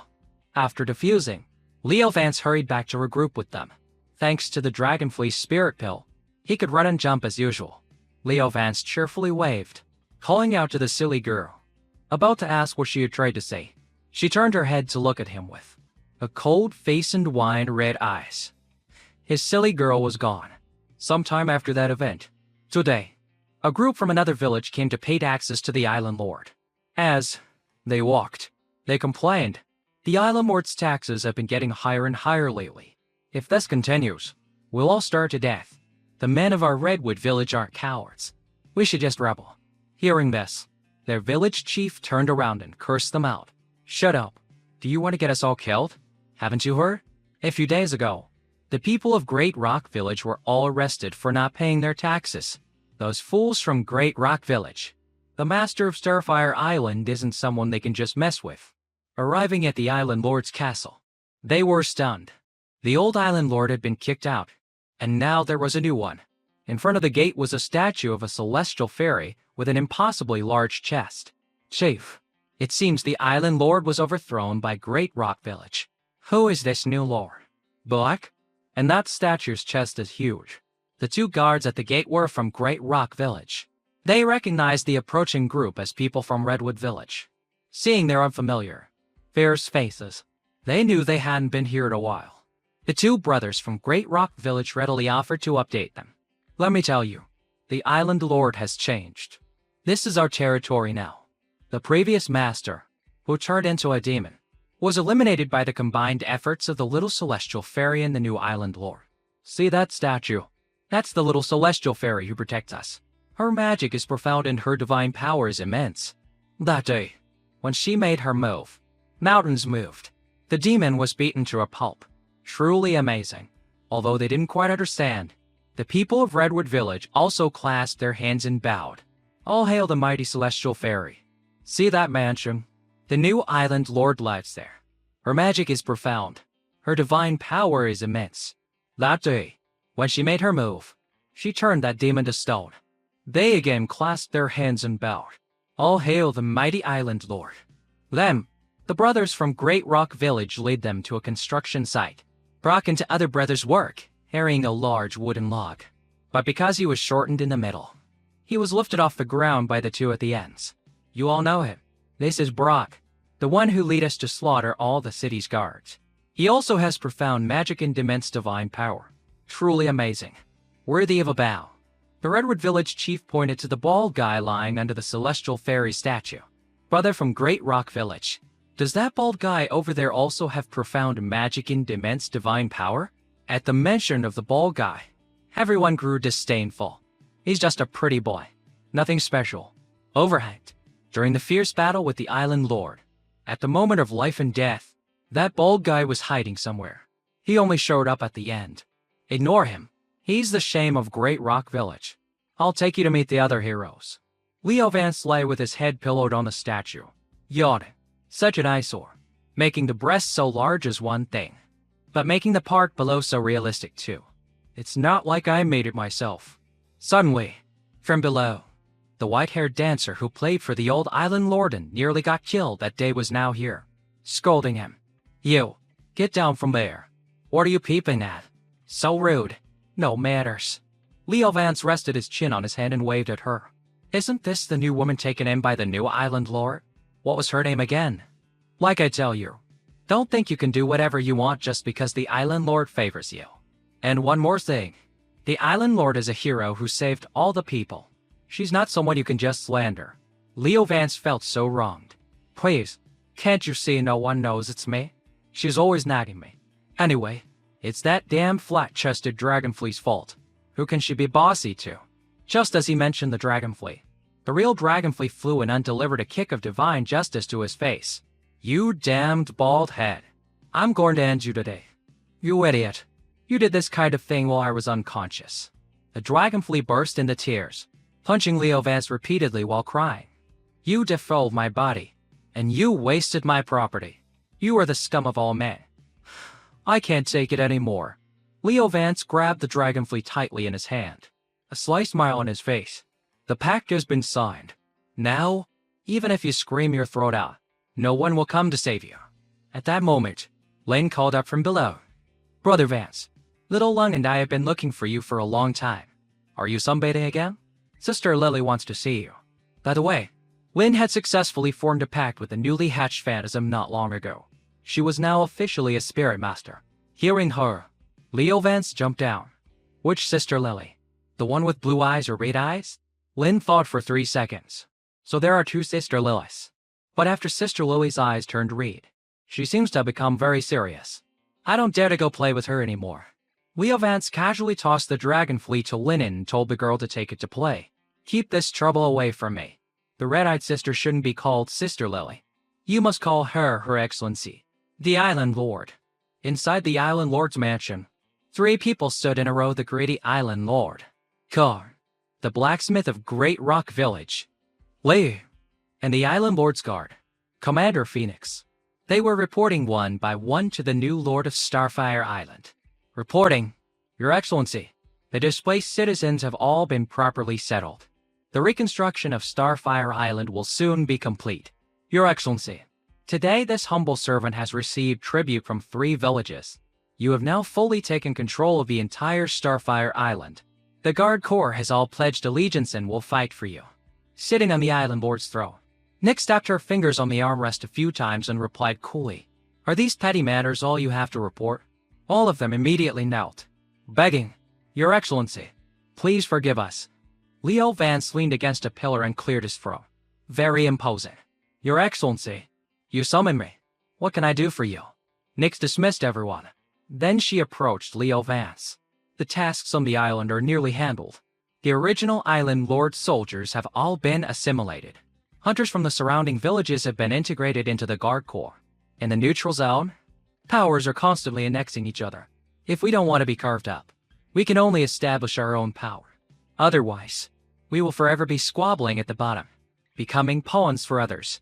I don't want us to be surrounded by wolves. Leo Vance yawned, bored, and stretched. You can figure it out. These matters have already been decided by Your Excellency, the Island Lord. What I care more about is, why haven't I seen the silly girl for days? It should be her turn by now. Nyx explained in a low voice. She needs to rest for a while longer. She consumed too much spiritual power before. Leo Vance was a bit suspicious. Is that so? But I always feel like you're hiding something from me. Now Nyx smiled. Don't worry. After she wakes up, she will definitely go find you immediately. Hearing that, Leo Vance had to accept it. All right then. Take good care of her. Yes, I definitely will. As he was leaving, he said, If you need my help with the expansion, just say so. Goodbye. Now Nyx asked him, Brother Vance, why have you never called me by my name? It feels so distant. He smiled in reply. Before, I didn't understand. I just thought it was a change in personality. But now, the more I'm with you, the more it feels like you're two different people. Lily is that silly girl's name. It's better to make a clear distinction. Otherwise, it feels a bit strange. And so, Leo Vance's silhouette grew more distant. Tyrell, standing beside her, tugged on her sleeve as if to signal something. She just gently stroked the little one's head and said, Between people, it's troublesome, but it's a meaningful bond. The relationship between a spirit and a human is still the purest. Her face turned serious as she said, There's no more time to delay. Before the major powers react, we need to fight for the islands surrounding Starfire Island. In the neutral zone, a fierce battle was raging on Thunderclap Island. Spirit after spirit was petrified and then fell, shattering into pieces. An entire army seemed helpless against Terra's absolute power. The city lord stood above, watching the battle, and had to sigh. So this is the new Island Lord of Starfire Island. Very beautiful. And she's even tamed such a formidable 3-star mountain god. Hey, pity my base is strong and fortified. And I have a 4-star Earthixair Dragon Turtle protecting the territory, which happens to be the perfect counter to you. Since you dared to break the Void Sky Palace's ban on private battles, just wait until you've captured Thunder City. When the Wind Empress gets angry, you will die without a burial place. After Nyx and Taro demonstrated their power, Rock and the brothers from Great Rock Village were fired up, with the Earthixair Dragon Turtle suppressing the area. Miss Tara's magic is severely weakened. Men of Great Rock Village, follow me. Let's charge in and see what happens. Everyone was burning with fighting spirit, but Nyx raised a hand to stop them. The entire army must wait for orders. You should go ask for the military advisor's opinion. The crowd started whispering. Military advisor? You don't mean that pretty-faced boy, do you? That's right. The pretty-faced boy they were talking about was Leo Vance, currently sitting in a carriage drinking tea, being waited on hand and foot. Even looking at this scene was infuriating. But Brock still had to bow respectfully to report. Pretty-faced boy. Your Excellency. Military advisor. How exactly should we fight this battle? Leo Vance gently set down his teacup and said calmly, Brock, you are the vanguard. On the battlefield, one must not be arrogant or rash. While defending, one must know patience. Fanning himself, Leo Vance calmly preached. As a military advisor, every country, every city, no matter how fortified, is but a thatched hut with mud walls in my eyes. Once we take this city, each of us will get a carriage. Add a young attendant for each carriage, and that will be enough. Hearing this, everyone became irritated, especially Brock. Hey, pretty-faced boy, don't be so condescending. We have so many heroes here, and yet you don't dare storm the city? And you think you can do it alone? That's right, your leg is healed. Why are you pretending to be crippled? So shameless. Leo Vance chuckled softly. My divine strategies. How could you possibly understand? Go tell the island lord. Full army. Advance. Watch how I take this city. And so, the entire army advanced towards the city. Now, soldiers reported to the city lord. Sir, the people from Starfire Island are approaching, so they want to see my easy to defend, hard to attack base. If they're too scared, they can only retreat. Suddenly, a soldier reported urgently, Sir, look, 2 people from the enemy army are approaching. It was Leo Vance and Kalen, daring to send a cripple in a wheelchair and a child. They truly have no respect for me. So he personally mounted his twin-headed dragon spirit. Crush those 2 for me. Then, seize the opportunity to raid the Starfire Island Guard Corps. Seeing the city lord personally enter the battle, Leo Vance smiled smugly. So you've come out? I thought you wouldn't dare. I was just about to let Kalen storm the city. At this moment, Kalen stepped forward, trembling, and said softly, Father, I'm scared. Leo Vance reassured him. Kalen, my son, you are now a dagger. You must be sharpened to become incomparably keen. Seeing him still hesitating in fear, Leo Vance continued, Heaven and earth are the forge, and all things are the bronze. Only through struggle, forged in the blazing furnace, can you be transformed from a weakling into a true man who can righteously climb to the peak. Then he pushed Kalen forward. Go, don't look back. Father will always be behind you, cheering you on and watching over you.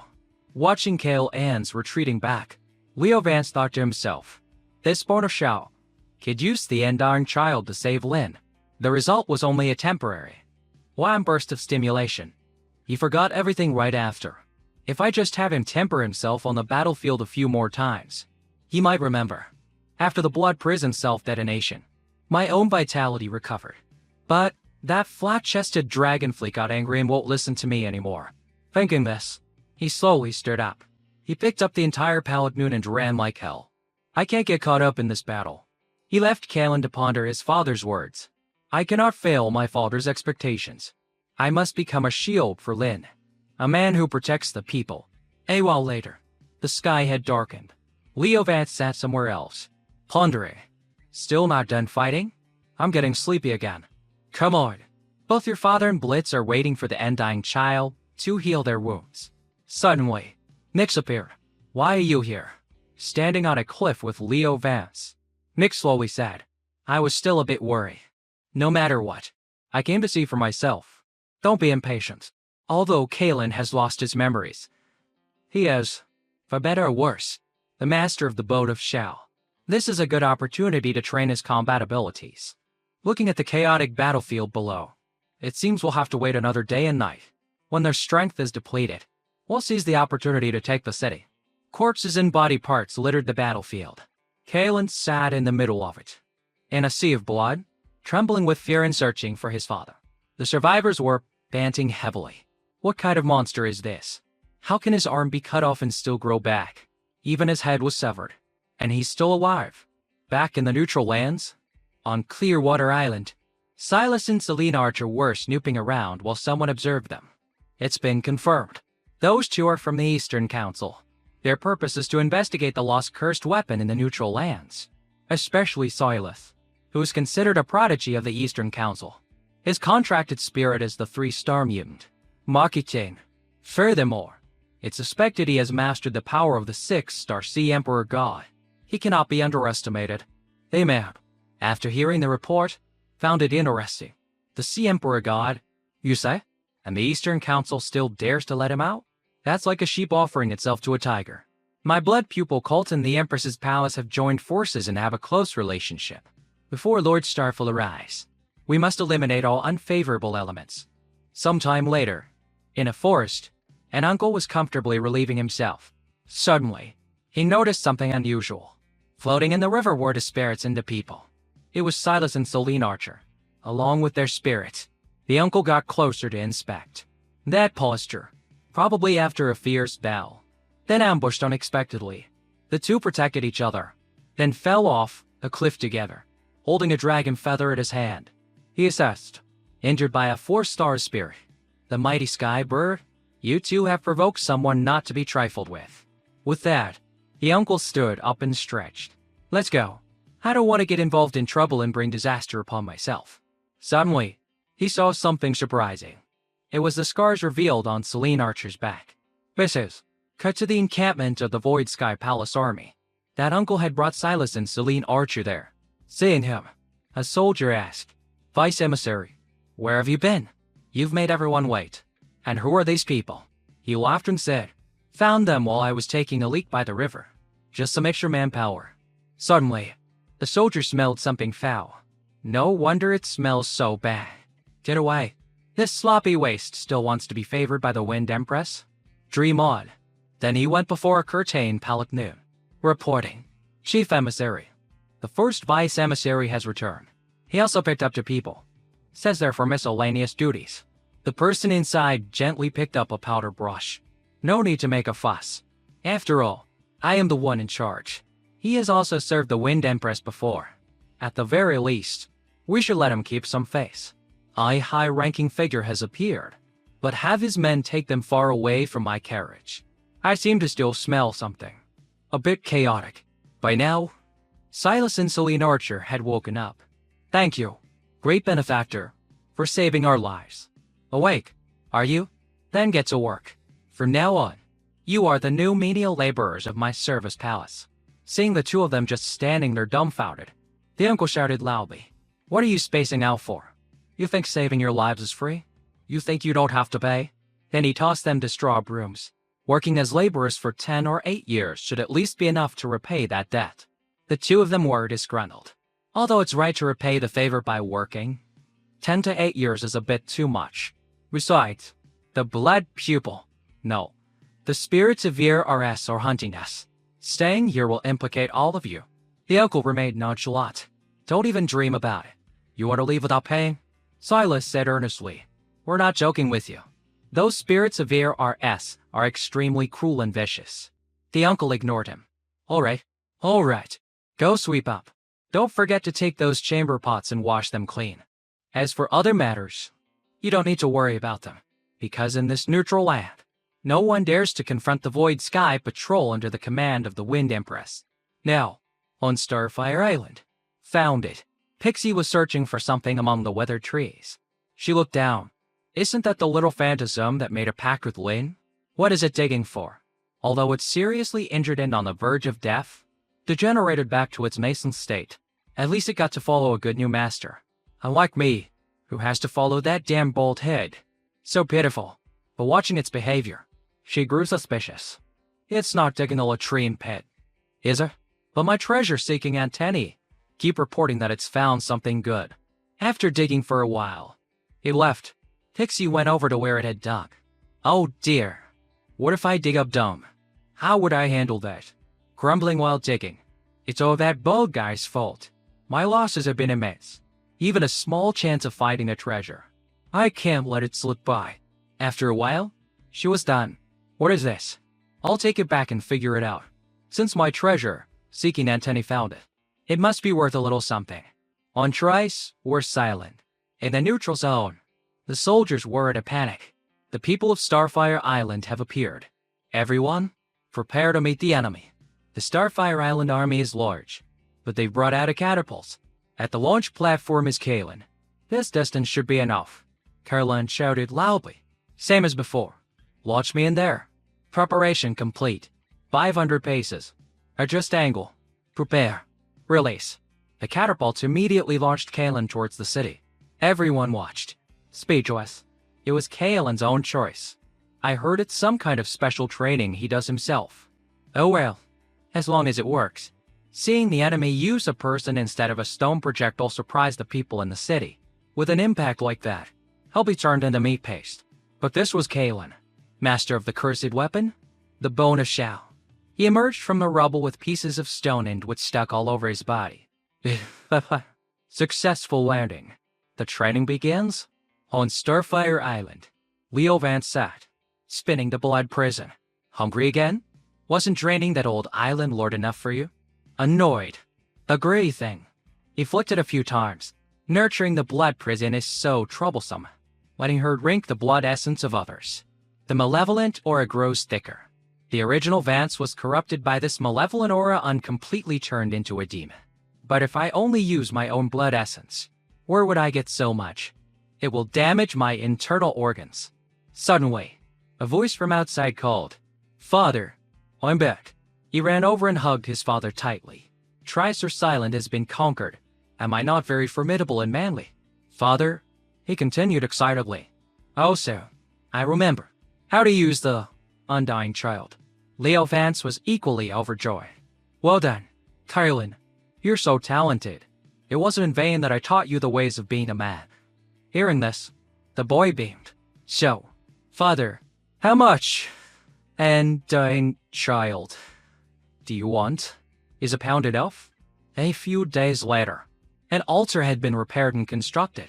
Leo Vance dismissed everyone, then brought the unconscious Blitz onto it. The wind calming, dew holding, sun moon blossom taken from the sea god's treasure vault on Thunderclap Island. Along with the undying child, he poured the mixture over Blitz. I'm so sorry for making you wait so long. This time, not only will Blitz recover, he might even break through to 3-star. Besides, it's rare for a normal spirit to use such a luxurious meal when advancing to 3-star. The absorption process began. Looking up at the sky, Leo Vance thought, the Thunder Rain Sky Key specializes in using the thunder and lightning of heaven and earth to temper the wind element in the body, like giving a tiger wings. Come on. Lightning flashed across the sky and struck down where Blitz was. Then he took out the blood prison. When a spirit is ascending, it causes changes in the external spiritual energy, opening up its potential bloodlines. That's why I need the malevolent power of the blood prison to stimulate, using heavenly thunder as a conduit, spiritual medicine as the core, and adding the healing power of the undying child. It causes the spirit to revert to its initial spirit egg state, restoring its body and purifying its bloodline. Placing his hand on Blitz's egg, Leo Vance thought, Blitz in the blood prison, a combination of spirits I had considered before. Adding a pact with the Dragonfly would be perfect. How many battle forms does the 3-star Blade Winged Tiger have? Theoretically, there's a special one that only I know of that can suppress malevolent power.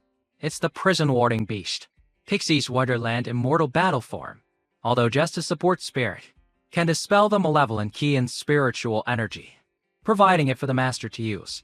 At that time, with Blitz suppressing the malevolent power and the flat-chested Dragonfly converting it, I could be self-sufficient and wouldn't need to waste my own blood essence to control the blood prison anymore. However, whether it's ascending to Wonderland Immortal or Prison Warding Beast, the opportunity hasn't presented itself yet. For now, let's just get Blitz to 3-star first.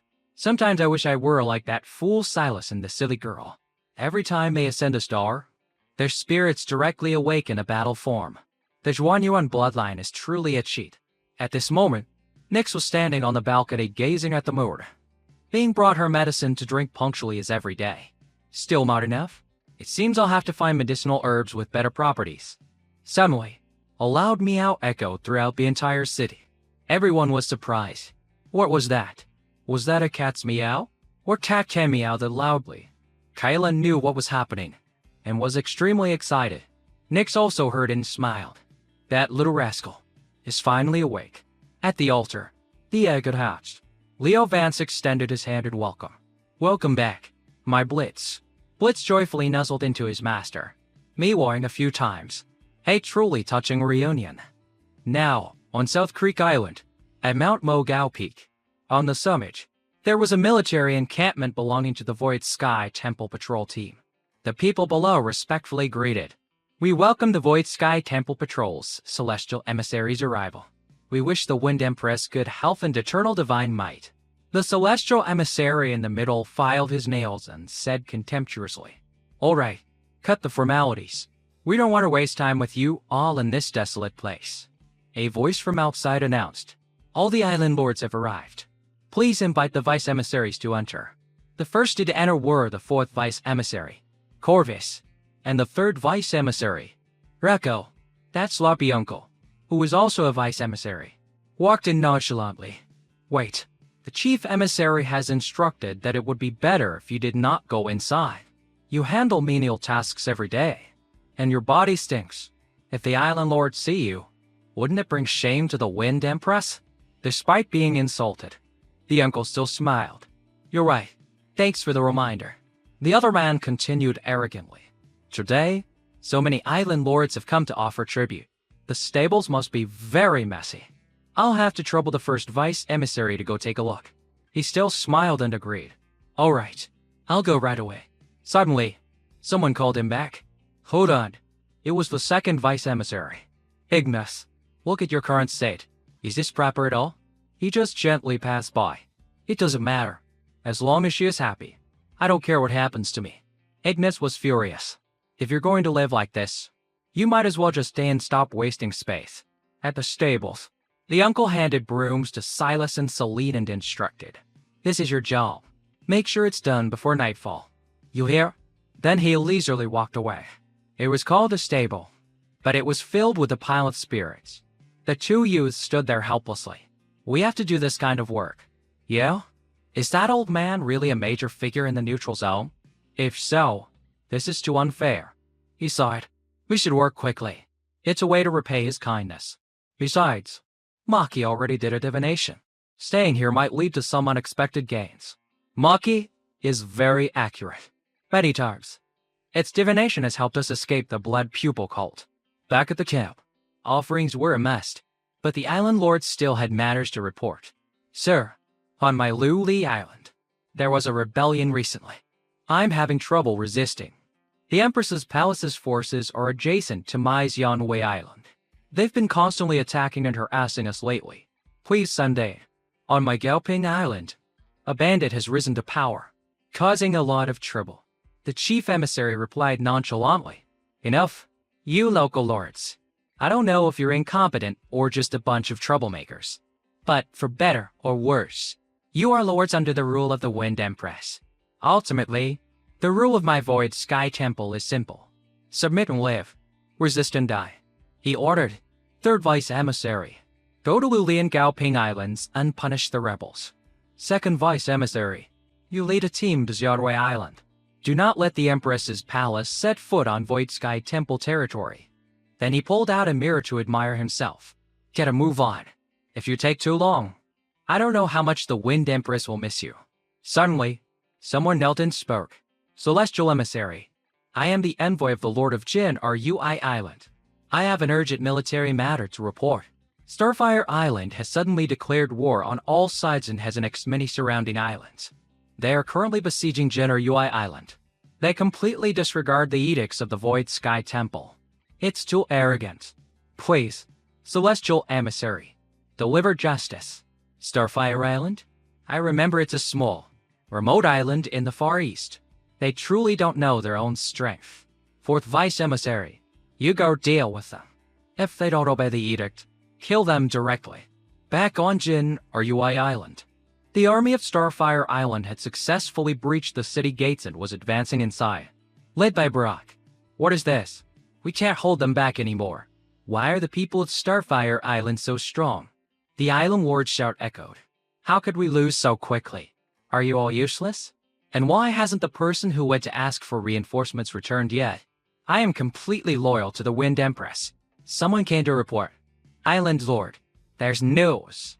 The Void Sky Emissary's army has brought reinforcements. Good. How many people? It has been confirmed several times. There's only one person. The word struck the Island Lord like a thunderbolt. What? Only one person? Back with the Starfire Island forces. Brock was getting excited. Quickly, breach the Island Lord's mansion. The advisor and Kylan aren't here yet. No one can compete with me for the glory. He was thrilled. Tai Chu, if I achieve this feat, I'll be qualified to propose marriage. Suddenly, a voice echoed from above. A 3-star Mountain King spirit? As expected of a backwater place. A commoner like this can be a general? He had just turned around when a claw latched onto his head. Turn back. You are not worthy of beholding my face. Now, in the encampment of the Starfire army, Vix was looking at a map of the islands in the tent. The crucial point of the safe route is on Jin or Ui Island. As long as we continue the assault, the trade route will be opened. Only then can I find what I need. At this moment, Terra also brought medicine for her. Just as she was about to drink it, the gent was torn away into the sky. The stranger dropped Brock to the ground. Terra rushed to his side. So, you are the rebels of Starfire Island? Self-proclaimed Island Lord. Starting wars on your own. You will be punished according to the law. It was the fourth Vice Emissary, Corvus. He hovered in the sky and declared, as the glorious celestial emissary of the Void Sky Temple, I grant you a final chance. You are permitted to debase yourselves as slaves, and you are permitted to witness the destruction of your leader. Immediately, Nyx ordered Terra, execute Earth Vein Reversal. The technique was meant to drag him down from the sky, but in a flash, Corvus disappeared. His speed was too fast, causing both of them to look around frantically. But he had already appeared behind Nyx. This is the first time I've seen a mountain god with such a fighting style. However, in the end, it's just a clumsy earth-type spirit. In front of the wind element, it's nothing more than a slow turtle. Nyx quickly turned to defend. In a flash, he vanished again. Then, from above, bird feathers rained down. But they were blocked. The speed of the wind-type spirit is too fast. I can't keep up with his movements, unless I can seize control of the earth veins and summon the rock pillars from underground. But my current body is too weak. A bird feather grazed her face, leaving a scratch. Corvus flew high above, speaking from within the dark clouds, condensing water vapor to form dark clouds, blocking the semway. In this dark, gloomy space is the most suitable time for me to execute my technique. I will take your head as an example. The entire territory must be under the supervision of the Void Sky Temple. Suddenly, the dark clouds drifted away, and rays of light began to appear. Why are the clouds dispersing like this? Suddenly, a voice interrupted the battle. Such beautiful weather is perfect for sunbathing and taking a nap. It was Leo Vance's voice. He slowly walked forward. The storm cloud crow.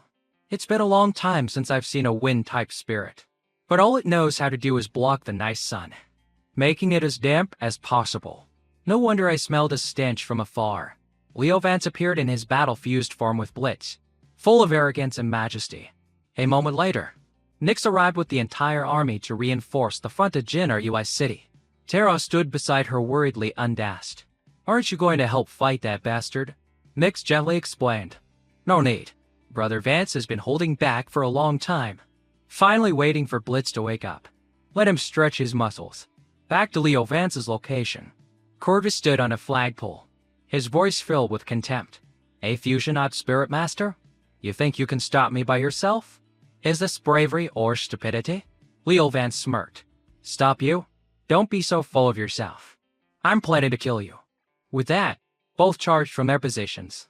The two of them shot past each other. Leo Vance crashed straight into a cliff. While Corvus held a tuft of fur he had just pulled from Leo. He laughed contemptuously. He crashed into a mountain himself? He can't even control his own speed. What a waste. At this moment, Leo Vance was leaning against the cliff. The damage had already healed, but he was a bit embarrassed. Couldn't break in time? Blitz has reached 3-star. After fusion, my body's attributes have been significantly enhanced. I need to adapt to it quickly. Everything that just happened was being watched by those in the Celestial Emissary's retinue through the light image Wind Bird. The Chief Emissary was pleased. Projecting it like this is perfect for the Island Lords here to see what happens if they dare to oppose the Void Sky Temple. Use the light image Wind Bird to relay an order to Corvus. Stop playing around and finish this within 10 breaths. Looking at Leo Vance's face, the Chief Emissary had to praise. This face is truly handsome and dashing. Second only to my own. Perhaps. The Wind Empress is quite a romantic. She might have taken a liking to him. But what a pity. Only I can be by the Wind Empress's side. Corvus, on his end, heard the announcement and was a bit startled. But an order is an order. I'll have to speed things up a bit. With that, he took out a long bird feather and transformed it into a blade. He dashed forward to finish it. Leo Vance raised his leg to kick back, but only hit an afterimage. He had already circled behind him. Too slow. This is the speed of a wind-type spirit. Leo Vance quickly threw a punch behind him, but once again, it hit an afterimage. He had already soared high into the air. Your punches and kicks are a bit faster, but you fundamentally can't keep up with my speed. He laughed smugly. Do you know how I deal with turtles in their shells like you? I'll toy with you. Hunt you down. Just like this. Enjoying the thrill of a cat playing with a mouse. The Chief Emissary watched the screen clearly. You idiot. Don't underestimate any opponent. Fusion might not be his only move. He might have another trump card. There could be variables. And the more he looked at that handsome face of his, the more he felt he couldn't let this drag on. He had to resolve it quickly. All of Leo Vance's actions so far had been assessed and felt by himself. Great explosive power, plus the ability to eliminate wind resistance. Fusing with Blitz really develops towards close combat. My sensitivity to air currents is also sharper, and my speed has reached supercar levels. If I attack like before, it's like the car will flip. However, when fused, I also get a slow attack spell. So, let's just adapt slowly. He then dashed forward. Even so, Corvus nimbly dodged and mocked. Too slow. You want to fight back with this sluggish speed? Just then, the announcement came through the Wind Bird. The Chief Emissaries are to run the battle now. At this point, Corvus was no longer playing around. He directly summoned his spirit, the Storm Cloud Crow. For star battle form, the Sky Slasher. Time to use my real skills. I have to teach him what true speed is. Poor little boy. Slowly be tormented by me. Slice by slice. Until your bones are shattered and your flesh is minced. Then he shot forward. The speed was so high it startled Leo Vance. Although he dodged the fatal blow, he was still not lightly injured. He immediately recovered and retaliated with his wind blades. But the attack was seen through and blocked by his opponent. The wind blades you release are just like you to slow. Then, a continuous assault. The sharp slashes forced Leo Vance to dodge desperately. But he still took damage. Come on, can't you even fight back? Until now, Leo Vance could only passively dodge his attacks. Error. Now, at the Celestial Emissary's retinue, through the projection screen, it was clear that victory and defeat were decided. The wind-type spirit, when its speed reaches its peak, is unbelievably terrifying. As expected of the fourth Vice Emissary, he truly has this battle in the palm of his hand. Yet the Chief Emissary's face remained cold. That fool Corvus. Hasn't he noticed that the opponent's speed is also increasing? He's completely using his recovery ability to use Corvus as a whetstone. Tell Corvus to slow down, maintain distance, and use guerrilla tactics. The opponent's recovery is strong, but his only attack spell is the Wind Blade, which doesn't have much damage. As long as he's patient and slowly wears him down to death, it's fine. However, before the message could be delivered, Leo Vance had grabbed his blade, a meaningful smile on his face. Mission complete. Corvus didn't care. Just luck. Then he pulled out another blade and charged. How can your eyes possibly keep up with my movements? Yet, The blow didn't hit Leo Vance, leaving him stunned. He managed to dodge it. How did his speed increase? Seeing his confusion, Leo Vance raised a provocative finger. Come on, let's see who the real turtle in its shell is. Corvus, being humiliated, flew into a rage. Just a minor spirit master. And you dare to insult a Void Sky High emissary? The Wind Bird arrived to relay the message, but he didn't bother listening. Don't interfere. I'm getting serious. So he pumped more spiritual energy into his spirit, increasing his speed even further. Full of determination. This one strike of mine. I dare you to dodge it. Leo Vance, facing his blade, just smiled. To be honest, in terms of speed, I really can't compare to you. But the faster a car goes, the worse the crash. Hearing these words, he seemed to realize something. But it was too late. His entire body, along with his spirit, instantly turned into small pieces in the sky. Through the screen, the chief emissary witnessed everything in the sky. This is a wind blade compressed into sharp and sturdy threads. He just charged in like that without paying attention. He voiced his disappointment. Actually, the difference in their strength wasn't that great. Corvus's speed was a level higher, but this idiot died because of his own strength. He even charged into the enemy's net of wind blades. He sighed. It seems I'll have to find a vice emissary who knows how to use his brain. At this moment, something strange happened. Leo Vance walked over to the corpse. Just now, I clearly saw this guy carrying a communication spirit, right? Found it. A light image wind bird can broadcast live. So, someone was watching? So Leo Vance struck an extremely provocative pose. What's up, you chickens? Send more people over. I'll chop them up just like that chopped chicken over there. The atmosphere where the chief emissary was watching was dead silent. That guy is so dead. Being so aggressive will only bring disaster upon himself. But the chief emissary stood up and clapped a few times. Excellent. Fierce but stubborn. Refusing to submit. A new talent has appeared in this neutral land. I'm considering whether to spare this one's life. But should I peel off his face or not? The chief emissary's anger made the other island lords tremble and prostrate themselves. At this moment, Silas and Celine were also witnessing this from outside. Although he doesn't look quite the same, this is clearly Brother Leo.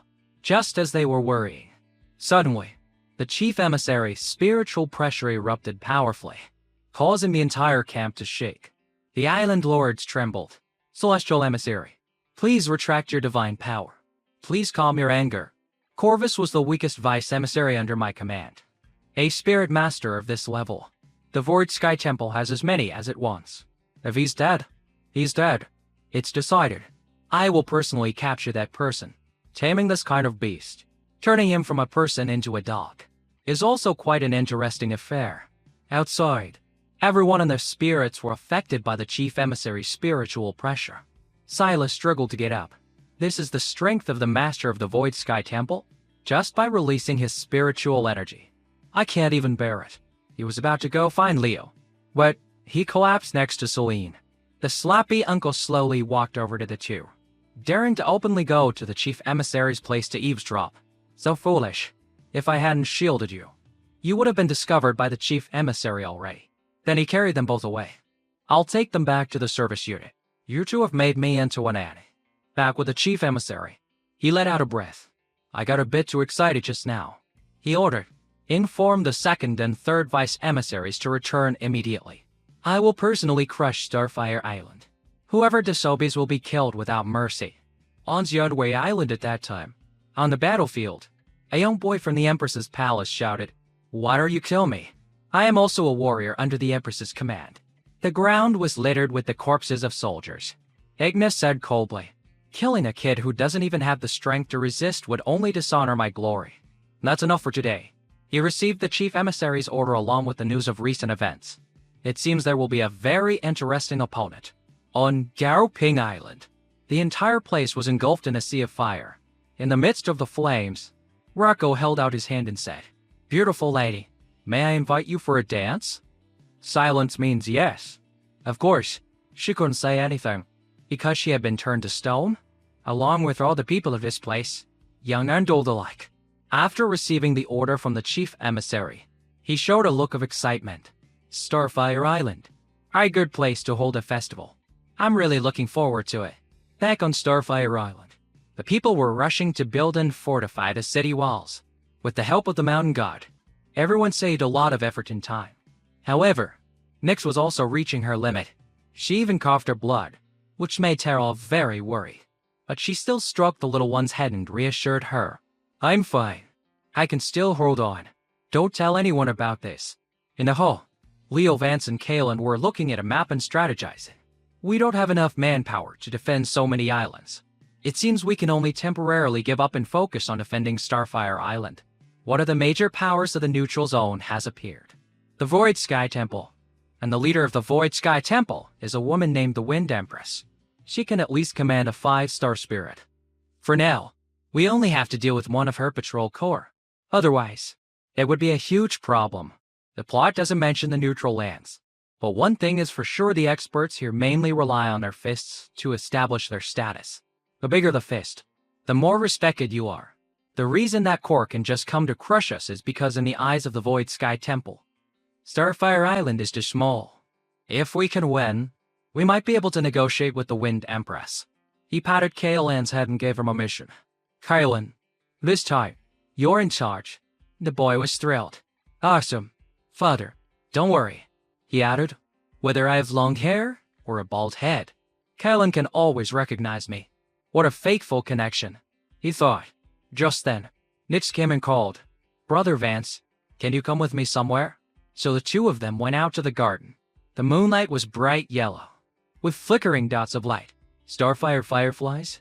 You even went to the trouble of bringing them to this island? Nyx replied, Work is busy. Having time to admire them improves my mood. Brother Vance, I'm sorry for not foreseeing this. That we would attract the attention of the Void Sky Temple so quickly. Starfire Island doesn't have enough strength to fight them now. He was full of confidence. Then let's fight a battle. To let the Void Sky Temple know that we are not a bunch of insects they can just bully at will. That's right. After all, this is the power we work so hard to build. We can't just give up so easily. I will strengthen the defensive works. Then, after that, Leo Vance interrupted. Calm down. No need to work so hard. I'm still here. The silly girl isn't awake yet. It's best not to take on more responsibility and make things difficult for her. At this, Nyx smiled softly. Then the two of them admired the scenery. Don't worry, I won't let your silly girl bear any more responsibility. Now, on South Creek Island, Silas and Celine were running quickly. We finally found a chance to escape the core. Let's hurry to Starfire Island. Suddenly, a voice spoke. I never thought the youth of today would be so heartless and ungrateful. The sloppy uncle leaned against a tree in front of them and continued. It wasn't easy to save to laboring assistants. And you think you can just leave like that? Celine quickly stepped forward.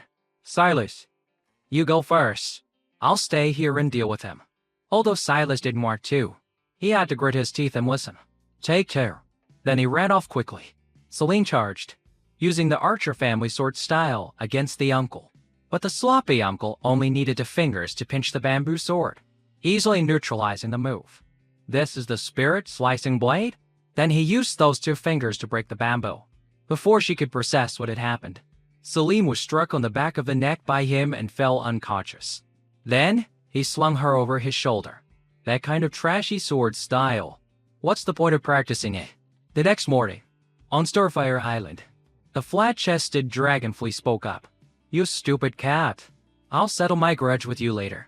That dull blade has been causing a lot of trouble lately. I need to put it in its place. So Blitz and the dragonfly teamed up, confronting the blood prison, which looked very angry. Then the 3 of them lunged at each other in a chaotic fight. Leo Vance sat watching it all, a bit dejected. As expected, Blitz and the flat-chested dragonfly can't stand the sight of the blood prison. Looking at the pack mark on the back of his hand, he thought to himself, from Maki Shock to the neutral lands, all the way here, I can be considered an expert now. Killer? But the situation is still very grim. That Birdman, if he weren't so stupid, I might not have won so easily. The Void Sky Temple's patrol corps, if they were just a little smarter, it would be very troublesome. So he turned and called his 3 spirits. You 3 are too noisy. Come over here and give me a hand. Being called while they were fighting, The flat-chested dragonfly was annoyed. Hey, don't you just summon me whenever you feel like it? But there was no response. Looking over, she saw Blitz rushing towards Leo Vance with loving arms. Full of jealousy, the flat-chested dragonfly slapped Blitz aside. Let go of that handsome man. He's mine. Then she threw herself into Leo's arms. While deeply engrossed, she realized something was wrong. Oh no. Whenever I see a handsome guy's body, I can't control myself. Looking at the angry Blitz in Blood Prison, the dragonfly was smug. That stupid cat is awake now, and that rusty blade is also cunning. If I don't obey him now, I'll be ostracized by the stupid cat and the rusty blade. So she started playing hard to get with Leo Vance. If you beg me like that, I'll reluctantly cooperate with you. All right? So Leo Vance smiled and said, very good. Then you'll be first. A bright light flashed in the forest. To the astonishment of Blitz in the Blood Prison, Leo Vance and the flat-chested dragonfly fused together. The female form weakens the body's attributes. The only attack method is throwing treasures, which has limited effectiveness against tough enemies. Although throwing the Blood Prison with Universe DOS is extremely powerful, throwing it once means releasing the fusion and recuperating for a long time. It can't be used casually. Blitz just stood there, eyes wide. It's understandable. This is the first time it's witnessed this fusion. It can't believe this is its master. Next was Leo Vance fusing with Blitz. The brute force form. This is the strongest form for combat. If I use it to cast spells after the Blood Prison is fully recovered, it's not any weaker than throwing the Blood Prison with Universe DOS. But it's a pity. Using Blood Essence to activate the Blood Prison not only injures others but also myself. If one move doesn't kill the enemy, then the one who gets killed will be me. Extremely dangerous. It's better not to. But to forge the Blood Prison into a conventional weapon would be a waste. And I can't let it absorb the blood essence of others, or there's a risk of demonic transformation. So he turned to the flat-chested dragonfly. Dragonfly, it's time for you to show your value. In the Island Lord's Hall, Nick spaced back and forth. Worry. The Void Sky Emissary's core is getting closer. The great battle is imminent. The problem now is still our combat strength. Realistically speaking, it's impossible. Just as she finished her sentence, a burst of spiritual power erupted from the direction of the forest. That's Leo Vance's location. This spiritual energy, is it from Brother Vance? Over here. Leo Vance had just finished his experiment. As expected, my thinking was completely right. Although Blitz hasn't evolved into the prison-warding beast, and the dragonfly hasn't become the Wonderland Immortal yet, the Blood Prison has also been damaged by half. If I add the Blood River's power, it just happens to create a balance. Leo Vance had just sliced through several mountains with his new technique as if it were butter. This is my new trump card. The dragonfly was also surprised by her master. He's too strong. Night fell. Silas snuck past the tight security of the guards. That was a close call. Maki, help me do a divination. The goal is to find something related to Brother Vance. Sitting on the chest of the celestial fairy statue, completely unaware of its story. What does this statue have to do with Brother Leo? Are your divinitations sometimes inaccurate? By now, Maki had returned, but with no clues. Looking at the statue again, Silas was puzzled. Come to think of it, this statue still seems a bit familiar. Suddenly, a voice called up from below. Hey, you there. Who are you? It was the female dancer. She shouted, how can you be so disrespectful to the celestial fairy? Even stepping on her body? I have to call people to arrest you. Guards, come quick. There's an intruder in the middle of the night. Seeing trouble, Silas quickly jumped down. The guards rushed over to search but couldn't find anyone. In a small alley, Silas was covering her mouth. No harm. I'm just looking for someone. But saying her, still struggling. He glanced down. It turned out that in his haste, Silas had put his hand in the wrong place. What a naughty hand. Silas quickly dodged to the side, apologizing profusely. I'm sorry. I didn't mean to. But she, out of embarrassment, screamed, Pervert.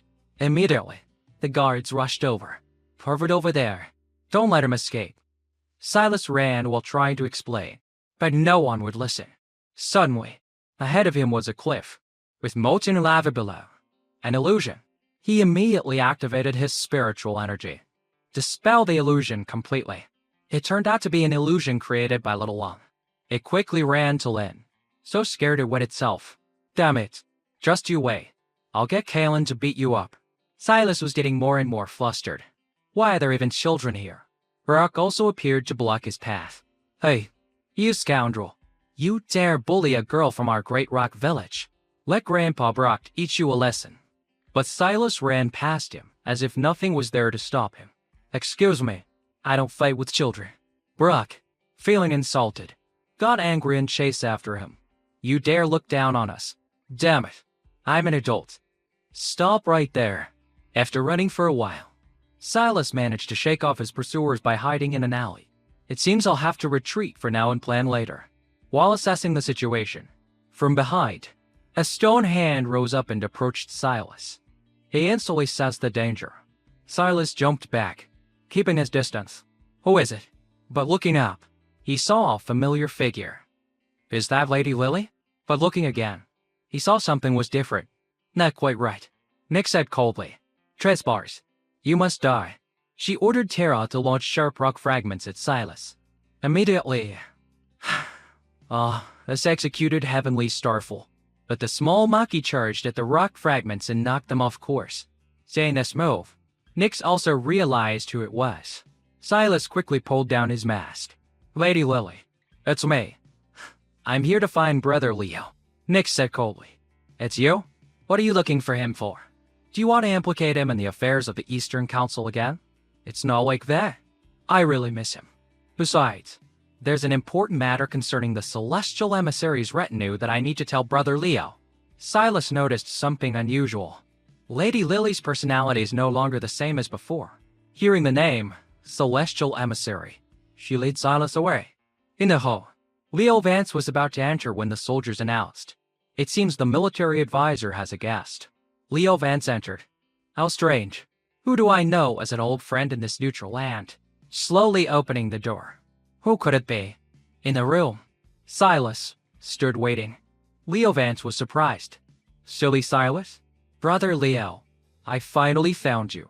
The next morning, on South Cloud Island, Celine Archer woke up, but she was in a situation where her hands and feet were tied tightly. She couldn't untie the ropes. The sloppy uncle sat right next to her and reminded her, don't waste your energy. I've suppressed your spiritual energy. With this body, even if you try to untie yourself, you won't be able to. Now Celine asked, who are you? How could you break my Archer family's sword style? He just smiled without saying anything. She worriedly asked about Silas. But when she heard he had escaped, Celine sighed with relief. Thank goodness. The uncle then continued. Good for him? Not necessarily. If he really ran to Starfire Island to report, then things are about to get dangerous. Because right now, the other island lords have gathered here. We are here to assist the Celestial Emissary, to do our utmost to suppress the rebel army. The army had assembled and was heading towards Starfire Island, signaling that a major battle was about to erupt. Back at the Island Lord's palace on Starfire Island, Leo Vance, Mix, and Silas were in discussion. According to Silas's intelligence, the strength of the Void Sky Emissary's core is much stronger than we anticipated. Besides the Corvus I defeated last time, there are at least 3 Vice Emissaries with higher ranks than him, and one unfathomably deep Chief Emissary. Moreover, we don't know what spirit that Chief Emissary has a pact with, but his spiritual energy is extremely aggressive. Besides this, the opponent has also gathered many island lords, directly causing conflict. It's entirely possible that we will be defeated. But everyone knows that Leo Vance has always been clever. He must have a plan. He then took out the spirit emblem and woke up the flat-chested dragonfly. I was resting. What's the big deal that you had to wake me up? Nothing difficult. Just wanted to wake you up to borrow a few treasures. Hearing this, the dragonfly got angry and cursed. Exploiter. Besides, the treasures are mine, not yours. You know that, right? There are none left to use. Now Leo Vance got to the main point. Those ordinary things. Of course, I know about them. But the things in the Wonderland secret vault, I've never seen them before. This made the dragonfly's face turn pale with surprise. Why do you know about the secret vault? Of course I know. Because Leo Vance himself was the author. The dragonfly frantically covered herself. Don't you come over here. If you don't, I'll scream. Oh, really? Then go ahead and scream. Let's see who comes to save you. Everyone around them had a blank expression. Helpless. The flat-chested dragonfly knelt down. I knew that following you would lead to nothing good. Outside, the female dancer and Brock were peeking in. Is this guy really the bald advisor? He's definitely had plastic surgery. I can't believe it. After growing hair, the advisor seems like a different person. But the advisor now looks really handsome. A good match for the island lord. Brock pondered. He was clearly a weak, bald guy. After growing hair, he can turn into a hero who can tame dragons and tigers. Can hair really increase combat power? Lin suddenly appeared, startling both of them. What are you doing in here? Keep it down. It seems the military advisor and the island lord are discussing important matters. So the three of them poked their heads in the eavesdrop again. But they encountered a terrifying scene. Leo Vance was using force to enter the flat-chested dragonfly's secret vault. Despite her resistance, don't waste time. Just obediently submit to me. But from the perspective of the three, this was a horrifying scene. He'd even lay a hand on a child. The advisor is so handsome, but he's such a pervert? What a travesty. In the Wonderland space, Leo Vance, Mix, and Silas had made their way inside. So this is the treasure vault hidden within the Wonderland space? It looks very rustic and simple. Standing in front of a giant shelf, Leo Vance explained. The things in here may not be practical, but they are definitely things you've never seen before. They are all illicitly obtained items. Leo Vance pulled open a drawer. The secret vault is Pixie's most private space. If she doesn't agree, even I could open it. He took out a scale. Leo Vance asked, "What's this? Dragonfly? Fish scales?" She explained shyly. Those are the tail scales of the Sea Emperor god. Very collectible. I got them while he was hibernating. Then he took out another item. This is a record of evidence that the Ministry of Revenue built its own treasury. I can use it to threaten the ministry. This is an ancient wine cup stolen from the council's treasury. It seems the incumbent president used it, so it's very expensive. There was even his legendary leopard print underwear, which had vanished without a trace. Now repairing here. Suddenly, Silas called out to Leo Vance. "Tua, you found something," holding a blue orb in his hand. "Brother Leo, look what this is. It's so sparkly." Leo Vance recognized it with a start. I know this. This is the main cannon's spirit core from the council's main Kunlun-class warship. I thought it was pretty and shiny, so I just took it from the Ministry of Works warehouse. Dragonfly, weren't you afraid it would explode? So, all this time, I've been fused with a human-shaped bomb? Silas was still clueless, not understanding what was going on, just holding it in his hand. Cut to the shipyard. The owner, holding a wine gourd, urged the workers. "Hurry up for me."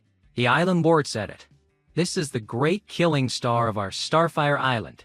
We must complete the mission on time." At this moment, Leo Vance also appeared. "How is the warship construction coming along?" He laughed smugly.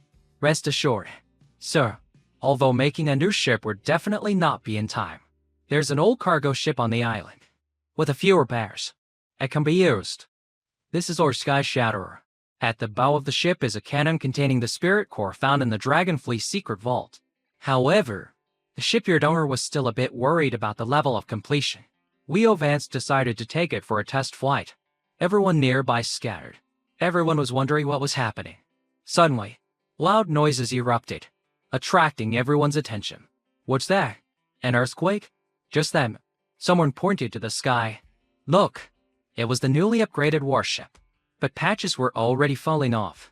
Leo Vance was the helmsman and captain. Strong wind, northeasterly direction. Sky Shatterer is running normally. Blitz, control the airflow. Direct the sails. Terrell, reduce gravity so the ship's hull doesn't have a wind control pillar and center of gravity. We can just use the abilities of Blitz and Terra as replacements. The current speed is no less than a regular warship. Leo Vance then signaled for Silas to fire a test shot. The flat-chested dragonfly aimed. "Let me use my divine eye scope to confirm the target," then aimed straight at the mountain ahead. Immediately opened fire. The shot, with its terrifying power, created an explosion. A deafening roar. The people were terrified. What happened? That mountain instantly vanished as if it had never been there. Witnessing such powerful might, everyone was excited. With such a formidable weapon, why should we fear the celestial emissary's retinue? But Leo Vance stood up and objected. Don't be like that. I have something to say, and I hope you will all listen carefully. I hope you can surrender to the celestial emissary's retinue. Everyone's eyes widened in surprise. What? Surrender? That's right. I want you to go directly and surrender to the Void Sky emissary's retinue. Your attitude must be sincere and polite. The people vehemently objected. Surrender before even fighting? Advisor, your face has gotten prettier. But has your courage shrunk? It wasn't easy to build that weapon. And now you want to give it up? Leo Vance explained. Even with a warship, once a war starts, it will be difficult for us to protect all the island's residents. Surrendering directly is still safer. Brock was angry. Nonsense. When did our great rock village ever need you to look after us? The brothers on Starfire Island are not a bunch of cowards. Right?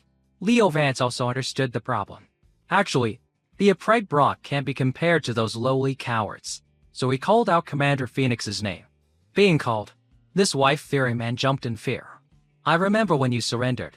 You lead the former Island Lord's guard team to submit. My impression that day was that your kneeling was extremely professional. Commander Phoenix had to take it as a compliment. Thank you, sir. So, you go with Brock's group to assist him in the surrender. Damn it. Then why do you need us to go along? Leo Vance explained the tactic clearly. After that, we will launch a surprise attack on the Void Sky emissary's retinue. Victory or defeat lies in this battle, and you must surrender with sincerity. If it succeeds, it means we pretended to surrender. But if it doesn't, you all are the last hope of Starfire Island. Now, on Spiritwood Island, the celestial emissary's retinue, Ignis reported, Starfire Island is very close. I don't know why the chief emissary isn't launching a swift attack, but instead has set up camp here. The chief emissary continued to file his nails. What's the hurry? Let's wait until the island lords have mobilized their troops. Rocco was also impatient. Why do we need to wait for those wastes? With so many interesting toys. I can't wait any longer. I have to go smash them. Don't just think about slashing and killing all day long. These ants from Starfire Island can be crushed at any time. Those damn commoners dared to oppose the Wind Empress. Just killing them isn't enough. This time, I will definitely cut their tendons, peel their skin, and grind their bones. The other island lords haven't arrived yet, so I'll just give them a small share. The vice emissaries chimed in. As expected of you. Sir, you really know how to play. Unforgivable. Unforgivable. These rebels truly need to be punished severely. A warning to others. But just then, someone reported, people from Starfire Island have come to surrender. Everyone was extremely surprised. Now on the warship, Carlin was excitedly swinging on the mast. Silas was worried about whether it would fall while they were moving. Leo Vance was deep in thought. It's alright. After all, it's just to speed things up. Being able to do this is already very good. Nix asked worriedly, Brother Vance, is it really okay to let the people go surrender? Leo Vance explained, this operation is very dangerous. We can't bring too many people.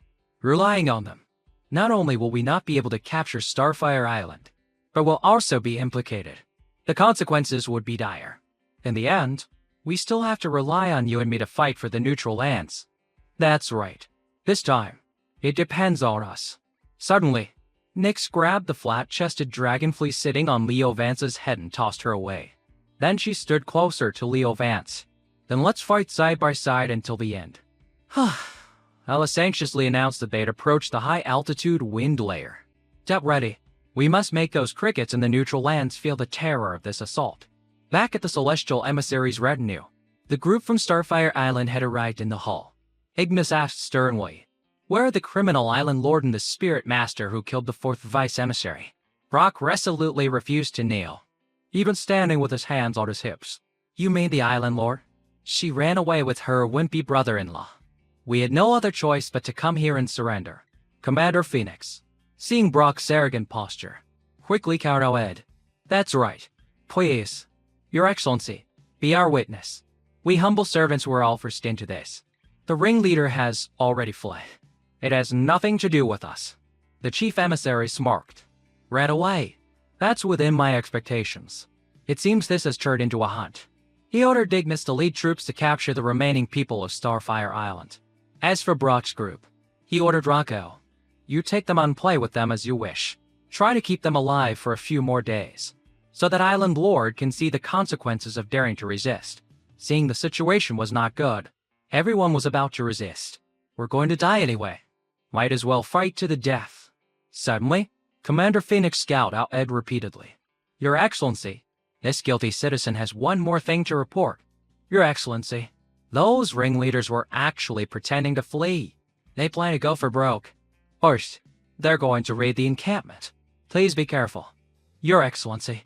Hearing this, the chief emissary was surprised, then smiled with delight. He has the guts to raid us. Those country bumpkins dare to offend the celestial emissary's retinue. All right, truly a sincere surrender. You are spared the death penalty. In the future, Starfire Island's tribute will be reduced. Then he ordered them to take these people to a good vantage point to observe.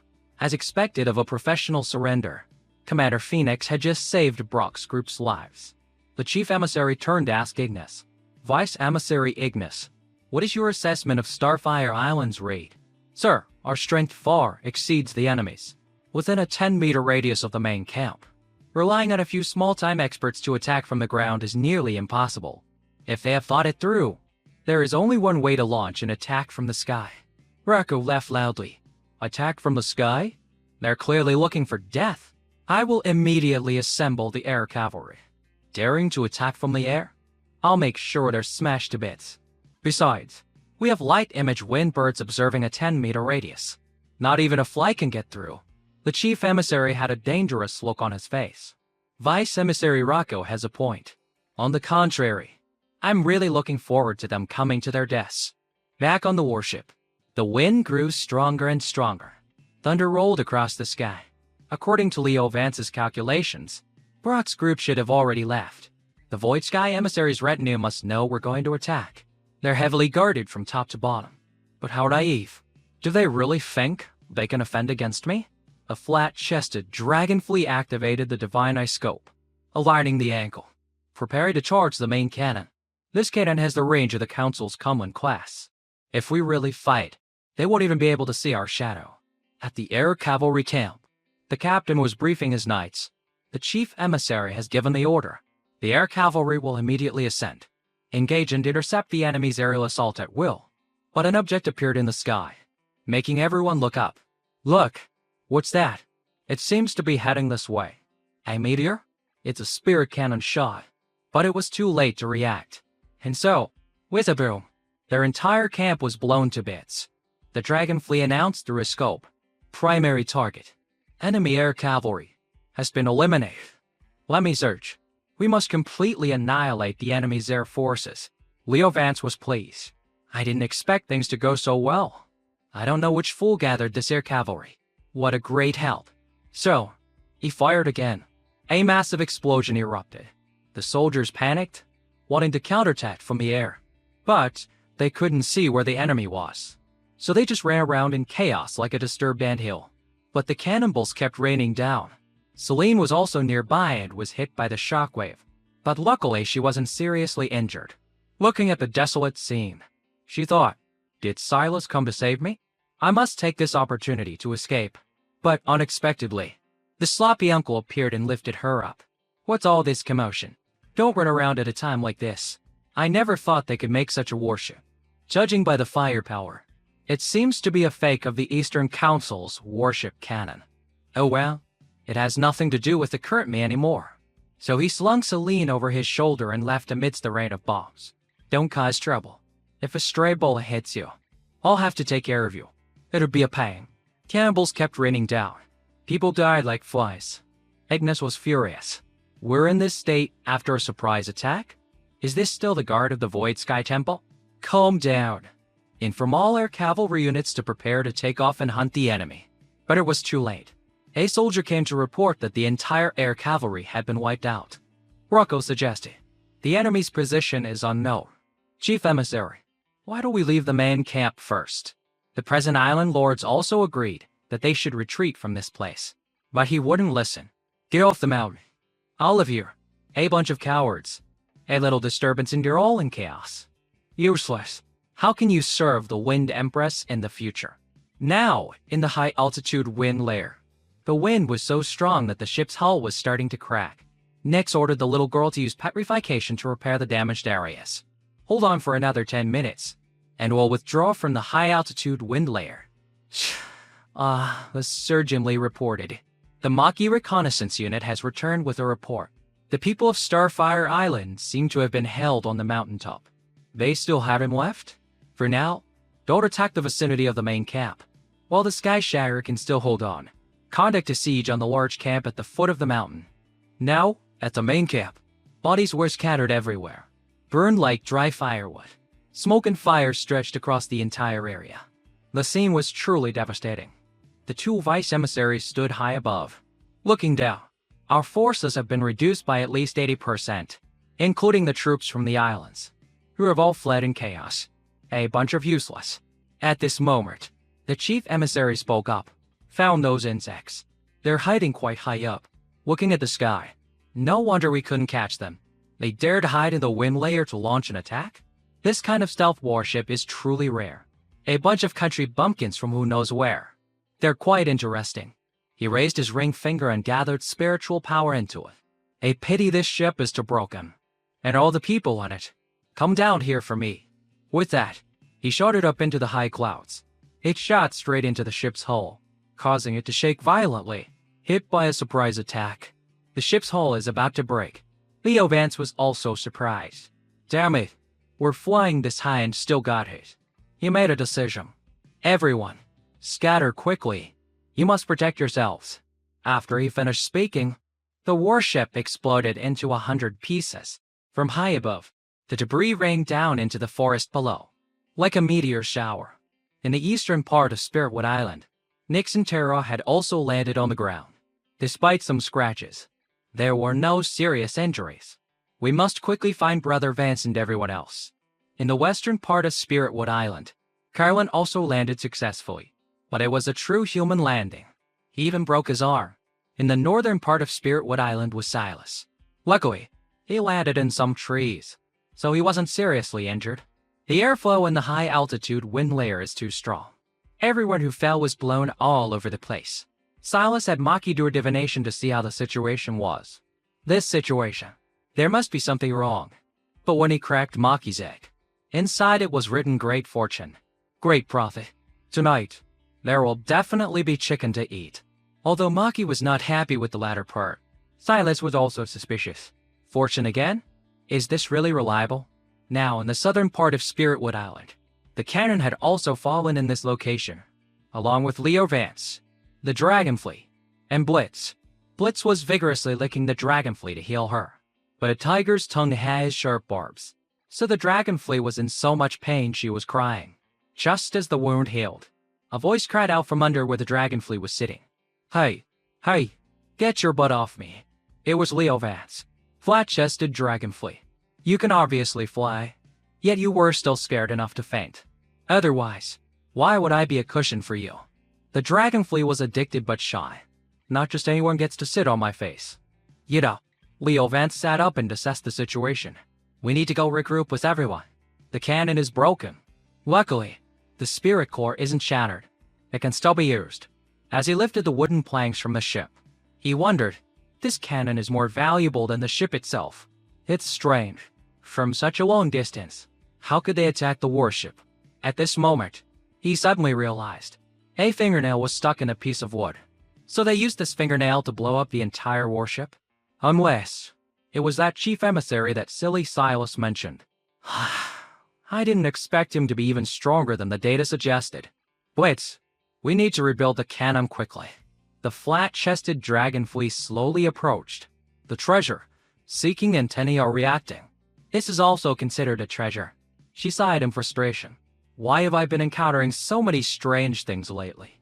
Oh well, I'll just pick it up. Back at the Celestial Emissary's camp, the chief emissary said angrily, It's so heartbreaking. It made me use the Void Sky Thorn that the Wind Empress gifted me. Truly unforgivable. He ordered the two vice emissaries. First, go search the island. Right, call that idol First Vice emissary to go with you. And remember for me, if they're dead, I want to see a corpse. And if they're alive, I also want to see a corpse.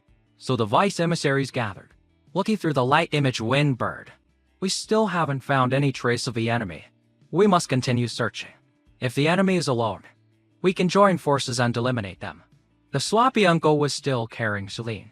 Hearing this, he scoffed. Hey, you want to fight 3 against 1? The mighty Void Sky emissaries retinue. Have you no shame? Ignis replied seriously. In warfare, one uses strategy, attacking the few with the many. Even when dealing with the weak, one must be serious and give it their all. These are all things you taught me. The uncle was bewildered. Huh?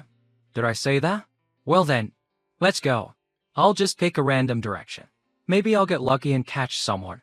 Rocco cracked his knuckles. Ready. Although the first vice emissary is a bit useless, he's not wrong. It's just a trivial game. After all, besides, with you guys around, I can't have fun freely. So he left, leaving Ignis alone. Ignis was dejected. Everyone is so indifferent. After the great victory against the Empress's palace, the Void Sky Temple has been peaceful for too long. Even the one who once dominated the battlefield, leveling 81 islands, has become useless. Useless? Could Ignis be talking about that sloppy uncle? Suddenly, an announcement came. Abnormality detected. Through the screen, it was Kalon sitting by a stream, washing his feet. It's a child? At the rear camp of the Celestial Emissaries' retinue, Brock and Commander Phoenix were serving this purple-haired man. Finally found him. Still haven't seen a body. It seems the rebels on the ship are still alive. They're just hiding on the island. Hearing this bastard ramble on made Brock so angry he kept punching his shoulder. Hey, you shorty, go easy on me. You're small, but your punches hurt. Being insulted made Brock even angrier, wanting to fight to the death. The purple-haired guy was no pushover either, getting fierce and about to call for people to deal with him. Commander Phoenix, seeing trouble, used his sycophant skills. Sir, this is a special medicinal liquor from Starfire Island. It's just a small token of our appreciation. Please accept it. That little brat is a country bumpkin.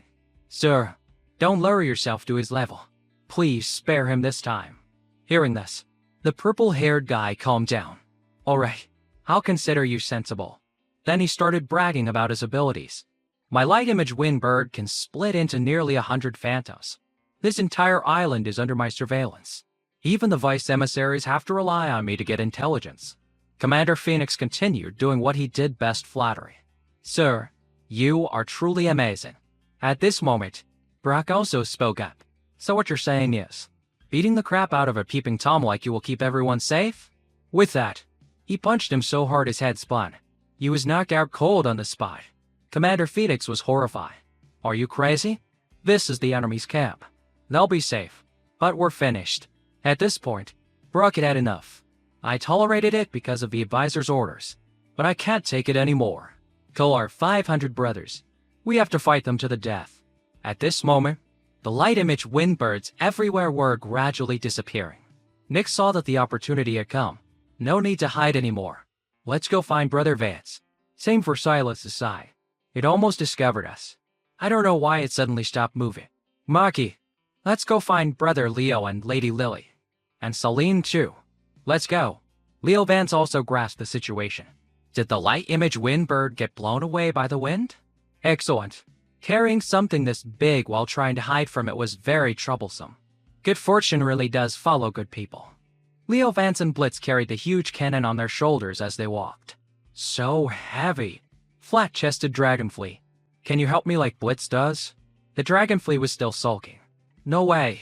How can a delicate flower like me do that? And I can't put this big black thing into my Wonderland space. Then we'll just have to carry it.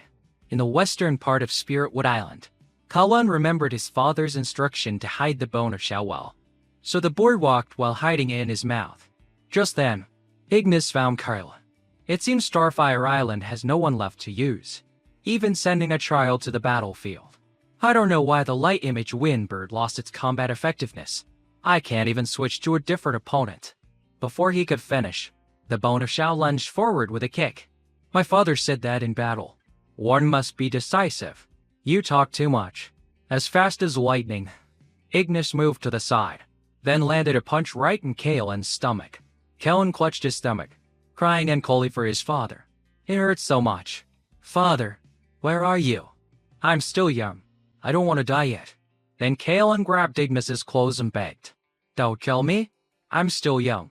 He didn't want to harm a child, so he turned to leave. Consider yourself lucky. I don't kill women or children. Get lost. He fell for it. Cullen smiled and then stabbed his bare hand straight through his back.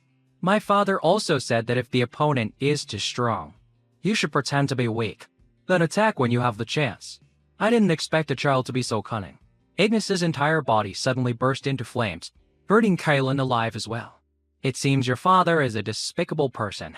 Did he tell you that no matter what tricks you use, the weak are still just weak? The 4-star fire-type spirit, the guardian flame. Seeing the smoke and fire rising from the other side of the forest, the sloppy uncle thought, that must be the work of that little rascal Ignis. Celine had woken up and started struggling. Let me down. Where are you taking me? The uncle casually said. Of course, to find the sword scabbard you've chosen. Celine blushed with embarrassment. Don't talk nonsense. What sword scabbard? But how do you know about the sword scabbard? Who are you? The uncle, picking his nose just like someone else. Counted down. 3, 2, 1. Right on cue. Silas burst out of the bushes to reclaim Celine. At the chief emissary's camp, Brock gathered the brothers. Then he dragged the green-haired guy and threw him in front of the chief emissary. Flexing. Purple demon, your protector isn't here. Yet you can still act so calm?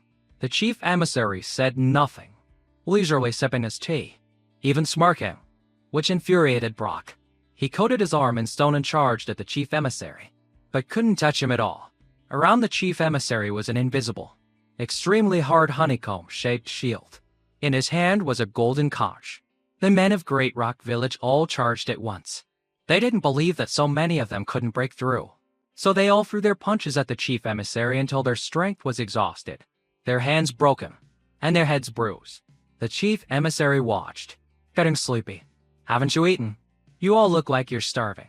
Brock raised his swollen arm and challenged him. If you're so good, stop hiding behind that shell. Come out and fight for real. Since he insisted, the chief emissary complied. He unleashed a bolt of lightning that sent the men of Great Rock Village flying in all directions. Far away, the dragonfly used her binoculars. She saw they were being beaten badly and reported back to Leo Vance. Leo Vance was startled and fell backward. Didn't I send Brock's group to surrender? Why did this happen? He was rushing over, but ahead was a cliff. He couldn't fly over it in time. The barrel is broken. I can't shoot far. Flat-chested dragonfly. Don't you have the Wonderland water mirror?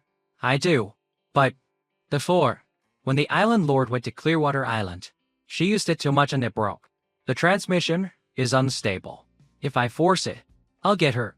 The positioning is also inaccurate. Leo Vance didn't care.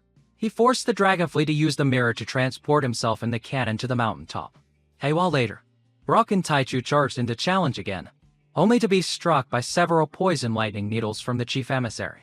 Yet Brock could still stand, which surprised the chief emissary a little. Your bones are sturdy.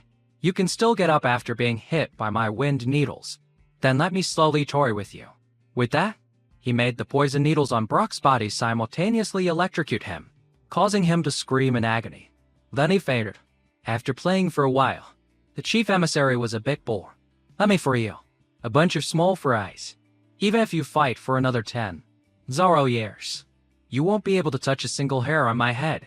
Just as he finished his sentence, a purple-haired figure, tattered and covered in injuries, carrying a large cannon on his shoulder, advanced and fired the cannon. At close range, the chief emissary had a shield, but he was still sent flying for dozens of kilometers, crashing through several mountains. This is the true power of the Kunlun class. Hoisting the large cannon, a shoulder of flesh and bone. The powerful shot made the shoulder unable to bear it, and it broke. Wait, worried for his master. Lick him nonstop. Leo Vance told Blitz to ignore him and go over, and take care of Brock and the others first. Heal them. Leo Vance and the dragonfly bring them all into the Wonderland Grotto. Pixie, although reluctant, had to do it. So annoying. I hate the feeling of holding others inside me like this. Handsome guys and beautiful women are okay, but This is a bunch of losers. My wonderland has been defiled. Damn it. Leo Vance comforted the dragonfly. Be patient. We can't carry them down the mountain one by one. Once we're in a safe place, we'll let them out immediately. Let's take this chance to extract the spirit core. We can recycle it later. But suddenly, a red light shot through the spirit core. The spirit core lit up and then exploded. There. Leo Vance managed to fuse with Blitz in time and shield the dragonfly. The explosion was extremely powerful, destroying the entire mountain. Both of them looked up at the person above with astonished expressions. Leo Vance thought it was an alien, while the dragonfly kept commenting on how ugly it was. It was none other than the chief emissary, who had fused with his star spirit, an earth type formed from a conch shell. He was a completely ugly snail man. He was already ugly in human form, and now he was glaring menacingly. So hateful, forcing me to reveal this ugly form. First, I'll smash your gun. Then I'll peel your skin and pull out your bones. So this is the Azure Conch? The legendary super strong but super ugly spirit. Among 4 star spirits, this species has the best defense. But even an Azure Conch, how could it withstand a cannon shot at point-blank range? The chief emissary hated his ugly form, afraid he would be despised by the Wind Empress. So he took his anger out on Leo Vance, going berserk and demanding a reckoning. But don't think you're the only one who can go crazy. When I go crazy, things get messy. At Nyx's location, Terrell, relying on her Earth-type power, sensed that the enemy had drawn near. The enemy's spiritual energy has to attributes water and fire. It's also a mountain god, and a 4-star one at that. It turned out that the enemy was none other than Rocco. His spirit is the mountain tyrant. That 4, a 4-star mountain god. That mountain god also sends terror to the northwest, a mile away. It's a female mountain god. On the sloppy uncle side, Silas used a golden chain and the small Maki to fly in. He just picked up a random branch from the ground and poked at Silas. For some reason, he couldn't execute his skills anymore, and the result was a full elbow to the face. It's always like this. My technique gets halfway through, and he breaks it, as if my spiritual energy is cut off. Celine, hanging from a tree. No. This is the once Ord breaks 10,000 techniques from the Archer family spirit, slicing blade art. Who are you?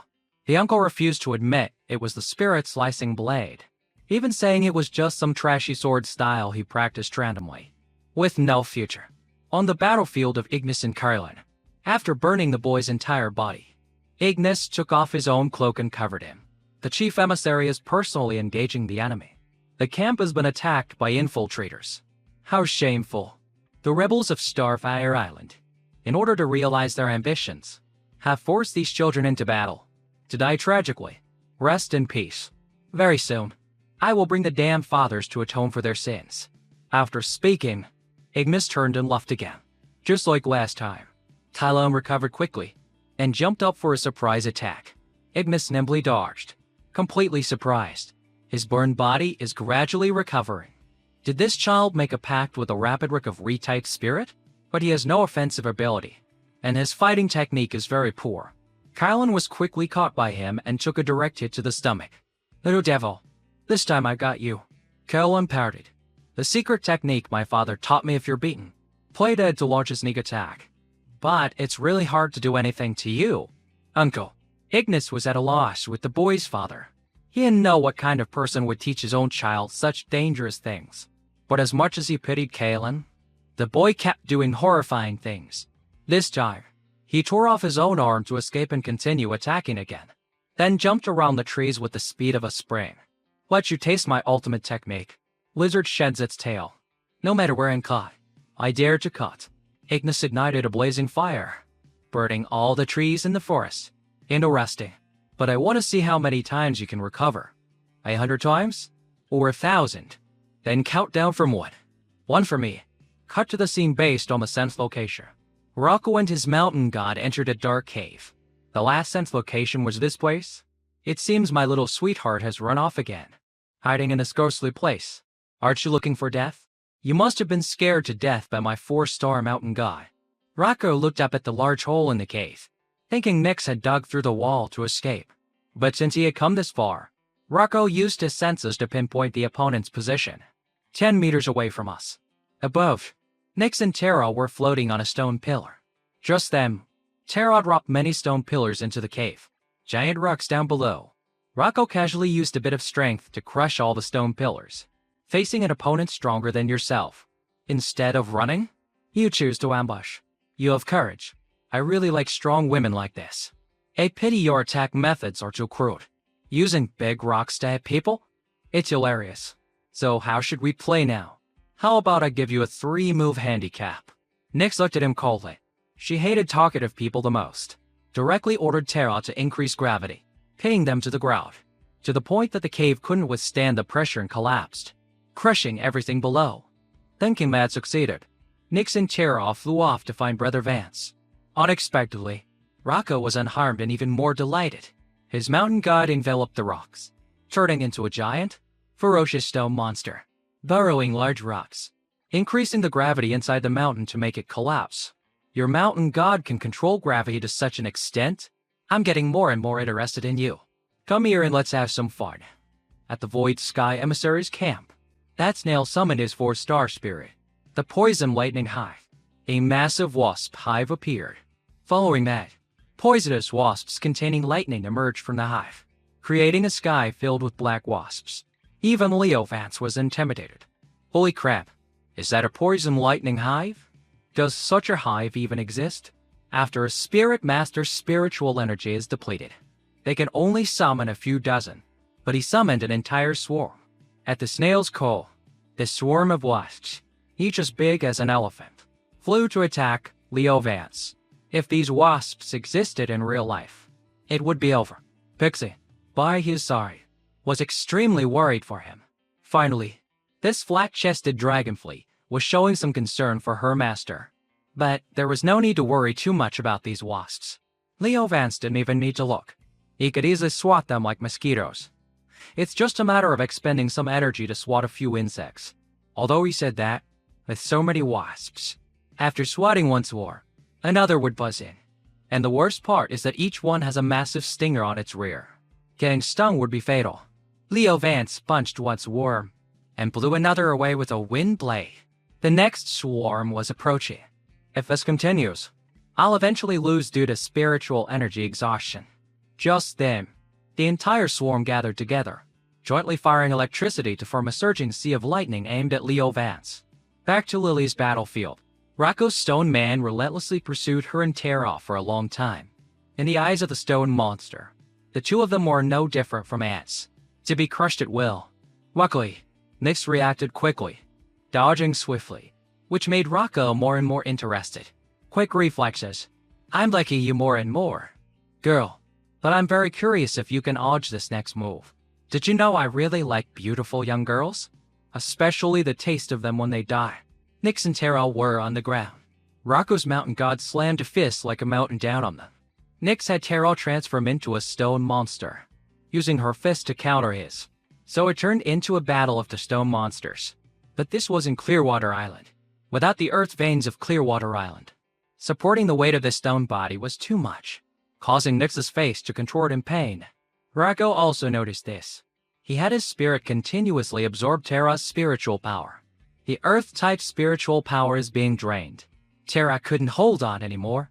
Pieces of stone fell from her body one after another. Mix, due to insufficient spiritual power, also coughed up blood. Meanwhile, the opponent's mountain god grew stronger and stronger, and it was a 4-star spirit, a higher level, so it easily suppressed Tara. But the winner is the one who knows how to use their head. That mountain god, because it absorbed too much of Tara's spiritual power. Its body became heavier and heavier. At this moment, Tara executed Earth Vein Reversal, applying extreme gravitational pressure. The opponent's legs could no longer stand firm. Pieces of stone fell down. Nix coughed more and more violently, wanting to quickly get to Brother Vance to support him. But Rocco on this side was not one to give up easily. Although his legs were disabled, he still had two large stone hands. Nix and Tara were like mosquitoes in the middle, about to be squashed between the two hands. Switching to Leo Vance's battlefield, he was still struggling with a swarm of poison wasps. The defense is a turtle shell that even the main cannon of a Cumlin class couldn't penetrate. The offense is a swarm of poison lightning wasps so numerous they blot out the sky. This guy can't possibly lose with this much. Can't kill them all. One swarm after another. They breed really fast. Just by sheer numbers, they can rain all my strength. The snail man stood above, directing and laughing with his mouth wide open. That's right. Keep struggling. Keep fighting. Despair. Then be swallowed by thousands of bugs. Thousands upon thousands of wasps gathered to form a whirlwind, rushing towards Leo Vance. A giant vortex of poison wasps and lightning sucked him inside. The chief emissary thought it was all over. But as soon as he looked down, Leo Vance unleashed a triple fusion form with his 3 spirits. Puts his wings on his back, the flat-chested dragonfly above, and the Asur, a maiden transformed into his right arm. And she gets to hug her master too. Asura is the luckiest. Wind Tiger Divine Body. Wonderland Dao 4. Blood Blade Demon Arm. Let me get ready. A moment later, on the battlefield of Silas and the sloppy uncle. After a while, he got bored. If someone dies, it's not good for either of us. This kid has talent, about a fraction of what I had back in the day. But if you want to become the sword scabbard of the Archer family, it's still not enough. Not too much, not too little. Clean and decisive. The uncle, in a flash, hit a pressure point on Silas, causing his spiritual energy to vanish. He clutched his chest, coughing violently. Then the uncle slung Celine over his shoulder and left. I've only sealed his spiritual power for a few days. He won't die. Consider this troublesome matter over. So, I'll just leave him here to avoid him running into his death. Let's go. There's no more time to waste. I'll find you a better one next time. Silas clenched his fists in the sand, struggling to stand up. Spiritual power exploded. The protagonist's aura enveloped him, startling even the sloppy uncle. Silas's face was dangerous. Leave Celine here for me. With the help of the flat-chested dragonfly and Blitz, the energy of the blood prison entered Leo Vance's arm, becoming extraordinary power. All things in the world, even those with spiritual power, will fall under my blade. Flat-chested dragonfly. Hold on tight. We're charging into the dragon's den to kill that turtle. Leo Vance short-range teleported close to the snail man. The wasps gathered in front of him, forming a thick protective net. But under the blade of the blood prison, it was nothing. Got you. You bug. The snail summoned a honeycomb-shaped true shield. Under the pressure of the blood prison's blade, the two sides were locked in a stalemate, neither giving an edge. But this time, his absolute defense technique couldn't withstand the blood prison. Leo Vance slashed so hard it shattered the honeycomb-shaped protective shield, knocking the snail man down below. On Nix's side, it seemed she and Tara had been flattened like pancakes. But somehow, the two of them escaped. But Nix's body was heavily injured. Tara stopped her from using more spiritual power. But she still resolutely continued to fight. On the opponent's side, this mountain servant was crushed by gravity and couldn't stand up, but it still tried to crawl towards Nix. Rocco stood on the mountain servant's shoulder, still full of confidence. It's just gravity. My mountain servant won't be defeated by a technique like this. You've exhausted your spiritual power. Can't go on anymore, right? But I admit, you are the strongest opponent I've ever faced. But in the end, I'll still win. Nix still had one more move, and the winner would be her. Nix placed her hand on Tara's shoulder, transferring spiritual power to the little girl. Only then did Rocco realize that a stone pillar from Tara had been embedded in the mountain servant's chest at some point. The stone pillar glowed intensely, making the mountain servant scream in agony. Then Rocco's entire body was stuck to the mountain servant, unable to move. Tara was worried and didn't want her to use any more spiritual power. If this continues, your body won't be able to take it. Nix just coldly ordered Tara to continue. This is an order. Do not resist. Tara could only bite back her ears and unleash her power, executing the super Earth vein shift. Earth shattering, heaven collapsing. The mountain servants and Draco's bodies were compressed, rolled into a ball, and then shattered under the immense pressure. Finally, the enemy was dealt with. Tara turned to look, and saw Nix coughing violently. Then her entire body bled, and she collapsed to the ground. She raised her hand to wipe the tears from Tara's face. Don't cry. Bring me some water. I want to wash up a bit. Going to Brother Vance's place looking like this will make him worry. on his side. That's mailman. After taking a massive slash from the blood prison, he was still unharmed, which surprised even the snail himself. Moreover, a pair of dragonfly wings had grown on his back. This is the celestial wing that the Wind Empress gifted me long ago. If not for these wings helping me fly up, I would have been reunited with my ancestors by now. Leo Vance couldn't believe the last move did nothing, and it even helped him grow wings. The celestial wing. You look even uglier. So he charged forward. Another slash. But unexpectedly, the snail teleported upwards very quickly. Those wings seem strange. Can they instantly teleport? Then I have to move really fast. Get behind him. Don't give him time to move. Leo Vance's speed was too fast for the snail's naked eye to follow. At this moment, the wings on his back vibrated, warning of danger from behind. And so, the two of them played a game of cat and mouse. Leo Vance would advance one step, and he would teleport back one step. At this rate, who knows when this will end? And Leo Vance was already getting tired. This isn't teleportation. No matter how much I speed up, the distance between us doesn't change. Those wings seem to be able to control the snail's body to always face me directly. I also maintain a certain distance. If I advance 1 meter, he retreats 1 meter. The celestial wing was so fast that even the snail couldn't adapt. He remembered long ago when the Wind Empress summoned him and gifted him 3 treasures she personally created. It wasn't that he was just given them. These things were originally intended for someone named Archer to make peace, but he refused them. So she called this snail over and let him have the leftovers. The 3 treasures were the Gale Armor, the Celestial Wing Flash Tail, and the Retaliation Thorn. The first 2 are for personal use. No need to worry. As for the last one, be careful when using it. This humble servant understands the Wind Empress's grace. This humble servant kowtow us in gratitude and will never forget. Leo Vance found this celestial wing very familiar. Isn't this a spirit from the design collection? Whatever. At least I know the celestial wing's movement is very rigid. That snail definitely can't control it. That makes it easy to handle. I just need to constantly teleport around him. Make him fly up to the strong wind layer. Suddenly, a thorn flew right in front of his face. A loud explosion erupted. Only now did the snail remember he still had that move. I'm such an idiot. How could I forget the Wind Empress's teachings?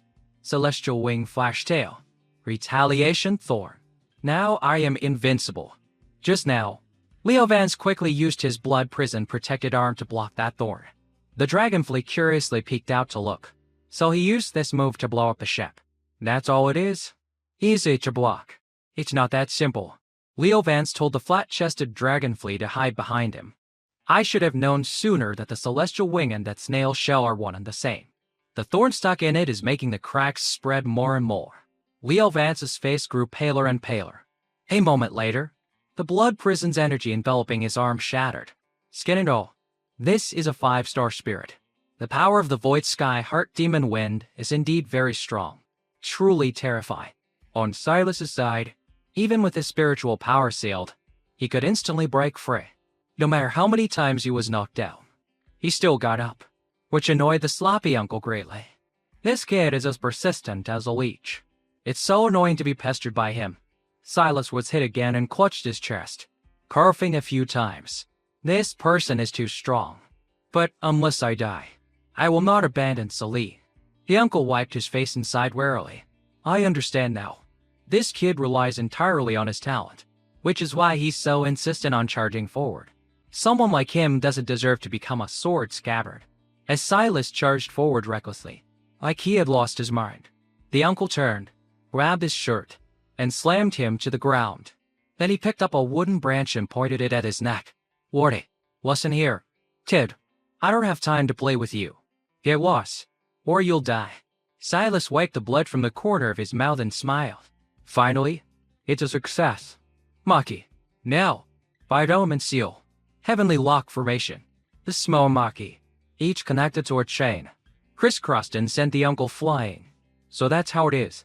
Every time I hit him, he took the opportunity to place the 5 elements orbs around. I thought he only knew how to charge forward. It seems he has some brains after all. He could break these chains with a light snap, but it was too embarrassing. I can't believe I let that little kid snatch someone right from under my nose. Seizing the opportunity, Silas had already flown high into the sky with Celine and ordered the Maki whale to fire down at the ground. Celine urgently said, "Wait," but Silas had already fired. He brought Celine onto the whale's back, slowly and at her, and asked, "Just now, what did you want me to wait for?" Celine hurriedly looked down.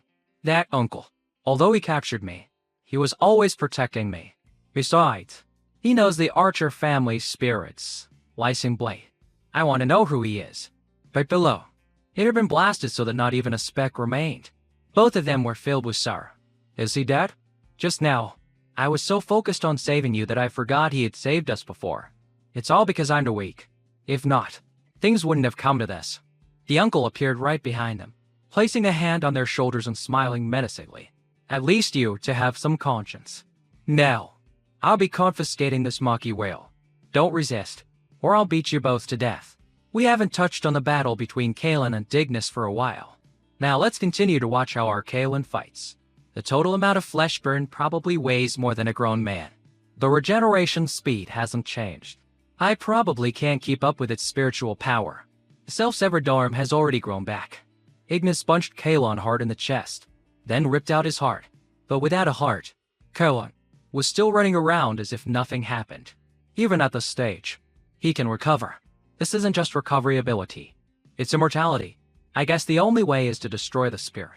But where is he hiding the spirit? In his stomach? Ignis shot fire through Kale-Ann's body. Suddenly, a mask fell out, and Kale-Ann lay motionless on the ground. Why do I have a mask in my stomach? Did I lose something? Ignis approached and picked up the mask. Why did you suddenly freeze? This is the secret to why he's so hard to kill. Then, farewell. As he was burning the mask, suddenly, the arm holding the mask was severed and fell to the ground. Ignis turned to look and saw Kalen standing there, his face filled with murderous intent. The three-pronged mark of the bone of Shao appearing on his forehead. That injured arm of Ignis couldn't heal. What kind of attack is this? Even my elemental body can't block it. Why has his ability become so bizarre? Knowing this old fool still continued to charge at Kalen. This time, Kalen disabled one of his legs, causing him to fall, sprawled on the ground. Kalen raised his hand and drew it across his neck, uttering a single word, silence. Ignis's heart was also gone, a large hole appearing in his chest.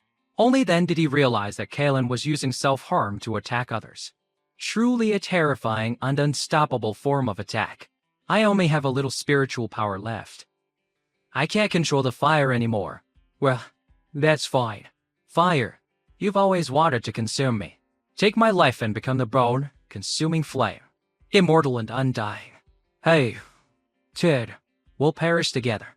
Just then, a red Maki carrying a chain fell from the sky. Hero, dying with an immortal is truly foolish. Get up here for me. Even this ferocious thing has appeared. Don't touch it. Kalen also let them leave. Then he slowly approached the mask and sat down, hugging it. So, the battles with the three vice emissaries are over. Now only the snail man is left. Leo Vance had the thorn stuck in his right arm, the wound getting worse. Pixie was indignant for her handsome man, even wanting to bite him with her teeth. Be careful you don't chip your teeth. Flat-chested Dragonfly. Don't underestimate your master. No wonder it's a hand that can break through my Azure Shield. To be able to block a Void Sky Thorn. This arm has saved your last breath. But no matter how strong it is, it's already crippled. What will you use to block now? Leo Vance chuckled.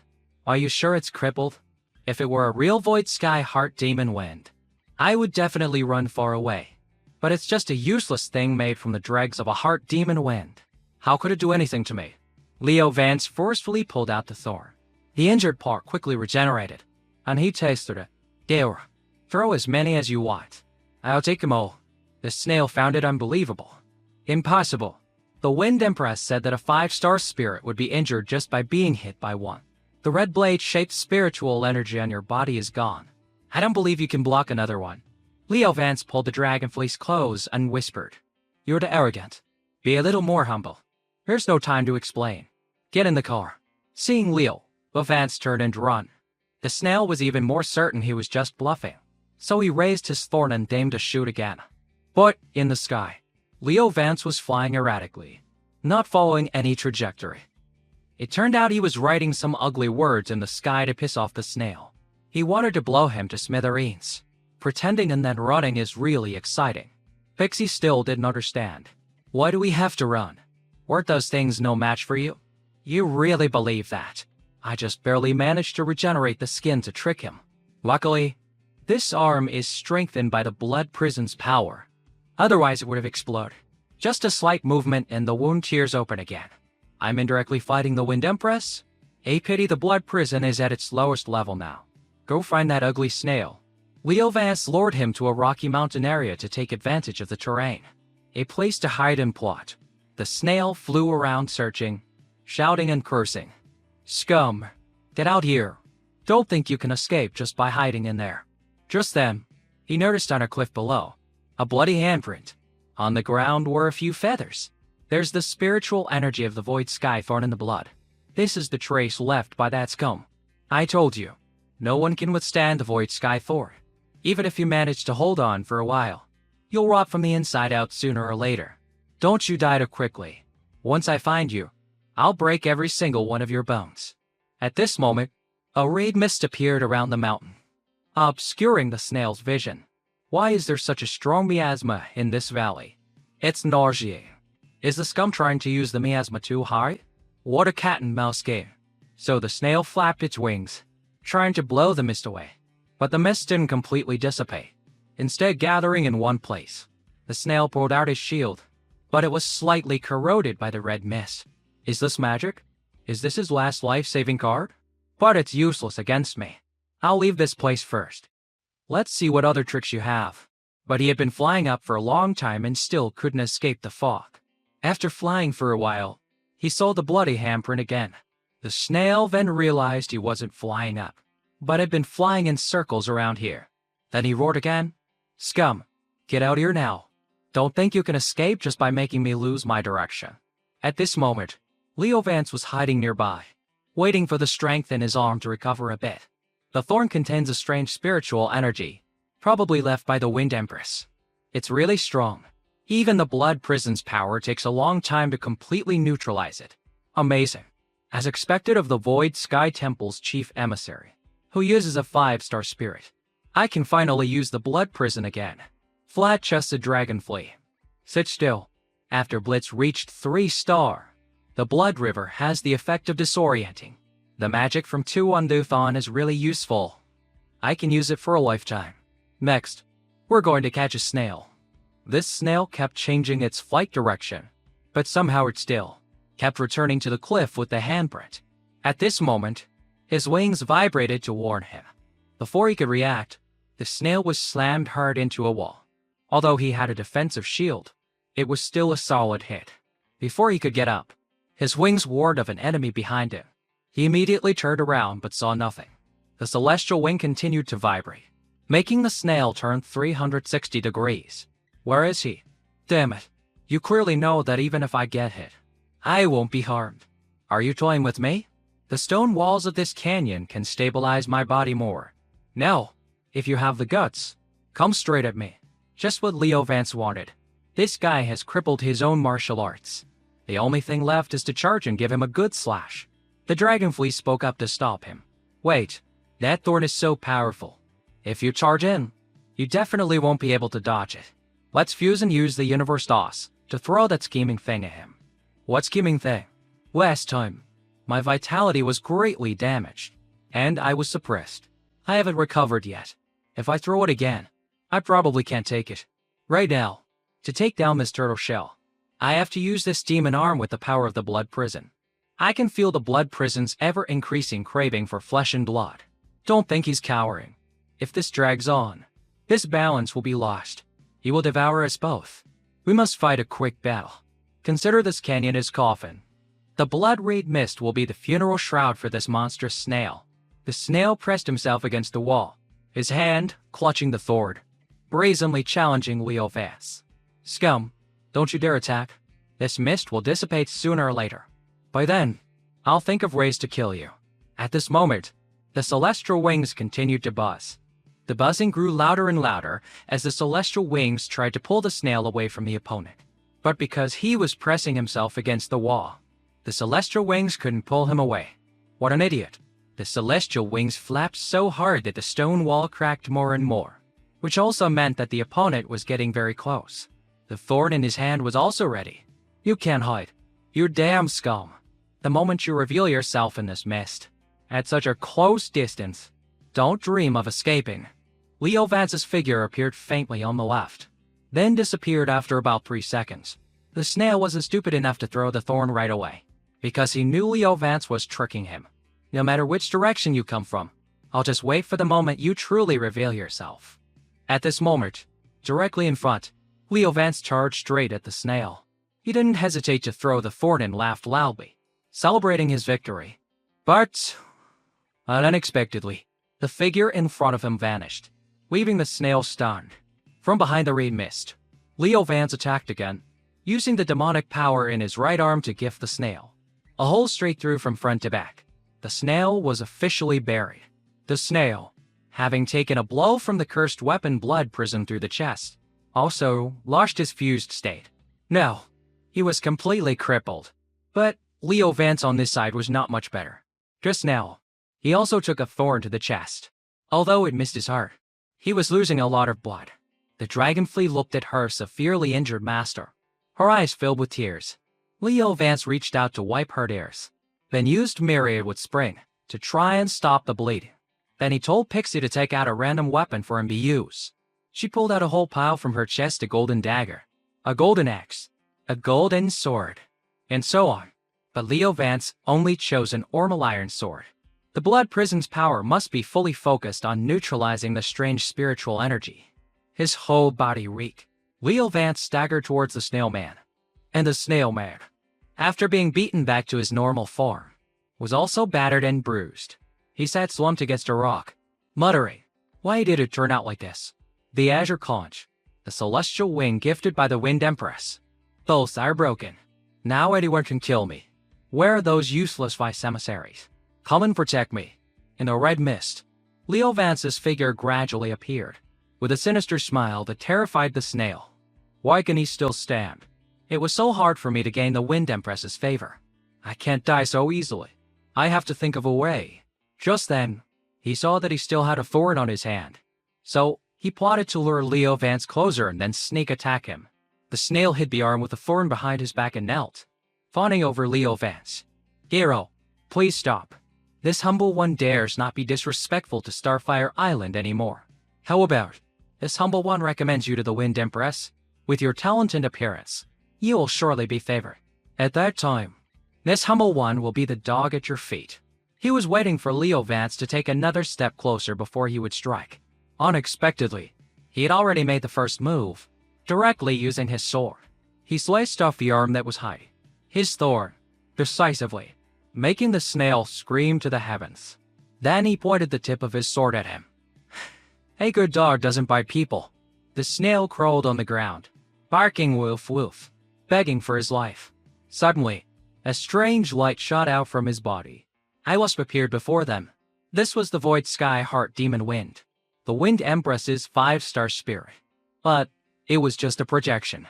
Seeing her appear, the snail, like a dying fish, finding water, completely changed his attitude towards Leo Vance. "Scum, you're done for. Why aren't you kneeling yet? Do you want to defy the might of heaven?" Unexpectedly, the projection of the Void Sky Heart Demon Wind appeared at this moment. The worst-case scenario that Leo Vance had anticipated still happened. As he was laughing, he noticed something was wrong. The ground was shaking. He immediately fell face down, stuck to the ground as if something heavy was pressing on him. It turned out that Nyx and Terra had arrived to support Leo Vance, but this action was not met with a word of thanks, but rather a scolding from Leo Vance. "Damn it, who told you to interfere? This is men's business. Women shouldn't get involved. Get out of here." Leo Vance released the true spirit of the blood prison. The super glamorous, super cruel, super beautiful Asura maiden appeared. Pixie's face turned pale as she tried to stop him. "Don't. If you use the blood prison, I won't be able to suppress the malevolent key. You'll become a demon." Leo Vance just panted and ordered the dragonfly. "Flat-chested dragonfly. From now on, don't say anything. Listen to me. Now, You go over there and use the Wonderland water mirror. Try to take Lily away. Go as far as you can. And remember, don't look back. In a place called the Wind Empress's Palace of the Void Sky Temple, in a garden filled with flowers. That was Plady was reporting to the Wind Empress. Master, there's a bit of a problem. My projection has appeared. The Wind Empress, while picking flowers. Thought, your projection? Is it that cotton bee that Archer didn't accept? Who did I reward it to after that? Let me think. I can't remember. Oh well, forget it. NHI. Bring the vision here for me to see. On top of a cliff, the sloppy uncle, along with Silas, Celine, and Digmus, also saw what was happening below. Silas and Celine were determined to go save Brother Leo, but they were held down by that uncle. You two, don't make a fuss. Well, I'll knock you out right now. Does she favor that snail that much? Ignis still remembered back then. Master's cotton bee was originally intended as a gift for you. If the Void Sky Heart Demon Wind wants to create a projection, it will greatly damage its vitality. If she didn't value someone, the Wind Empress wouldn't do that. Lord Archer, do you not understand her intentions? The uncle immediately interrupted Ignis. What does a kid like you, not even 20 years old, understand? This is adults' business. Children shouldn't interfere. At this moment, the snail man held the arm with the sword, intending to shoot Leo Vance. You dared to make me lose face in front of Her Excellency. I still have one turn left. I don't need Her Excellency to act. I will chop you into 1,000 pieces. Suddenly, the wasp's eyes turned black, and the voice of the Wind Empress emerged. Luckily, I borrowed little NHI's eyes to see. It's been a long time since I've seen such a good sea. From now on, if you put down your weapon, this will all be over. Right now, I am very interested in this green-haired little girl. Before I meet her, she must not be hard. If anyone resists this order, kill them without mercy. After speaking, the projection gradually faded and disappeared. The snail man was startled, then quickly started crying and complaining. Wind Empress, your servant has been greatly humiliated. You must seek justice for your servant. Don't go. Please look at your servant one more time. Leo Vance also followed her instructions and retracted the blood prison into his spirit emblem. He stopped fighting. His chest felt a bit strange, but the fight was probably over. Seeing that the Wind Empress didn't pay him any attention, the snail man turned his rage on Nyx. Clearly, I am the most favored one. Yet a girl from who knows where. I must kill you. Kill the bitch who dares to compete with me for the Wind Empress's favor. I don't believe the Wind Empress will kill me for a newcomer. Then he aimed a sword at Nyx. Leo Vance saw that things were not good and used his body to shield her. Just as the thorn was about to fly out, at that moment, something rushed in and blocked it. The sloppy uncle jumped out, holding the small branch, and fiercely sliced the thorn in half. And that branch sliced him in half. Before he died, he managed to say a few last words, delusional about his position in the Wind Empress's heart. So it's you, Kale and Archer, not the Wind Empress. You didn't personally do it. As expected, you still love me. After those last words, the snail man's entire body was split in two. Officially going to see the King of Hell, the uncle took off his own cloak and covered his body. Koila once said that no one is allowed to harm that little girl. I'm sorry. Please rest in peace. On the cliff. Alice couldn't believe how strong the uncle was. He just casually picked a branch nearby, charged forward, and easily defeated him. Suddenly, Celine noticed something and covered her mouth in disbelief. Just now, when the uncle took off his cloak, it was revealed.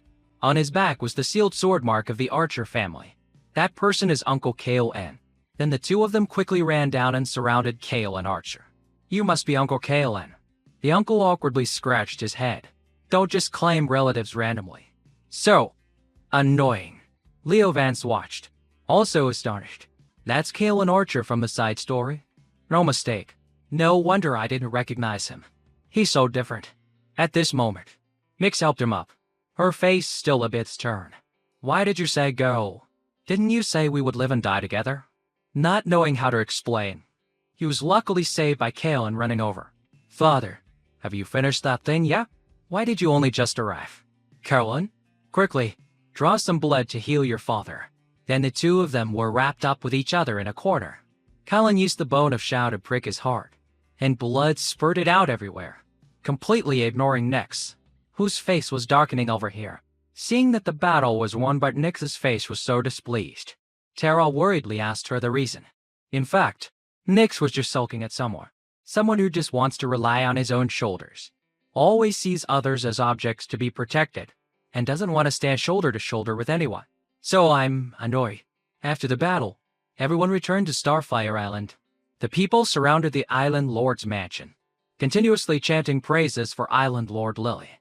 We won. We are so strong. Starfire Island is invincible. Silas and Celine also stood below, looking up at Nyx's majestic and arrogant demeanor. Lady Lily seems to have become a different person. She feels very imposing. Clearly, on Polar Island, she was gentle and shy. Uncle Kale and Archer also followed everyone back here. Starfire Island is a small island, but it's quite lively. I'll go find a tavern to be lazy for a bit. Seeing Kale and Archer, Silas's and Celine's eyes lit up like two little tails, chasing after him and calling, Uncle Kale in. Inside Nyx's mansion, other island lords were competing to offer many precious gifts and pour sweet honey into Nyx's ears.